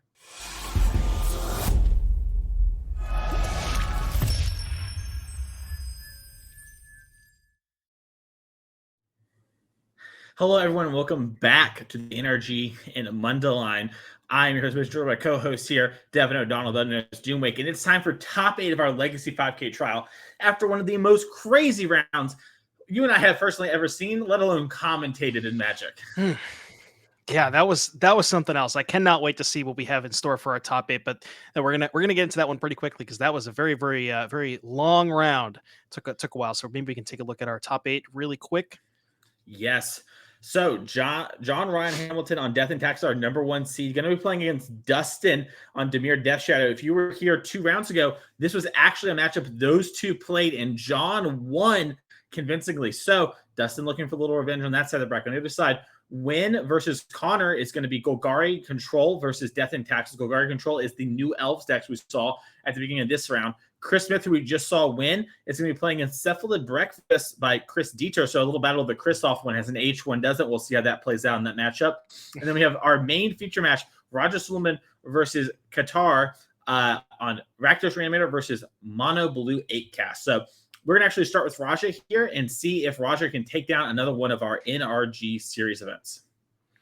All right, and we do see Raja playing Rakdos Reanimator against Contra playing Mono Blue 8 cast, and this matchup, I would have to imagine, I was going to say typically favors Raja, but there are 4 copies of Force of Will in Contra's deck, so who do you like here in this matchup? It's hard for me to bet against Raja to begin with, and I also like Raja's deck a lot more than the 8 cast deck. When I first saw the 8 cast deck, I was very impressed, and then the more I played against it, the more kind of like it was just Eldrazi stompy with some draw spells and Force of Will, which is good. Don't get me wrong. I'm a fan of that. But I think I like Reanimator more in this sort of matchup. And it is open deckless. We might see some turn 1, Chalice of the Void action here. But I'm going to pick Raja. What about you? I think it's pretty close. We do see that Contra does have, access to like Urza Saga for Aether Spellbomb to be able to return one of the large creatures that Raja can get back. But the other problem with this matchup from Contra's side is Raja has a lot of these things like Unmask and Grief to be able to take the Force of Will. So yeah, I think I'm with you. I think I'll take Raja with this one. Yeah, it's hard to bet against Raja here on the NRG series, as well as looks like we had an Island and then Mishra's Bauble, Mox Opal, which I haven't seen in forever, but is still around here in Legacy. Chalice of the Void, Thought Cast, and Force of Will. All the top 8 deck lists. So chat, when we are playing the tournament before top 8, the event lists are not live. Now that it's top 8, you can go over to MTG Melee, look for the NRG Series 5K trial in Mundelein, and you will find it. Yeah, chat's mentioning that we do see that there is 1 pip next to Contra's name under the game score. I believe, from my understanding, this is game 1, so that might be an error. Not 100% positive. We'll have to double check with production on that one. But yeah, the Unmask here looks like we're thinking about whether we want to take the Force of Will or the blue card. Just going to go ahead and play it safe and take the Force of Will. And if Raja has something like Dark Ritual and Tomb ran away, we might just be done right now. Yeah, and Raja does need it because we could be seeing a Chalice of the Void as early as turn 1 if Contra draws the right card. See the side nod, for example, would turn on the Mox. Exactly. So Seat, Mox, and Bauble. And we're just going to go ahead and fire off the Entomb now. So interestingly, Raja does have quite a few copies of 2-mana Reanimate spells, 4 copies of Animate Dead and 4 copies of Exhume. So if Contra does go something like Seed into Mox, into Bauble, and Chalice on 1, Raja can just play a land and have one of those ready to get back that Griselbrand. I think we just drew another Chalice, which means we could go Bauble, Opal, Chalice, 0, Chalice on 1. I don't know if that's good. So Chalice on 0 and Chalice on 1. Okay, so Chalice on 0 would cut off. We do have Lotus Petals in Raja's deck, so that could maybe be something that you want to go towards. The problem with Chalicing on 0 in Contra's deck is there's a lot of 0-mana artifacts that you would want to be able to top deck and cast. Something like the other Baubles, the Urza's Baubles, anything like that would shut off all future Mox Opals. So I'm not sure if you want to go towards that, but let's see what Contra goes ahead. And looks like we are deciding to play the Chalice on 0. Yeah, and I think Contra's doing it just because she doesn't. They don't have much for the card Reanimate, just like in general, and they're just sort of cold. So the plan is get this Chalice on 1, call day.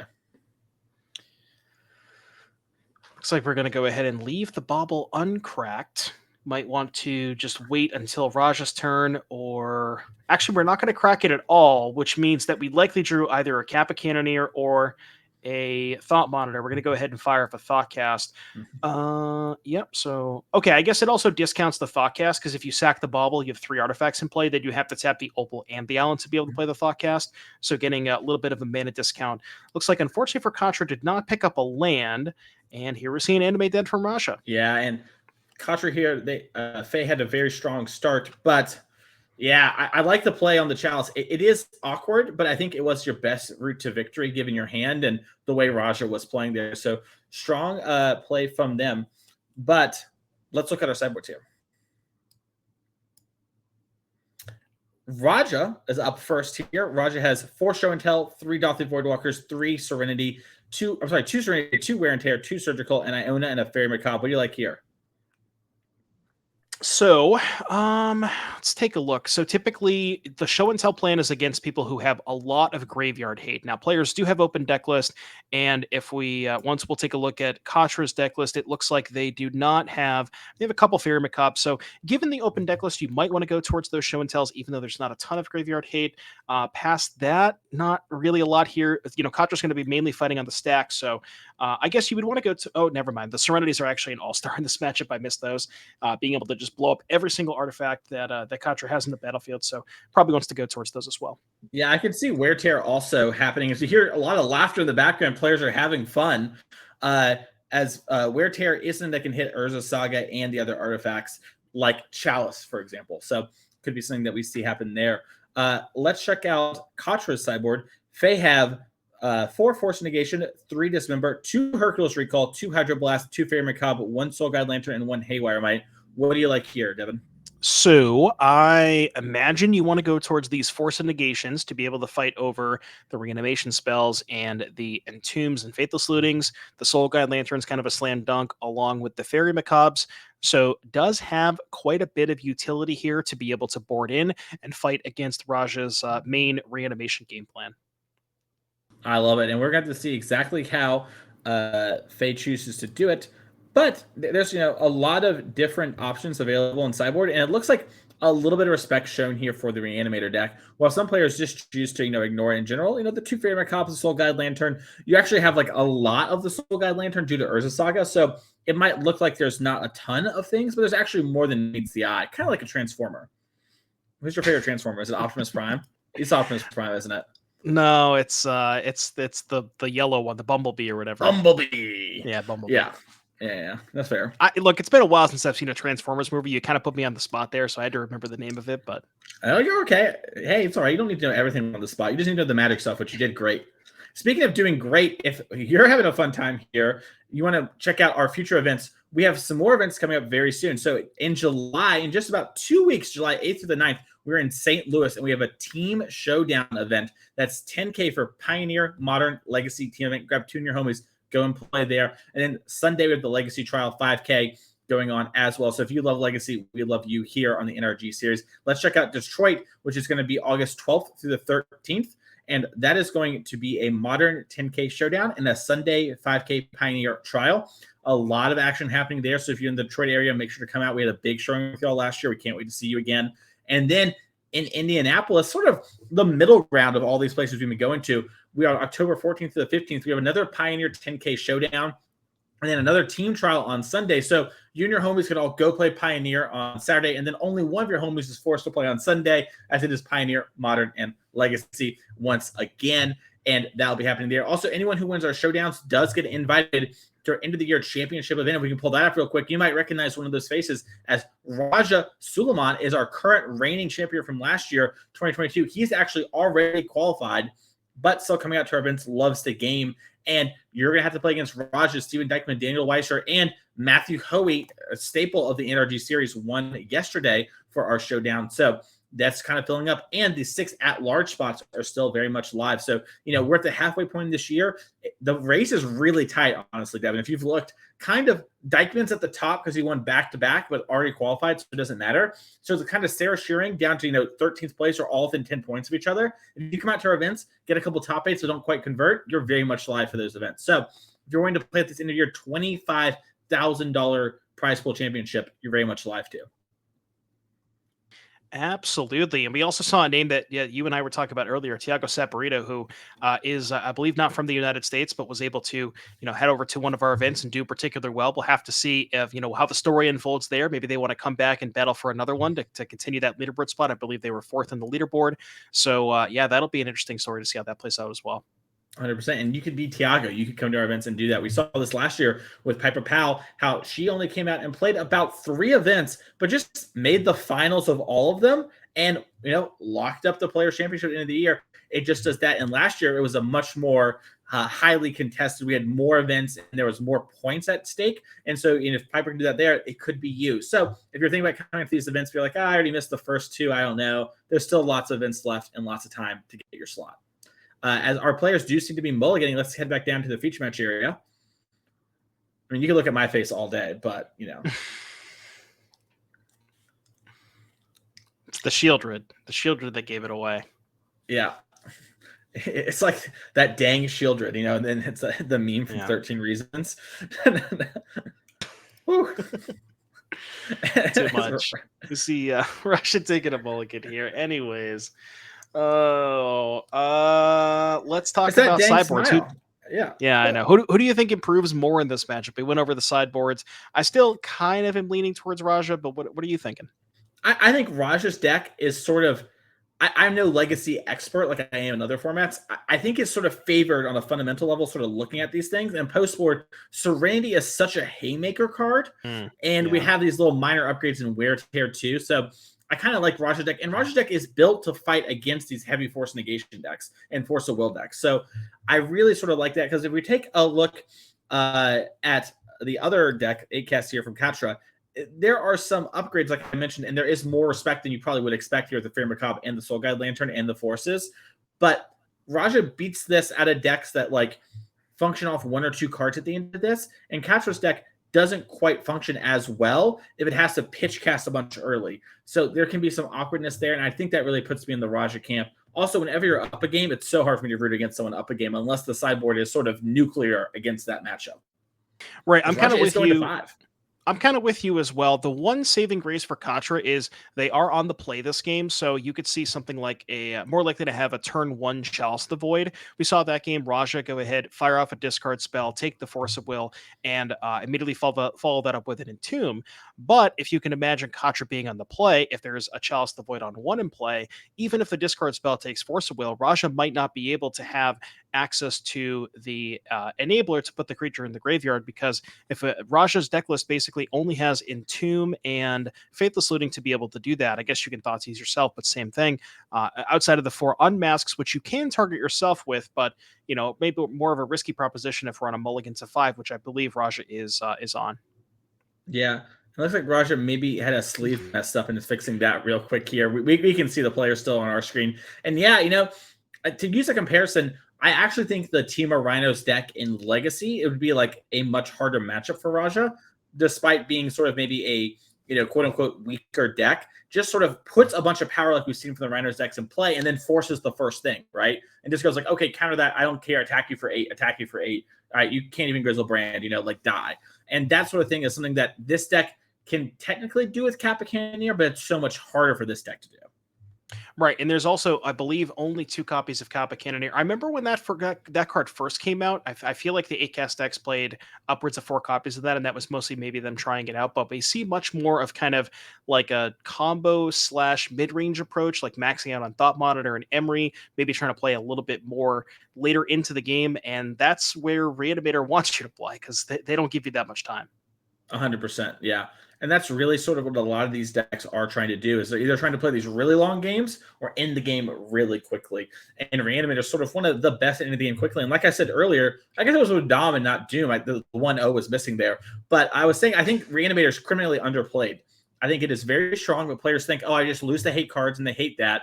Like, just if you lose like 1 card, it's very frustrating for players. And I think there's this thought that it's kind of like not a very skill testing deck, so people don't really like it, but it seems incredibly challenging to me to play it at the highest level at the max proficiency, which is what we're seeing Roger Sulaiman kind of do today and get heavily rewarded for doing it. Yeah, and it's even more exacerbated when you have cards like 4 copies of Unmask and 4 copies of Grief, where your mulligan decisions or every single mulligan you take is worth so much more, because when you're down more cards, it's really harder to convert Grief and Unmask into, and you're less able to cast those cards, right? You need to have more just raw cards in hand to be able to pitch those. So your mulligan decisions were like, they become a lot harder, because you have to figure out, is it worth keeping this in my hand? Because then you're effectively going down even more cards. So there's a lot to think about when you're mulliganing with this deck, and also have to think about what type of hate does my opponent have? What do I need to mulligan to? Like, if they mulligan to a ley line, do I have to mulligan to a Serenity or a Wear Tear? So a lot of different things they have to think about with their Reanimator deck. Yeah.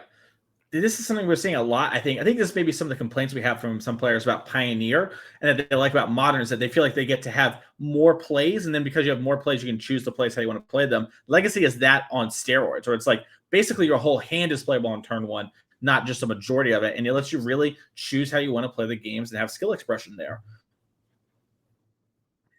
Right, and you see formats like Pioneer. A lot of the games are maybe not a lot, but a lot of like the early turns are pretty scripted. You don't have a ton of choices, like obviously to push the elf, cast Thoughtseize, and then when you get to a format like modern, you get you step up. It's kind of like stepping stones where you're going up into modern that has Fury, Grief, and all the elementals, and then you get to Legacy, which is just like Unmask over here, Daze over here, Force of Will over here, all Wasteland. It's just like infinite free spells in Legacy. So it's kind of like a stepping stones type of thing. Agreed. Odawara into Soul Guide Lantern doesn't get to snag anything off the Lantern, but is able to just be popped immediately as a Mishra's Bauble is the second play here for Katra.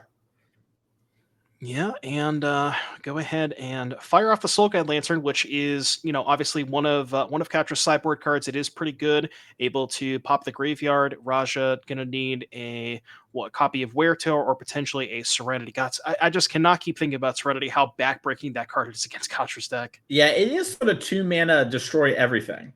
So it's like Plague Wind for 2, really. As we are seeing Raja take a minute to think here. And it's interesting that Raja, I believe, is on a mulligan to 5 this game. So it's going to have a little less resources than normal, but doesn't mean it won't be able to use them, as we are going to see a Grief pitching Archon.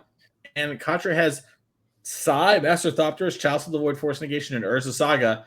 Pretty good hand. Yeah, definitely a pretty good hand. Raja likely, it's really tough here. You want to take the Chalice of the Void, but then Katra can go ahead and Katra can go ahead and have the Force and the blue card up, but then if you take the Force negation, you're letting Katra resolve a Chalice of the Void. So it really depends on what is in Raja's hand. Looks like I saw a copy of, I did see a copy of Weretear, so that is going to be able to take care of the Soul Guide Lantern.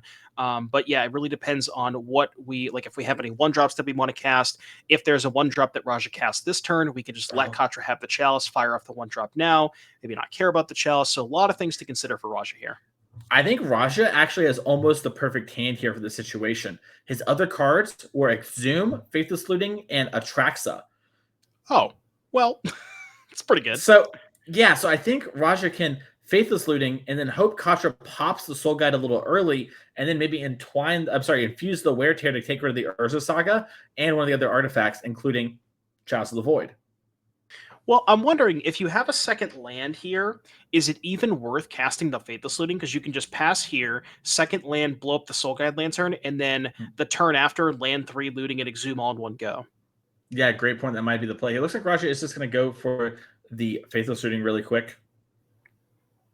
Looks like another one of Raja's sleeves maybe broke. That was part of the reason it took so long there is, Raja's just going to call a judge and have them fix the sleeve real quick. Nothing wrong or bad happening here. Just a moment of, I know my sleeves are breaking. This happens in events. We had this happen in the middle of the sideboarding where a sleeve split. Yeah, it feels like new sleeves. Yeah, Katra's like, not again. Oh, I don't know if Raja has more sleeves. That might be the problem. Uh-oh. We could take it from the sideboard? Oh, Katra's face. I wonder if Katra accidentally messed up the sleeve. Is it? Oh, okay. That is so gotcha. So what happened is, unfortunately, when Katra was shuffling, a couple split, and now I think we're just sort of trying to fix the sleeves, get some extra sleeves. It happens. It's okay. Everyone does it. Not a big deal. So right now what's happened is we just resolved a fetch and a Faithless Looting, so it's going to be a really easy fetch. We'll just de-sleeve the damaged sleeves, re-sleeve the cards into new ones. Deck will be shuffled a little bit again. No worries. And luckily, we know Raja has at least 15 sleeves because Raja has his sideboard. So we'll just de-sleeve those cards. As long as more than 15 of them are damaged, then we'll be okay. Yeah. And it is understandably frustrating, but totally cool. These sort of things happen. Ever as you don't worry too much about it. You can tell Katra feels very upset, but it's okay. Everyone does it. I mess up sleeves. Don't let me shuffle your sleeves too much, Devin. No, I'll break them. Yeah. I get a pack of new sleeves, and I get half of them split within a week. So yeah, I'm the same exact way. Yeah, when I see people have the nice art sleeves where it's like an anime or something and they don't have the double, like the clear on the outside to protect it, I'm always like, dang, you're playing with fire. That is risky business. But we are just going to have the players fix that real quick here. This is going to be a quick second. And you know what else could be a quick second, Devin? you can go visit nerdragegaming.com and pick up all the Magic Gathering cards you need. You can head over there and check out all of the prices. We have a pretty cool redemption thing. And we can also really quickly check out what the players are playing for here in top 8. If we can pull up that slide real quick. Go spend your money at Nerd Rage Gaming. Pick up the One Ring. They are... NerdRageGaming.com is the place to get your hands on all the hottest Magic Savers. Browse our full selection of staples from every format and shop an exclusive inventory you won't find anywhere else. Shop regularly and get rewards. It says error at the end. And then here is the 5K prizes. First place, we have $1,200 and 30 points here. As long as this is an RCQ, Devin, we haven't talked about that much yet, but these players are also playing for a spot at DreamHack Atlanta in the Christmas time. So that's exciting. We're also at $600 for second place and 25 points. Third and fourth is $400. Fifth through eighth is $200. So no matter what happens to either player here, their minimum getting $200 is very exciting. 9th through 16th is $100, and 17th through 32nd get their money back with $50. And very importantly, 5 points. We saw Connor Lally last year actually get our Player of the Year by racking up a couple decent finishes and a win, and then just a bunch of 17ths and 33rds, and just being like, yeah, it's simple living, but somebody's got to do it. Yeah, and also, like you said, these players are playing for a decent chunk of change. Could probably buy a lot of sleeves with that $1,200. I'm just saying. Yeah, over at nerdragegaming.com and using code STAYATHOME for free shipping. Absolutely. But don't use code Mason, though. Well, you don't even know what's going to happen. The error could be anything. What if the website breaks and gives you the cards for free? You don't know unless you try. So make sure to go and check all of that out going on there. Also, make sure to check out our sister stream at, I think it's NRG Store. They stream weekly Modern and events like that, Dad. I don't know if you've checked that out. And they have local players commentating that. So if you ever want to see some more paper Magic, NRG is sort of the place for you here. We don't use it on this channel, but it's on a different one, which is pretty exciting. So make sure to do that. As it looks like it has been fixed here. I am unsure if we resolve Faithless Looting. I think Raja's discarding the 2 cards.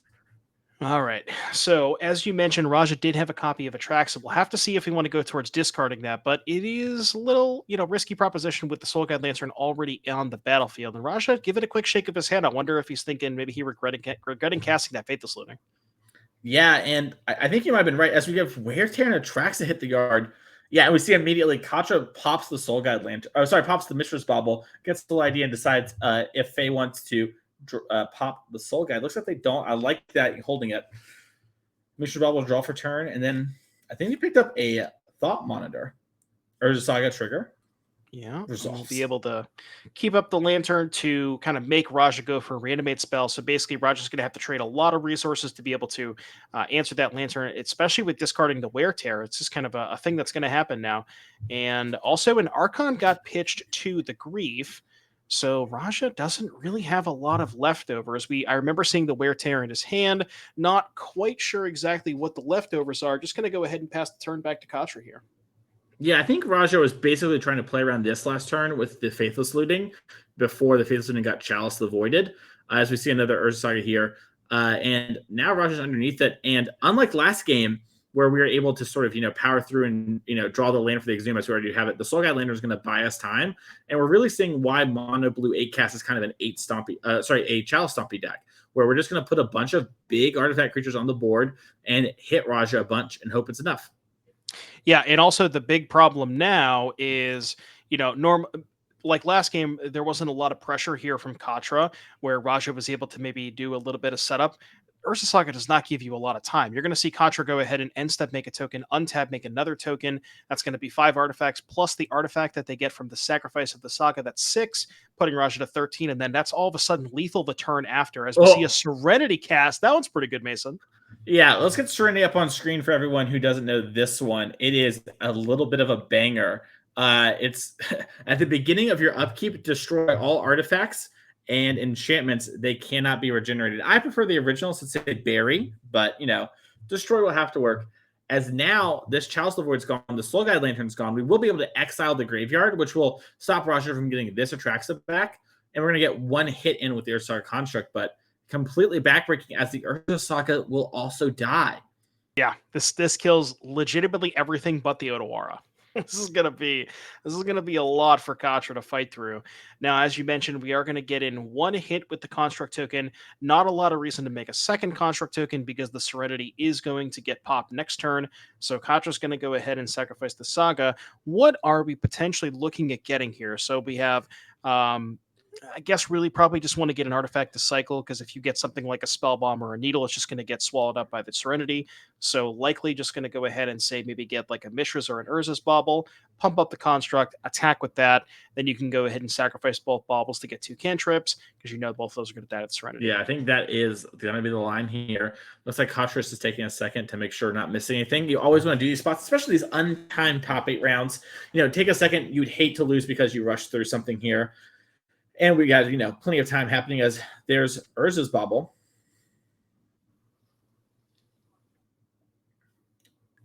A little shuffle duffle. All right, so that is going to be the cantrip. As we said, Katra's going to go ahead and punch in here for what appears to be 5 damage, putting Rasha to 13. Serenity's going to go ahead and pop off. All the baubles and the lantern's going to get sacrificed. Notably, actually, wait a minute. So that Serenity also kills the Chalice, and if Raja has land 3 and say maybe like Entomb plus Reanimate, we might just borrow Entomb plus Exhume, then that just might be the game right there. Yeah, we're going to have to see exactly how this goes. As Katra is going to decide to use the mana, I think, to maybe just make a construct. We're casting Psy. Okay, so we're going to have something left over. That's good. Yeah, that's something that does not die to the Serenity. Going to go ahead and crack that bauble now. What's the reveal? That's not a bad one. Yeah, that one's going to be used pretty soon. Katra here probably going to rumble, get in 4 damage, put Raja down to 14. Yeah, and Raja's really just looking for, like we said, just a way to bin a creature into the graveyard, something like an Entomb or a Faithless Looting. Really wants to find access to that. Going to go ahead and fire off a Mishra's Bauble. Katra's going to go ahead and be able to get to draw 2 cards. What was that? Sorry, Raja showed us to the camera. No one's done that before, to his personal cam. I like that. It was a Lotus Petal. Okay. So that might not be too bad for Raja if we don't have another land in hand. We got an Ancient Tomb here for Katra. Yeah. So, Katra gets to draw 2. Looks like she maybe has something. Okay. Looks like she was just wanting to double check and go through everything correctly, which respect for.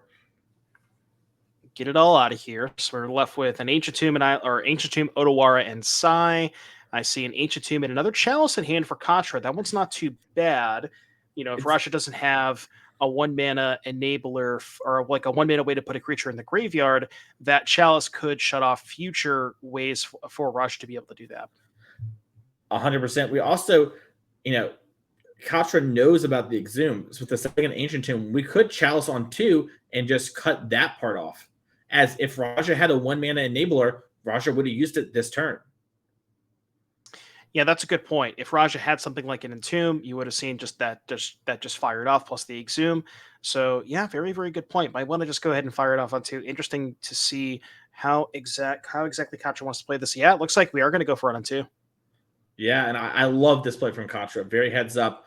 Very much, we talked about this all weekend, Devin, where every play our opponent does, and importantly doesn't make, really gives us a lot of information that you can make informed decisions about. So incredibly heads up there from Katra. And it looks like another thing that Chalice on 2 shuts off is multiple or more copies of Serenity as well as Wear Tear. So all of the sideboard answers that Raja has to artifacts are now offline. Yeah. Did miss the Thopter trigger last year, but we're going to get it this time. It was our Mox Opal. I guess I should say not if Katra has a Saga in play, because you can fuse it, and I'm fairly certain that fused Wear Tear gets the round Chalice, but the artifact destruction side of Wear Tear does cost 2 mana. Yes, that's true. Luckily, though, Raja is getting beaten down here, and it's going to scale pretty quickly, as we do see a tapping of Ancient Tomb, losing 2 more life for Katra. And it looks like, we have a Thought Monitor. It's a pretty good one. Yep. We're going to draw 2 cards here and get another Thopter. Yeah. And this is really doubling the power on board. And now we even have 2 Thopters, so if Katra picks up a blue source, we can go ahead and sacrifice the Thopters to draw another card. So just kind of keep the cards flowing. Really just wants to find, I mean, at this point, you have kind of enough of a battlefield to be able to clock Raja. You really just want to find forces and blue cards. Yeah, and we're seeing this Mox Opal here, probably with Katra leading into another draw spell. As this is Shadow Spear. Okay, get another Psy, and this will be a thing we can grow. We can equip this right now, use our mana effectively, and boom, now we have a big Thought Monitor. And this is 8 power on board. That's a pretty good turn for Katra. Yeah. You see Raja Roger sort of... Would love to draw that. Well, I was going to say would love to draw the second copy of Serenity. There were not for the Chalice. We do remember the Chalice. Love it. Yeah. Although Raja might have almost died anyways without it, you know? The board get wiped and we just rebuild. But Contra remembers it, and we're in a sitting pretty spot here. Let's count the board. We got 4, 5, 6, 7, 8 damage on the board. So Raja is not technically dead this turn. But I mean, might be effectively dead with no outs, given that, again, we have the Chalice on 2 to be able to cut off Raja of casting the Exhume that we know about and any future copies of Wear Tear. So cannot really answer any artifacts at this juncture, and we are going to go ahead and put Raja to 4. And Katra doing Fey best to get to a game number 3 here. And yeah, Raja's going to pack him up. We're moving to game number 3 here. Going to be pretty exciting. This has been a really, game 1, we sort of saw some great, little bit of small game, but great plays happened there. And then that was a nice, long, drawn-out game. And it sort of shows, like we mentioned, Katra doesn't have too much, but has, a lot of redundancy in having basically 5 Soul Guide Lanterns with all the Urza Sagas and a couple Fairy Macabres. And the Chalices, Chalice Stompy decks like these sometimes just lock you out of playing your cards for a couple turns, and that's all it takes. Right. We saw that Raja had the turn 1 Faithless Looting to put it, put the creature in the graveyard in the face of the Soul Guide Lantern. Maybe wanted to kind of just try to bait the Soul Guide Lantern out of Katra. Was able to resolve a Serenity. Like, the fact that Katra fought through that Serenity is pretty impressive. Yeah, Psy Master Thopters did a lot of great work there, and you saw sort of the power 2 of these all having the 8 draw 2s, right? Having Thought Monitor and Thought Cast really gives you a lot of game. And speaking of having a lot of game, we have a lot of games here on the NRG series coming up. So in July, we have the 8th and the 9th going on. We have in St. Louis a team event, 10K showdown. That's be Modern Legacy Pioneer. And then on Sunday, we're going to have the Legacy 5K trial. So you want to come out and go to that. That's just a couple weeks from now. Then Detroit, August 12th to the 13th, Modern 10K showdown on Saturday. Sunday, Pioneer 5K trial. Give you a little bit more time to prepare for this one. And then in October, with a little month off in September, we're going to have the Pioneer 10K showdown on Saturday, and then the team trial on Sunday, 10K Modern Pioneer Legacy. Grab your friends and come on out into those events. That is really, we'd love to have y'all here, and it's a great way to support the series, but also a great way to support the series is just to follow on Twitch here. That way you don't miss any of the action. We stream all these events, and we'd love to have y'all in chat, memeing, having a good time, etc. Talking about how funny Devin is, talking about how handsome I am, just normal Twitch chat stuff. Mostly talking about Shieldred, right? Yes. We'll bump in the night. There's a real, we actually, can I get a poll going in chat? I guess I'm a mod now. Poll, Shieldred or Bump in the Night, which one are we a bigger fan of? Both that are very good. Bump in the Night has flashback, so it's like a 2-for-1 when you think about it. And Shieldred can only ever be a 1-for-1.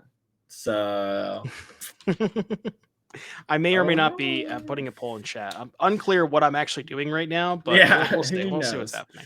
But I do know one more thing is happening, and that is we have a lot more Magic left to do. This is just our first match of the quarterfinals. We still have the semis and the finals. We're going to bring you all the Magic that we can. We have a backup feature match going on right now. When this one ends, we're going to jump straight into that one live, and then we're going to continue with our top 4 and then finals. And remember, so it turns out, actually, just now, the last match finished. So this is the last one. The winner here will be going on to the top 4. We don't know exactly who yet won those matches, but we'll make sure to show you all with our handy dandy graphic of the player slide and which decks went on. But it's going to be really exciting to see.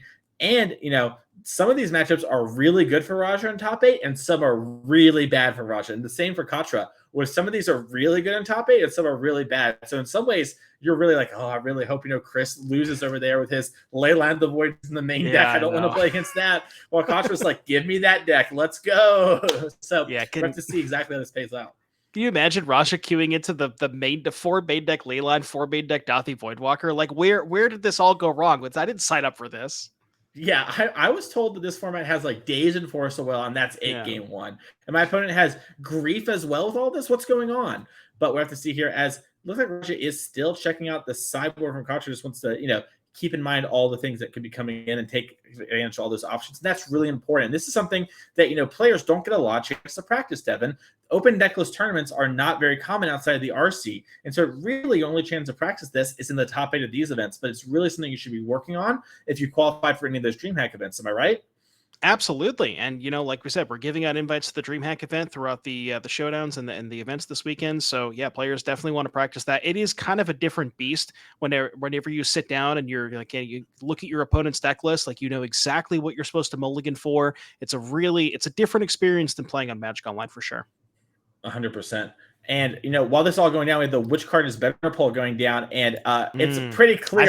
I see it. Yeah, I voted just now to really push over the line. So if you're a big fan of Pioneer Red Black, you might want to be considering a bump in the night if it ever gets reprinted. Currently can't get it, but who knows? Could get reprinted. Sovereign's Bite, pretty close. 2 mana, drain them for 3, gain 3. I mean, it costs 2 mana, but it's still less than Shieldred, right? It looks like Lightning Helix to me. I've never. The good thing about Sovereign's Bite is you can't mess up. With Lightning Helix, sometimes I can target creatures, but with Sovereign's Bite, I always know I have to go Doe. And I like that in my decks as we're going back down to the future match area here. Yeah, Raja shuffling up. Looks like Contra has presented. And we're doing a little bit of thinking again. So Raja's going to go ahead and be on the play this game.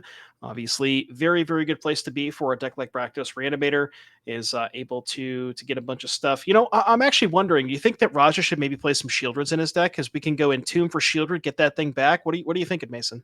I'm thinking turn 1, we go Faithless Looting. They fight over it. Turn 2, land Darkrit Shieldred. Call that a backup plan. There you go. Plan X. Yeah. And I think Raja here decided just to change up one sideboard card. You're seeing in the background a lot of our star players there, like Connor Laley, our player of the year for 2022, hanging out, I believe, riding with Raja to this event. So Connor is in the old, my friend is doing really well, but I want to get home before 2 a.m. What do I vote for internally? As going back to the sideboard, we can't figure it out. We just can't figure it out. At this point, Raja, just play 61. Come on, just play 61. It's not. Let's do it. Let's just do it. Oh my goodness gracious! Just a Twitch chat now. It's just changing the sideboard card back and forth. I respect it. You gotta do what you gotta do. There's a lot of money and the RCQ invite on the line. I don't think Raja's qualified yet, so. Important to get it where you can. Let's fire a prediction and see if Raja changes one more sideboard card before he presents. Yeah, if we get a prediction in the chat for the sideboard too card. late. All right. No, Raja's changing his deck again. Oh no, we're just giving us the deck sleeves. Okay, all right. I thought Raja was gonna shuffle. Yeah, wait, we got one more. Maybe he's asking the judge to take one card out of his deck so he can add a card. You know what I mean? He's having the judge sideboard for him. Yeah, exactly. It's like, Judge, I cannot figure this out. Can I get a little homie help? Phone a friend? As we do see Raja. True, yeah. Raja is just actually hogging the camera light right now. Just loves it. Too much. As we are going to see Raja tank. His body language looks a little tense. Look at that. Normally he's like broad shoulders, very calm. I think this hand's a close one. Yeah, not sure about this one. Maybe a little light on mana. Could be. So I played a little bit of Rakdos Reanimator, and there was a lot of hands that are just like Lotus Petal, Dark Ritual, or maybe not even Dark Ritual, but like Lotus Petal, Entomb, Lotus Petal, Exhume, and you're like, well, do I draw the second land? I see a white border card, which is probably a bad land, so maybe not quite that hand. It looks like an Exhume and a Traxa, a Grief, and a Reanimates. Maybe mana, Grief, but no Enabler. Yeah, I think that is what we have here. Outside of Thoughtseize ourselves, which is very, that's an all-in play. Yeah, the unfortunate part for Raja about Grief, normally with Exhume, you can Exhume target yourself. Grief does not, Grief, you can only target opponents with it. Yeah, Grief not quite unmasked there, so it's going to play out a little bit differently. As Raja decided to keep, can't change this one, as it does look like we're going to fire off a turn 1 spell of some kind. Are we going to see Thoughtseize myself? That would be awesome. Okay. No, all right, fine. Raja hates the fans, is what I'm hearing. Yeah. By the way, hating the fans, did you notice no Delver in top 8? True, very, very true. We're going to go ahead and see a Force of Negation, a Thoughtcast, a pair of Thought Monitors, a Seed of the Synod, an H2 Man, and Urza's Saga. Likely wants to go towards that Force of Negation. And honestly, after Force of Negation, Katra's hand not looking so hot. Yeah, Katra's hand's looking a little slow. This might be a turn 1 Urza Saga just to go find Soul Guide Lantern ASAP and stop Raja from doing his thing. Yeah, and Raja did have the option because we took a look at the rest, or we saw the rest of the hand. I saw a Lotus Petal, an Exhume, and an Atraxa. Had the option to Thoughtseize himself, but knows after sideboarding with the presence of 8 copies of Force of Will, given that plus Force of Negation, did not want to go ahead and kind of get a little bit risky there. But with the Lotus Petal, it'll be draw. Drew Haywire Might. It's a castable spell of our turn 1 Urza Saga, which also blows up Animate Dead. Well, funnily enough, that one actually does take care of Serenity, right? Because if you go Serenity, you have to pass, and you can just go blow up the Serenity on your own turn. That's actually huge. Maybe that's what Katra was trying to draw to in that last game. We just missed that. Heads up play there, Devin. Roger's taking a little bit of a reader there on Haywire Might. Making sure. So yeah, from what I remember in Raja's hand, it was a Grief, a Lotus Petal, and an Exhume. Didn't get a good look to see if we had an Enabler. Yeah, I think you were right. I think we were missing the Enabler, and I think that's where Raja's head's at right now. It's like, I cannot actually get it quite going.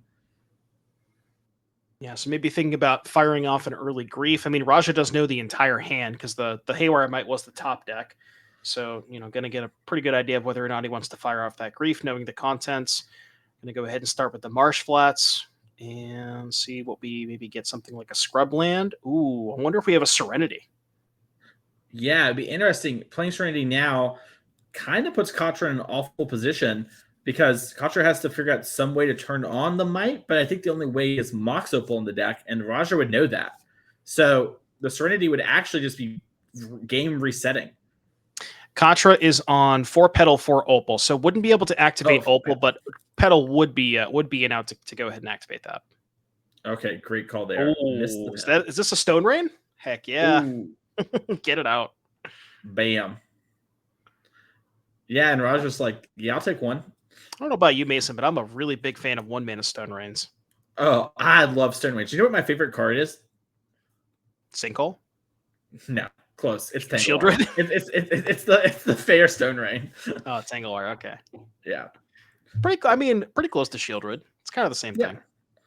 The Shieldred of its day is Haywire Might attacks in for 1.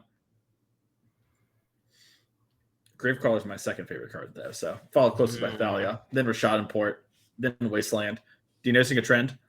Yeah, I think I know where you're going with this. So I'm very fun at parties. Invite me as we see a fetch. You really must be. You're actually the first person that I'll send out an invite to. Thank you. All right, we're cracking a land. I wonder if we're going to go Petal Hardcast Grief because we're pretty sure I saw a Petal in hand, and I'm also fairly certain we saw a Grief. Here's the Petal, and looks like 4 mana to me. Yeah, and we're going to get a Grief down here. And Katra, do the Fae have a Force? So I think Thoughtcast, Monitor, Negation, and the land. Okay. Tomb. Okay. Sure. So we have a Force, but the wrong Force. Yeah. Yeah. Forcing the Lotus Petal 2 would have been a dubious proposition. Yeah. Yeah. That one. We are going to take that. Usually don't want to fire that one off. We are going to go ahead and take the Force, leaving Katra with a couple Monitors and a Thoughtcast, which we are. We can actually cast the Thoughtcast this turn because 2 artifacts plus 3 mana. So that is pretty good for Katra. Can go ahead and try to pick up some or get some pieces going. Able to maybe find like an Opal here. Petal would be nice to be able to hold up Haywire Might as well. Because correct me if I'm wrong, I believe Animate Dead has a trigger. So I don't actually know how it works. If you go Animate Dead, trigger on the stack, blow up the Animate Dead, does the original trigger still put the thing into play? The only Animate Dead I've ever read is the original, which is no way going to be helpful here. I think it That's does true. do what you're saying, though. Yeah, because when it enters the battlefield, if it's on the battlefield, it's got like 100 erratas, so nobody actually knows what it does. I think it does work, like the way you're saying. Okay. But we'll see.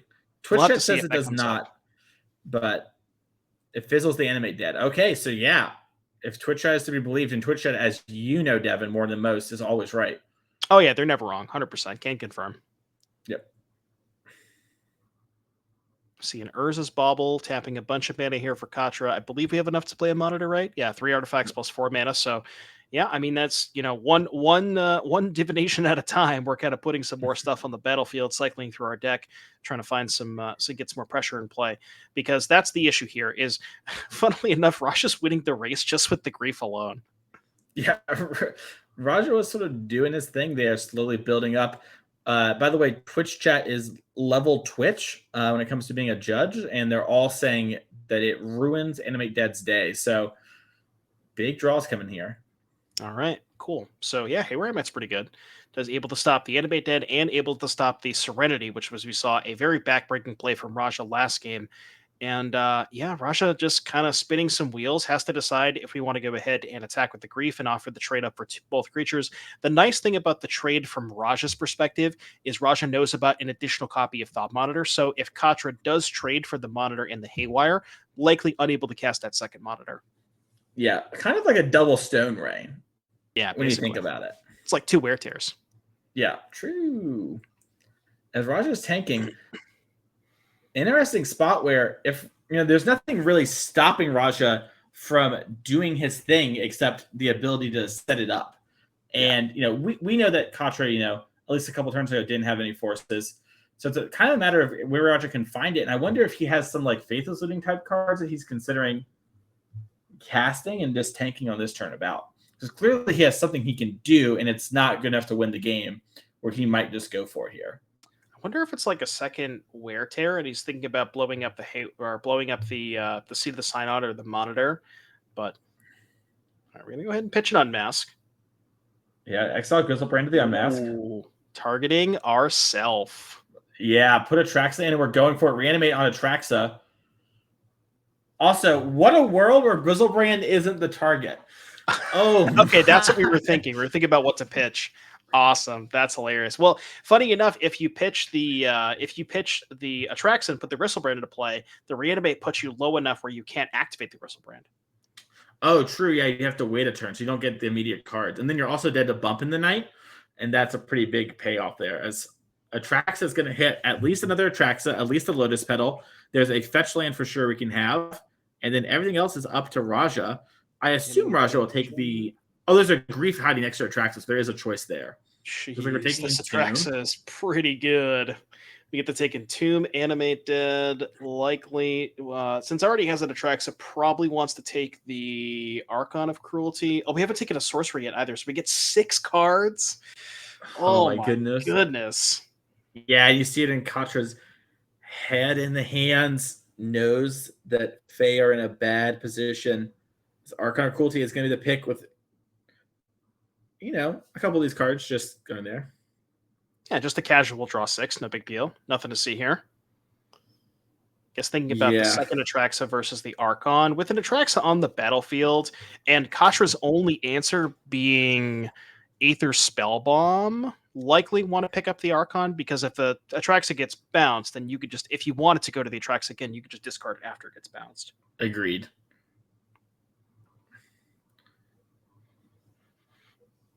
All right. That is now Raja's hand. And the question is, can Raja do anything this turn? I believe Raja can go Entomb, Lotus Petal, Animate Dead. Well, remember, the Animate Dead is... Oh, I guess there's no green source. Yeah, okay. Yeah, so now would be a great time to get like maybe an Archon of Cruelty for Raja into play. Yep. Out of the deck, and then, make Katra lose a card. If you're Raja, there's no force over there. Right.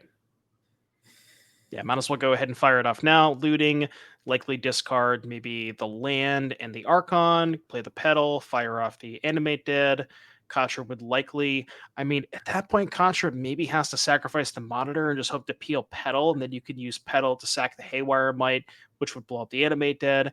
That would answer one problem. Then you'd still have to contend with the Atraxa, but I mean, I guess maybe the saving grace is with Raja at 8, but if you're going to sack the Monitor, you have no pressure left. Yeah, this is looking rough for Katra. Yeah, so you see Faithless and get cast your draw 2. Yeah, Raja didn't find enough cards, so keep going. I remember watching that game where Raja was on camera and he was just like, he just Gristlebranded for like 4 turns in a row, and it's just kept drawing cards. It's like, yeah, he just couldn't find the win. It was so crazy. As we do see Archon of Cruelty and a Marsh Flats go to the graveyard. Yeah, it's an interesting spot too, where from Raja's perspective, even if the Thought Monitor is the sack and then Haywire Mite blows up the Animate Dead, it's not even that awful in exchange for you. That's a lot of resources, and you drew a card, gained some life. Katra lost some life, which puts Fae dead to the Atraxa trigger. So the Atraxa attack. So I think Raja's just double checking to make sure there's not anything better that he could do. It looks like is going to go ahead and crack the Petal, thinking about firing off the Animate Dead. I have to imagine. Can't really think of a ton of reason not to, given the presence of no force of negation or force of will, because you have to imagine that would have already been fired off. Oh, I wonder if Raja forgets that there's Days Rune on the deck, and that's why we played the Lotus Petal. Perhaps. Well, there's also no island in play for Katra. I don't know what's how Raja's asking a judger question. I think Raja's probably so we can actually see the players again on the side here. Raja is getting Oracle text on a card. I can see Raja talking to the judge, and the judge is showing Raja the phone. So it might just be like, I want to make sure that there's nothing weird going on. It might be the Animate Dead with the Haywire Mite is the actual thing that's probably happening. Yeah, I wonder if he's asking a judge for Oracle text on Animate Dead, we might be here for another 10 years. Well, would that be the worst thing that happened? You just have to drop a follow in the Twitch chat that we don't miss any of the action. Yeah, I still am not convinced that anybody in the entire world knows like what that card is meant to do, what it's like, what the actual text on it. But anyways, here we go. Raja found the answer that he's looking for. Still going into the tank. I mean, I can't really think of a reason not to cast the Animate Dead here, but Raja's going through the motions here. Yeah, I can think of plenty of reasons. They're just not very good. Like Raja's like, I could use some more camera time and make it a little closer, give Devin and Mason more to talk about, make my car mates wait around for another 10 minutes. Lots of little things that could be going on with Raja, but what am I going to eat after this? Will the bar be open? It's the most important question. Yeah. We're going to have Tomb. So, I wonder if we're getting the Sarah's Emissary, because there is one Sarah's Emissary in Raja's deck. We boarded in the Iona. I had forgotten about that card. Well, that makes a lot of sense too, given that Katra is playing a mono blue deck. Yep. Sounds pretty good against the mono blue deck. Yep. Name Blue. That's my expert level commentary. I love it. And also, it's funny, a lot of the cards that maybe matter against Animate Dead are colorless. Yeah. The Lotus Petal and the Mox, though. And there's an Otawara in play. How many? There is 2 copies of Otawara in Katra's deck, so there is a second copy of that available, along with an Aether Spellbomb, and like you said, the Haywire Mite that's already in play. If we can find a copy of Lotus Petal at the top. Katra knows that Fae are not dead. And Lotus Petal. Boom! Okay. Boom! All right. In the game. So we can go sacrifice that main phase, gain 2 life, go to 12. Unfortunately, doing it main phase means that you can't double block unless we're playing a spell. Because I was going to say you could go double block with Monitor, Haywire Mite, crack the Mite, or double block the Grief, then crack the Mite, and then the Thought Monitor would still trade with the Grief. But it looks like we're going to go ahead and deploy a Mishra's Bauble. And all right. Yeah. Okay. Once the main phase Thoughtcast makes sense. Yeah. I think there's also another Thought Monitor in hand. Another Thoughtcast for sure. Draw 2. And this is big for Katra. Katra doesn't have a ton of ways to answer these creatures once they're in play. Like Aether Spellbomb, we have mentioned in Dewara, 2 of them. So Katra could be trying to draw to those. And if can unsummon the Atraxa, would be in a good spot here, as Lotus Petal and Mox Opal are the plays. We're counting our number of artifacts. I believe we get to play a Thought Monitor here, which lets us chump block against Atraxa. Yeah, I'm not going to lie to you, Mason. I actually think Katra might be favored now. Yeah, they have drawn so many cards, and I think it's very close. If it's not favored, very close. I will say this: it really makes me wonder about the Archon of Cruelty. Yeah, that's what I was thinking about too. Because if you Archon, Katra has to sacrifice the Thought Monitor because the only out at that point is Haywire Might on the Animate Dead. So you're not allowed to sacrifice and we found the Aether Spellbomb too. Oh my goodness! Oh my God, Mason. Yeah, Katra. Where's the advantage bar?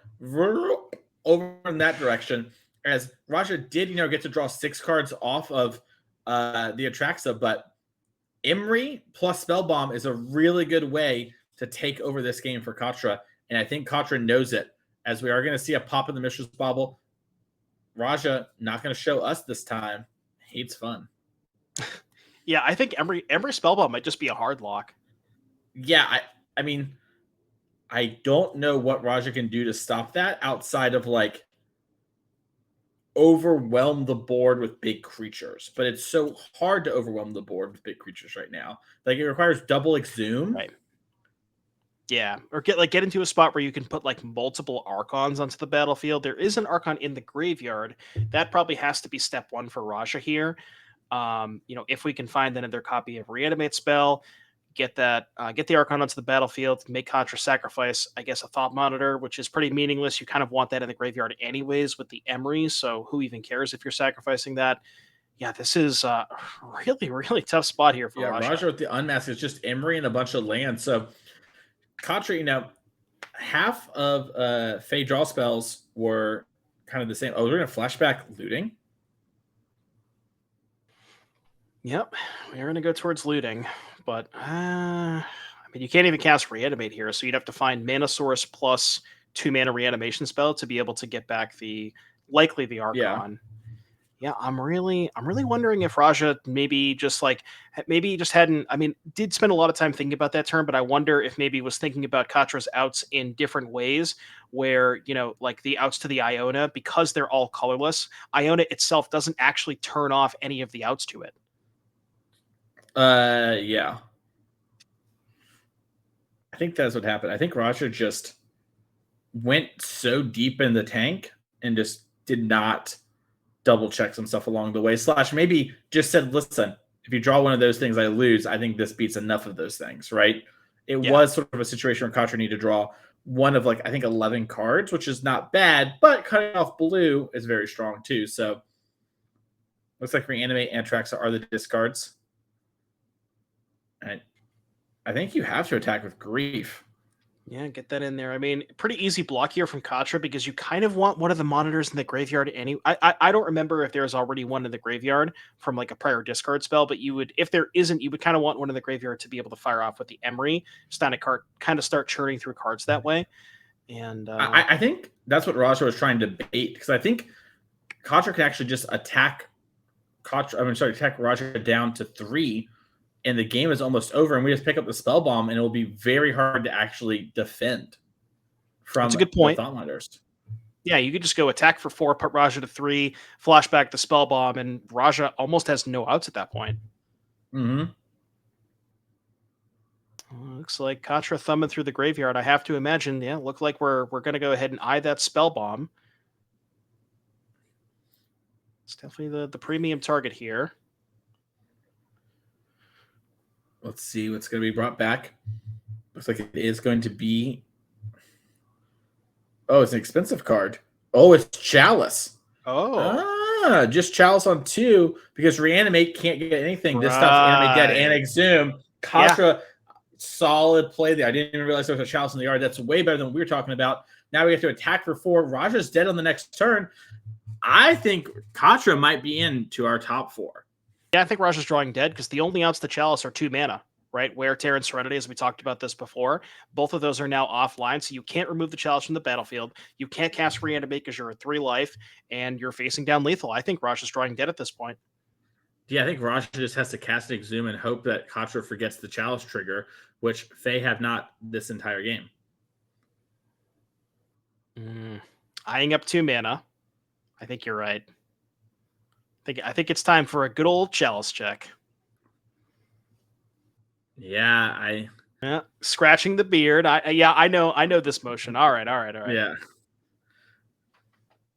Yeah, I can't help but think Archon also would have gained us 3 and put Katra down 3. The whole game is so different. Right, because Katra would have lost the Thought Monitor, because like we said, Katra kind of has to keep the Haywire Med in play, given that the only out for Katra would be to rip a green source to be able to pop the Haywire Med, blow up the Animate Depth, which is what happened. So you make Katra sacrifice the Thought Monitor. Maybe that means that they don't have enough artifacts in play to be able to fire off a Thought Cast, and maybe that turn goes completely different. Like you said, Raju would be at 6, could have maybe bought an additional draw step. A lot of different things could have happened that game. Yeah, and then Katra attacks everything, and that extended congratulations to Katra, moving on to our top 4. Roger Sulaiman out at top 8 there after a wild match. Devin, we have had some absolutely crazy ones here. You can tell the lights are out here because it's the darkness. There's just so much going on in that game. I know that game was so crazy to watch. Congratulations to Katra, played incredibly well that game. That is what we call, Mason, playing to your outs. Yes, and Katra played incredibly well. Should be proud of that. Let's pull up our top 8 playoff bracket and let's get into our semifinals as well. I'll give you the update here. So Dustin, Death Shadow defeated John on Death and Taxes. We had the run back from the Swiss and won there. Wynne has won with Golgari Control. So it's going to be Dimir Shadow versus Golgari Control in the top match. Then Chris Smith defeated Chris Dieter. The lack of an H didn't stop Chris here with Mono Black Combo versus Mono Blue 8 Cast. And we were talking about this. Chris Smith was kind of the nightmare matchup for both Raja and Katra. Main deck Leyline of the Void, main deck Karn the Great Creator, a combo kill. Not great here. And that's the matchup we're going to be playing here. I'm unsure which one we're going to be watching, but I think we'll probably have our players ready to go here in just 1 second. Absolutely. Yeah, just an amazing top 8 so far. It's actually kind of funny that Chris Smith, Chris without the H, is the one that actually has the Helm of Obedience. So, that's maybe a lore fail. That's true. Yeah, we're going to take a break real quick, give those players a minute to go use the restroom, and we'll be back. So click the follow button that we don't miss anything. We'll be back in just 2 minutes.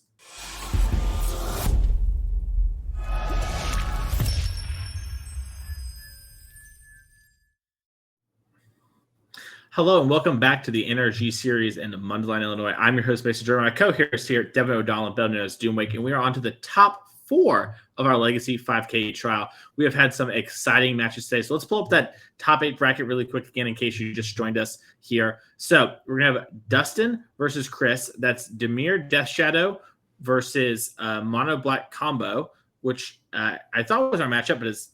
I'm sorry. Yeah, that's going to be one. And then we have Wynne versus Katra on Golgari Control versus Mono Blue 8 Cast. So I'm unsure exactly which match we were watching. I thought we were watching Shadow versus Golgari, but I'm realizing that can't be possible. You're just doing some foreshadowing for the finals.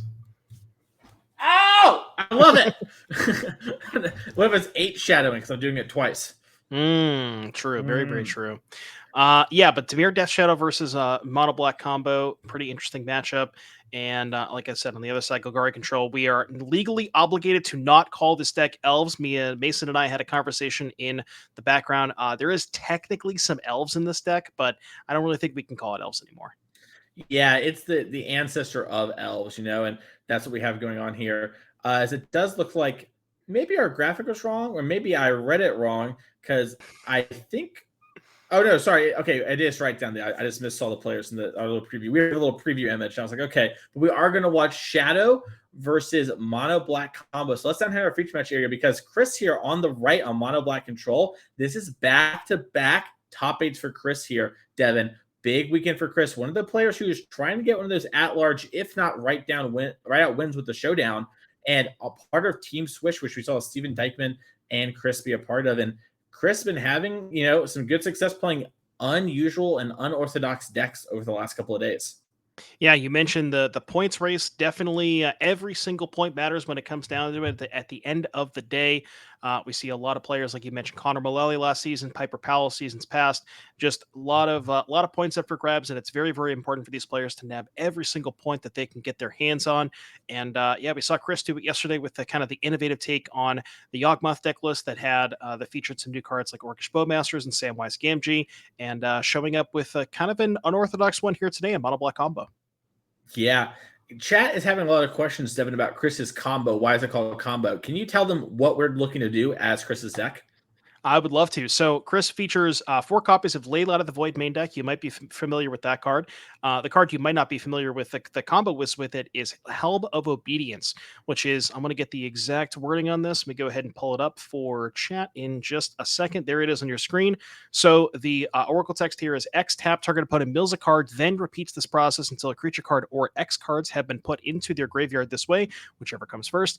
If one or more creature cards were put into the graveyard this way, sacrifice the Helm, put that once the battlefield, X can't be 0. The joke is that with Leyline of the Void, no cards ever hit the graveyard. So for Helm of Obedience, with a Leyline in play, you spend 1 mana to activate the Helm.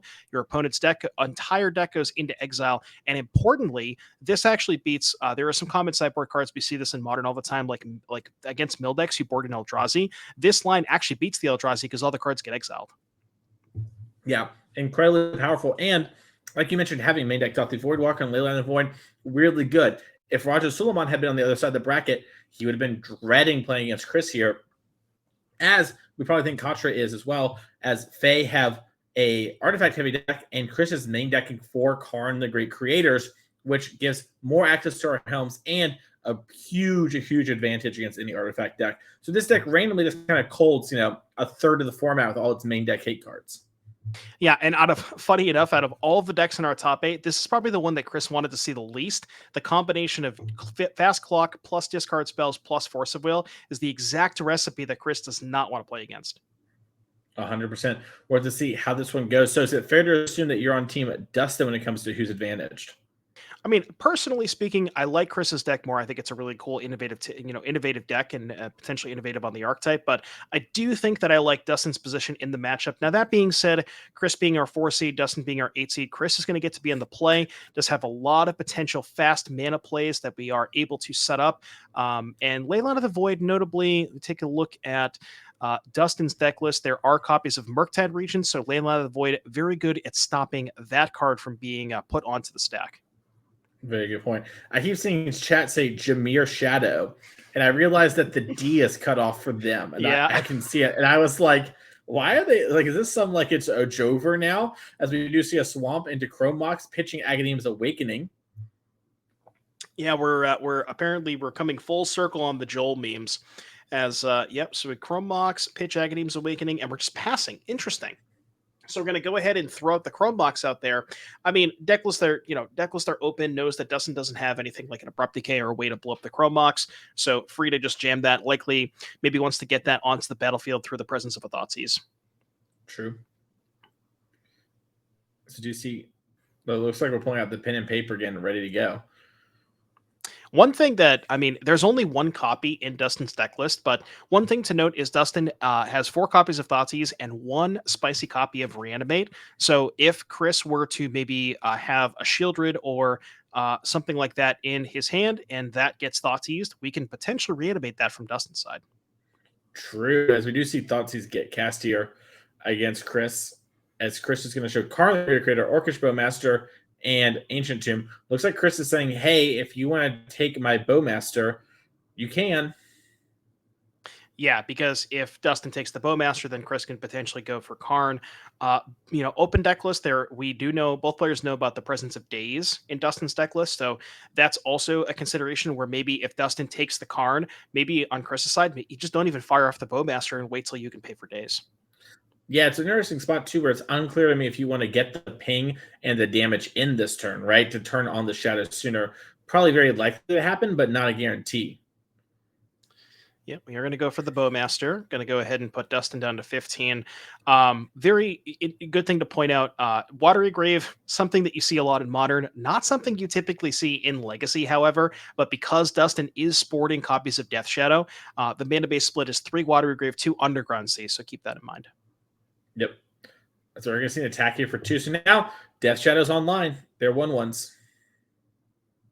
Yeah, that's actually a good point. If the Bowmaster weren't cast that turn, Dustin would be unable to deploy a Death Shadow if there wasn't maybe a fetch land or other thoughts to use. And with Dustin's second land being Underground Sea, that actually could be extremely relevant, although it doesn't have the Death Shadow here, it appears. So you see Orcish Bowmaster going in, and that's a Brazen Borrower unsummoning the amassed army. Yeah, good way to take care of the first token. Now, Bowmasters will be able to get to go to work if Dustin has something like a Ponder or a Brainstorm. Will be able to go ahead and get another token. So, I mean, ideally, you don't want to fire off a Brainstorm into Bowmasters, but sometimes you got to do what you got to do, I guess. 100%. As we do see Ponder, going to get us a little army. I see Chris sit up. Chris is like, I'm ready. Token is on the way. Already got the die as well. Yeah, I mean, there's the funny enough, there's the Reanimate in Dustin's hand, although no good targets now, so likely just going to go ahead and shuffle. Ooh, Dustin taking the shuffle in the hopes of Chris missing the trigger, clearly. I mean, the token's in Chris's hand. Come on, he's not going to miss it. No, you might be thinking about Children right now. You might be thinking, if I draw Children, would be a pretty good draw for mana. Dude, Shieldred plus Orcish Bowmasters. How does your opponent ever get out of that? That's just like, that's a hard lock. That is get bolted every turn, basically. Yeah. We even put the Bowmasters before the card was put into Dustin's hand. Just to make sure we didn't miss it. A fetch land here. Dustin down to 10, I believe. Got some big old shadows coming up. Good 8. No, I'm going to stay at 10. Just going to get a C. I mean, even shadows being 3/3s, they the shadows would still check the Bowmaster. Potentially wants to deploy something. I was going to say a Baleful Strix, although you would make the Bowmaster token a little bit bigger, take another point of damage. But 2 mana looks like that is what's going to be deployed here. Oh, never mind. I'm orking your bow as we shoot down the Orcish Bowmaster. All right, Bowmaster taking care of Bowmaster. And then we have a 1/1 to block Chris's 1/1. So Bowmaster advantage fully in Dustin's court. Yeah. And it's real. Yeah, Chris definitely looking for...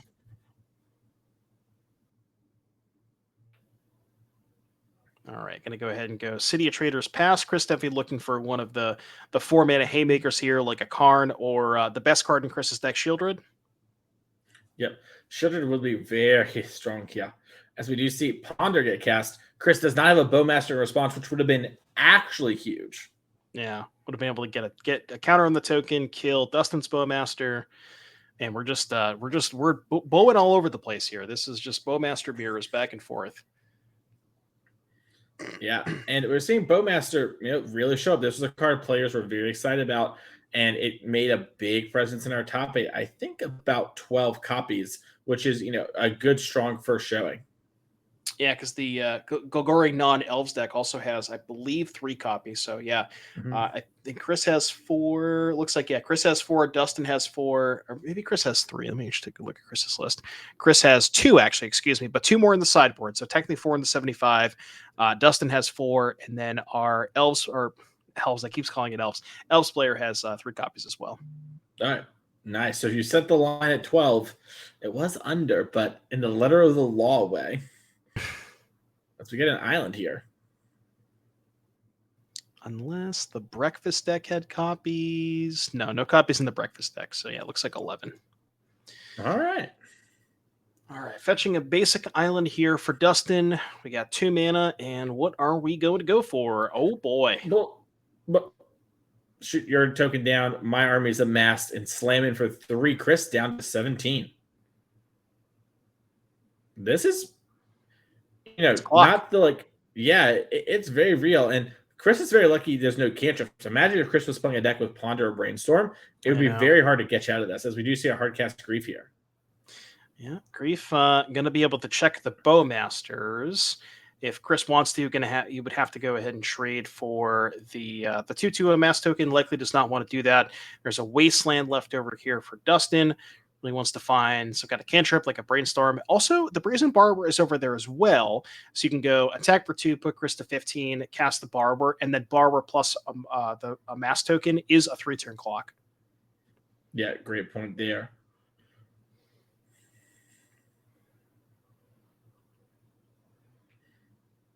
All right, Bowmaster token getting into the red zone. We'll see if you want to fire off the Wasteland. Not going to. Going to go ahead and save that. Chris does have access to quite a bit of mana, so not the most relevant thing. And have to see what Chris picks up here. The race is on. Although Dustin is at 8, so this race does favor Chris. It really does. And Chris, it's so awkward too because definitely needs to attack. This is the right play. But any moment Dustin draws Death Shadow, it's just like, oh no. So an awkward moment, but I respect the discipline to do it here. As we do see Dark Ritual cast. Interesting moment here. Huh. Yeah, we must be using a lot of mana as we're tapping City of Traders and casting Agadeem's Awakening. So we wanted to basically use the Dark Ritual to Awakening instead of taking damage off the Ancient Tomb, which does kind of make sense. And the bow is going to go. We're going to be throwing some bows at the other bows. Bozos. Going bad one. Here. We'll work on. Yeah, we'll work on that. No, I thought that was good. You gotta chuckle out of me. All right, I do Brazen wonder. Bar, good. No. I was just gonna say I do wonder like how much does this like going to matter because Dustin is so close to death and his hand's so bad, right? Like the cantrips are going to come up a lot. There's Death Shadow. All right. Brazen Bar attack for 3. Death Shadow definitely a start here for Dustin. Although Chris does have this is going to get weird because Chris does have quite a few blockers. Grief should be on tap. There you go. Chris does have a couple of chump blockers for the Death Shadow. Right now it is, I'm bad at math, it is an 8/8. So can theoretically take 11, I guess, but doesn't really want to do that. Yeah, you kind of have to start chumping it now. So you can chump with the token. And yeah, I think Chris's best draw step from this position is I was going to say a Karn, but now with the Wasteland, Karn, I guess we can still have enough mana to cast Karn. Yeah, I was going to see the Shadow attack. Probably an easy chump here from the Amassed Orc Army. Take 3 from the Brazen, down 9. A little interesting to fire off the Ancient Tomb. Ooh, that's an opposition agent. That might change the tide a little bit. So now we have a 2/2 and a 1/1. The 2/2 can trade for the opposition agent. Bowmasters can trade and put Dustin at 2. But if you attack with everything, you're dead on the crackback. So you can't afford to do that. This is going to be an interesting couple of turns here to see how this plays out. Yeah. Yeah, I agree too, by the way, with the Wasteland. I wonder if it was supposed to hit the city. Yeah, because if you hit the city and Chris draws a Karn, then you force Chris to take 2 more damage to be able to cast the Karn. I was thinking about something like that. We're going to get him with the 2/3 power creatures. This is a forced block here from Dustin. Very likely just going to trade the 2/2 token for the opposition agent and fall to 2. There's no way for Dustin to be able to block both with the Grief having Menace. Yeah, I wonder. Yeah. Well, there's the Orcish Bowmaster. We could have 2-for-1'd ourselves, but I think this is better. I guess trade for the Grief, and then you still take 3 either way, but you get the Grief off the battlefield. But then the opposition agent is maybe easier to chump block down the road. Yeah, it's really close. We see Wasteland here going to go after the city. Ooh. Actually, kind of a huge draw step, yeah, because now that cuts off of Chris of casting Karn, and that was one of Chris's better top decks. And unironically, I hate to say it, Shieldred. Yeah, I mean, with Dustin at 2, Shieldred would have been lethal. Yeah. As we're going to see opposition agent here before the mana goes away. And Brazen Bar is probably going to attack no matter what. It can only block creatures with flying. So. Actually, this is lethal. Yeah, Chris. Yeah, it doesn't have anything. Yeah, wow, crazy. Yeah, Chris doesn't have nothing else. That's going to awesome. Let's pull up Dustin's sideboard and see what he has here. Dustin in his sideboard has 2 Dusty Voidwalker, 2 Fatal Push, 2 Surgical Extraction, a Brazen Bar, a Dress Down, a Force Negation, a Hydro, Blast, a Hymn to Torok, a Null Rod, a Plague Engineer, a Powder Keg, and a Shieldred's Edict. What do you like here, Devin? Okay, so there's not a ton here from Dustin's side of things. The Null Rod is pretty good. It's able to shut off Chrome Box and Helm of Obedience, so I think you're going to go towards that one. Force and Negation, another good one at being able to answer Karn the Great Creator and stuff like that. Shieldred's Edict, you maybe could go towards to be able to kill a Karn after it gets an activation. Hymn to Turok, pretty good one at just being able to kind of lower Chris's total resource count. You could, I mean, surgical extraction is kind of a meme at this point. I don't really know if you're supposed to bring it in, but in combination with Thoughtseize, like if you're able to take a copy of Chris's Karn or Chris's Helm of Obedience and then surgical all those away, that could be potentially good. And then maybe Brazen Borrower as well, a pretty good one against Leyline of the Void. I love that. Let's check out what Chris here has. From our sideboard, we have some Bowmasters, Plague Engineer, and then we have Karn tutor targets.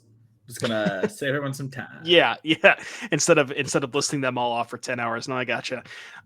Chris's side of things wants to probably go towards the Bowmasters, specifically to fight over Dustin's Bowmasters. This is kind of just like, you want to bring in Ragavan to block their Ragavan kind of deal. So I think I like that. And I don't think we want to go towards Plague Engineer just for Bowmaster, given that we have 4 copies of our own, and that's probably enough. But yeah, past the Bowmasters, everything else is a Karn target. So I think just those, and we'll call it a day. I like it.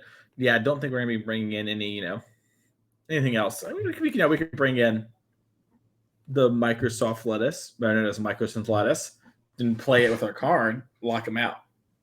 We've already discussed this, Mason. I don't like lettuce. Yeah, that's true. Neither do I. In my Magic games, I actually had a great salad before we started doing this commentary today. I will say this, though. I'm noticing a type when it comes to Chris. Chris likes creature combo decks where you've got to get real scrappy about 50% of the time. That's what I'm noticing. Is Shieldred considered scrappy? I think Shieldred just wins the game on the spot. Yeah, if your deck is like not super strong, probably. Exactly. Yeah, so you know what? Probably true. But yeah, let's go back down to our players and see. Oh, it looks like they are. One is shuffling up while still just taking a little look-ski poo of the sideboard. Just, reading the deck, double-checking. And this is something that we talked about before, Devin, that I do think is important for players who are qualifying for their first RC or maybe your second one even. Open deck list is not something players are used to playing in, and it matters a lot. You want to take that time and think about what they have. You have all the information on what they could be playing around and what they could be playing towards, and that really matters. It informs your decisions a lot. Yeah, absolutely. Magic Online is for all the crap we give it. It's just a different experience. There's really nothing that can compare to playing in paper with open deck lists. So yeah, it's a very, very different experience that it's something that you kind of have to get a lot of practice in. And these players, if they go to the RC, it's pretty good practice for them. As far as the matchup is concerned, so that game was particularly, I kind of thought that Dustin was favored, given the presence of, like we said, Thoughtseizes and Force of Wills, but we only saw one Thoughtseize cast that game and no Force of Wills on any of Chris's cards. Everything just resolved. So, I still kind of like Dustin in the matchup, but we'll have to see how this plays out. Yeah, I think theoretically it makes sense that Dustin is favored in like a lot of the 1, 2, 3 best draw games. But I think when things get scrappy, Chris is a little bit favored as long as he has Bowmaster, because a lot of Dustin's deck is not about card advantage. It's about card selection and finding the right thing. So having Bowmaster to punish that, I think, is a very real part of the game. And Chris's deck's sort of worse in that mid-game spot there. But if Bowmaster's in play, significantly better, because now Brainstorm, Ponder, etc. are actually costing you and amassing an army. Right. And, we get into these, and we talked about it kind of during sideboarding, the Bowmaster Wars. Notably, there are some other stuff in Dustin's deck that Bowmaster can answer, like the Baleful Strix, like the Brazen Borrower. So, and I think that you bring up a good point where Chris's Bowmasters are kind of a lot better than Dustin's, because Dustin has those Brainstorms and those Ponders, really wants to, cycle through his deck. And Chris doesn't really have that kind of stuff. He's just kind of just drawing one card a turn isn't really ever going to turn on the Bowmaster outside of the ETB trigger itself. Yep. So seeing Chris here, think about his keep. Big event for Chris here. Like we talked about, Chris is going to all our events this year, recently moved to Mundelein, home of NRG, and where this event is happening.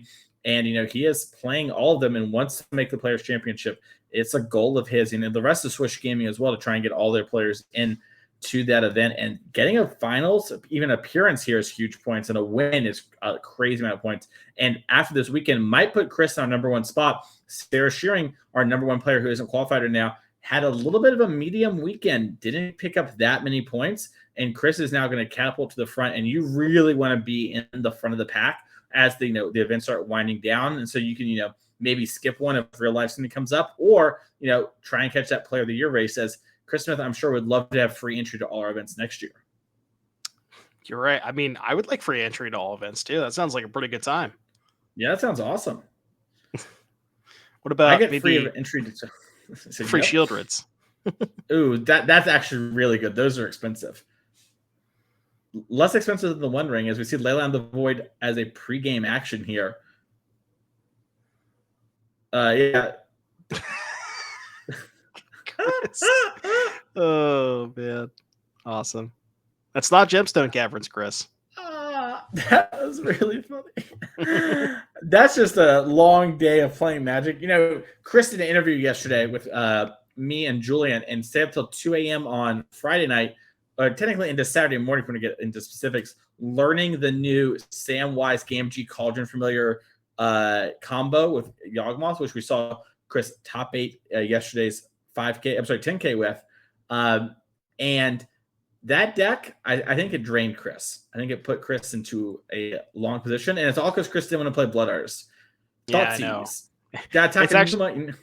we know about the Takanuma. It's actually funny you mentioned that, because I was actually talking with Chris a little bit before the event, and he had messaged me his list on Twitter. We're kind of going back and forth and trying to discuss on like what the last couple of slots are, and he sent me the combo list of how to combo without the Blood Artist, and it was like at least 3 pages long. Yeah. Do you know what, Chris? Here's my advice to you. Go back and watch this.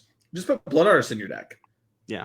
You're like, I don't want to draw Blood Artist, but I'm going to put these 3 other cards in my deck. It's basically when you try to convince yourself that putting Dryad Arbor into your deck that doesn't have Greenstone Zenith is a good idea. You're like, well, I have to draw the Dryad Arbor some of the time, but the other 60% of the time it's pretty good. It's kind of the same thing with Blood Artist. Yep. And Orcish Bowmaster here is the takeoff Thoughtseize. And like I talked about earlier there, Devin, I think, the Orcish Bowmaster is a big part of Chris actually staying in this game and actually out card qualitating Dustin, because Dustin's card selection will mean he's going to have less awkward draws, while Chris will have some, sort of the mercy at the top of the deck, and Bowmaster's a way to mitigate that, but not anymore, as Takanuma is the land. Chris was excited to play it before, but a little hesitant this turn. He picked up a different land. Yeah, it was actually. I was wondering on the Thoughtseize if I wanted to just kind of take the land that I forget the name, Agadeem's Awakening, but looks like that was not the case here. We're going to go ahead and deploy the Chrome Box here, and we're going to main phase the Chrome Box. Not necessarily meaning that Chris wants to deploy a spell here. Maybe picked up a second copy of Bowmaster. Yeah, maybe. Also, Dustin's copy of Null Rod looking really strong, not against only Chris's combo, but this land. Oh, yeah, that's a good point. So Dustin able to go ahead and deploy this Null Rod. That's going to go ahead and shut off the Chrome Box, really set Chris back, especially if there's because I remember, I'm pretty sure when we saw the hand, there wasn't a second land. So if that Agadeem's Awakening was pitched and there's no second land for Chris, that's going to be pretty backbreaking. Indeed. As we're going to get a Waterhaven Shock here. If you're newer to Legacy, this is a thing that's intentional in Dustin's deck. It's not just a budget build, but we have seen players do very well in the past with that. No, we just have Death Shadow in our deck, so we want to fetch Shock to actually grow the shadow. So we have a couple Watery Graves just to make that happen as we play Null Rod here on 2. See if we have a response here from Chris. Maybe has a Bowmaster. Nope, just going to put up the Chrome Box there to make sure we don't tap it. Good idea there from Chris. And that is effectively a Stone Rain, baby. We've seen a lot of Stone Rains in this top 8, Mason. Pretty good fun. We have. It's a good time. I will say Null Rod's abilities cannot be activated, though, so be careful of that. Yeah, we got to bring up a good point. I don't really know how you would give abilities to a Null Rod, but in case that does come up, you never know. Oh, well, we got Stone Rain, but we actually just made 2 more mana, so here we go. And Grief. All right, let's see if we have a Daze. As a Force of Will, pitching Dress Down. Gonna knock Dustin down to 11. Might actually grow the Shadow, crucially. Dress Down should be exiled. Maybe we can get the judge to just grab that real quick. That's the exile pod. Oh, because the ley line. Right. I forgot about the ley line. My bad. You're right. You're all good. No worries. It is a weird one. Yeah, it's one of those things where, like, I've had some people where playing against Leyline, they kind of just they're like, okay, the Leyline's there. I'm just going to put my graveyard in kind of the same place because we all know that it's there from the Leyline. But yeah, I forgot about the Leyline. My bad. No, you're all good. It happens to the best of us. Do you know what Hannah Montana says to that, Devin? No, but you're gonna tell me. Everybody makes mistakes. Everybody has those days. There you go. Are you sure we don't get like DMCA'd when we like say a Hannah Montana lyric? No, I actually took karate with her unironically as a kid. We're cool. I karate chopped Hannah Montana. All right. That's a true story. That I know that sounds like I'm making something. It's not. I took karate with Hannah Montana. Hey, yeah. Anything you know, you're like Twitch chat. You would never lie to me, so I wouldn't. It'd be cringe. So do you see a passing of the turn? Ponder didn't find a land. Good news, bad news for Chris. Chat's calling Cap. We might have to get you to show the receipts at some point. Yeah, sorry. Miley Cyrus, the actress who is Hannah Montana. Okay, sorry, Chat. We see Death Shadow get played. Second Shadow. Oh, okay. Pretty good setup here for Dustin. Able to kind of get the pressure going. Let's see if Chris has one of the 4 mana payoffs. That's a land and a pass. Yep. And these 2 Death Shadows are going to be very big very quickly, as we are going to see Ponder get cast. And this is what we talked about, right? If Orcish Bowmaster had been in Chris's hand or on the battlefield, Dustin would, be a little bit lower, which would be nice with the Shadows, but there'd be an amassed army that could have, started applying pressure, and maybe Chris could have stole a win. But now we're attacking in for 4, I believe. I'm going to start whittling away Chris's life total. Yeah, Force of Will, also a combo with Death Shadow. Ooh, there's some mana. Oh, Children gets we had the Force anyways. Dang, and the Force actually growing our Death Shadows. Yeah, I know. Yeah, that's what I was saying. Yeah, that's what is that if not giant growth? We call that good deck building. Yeah. Quite a 3-turn clock here from Dustin, but pretty close with the Ancient Tomb. Although I guess Chris doesn't have to tap that. City of Traders. And that should be lethal. Chris go to 9. That's 1 short, I think. No, Dustin should have shot himself and it would have been lethal. Oh, very good point. 4, 8, 9. Yeah, you're right. Well, yeah, no, it would have been 10 damage. You're right. Yeah. Bam.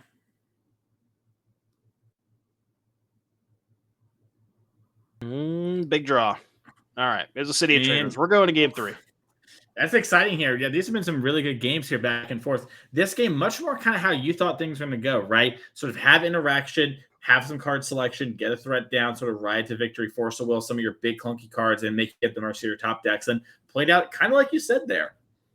Yeah, like we saw game 1, like you mentioned, the scrappy type of game where there's like some bowmasters and some opposition agents involved. In those types of games, I kind of agree with you. I think maybe Chris is a little bit better, especially if Dustin can't kind of get a threat early into play. But yeah, that game was all about Thoughtseize, play a couple of shadows, forcible your big cards, you're dead.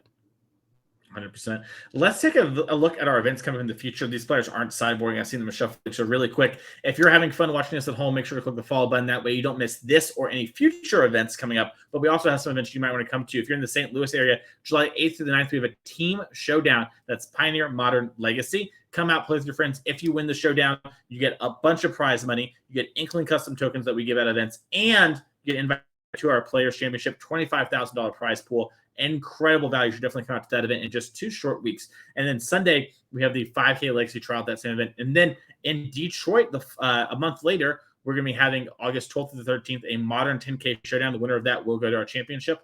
And then Sunday, 5K Pioneer trial. Then in Indianapolis on October 14th to the 15th, we have a Pioneer 10K showdown and a Sunday team trial. Once again, modern Legacy Pioneer. Get your friends together, have some fun. Team tournaments, some of the best in the business. We can't wait to see you all out at those events as these players are finishing up their shuffling here. Devin, game 3. Are you sticking with Dustin or are you going with Chris? I think I'm going to stick with Dustin. I mean, Chris does get to be in the play once again here. It really all kind of depends whether or not Dustin has like the cheap or free interaction, I should say, with Daze and Force of Will. I do still think I like Dustin's side of things overall in the matchup, though. Mm-hmm. As I think so too. But I'm going to go with Chris because I think so. This is another moment where Katra on the 8-cast deck is really hoping Chris loses because the all 1-mana spell deck against Chalice of the Void, not very good. The Karn deck against your all artifact deck, not very good. So you're kind of hoping that one. And I would like, I think, to see a little Golgari versus Mono Black combo in the final. I think that'd be kind of cool. So I'm going to root for Chris with that. His nonverbal is not very good, though. Very crunched up there.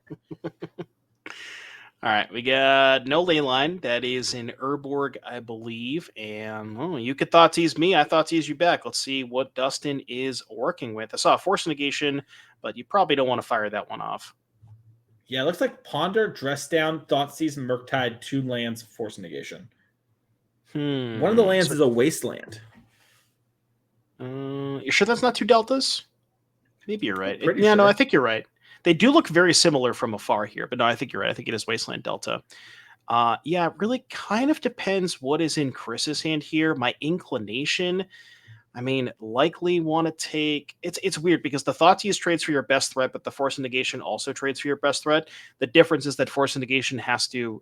you have to use another resource to be able to force. So maybe if you have a good card in your hand, you might just want to take the Thoughtseize.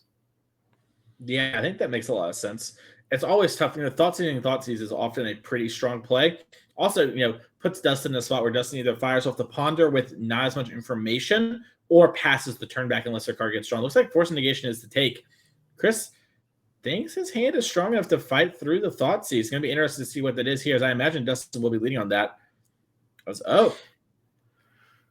Yeah, I wonder if the decision there for Chris is if you have two cards that you want to resolve in your hand. Oh, wait, did we have Dark Ritual and then Opposition Agent? Because then we're going to turn off the mana from Dustin. If Dustin goes to fetch, it's over. Oh, no. Oh, Dustin. And what's the best way to get your opponent to fetch? And here it comes, Chris Smith with the Dark Ritual into Opposition Agent. Dustin will search his deck, and Chris will get the card, but he ripped Force of Will off the top. That is going to save him. Oh, my goodness. Chris Smith masterfully set that up there, took a good amount of time, said it was worth it, and then now, oh my goodness, Thoughtseize with Chris just having 1 card left in hand. That was the absolute best draw from Dustin there. Any other card would not have done it. Days couldn't do anything. Oh my goodness, Devin. That was insane. Well, yeah, we were kind of over for Chris. Yeah, we weren't, Chris's hand was basically perfect given that Dustin didn't have the Force Will in his hand, and now Chris has 2 mana and stone cold nothing. Actually, 1 mana after we get Wastelanded. So, yeah, this went from Dustin can't possibly win to Dustin can't possibly lose. Yeah, and Chris drew the Ancient Tomb. So if we Wasteland this, it's going to be awkward, but we would have had Karn next turn too. Oh my goodness. Chris's almost nut draw just did not work out there. I wonder if Chris should just main phase the Opposition Agent just to play around that Force of Will. That one's going to haunt him for the rest of his days, as Ponder is the play. I mean, I guess the theory is you want Dustin to commit the fetch land, because if you main phase the Opposition Agent, Dustin doesn't commit the fetch land. But at the end of the day, okay, let's imagine under the assumption that Dustin's top deck is exactly Force of Will and you main phase the Opposition Agent. What is Dustin's hand? He's not doing anything. I guess you get Wastelanded, but you're still not playing Magic until there's an Underground Sea or a Watery Grave specifically drawn. So yeah, I think you're right. I think that the main phase might have been a more heads up play. Yeah, and I was starting to say it there too, and it looked like he was going to wait. Yeah, it's curious. The game isn't over yet because we do have Ancient Tomb in hand, so we're going to be able to play a lot of cards off the top. We have things like more Opposition Agents that we can draw. We might end up main phasing if we do find Ancient Tomb in a pass of the turn. If there's another land in Chris's hand, it looks like Thoughtseize is the thing, and Leyline of the Void. Ooh, part of the combo down. Yeah, that one's pretty good in your opening hand. Not the best on turn 4 when you only have access to 3 mana. Going to go ahead and pass back from Chris here. Ponder. Okay, there's Boremaster's not too bad here. Yeah, Bowmaster's good. Twitch chat brought up a great point.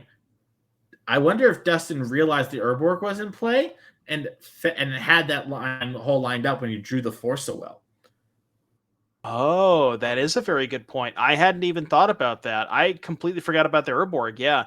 There's also a spot where, if you main phase it'd be pretty funny if you main phase the Opposition Agent and Dustin forgets about forgets that he can use his own lands with the Urborg and just fires up the Wasteland of the Urborg. Yeah. Oh my gosh, it's so funny.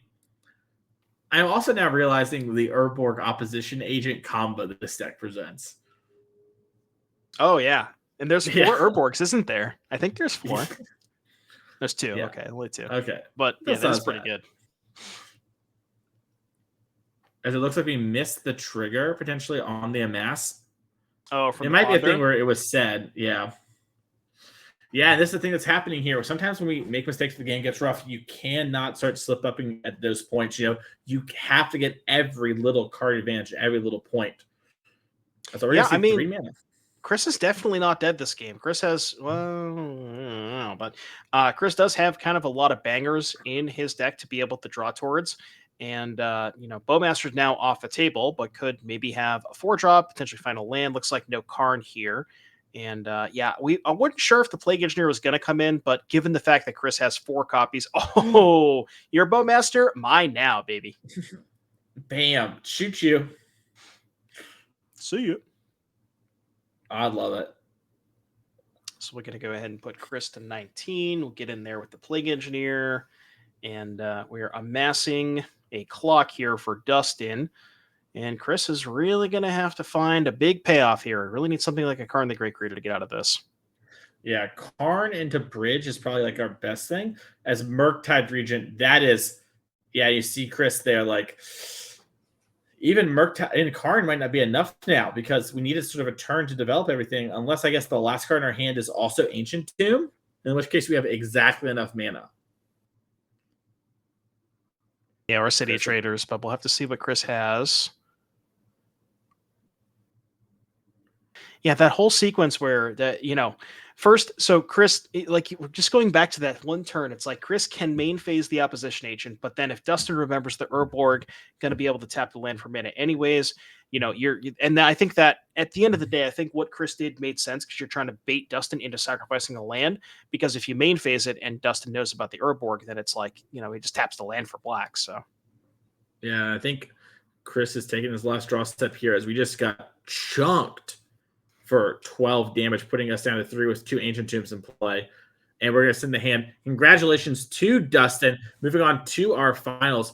We actually have the other match already finished. So I believe we're going to just show that real quick here about who we're going to play in the finals. And then we're going to show it to y'all in just a couple minutes. So let's pull up that match for us real quick here on the slide. That's right. So Chris Smith here Chris Smith here lost on the left here to Dustin, and Wynne won with Golgari Control. And so we're going to have Dimir Death Shadow versus Golgari Control in the finals of our Legacy 5K. We're going to have that in just 1 minute. So click that follow button. We're going to quickly run an ad, get those players set up, and we'll be right back here.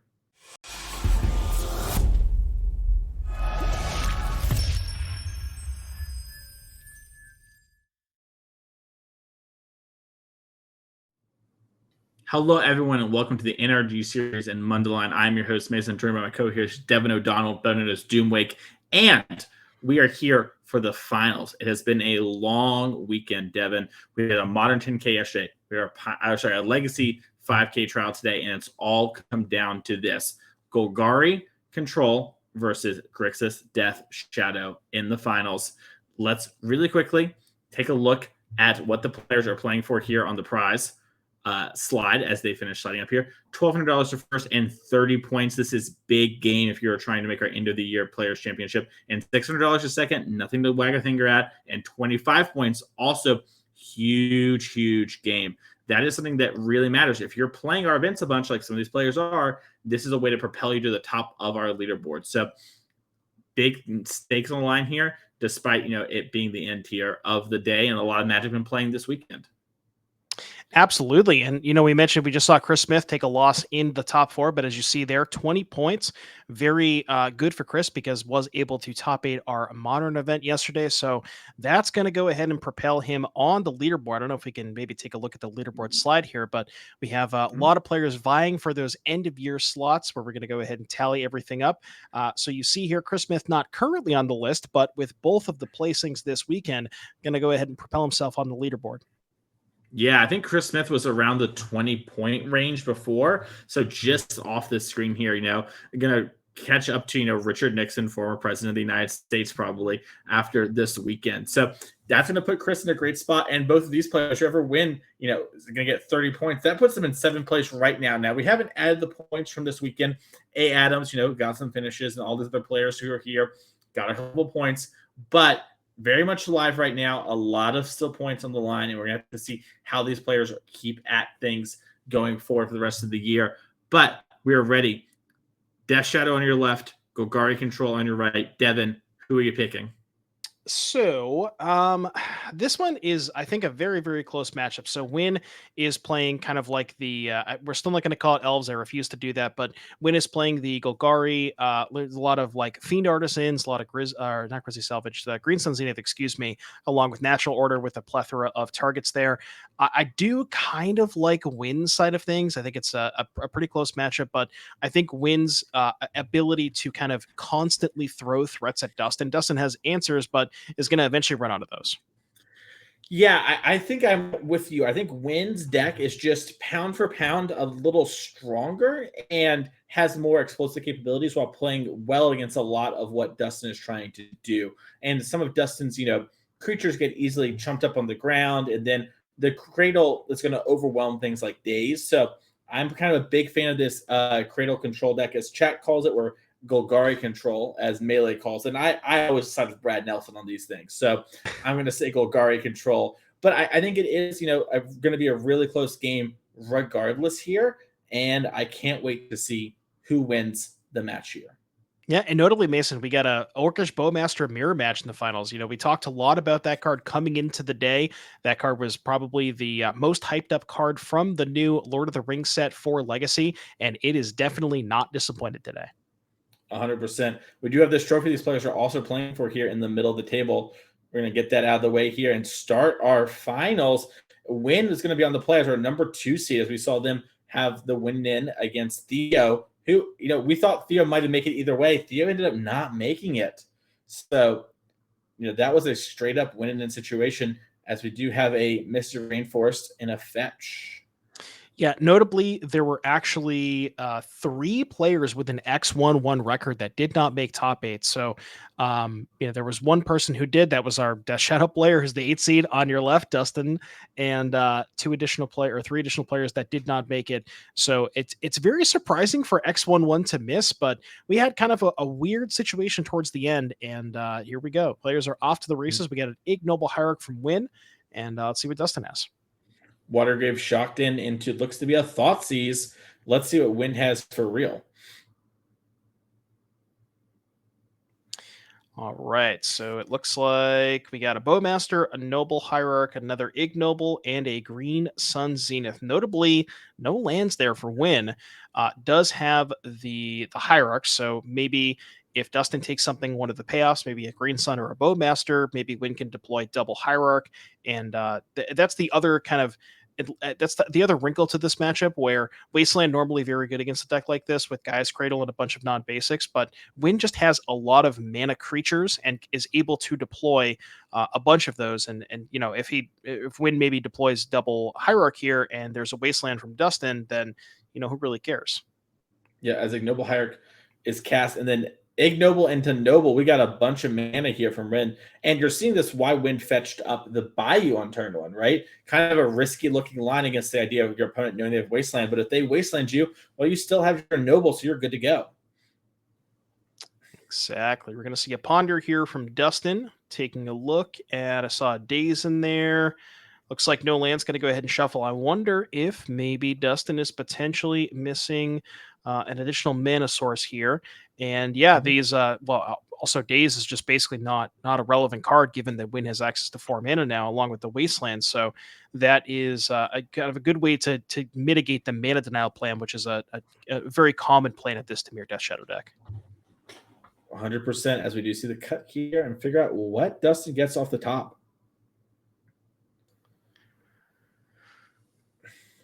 See what we found. Looks like a Misty Rainforest and a passing of the turn. Wynne's going to untap with all of their mana available. Let's see what we can go towards. We know about the Green Sun Zenith, and Wynne deck lister heads up. Wynne is aware of the presence of Daze, so maybe wants to fire off a Zenith for 2, leave 1 minute available to be able to pay for a Daze. That could get something like a Fiend Artisan potentially. 100%. And it looks like we're going to get an attack in with some Exalti. Bang. Boom. Take 3. Kind of interesting where you're playing against a Death Shadow deck, so it's not always clear if you actually want to be dealing them damage. But Wynne saying, you know what, that's fine. If you play a Death Shadow, I got some blockers for it. Just go ahead and fire it up. Interesting, not wanting to commit the Green Sun Zenith here, so that maybe leads me to believe that there is potentially a Bowmaster or an Endurance going to be cast in the end step. I have to agree. And it looks like there is a Bowmaster coming down, going to shoot Dustin for 1. Amass an army. We might actually just see only the army token attack due to Exalted actually being more damage. Funny enough, but looks like Dustin has a response. Maybe. Okay, maybe he's just. I was gonna say maybe a Bowmaster of his own. We got a little bow on bow action. Little David Bowie action. Ooh. Do you think that's going to be like the go-to custom token? Is like a little David Bowie? I'm not going to comment on whether or not that is potentially an avenue. But yeah, the Bowmaster getting in for a sneaky little point, and then like you said, the 1/1 here able to provide a little bit more of a clock with the Hierarchs, and we're tapping some mana. We're definitely going for something, probably that Zenith, and yeah, it is. Yeah, Green Sun for 3 with mana to pay for days here. Lots of really powerful hits. We might see something like a Grist. We might see an overpay as well. That's an option available to players that is, a way to make them think about something different. Maybe let it resolve if they think of it beat and not. Looks like Wynne is going to get Grist as we thought. Yeah, that one's pretty good. And almost, well, I guess with the exception of Bowmaster, all of Dustin's threats are sorcery speed. So, if Dustin commits something like a Death Shadow to the board, the Grist is able to cleanly answer that, or something like a Murktide maybe, just able to get that off the battlefield before Dustin is able to get in and attack with it. So, yeah, the things are looking really good for the Golgari control player on the right. Mm-hmm. Yeah, and Grist has just been, sort of a staple of these black-green mid-rangey decks ever since her release back in MH2, Mother of the Swarm there, and interacts in such weird ways. Like if it's hard cast, your opponent can't force negation it. There's a lot of weird things going on with Grist, and just very good at these sort of grindy attrition games.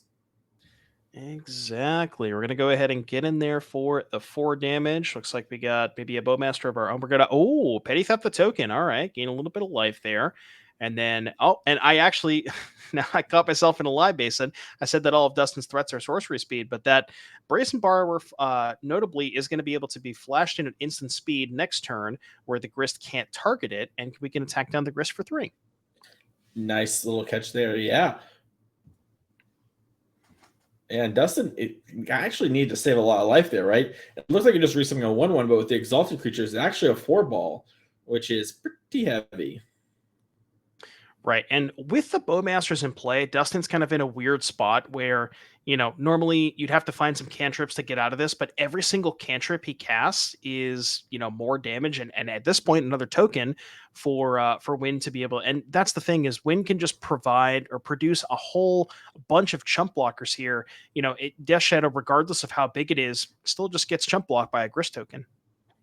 100%. So we're going to see a fetch for another Bayou here. Got the first one, might as well put more pressure on them. Typically something you'll see players do is once they have some dual lands, they're going to keep getting dual lands, makes Wasteland a little less effective. A little counterintuitive in how you might think that works, but works out that way. Right. Yeah, once they show you they don't have the Wasteland, you might as well just keep going a little bit farther down the rabbit hole. I think Chad was asking about the full art creature. There's an Orcish Bowmaster and a Noble Hierarch in play over here for Wynne. And I'll have to see what they pick up for the draw step. Yeah, interesting turn here too, where you can attack into the shadow and allow Dustin to fetch shock in order to grow the shadow outside of the range at which the insect token would live. But also can just shoot here, and it looks like that's what we're going to do. We're going to shoot the Noble Hierarch down with Grist minus, and then kill the shadow. Yeah, floating a mana first, just in case wanted to be able to excuse me, use the mana. And we're going to go ahead and get in for an attack for 3. That's going to put Dustin down to 7. And we will have to see if there's a follow-up threat. Looks like we're finally going to go ahead and crack these fetches. Yeah, I was surprised not to see the insect bite the dust, but I guess we just want to protect Orcish Bowmaster from an opposing Bowmaster. Yeah, I guess what Wynne is probably worried about is if you sacrifice the insect token and then attack with the Bowmaster, Dustin can respond to the Exalted triggers, pick off the Bowmaster, you get a no damage, and there's a snuff out here from Brazen Borrower. Yeah, Dustin's like, wait, I'm the snuff out deck in the format. I'm the shadow deck, but Wynne has that in their deck, and now Dustin has no pressure, and the Grist is just going to get to keep on ticking up and minusing. And with Dustin's deck, you're often trying to get one, maybe two creatures in play and sort of ride them to victory. It's going to be a lot harder this game. Yeah, that's actually kind of funny. I didn't even realize that we just casually had a snuff out mirror match in the finals. Yeah, Legacy staple snuff out. Oh yeah, pretty standard stuff, really. Delver who? Pretty good. All right, so yeah, Dustin is in a pretty rough spot here, and yeah, we're gonna go ahead and back it up. Yeah, that's going to move us on to game number 2. Wynne just one win away from the finals. Never heard that joke before. And let's check out Dustin's sideboard and see what he is rocking in this matchup. Dustin has a couple cards here. So we have 2 Drafting Voidwalker, 2 Fatal Push, 2 Surgical Extraction, a Brazen Borrower, a Dress Down, a Force Negation, a Hydro Blast, a Hymn to Torok, a Null Rod, a Plague Engineer, a Powder Keg, and a Shieldred's Edict. What do you like here, Devin? All right, so Powder Keg is, I think, pretty good. There's a lot of 1-drops in Wynne's deck, the Hierarchs, the Elvish Reclaimer, so I think we're going to go towards that. Dress Down is potentially a card that you could look for. Maybe stopping something like an Endurance could also stop a Atraxa or a Craterhoof trigger, enter the battlefield trigger, excuse me. So maybe he wants to go towards those. Funnily enough, Plague Engineer is a card that you would normally say is a slam dunk against Elves, but this isn't really an Elves deck. So I guess you have the Hierarchs, which, if I remember correctly, I don't believe they share a creature type. No, they don't. So not actually the best. Maybe you still bring it in to pick off like one ignoble hierarch, but you're not going to want to name Elf in that matchup. And then the Fatal Pushes as well, I think, are slam dunks. I like it. Now, meanwhile, from Wynne, we have a couple other cards. So we have 4 Thoughtseize for Wynne, 3 Endurance, 3 Force of Vigor, 1 Gaia's Cradle, 1 Caracas, 1 Masked Vandal, 1 Mesmeric Fiend, and 1 Plague Engineer. What do you like from this side, Devin? So from Wynne's side of things, it's kind of weird. So the Endurances, I think, are pretty good at able to maybe stop an early Murktide. So that could potentially be a card that you want access to. Mesmeric Fiend is interesting. So typically not the best against a lot of Death Shadow decks, but if you look at the removal suite here for Dustin, there is no Fatal Pushes, and from what I can tell, the only true like 1-for-1 removal spell is Snuff Out, and Snuff Out only gets non-black creatures, so the Mesmeric Fiend might actually be good enough in this matchup, something that Wynne wants to be able to tutor for, and maybe Thoughtseize if you wanted to try to fight over Force of Negations or Force of Wills, but I'd be more inclined to be trimming on cards like Natural Order, which are the cards that are typically bad against the counter spells, instead of just actually bringing the Thoughtseizes. But that's something you can consider as well. Makes a lot of sense to me here. As the players are finishing up their sideboarding, which one do you like more, Devin, when it comes to the finals? I mean, looking at these sideboards, we talked about how I personally like Wynne a lot in the matchup, and I don't really think that's going to change a lot in sideboarding. I think this is just a really good matchup for almost the dream matchup for Wynne. And yeah, I think I would not be surprised to see Wynne take it down. I have to agree. By the way, speaking of take it down, we're going to take it down and show you some of our other events coming up, because we still have a couple events left this year, and some of them are coming up right around the corner, like St. Louis, July 8th through the 9th. We have a 10K team showdown, Modern, Pioneer, Legacy. If you and your friends win that, you're going straight to your end of year $25,000 championship. And on Sunday, we got more 5K Legacy action. This is just 2 weeks away, Devin. So get excited. And if you're excited to watch this, make sure to click that follow button on Twitch. After this, we have an event in Detroit on August 12th through the 13th. We have a 10K Modern Showdown on Saturday, and then a 5K Pioneer Trial on Sunday. Then we have Indianapolis after that, October 14th through the 15th. We have a Saturday 10K Pioneer Showdown, and then Sunday, another team trial event, $10,000 on the line. You and 2 of your friends, once again, Modern, Pioneer, and Legacy. Make sure to check out those events, especially the close by to you, and come out and support the NRG series. We love having y'all. We love Paper Magic, and we love to see y'all there. And we love all y'all in chat as well. We have so many of y'all. It's great to see you here. Make sure to click the follow button. That way you don't miss any Paper Magic action when it's coming your way as we head back down to the feature match area as the players are finishing up their shuffling here. Yeah, a lot of legacy over the next couple of weeks. You know, like we said, we got this legacy here. We got, and then essentially a double dose of legacy with the team event on Saturday and the legacy 5K on Sunday. So tons and tons of legacy here on the NRG series. And I am pretty stoked to see that because this LOTR set has kind of had a very, very big impact. Like I said, we see a lot of Bowmasters in the finals here. And, you know, we also get to see some other cards. The Ford, I forget the name of it, but the X Red White Spell. A lot of cool cards here from the Lord of the Rings set. Yeah, there's a bunch of them. And not to even mention the One Ring, which we didn't see much here in paper, but on Magic Online, we have seen some really cool decks using that, you know, Ancient Tomb Cydia traders, things of that nature, just turboing out the One Ring. And then all your spells are so cheap in Legacy that you just very easily start plowing through your deck. So excited to see what's going to happen with that in the coming weeks. Yep, exactly. So we got players shuffling up here. We got the this is the last time we're gonna get to see Jameer Death Shadow on camera. Yeah, the last time today, we might have a game 3 though, which means, you know, we're gonna leave, come back. We're gonna do a little promo. I'm gonna talk about the events. You know, it's gonna be really cool. I'm gonna say follow on Twitch, so people are gonna follow. It's gonna be great. I'm gonna say, you know, we got Twitch Prime. They're gonna be like, nah. I'm like, hey, we'll just use it on anybody. I don't care who. You know, you can use it on Devin, use it on somebody. Just don't let Bezos get the money, and then we're back here. You know, it's like the whole thing. We've entered the stage of the stream where we're talking about the Bezos bits. You know, we're going a little bit deep in the tank. As we're going to see a Water Gave into Thoughtseize down to 16 for Dustin. Let's see what Wynne has. Green Sun and Green. Another one. Snuff Out. Once Upon a Time. Grist. Are there 2 Green Suns? I'm surprised we in Once Upon a Time response. I guess it just doesn't matter. Yeah, I guess you figure if Dustin takes the Once Upon a Time and leaves you with all of your threats. I mean, the Green Suns are like, we're going to Green Sun for 1 for a Dryad Arbor that may or may not get dazed, may or may not get like snuffed out or something along those lines. And I guess you wanted to wait on the Once Upon a Time as well to get more information, depending on your draw step. Like if you draw a land or if you draw a Cradle, then that informs your decision on what you actually want Once Upon a Time for. Makes a lot of sense to me, as Wynne is just going for the Once Upon a Time here. Taking a second, and going to grab a Fiend Artisan.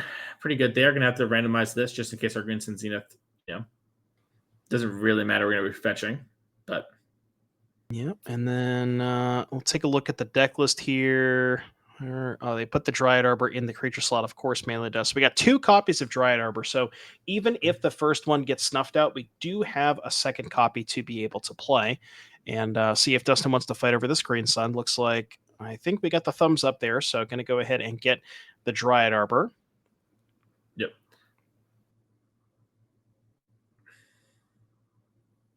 I don't know if I asked this earlier, Mason, but is that your preferred Dryad Arbor? Not really, because it's foil, but I like the art more than the other one. Bowmaster, boom. What is that if not Sinkhole shooting down the Dryad Arbor? God, there has been so many stone rains today. So many stone rains. We saw the Serenity blow. Well, Serenity was multiple stone rains. And then we had the Wear Tear blowing up Saga, and then we got Bowmaster. I mean, Legacy is all sinkholes. More and more people are saying this, Devin. As we draw for Wynne's turn, we have another Green Sun Zenith. We can re-get the Dryad Arbor if we want to, but we also are Fiend Artisan.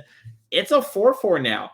Grist is a creature in the graveyard, as is Dryad Arbor. That's pretty good. So that is, and also notably, Fiend Artisan is a Golgari creature, so cannot be snuffed out. That is true. Golgari control holding true, as Dustin draws for the turn. Yeah, and like we said, but look at removal spells. Dustin does have a couple of copies of Fatal Push in the sideboard. We have to imagine those were brought in, and that's really the only Drew the second Dryad Arbor. That's kind of funny. But yeah, Fatal Push really the only clean answer to this Fiend Artisan. And to be honest, if there is a Fatal Push cast, Wynne doesn't really have a lot of leftovers here. Yeah, if we can answer this Fiend Artisan, it might be Jover. But as the Dryad Arbor comes down, it might just get it instantly stacked to the Fiend Artisan. We might get something like, you know, Elvish Reclaimer. We get our own Bowmaster. If we have another land, if we wait a little bit, lot going on. As did, there was the Fatal Push down, attack for 2, and Wynne's just out of gas, like you mentioned. Yeah, and it's a weird spot where Wynne kind of feels pressured to keep in the snuff outs to be able to answer Murktide region, but that is literally the only creature that it kills. There's Death Shadow, Bowmaster, and Baleful Strix, and I guess the one Brazen Borrower. But yeah, snuff out is not necessarily the tool that you wanted for the job here. 100%.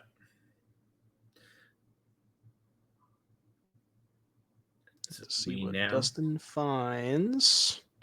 You know, it does have a little bit of pressure in play, but would like to see something like a Death Shadow, or potentially, I guess we can't cast Murktide, but wants something else to add to the battlefield to really make sure that to give Wynne as few draw steps as possible, and that the snuff out. Oh, I lied. We might see a Murktide this turn.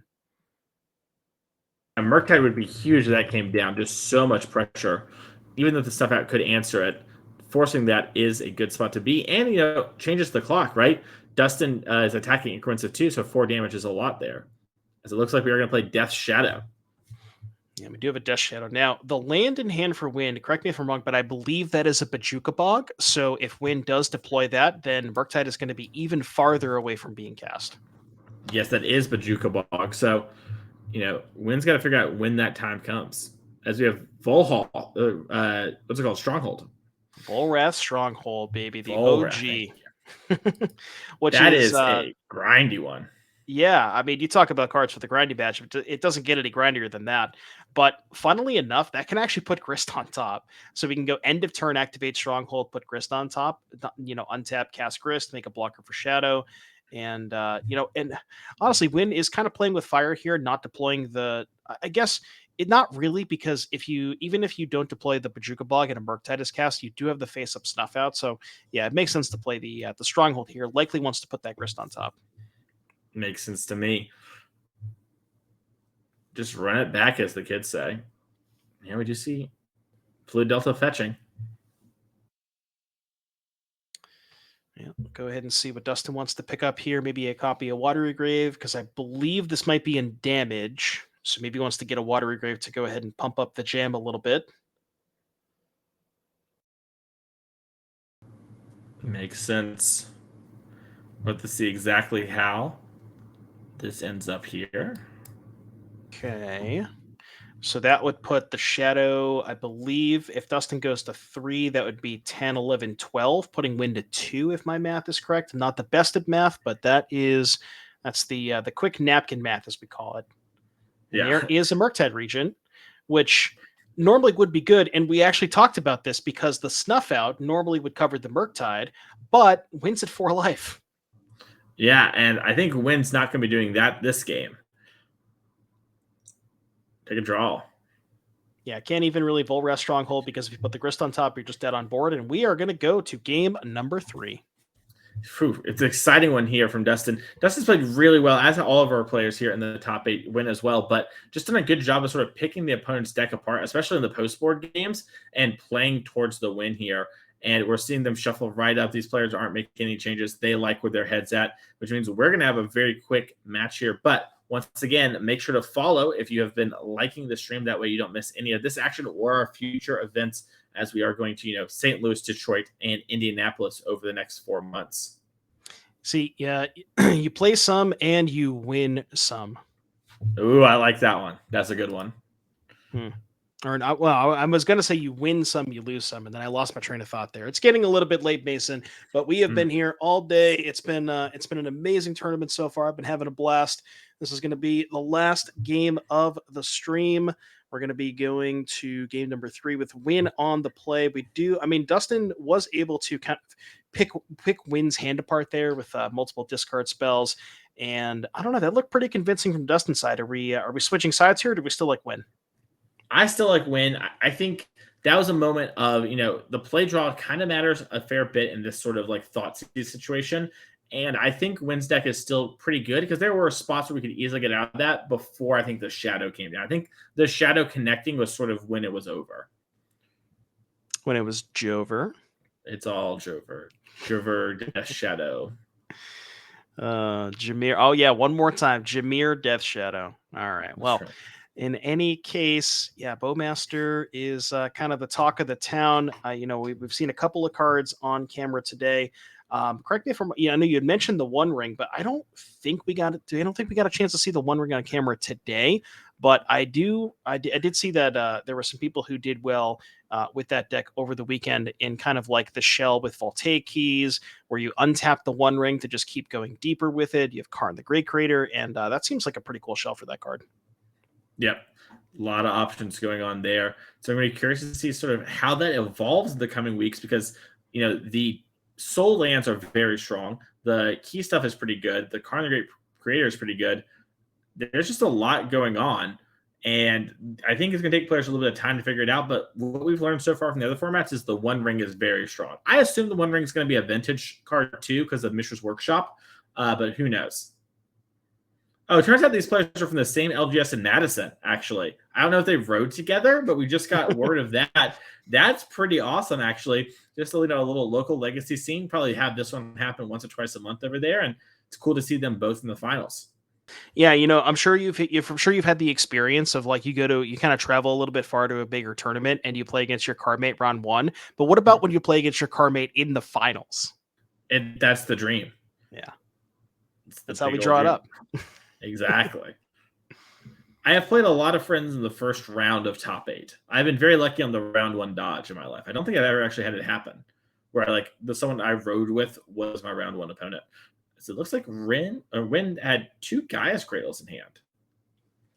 2 Gaia's Cradles. Well, I mean, second one's good if the first one gets wastelanded, right? That's true. It looks like a Misty as well. Makes a ton of mana. Yeah, it looks like we maybe have a hand that's kind of like our game 1 hand was just put a lot of mana in play and say go. This might be what Wynne has here, as it is a Green Sun Zenith to grab the Dried Arbor.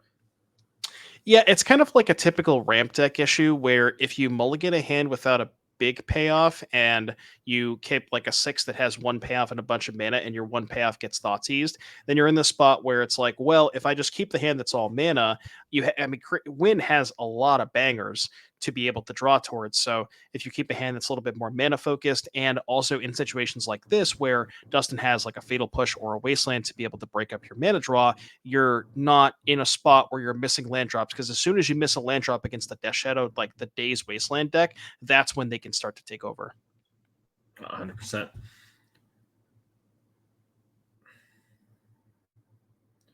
It's all coming down to this, Devin. The finals, game 3, turn 2 for Wynne.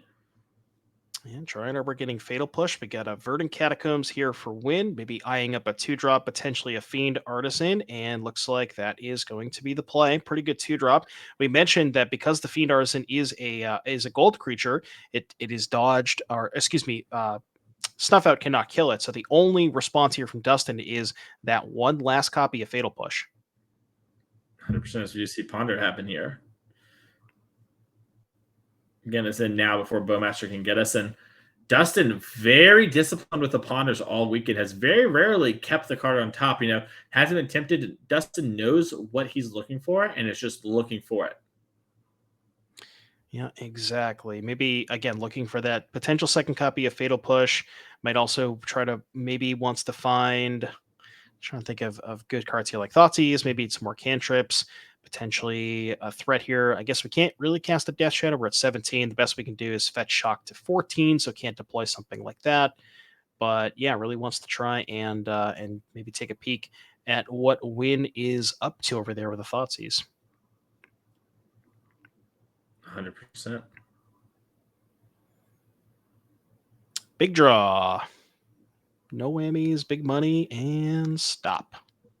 To see, and there is a Thoughtseize. So we get to take a look at what Wynne's working with. Orcish Bowmaster, Endurance, Cradle, and Elvish Reclaimer. It's a pretty good hand. It's a land and all bangers. So we're gonna go ahead and take the Bowmaster, but we can even just kind of deploy everything where we go tap Bayou to play the Elvish Reclaimer, and then the Cradle would tap for 2. We can use that in the forest to be able to deploy Endurance. Could also maybe look at sacrificing the Reclaimer, although you kind of want to keep that one around. Dustin has Fairy Macabre in hand. This Fiend Artisan might be shrinking. Yeah, I mean, that one's not terrible, but other than shrink the Fiend Artisan, what is it really accomplishing for you? I don't know. But if Dustin goes to the same LGS as Wynne, I'm assuming they play, and there's some idea going on. We didn't use that. Maybe it wasn't Favorite Cop. It looked a lot like it. Interesting. Maybe trying to save it. I'm trying to look at Wynne's deck list and see. I mean, outside of like Volrath Stronghold, that could be something where you like wait till they target and then you get it back. Yeah, we're even just gonna fire off the Endurance main phase. Go ahead. Yeah, I like trigger. This. It's good against Murktide. Yeah, great against Murktide. You're sort of, had things resolved so far. Make Dustin have to have drawn it in the last turn or so. Yeah, and now from here, it's like, what is Dustin's good draws? So we know that, Snuff Out is fine because it kills the Endurance, but then you still have to contend with the other two threats. We're nowhere near Murktide. Death Shadow, I guess, is okay, but it's only a 1/1 right now. There's not a lot that Dustin is really even drawing towards here. Yeah, I have to agree. As we see Brainstorm trying to start piecing together, probably start with something like a Fatal Push on this Fiend Artisan just to alleviate the pressure. And then from there, maybe cantrip a bit more and find the card we're winning as we put back a Thoughtseize. That's always an awkward one in these spots. Yeah, because we actually don't. I don't think we know the last card in Wynne's hand. Yeah, that was the card that Wynne drew for the turn. So we're gonna go ahead and put you back with the Brainstorm, and we're tapping a mana. Let's see if we get a Fatal Push or a Thoughtseize. Cantrip. Never mind, I was wrong. And does know two of the cards from the Ponder, so we'll have to see. I saw a Powder Keg in there, but Powder Keg kind of awkward on this board, but there's a 1, a 2, and a 3. Yeah, not quite the way we want the Powder Keg to line up. So we're going to take a shuffle, as Dustin has so often this weekend, just been, trying to find the exact cards that he wants. If they aren't there, just takes a shuffle and takes a relook, and more players should be like Dustin. Don't settle for less. Just always shuffle. Every single time in your Ponders, doesn't matter what it is, just shuffle. Yeah, it's actually blue shuffle draw card is typically Ponder, Right, exactly. Or like the traditional blue, take the top 3, put them to the bottom. Mm-hmm. Augur Bowls. Yeah. Yeah. Card's really good against Ponder, Mason. Shieldred. Shieldred, yeah. You know where I was going with that. Oh, yeah. Maybe the Gogari control deck should splash Shieldred. Splash, baby. We're already playing black. I'm actually, unironically, a little bit surprised there's no Shieldred or Wynne's deck list. Yeah, it's a flex card. This wasn't the right weekend, Yeah. Shieldred is basically an elf, right? Yeah. When you think about it, she generates a resource, which elves do, and she's a creature. And anyways, it's Wynne's turn. Something like that. Okay, back to the game. Yeah, Dustin missed a land drop. A lot of pressure here for Wynne. This is not looking good for our Jameer Death Shadow player. As we see a green sun here, so the Cradle is tapped for 3, which means this is a green sun for 3. Likely going to go ahead and just grab that copy of Grist and just continue to press the advantage. Grist making tokens pretty good with Gaia's Cradle. Yeah, huge with Gaia's Cradle, huge with Fiend Artisan as well to grow it, and our Elvish Reclaimer to grow it. I think we're just a little bit off the Elvish Reclaimer being a 3/4, and if this ticks up on the right card, it could be a huge backbreaking turn here for Dustin, because I think Dustin's lined up to take about 8 right now. Probably want to use the Grist first, but I think there's 3 lands, right? There's 2 fetches in the Dryad Arbor. Yeah, but we still want to mill and try and hit a creature for Fiend Artisan, right? Maybe they shortcut it because the Grist is on 4. Oh, yeah. Maybe they just were like, I'm going to do this, and whatever the damage is, the damage is. Yeah. Reasonable, especially as these two know each other. It's been a long weekend, not the end of the world. But yeah, Reclaimer being turned on with 2 creatures in the graveyard. That is 2 3/4s and a 4/4 with Dustin at 3. There's not really any way out at this point. Maybe, a Miracle Terminus kind of deal. But yeah, there's really not a lot that Dustin can have here. Yeah, I think it involved like double Fatal Push and a Death Shadow if we're going to win from this position. You have to wonder why those cards weren't played earlier. So it looks like Wynne might have been winning the tournament. And Dustin here is just trying to figure out exactly. And that's congratulations to Wynne defeating Dustin here in the final, who will Gary control. Out of our 208 players this weekend, Wynne came out on top. So congratulations to them. I think we're going to try and get a winner's interview with them real quick, talk about their deck some more, as we did an earlier interview. And yeah, what an impressive showing this weekend. This deck has really shown that it is a real player in the metagame. Mason, did you say a winner's interview? Yeah, winner's interview. But yeah, going back to the deck list, I mean, we are legally not obligated to call this deck elves, but it's there's a lot going on here. It's the Orcish Bowmasters. Every single time we saw it on camera, it looked absolutely incredible. Being able to pick off one toughness creatures, really good against the blue cantrips, and that's kind of been the story of the weekend. As Orcish Bowmasters, we saw a mirror match in the finals with that particular card. And yeah, this deck list just looks like it's really well rounded, and you kind of even have like a way to beat combo in the natural order for Craterhoof Behemoth stuff. So just a lot going on here. Makes a lot of sense. As Wynne is sitting down with the trophy, put that headset on, Wynne, so we can talk to you. Wynne, you're a little out of frame. Move over to the left a little. There you go. Congratulations, Wynne. Can you hear me? Yep. Congrats. Awesome. How you feeling? It was just a couple hours ago we were talking. Now you're in the winner's interview. You got the hardware. You're ready to go. Yep. No, feels great. Felt like my deck was firing on all cylinders the whole top 8. I got lucky with my semifinals match. 8-cast beat Reanimator, so I got to play 8-cast, which is way better. It's pretty hard for me to beat an Archon of Cruelty, so I would much rather face the turtle.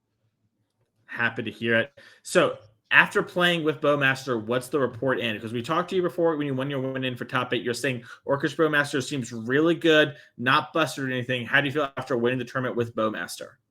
The same. I think Bowmaster is really, really strong. A lot of the time, the best response to a Bowmaster is to Bowmaster their Bowmaster, which is a powerful play pattern, but maybe not the most interesting one. But the Bowmasters themselves blank so many cards. They punish all of the cantrips, and they just interact so well with the creatures in the format right now.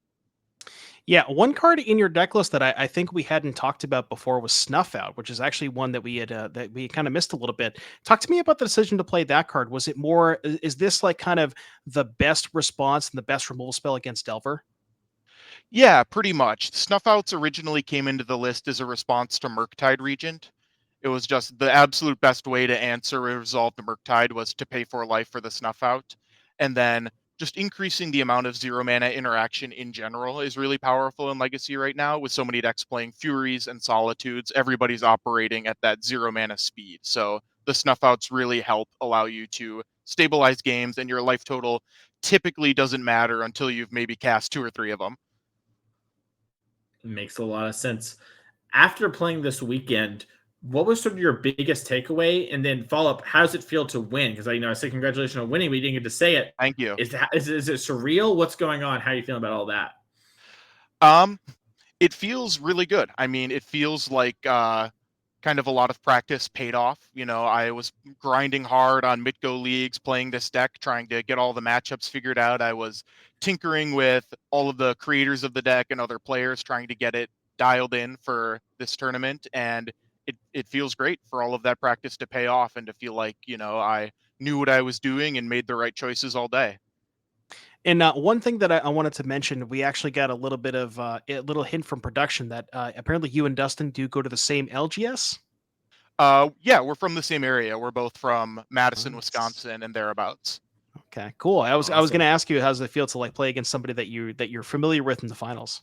No, it was great. It helps things be nice and relaxed. There's some friendly banter, and it's not quite so stressful as maybe a finals could be. The Madison team did really well today, so glad to see everyone. Awesome. That's exciting to hear. This is your moment when you won the tournament. We want to say anything before we go? Anything you want to shout out, anything like that? Where can people find you, etc.? Where are we at? Sure. I just want to say thanks to all of my playtest partners from the local Madison players. We did a lot of playtesting. Lots of really excellent players who really know what they're doing and have helped me improve tremendously. I don't have a huge social media presence, but if you want to find me on Twitter, it's just @WynneTome, my first and last name. And then I'm on Discord as Pan Paladin. So if you are in any of the Legacy Discords, you can hit me up. Awesome. Well, thank you so much for taking your time for the interview. Congratulations once again on your win. Have a safe drive home, and hopefully we'll see you down at other Legacy events. Awesome. Thank you so much. Thank you. And thank you all for watching with us today. It has been amazing to have you. Thank you, Devin, for hopping in here when Dom had the issues and sort of taking your Sunday off to help bring this commentary to everyone else. It was great to have you in the booth with me today.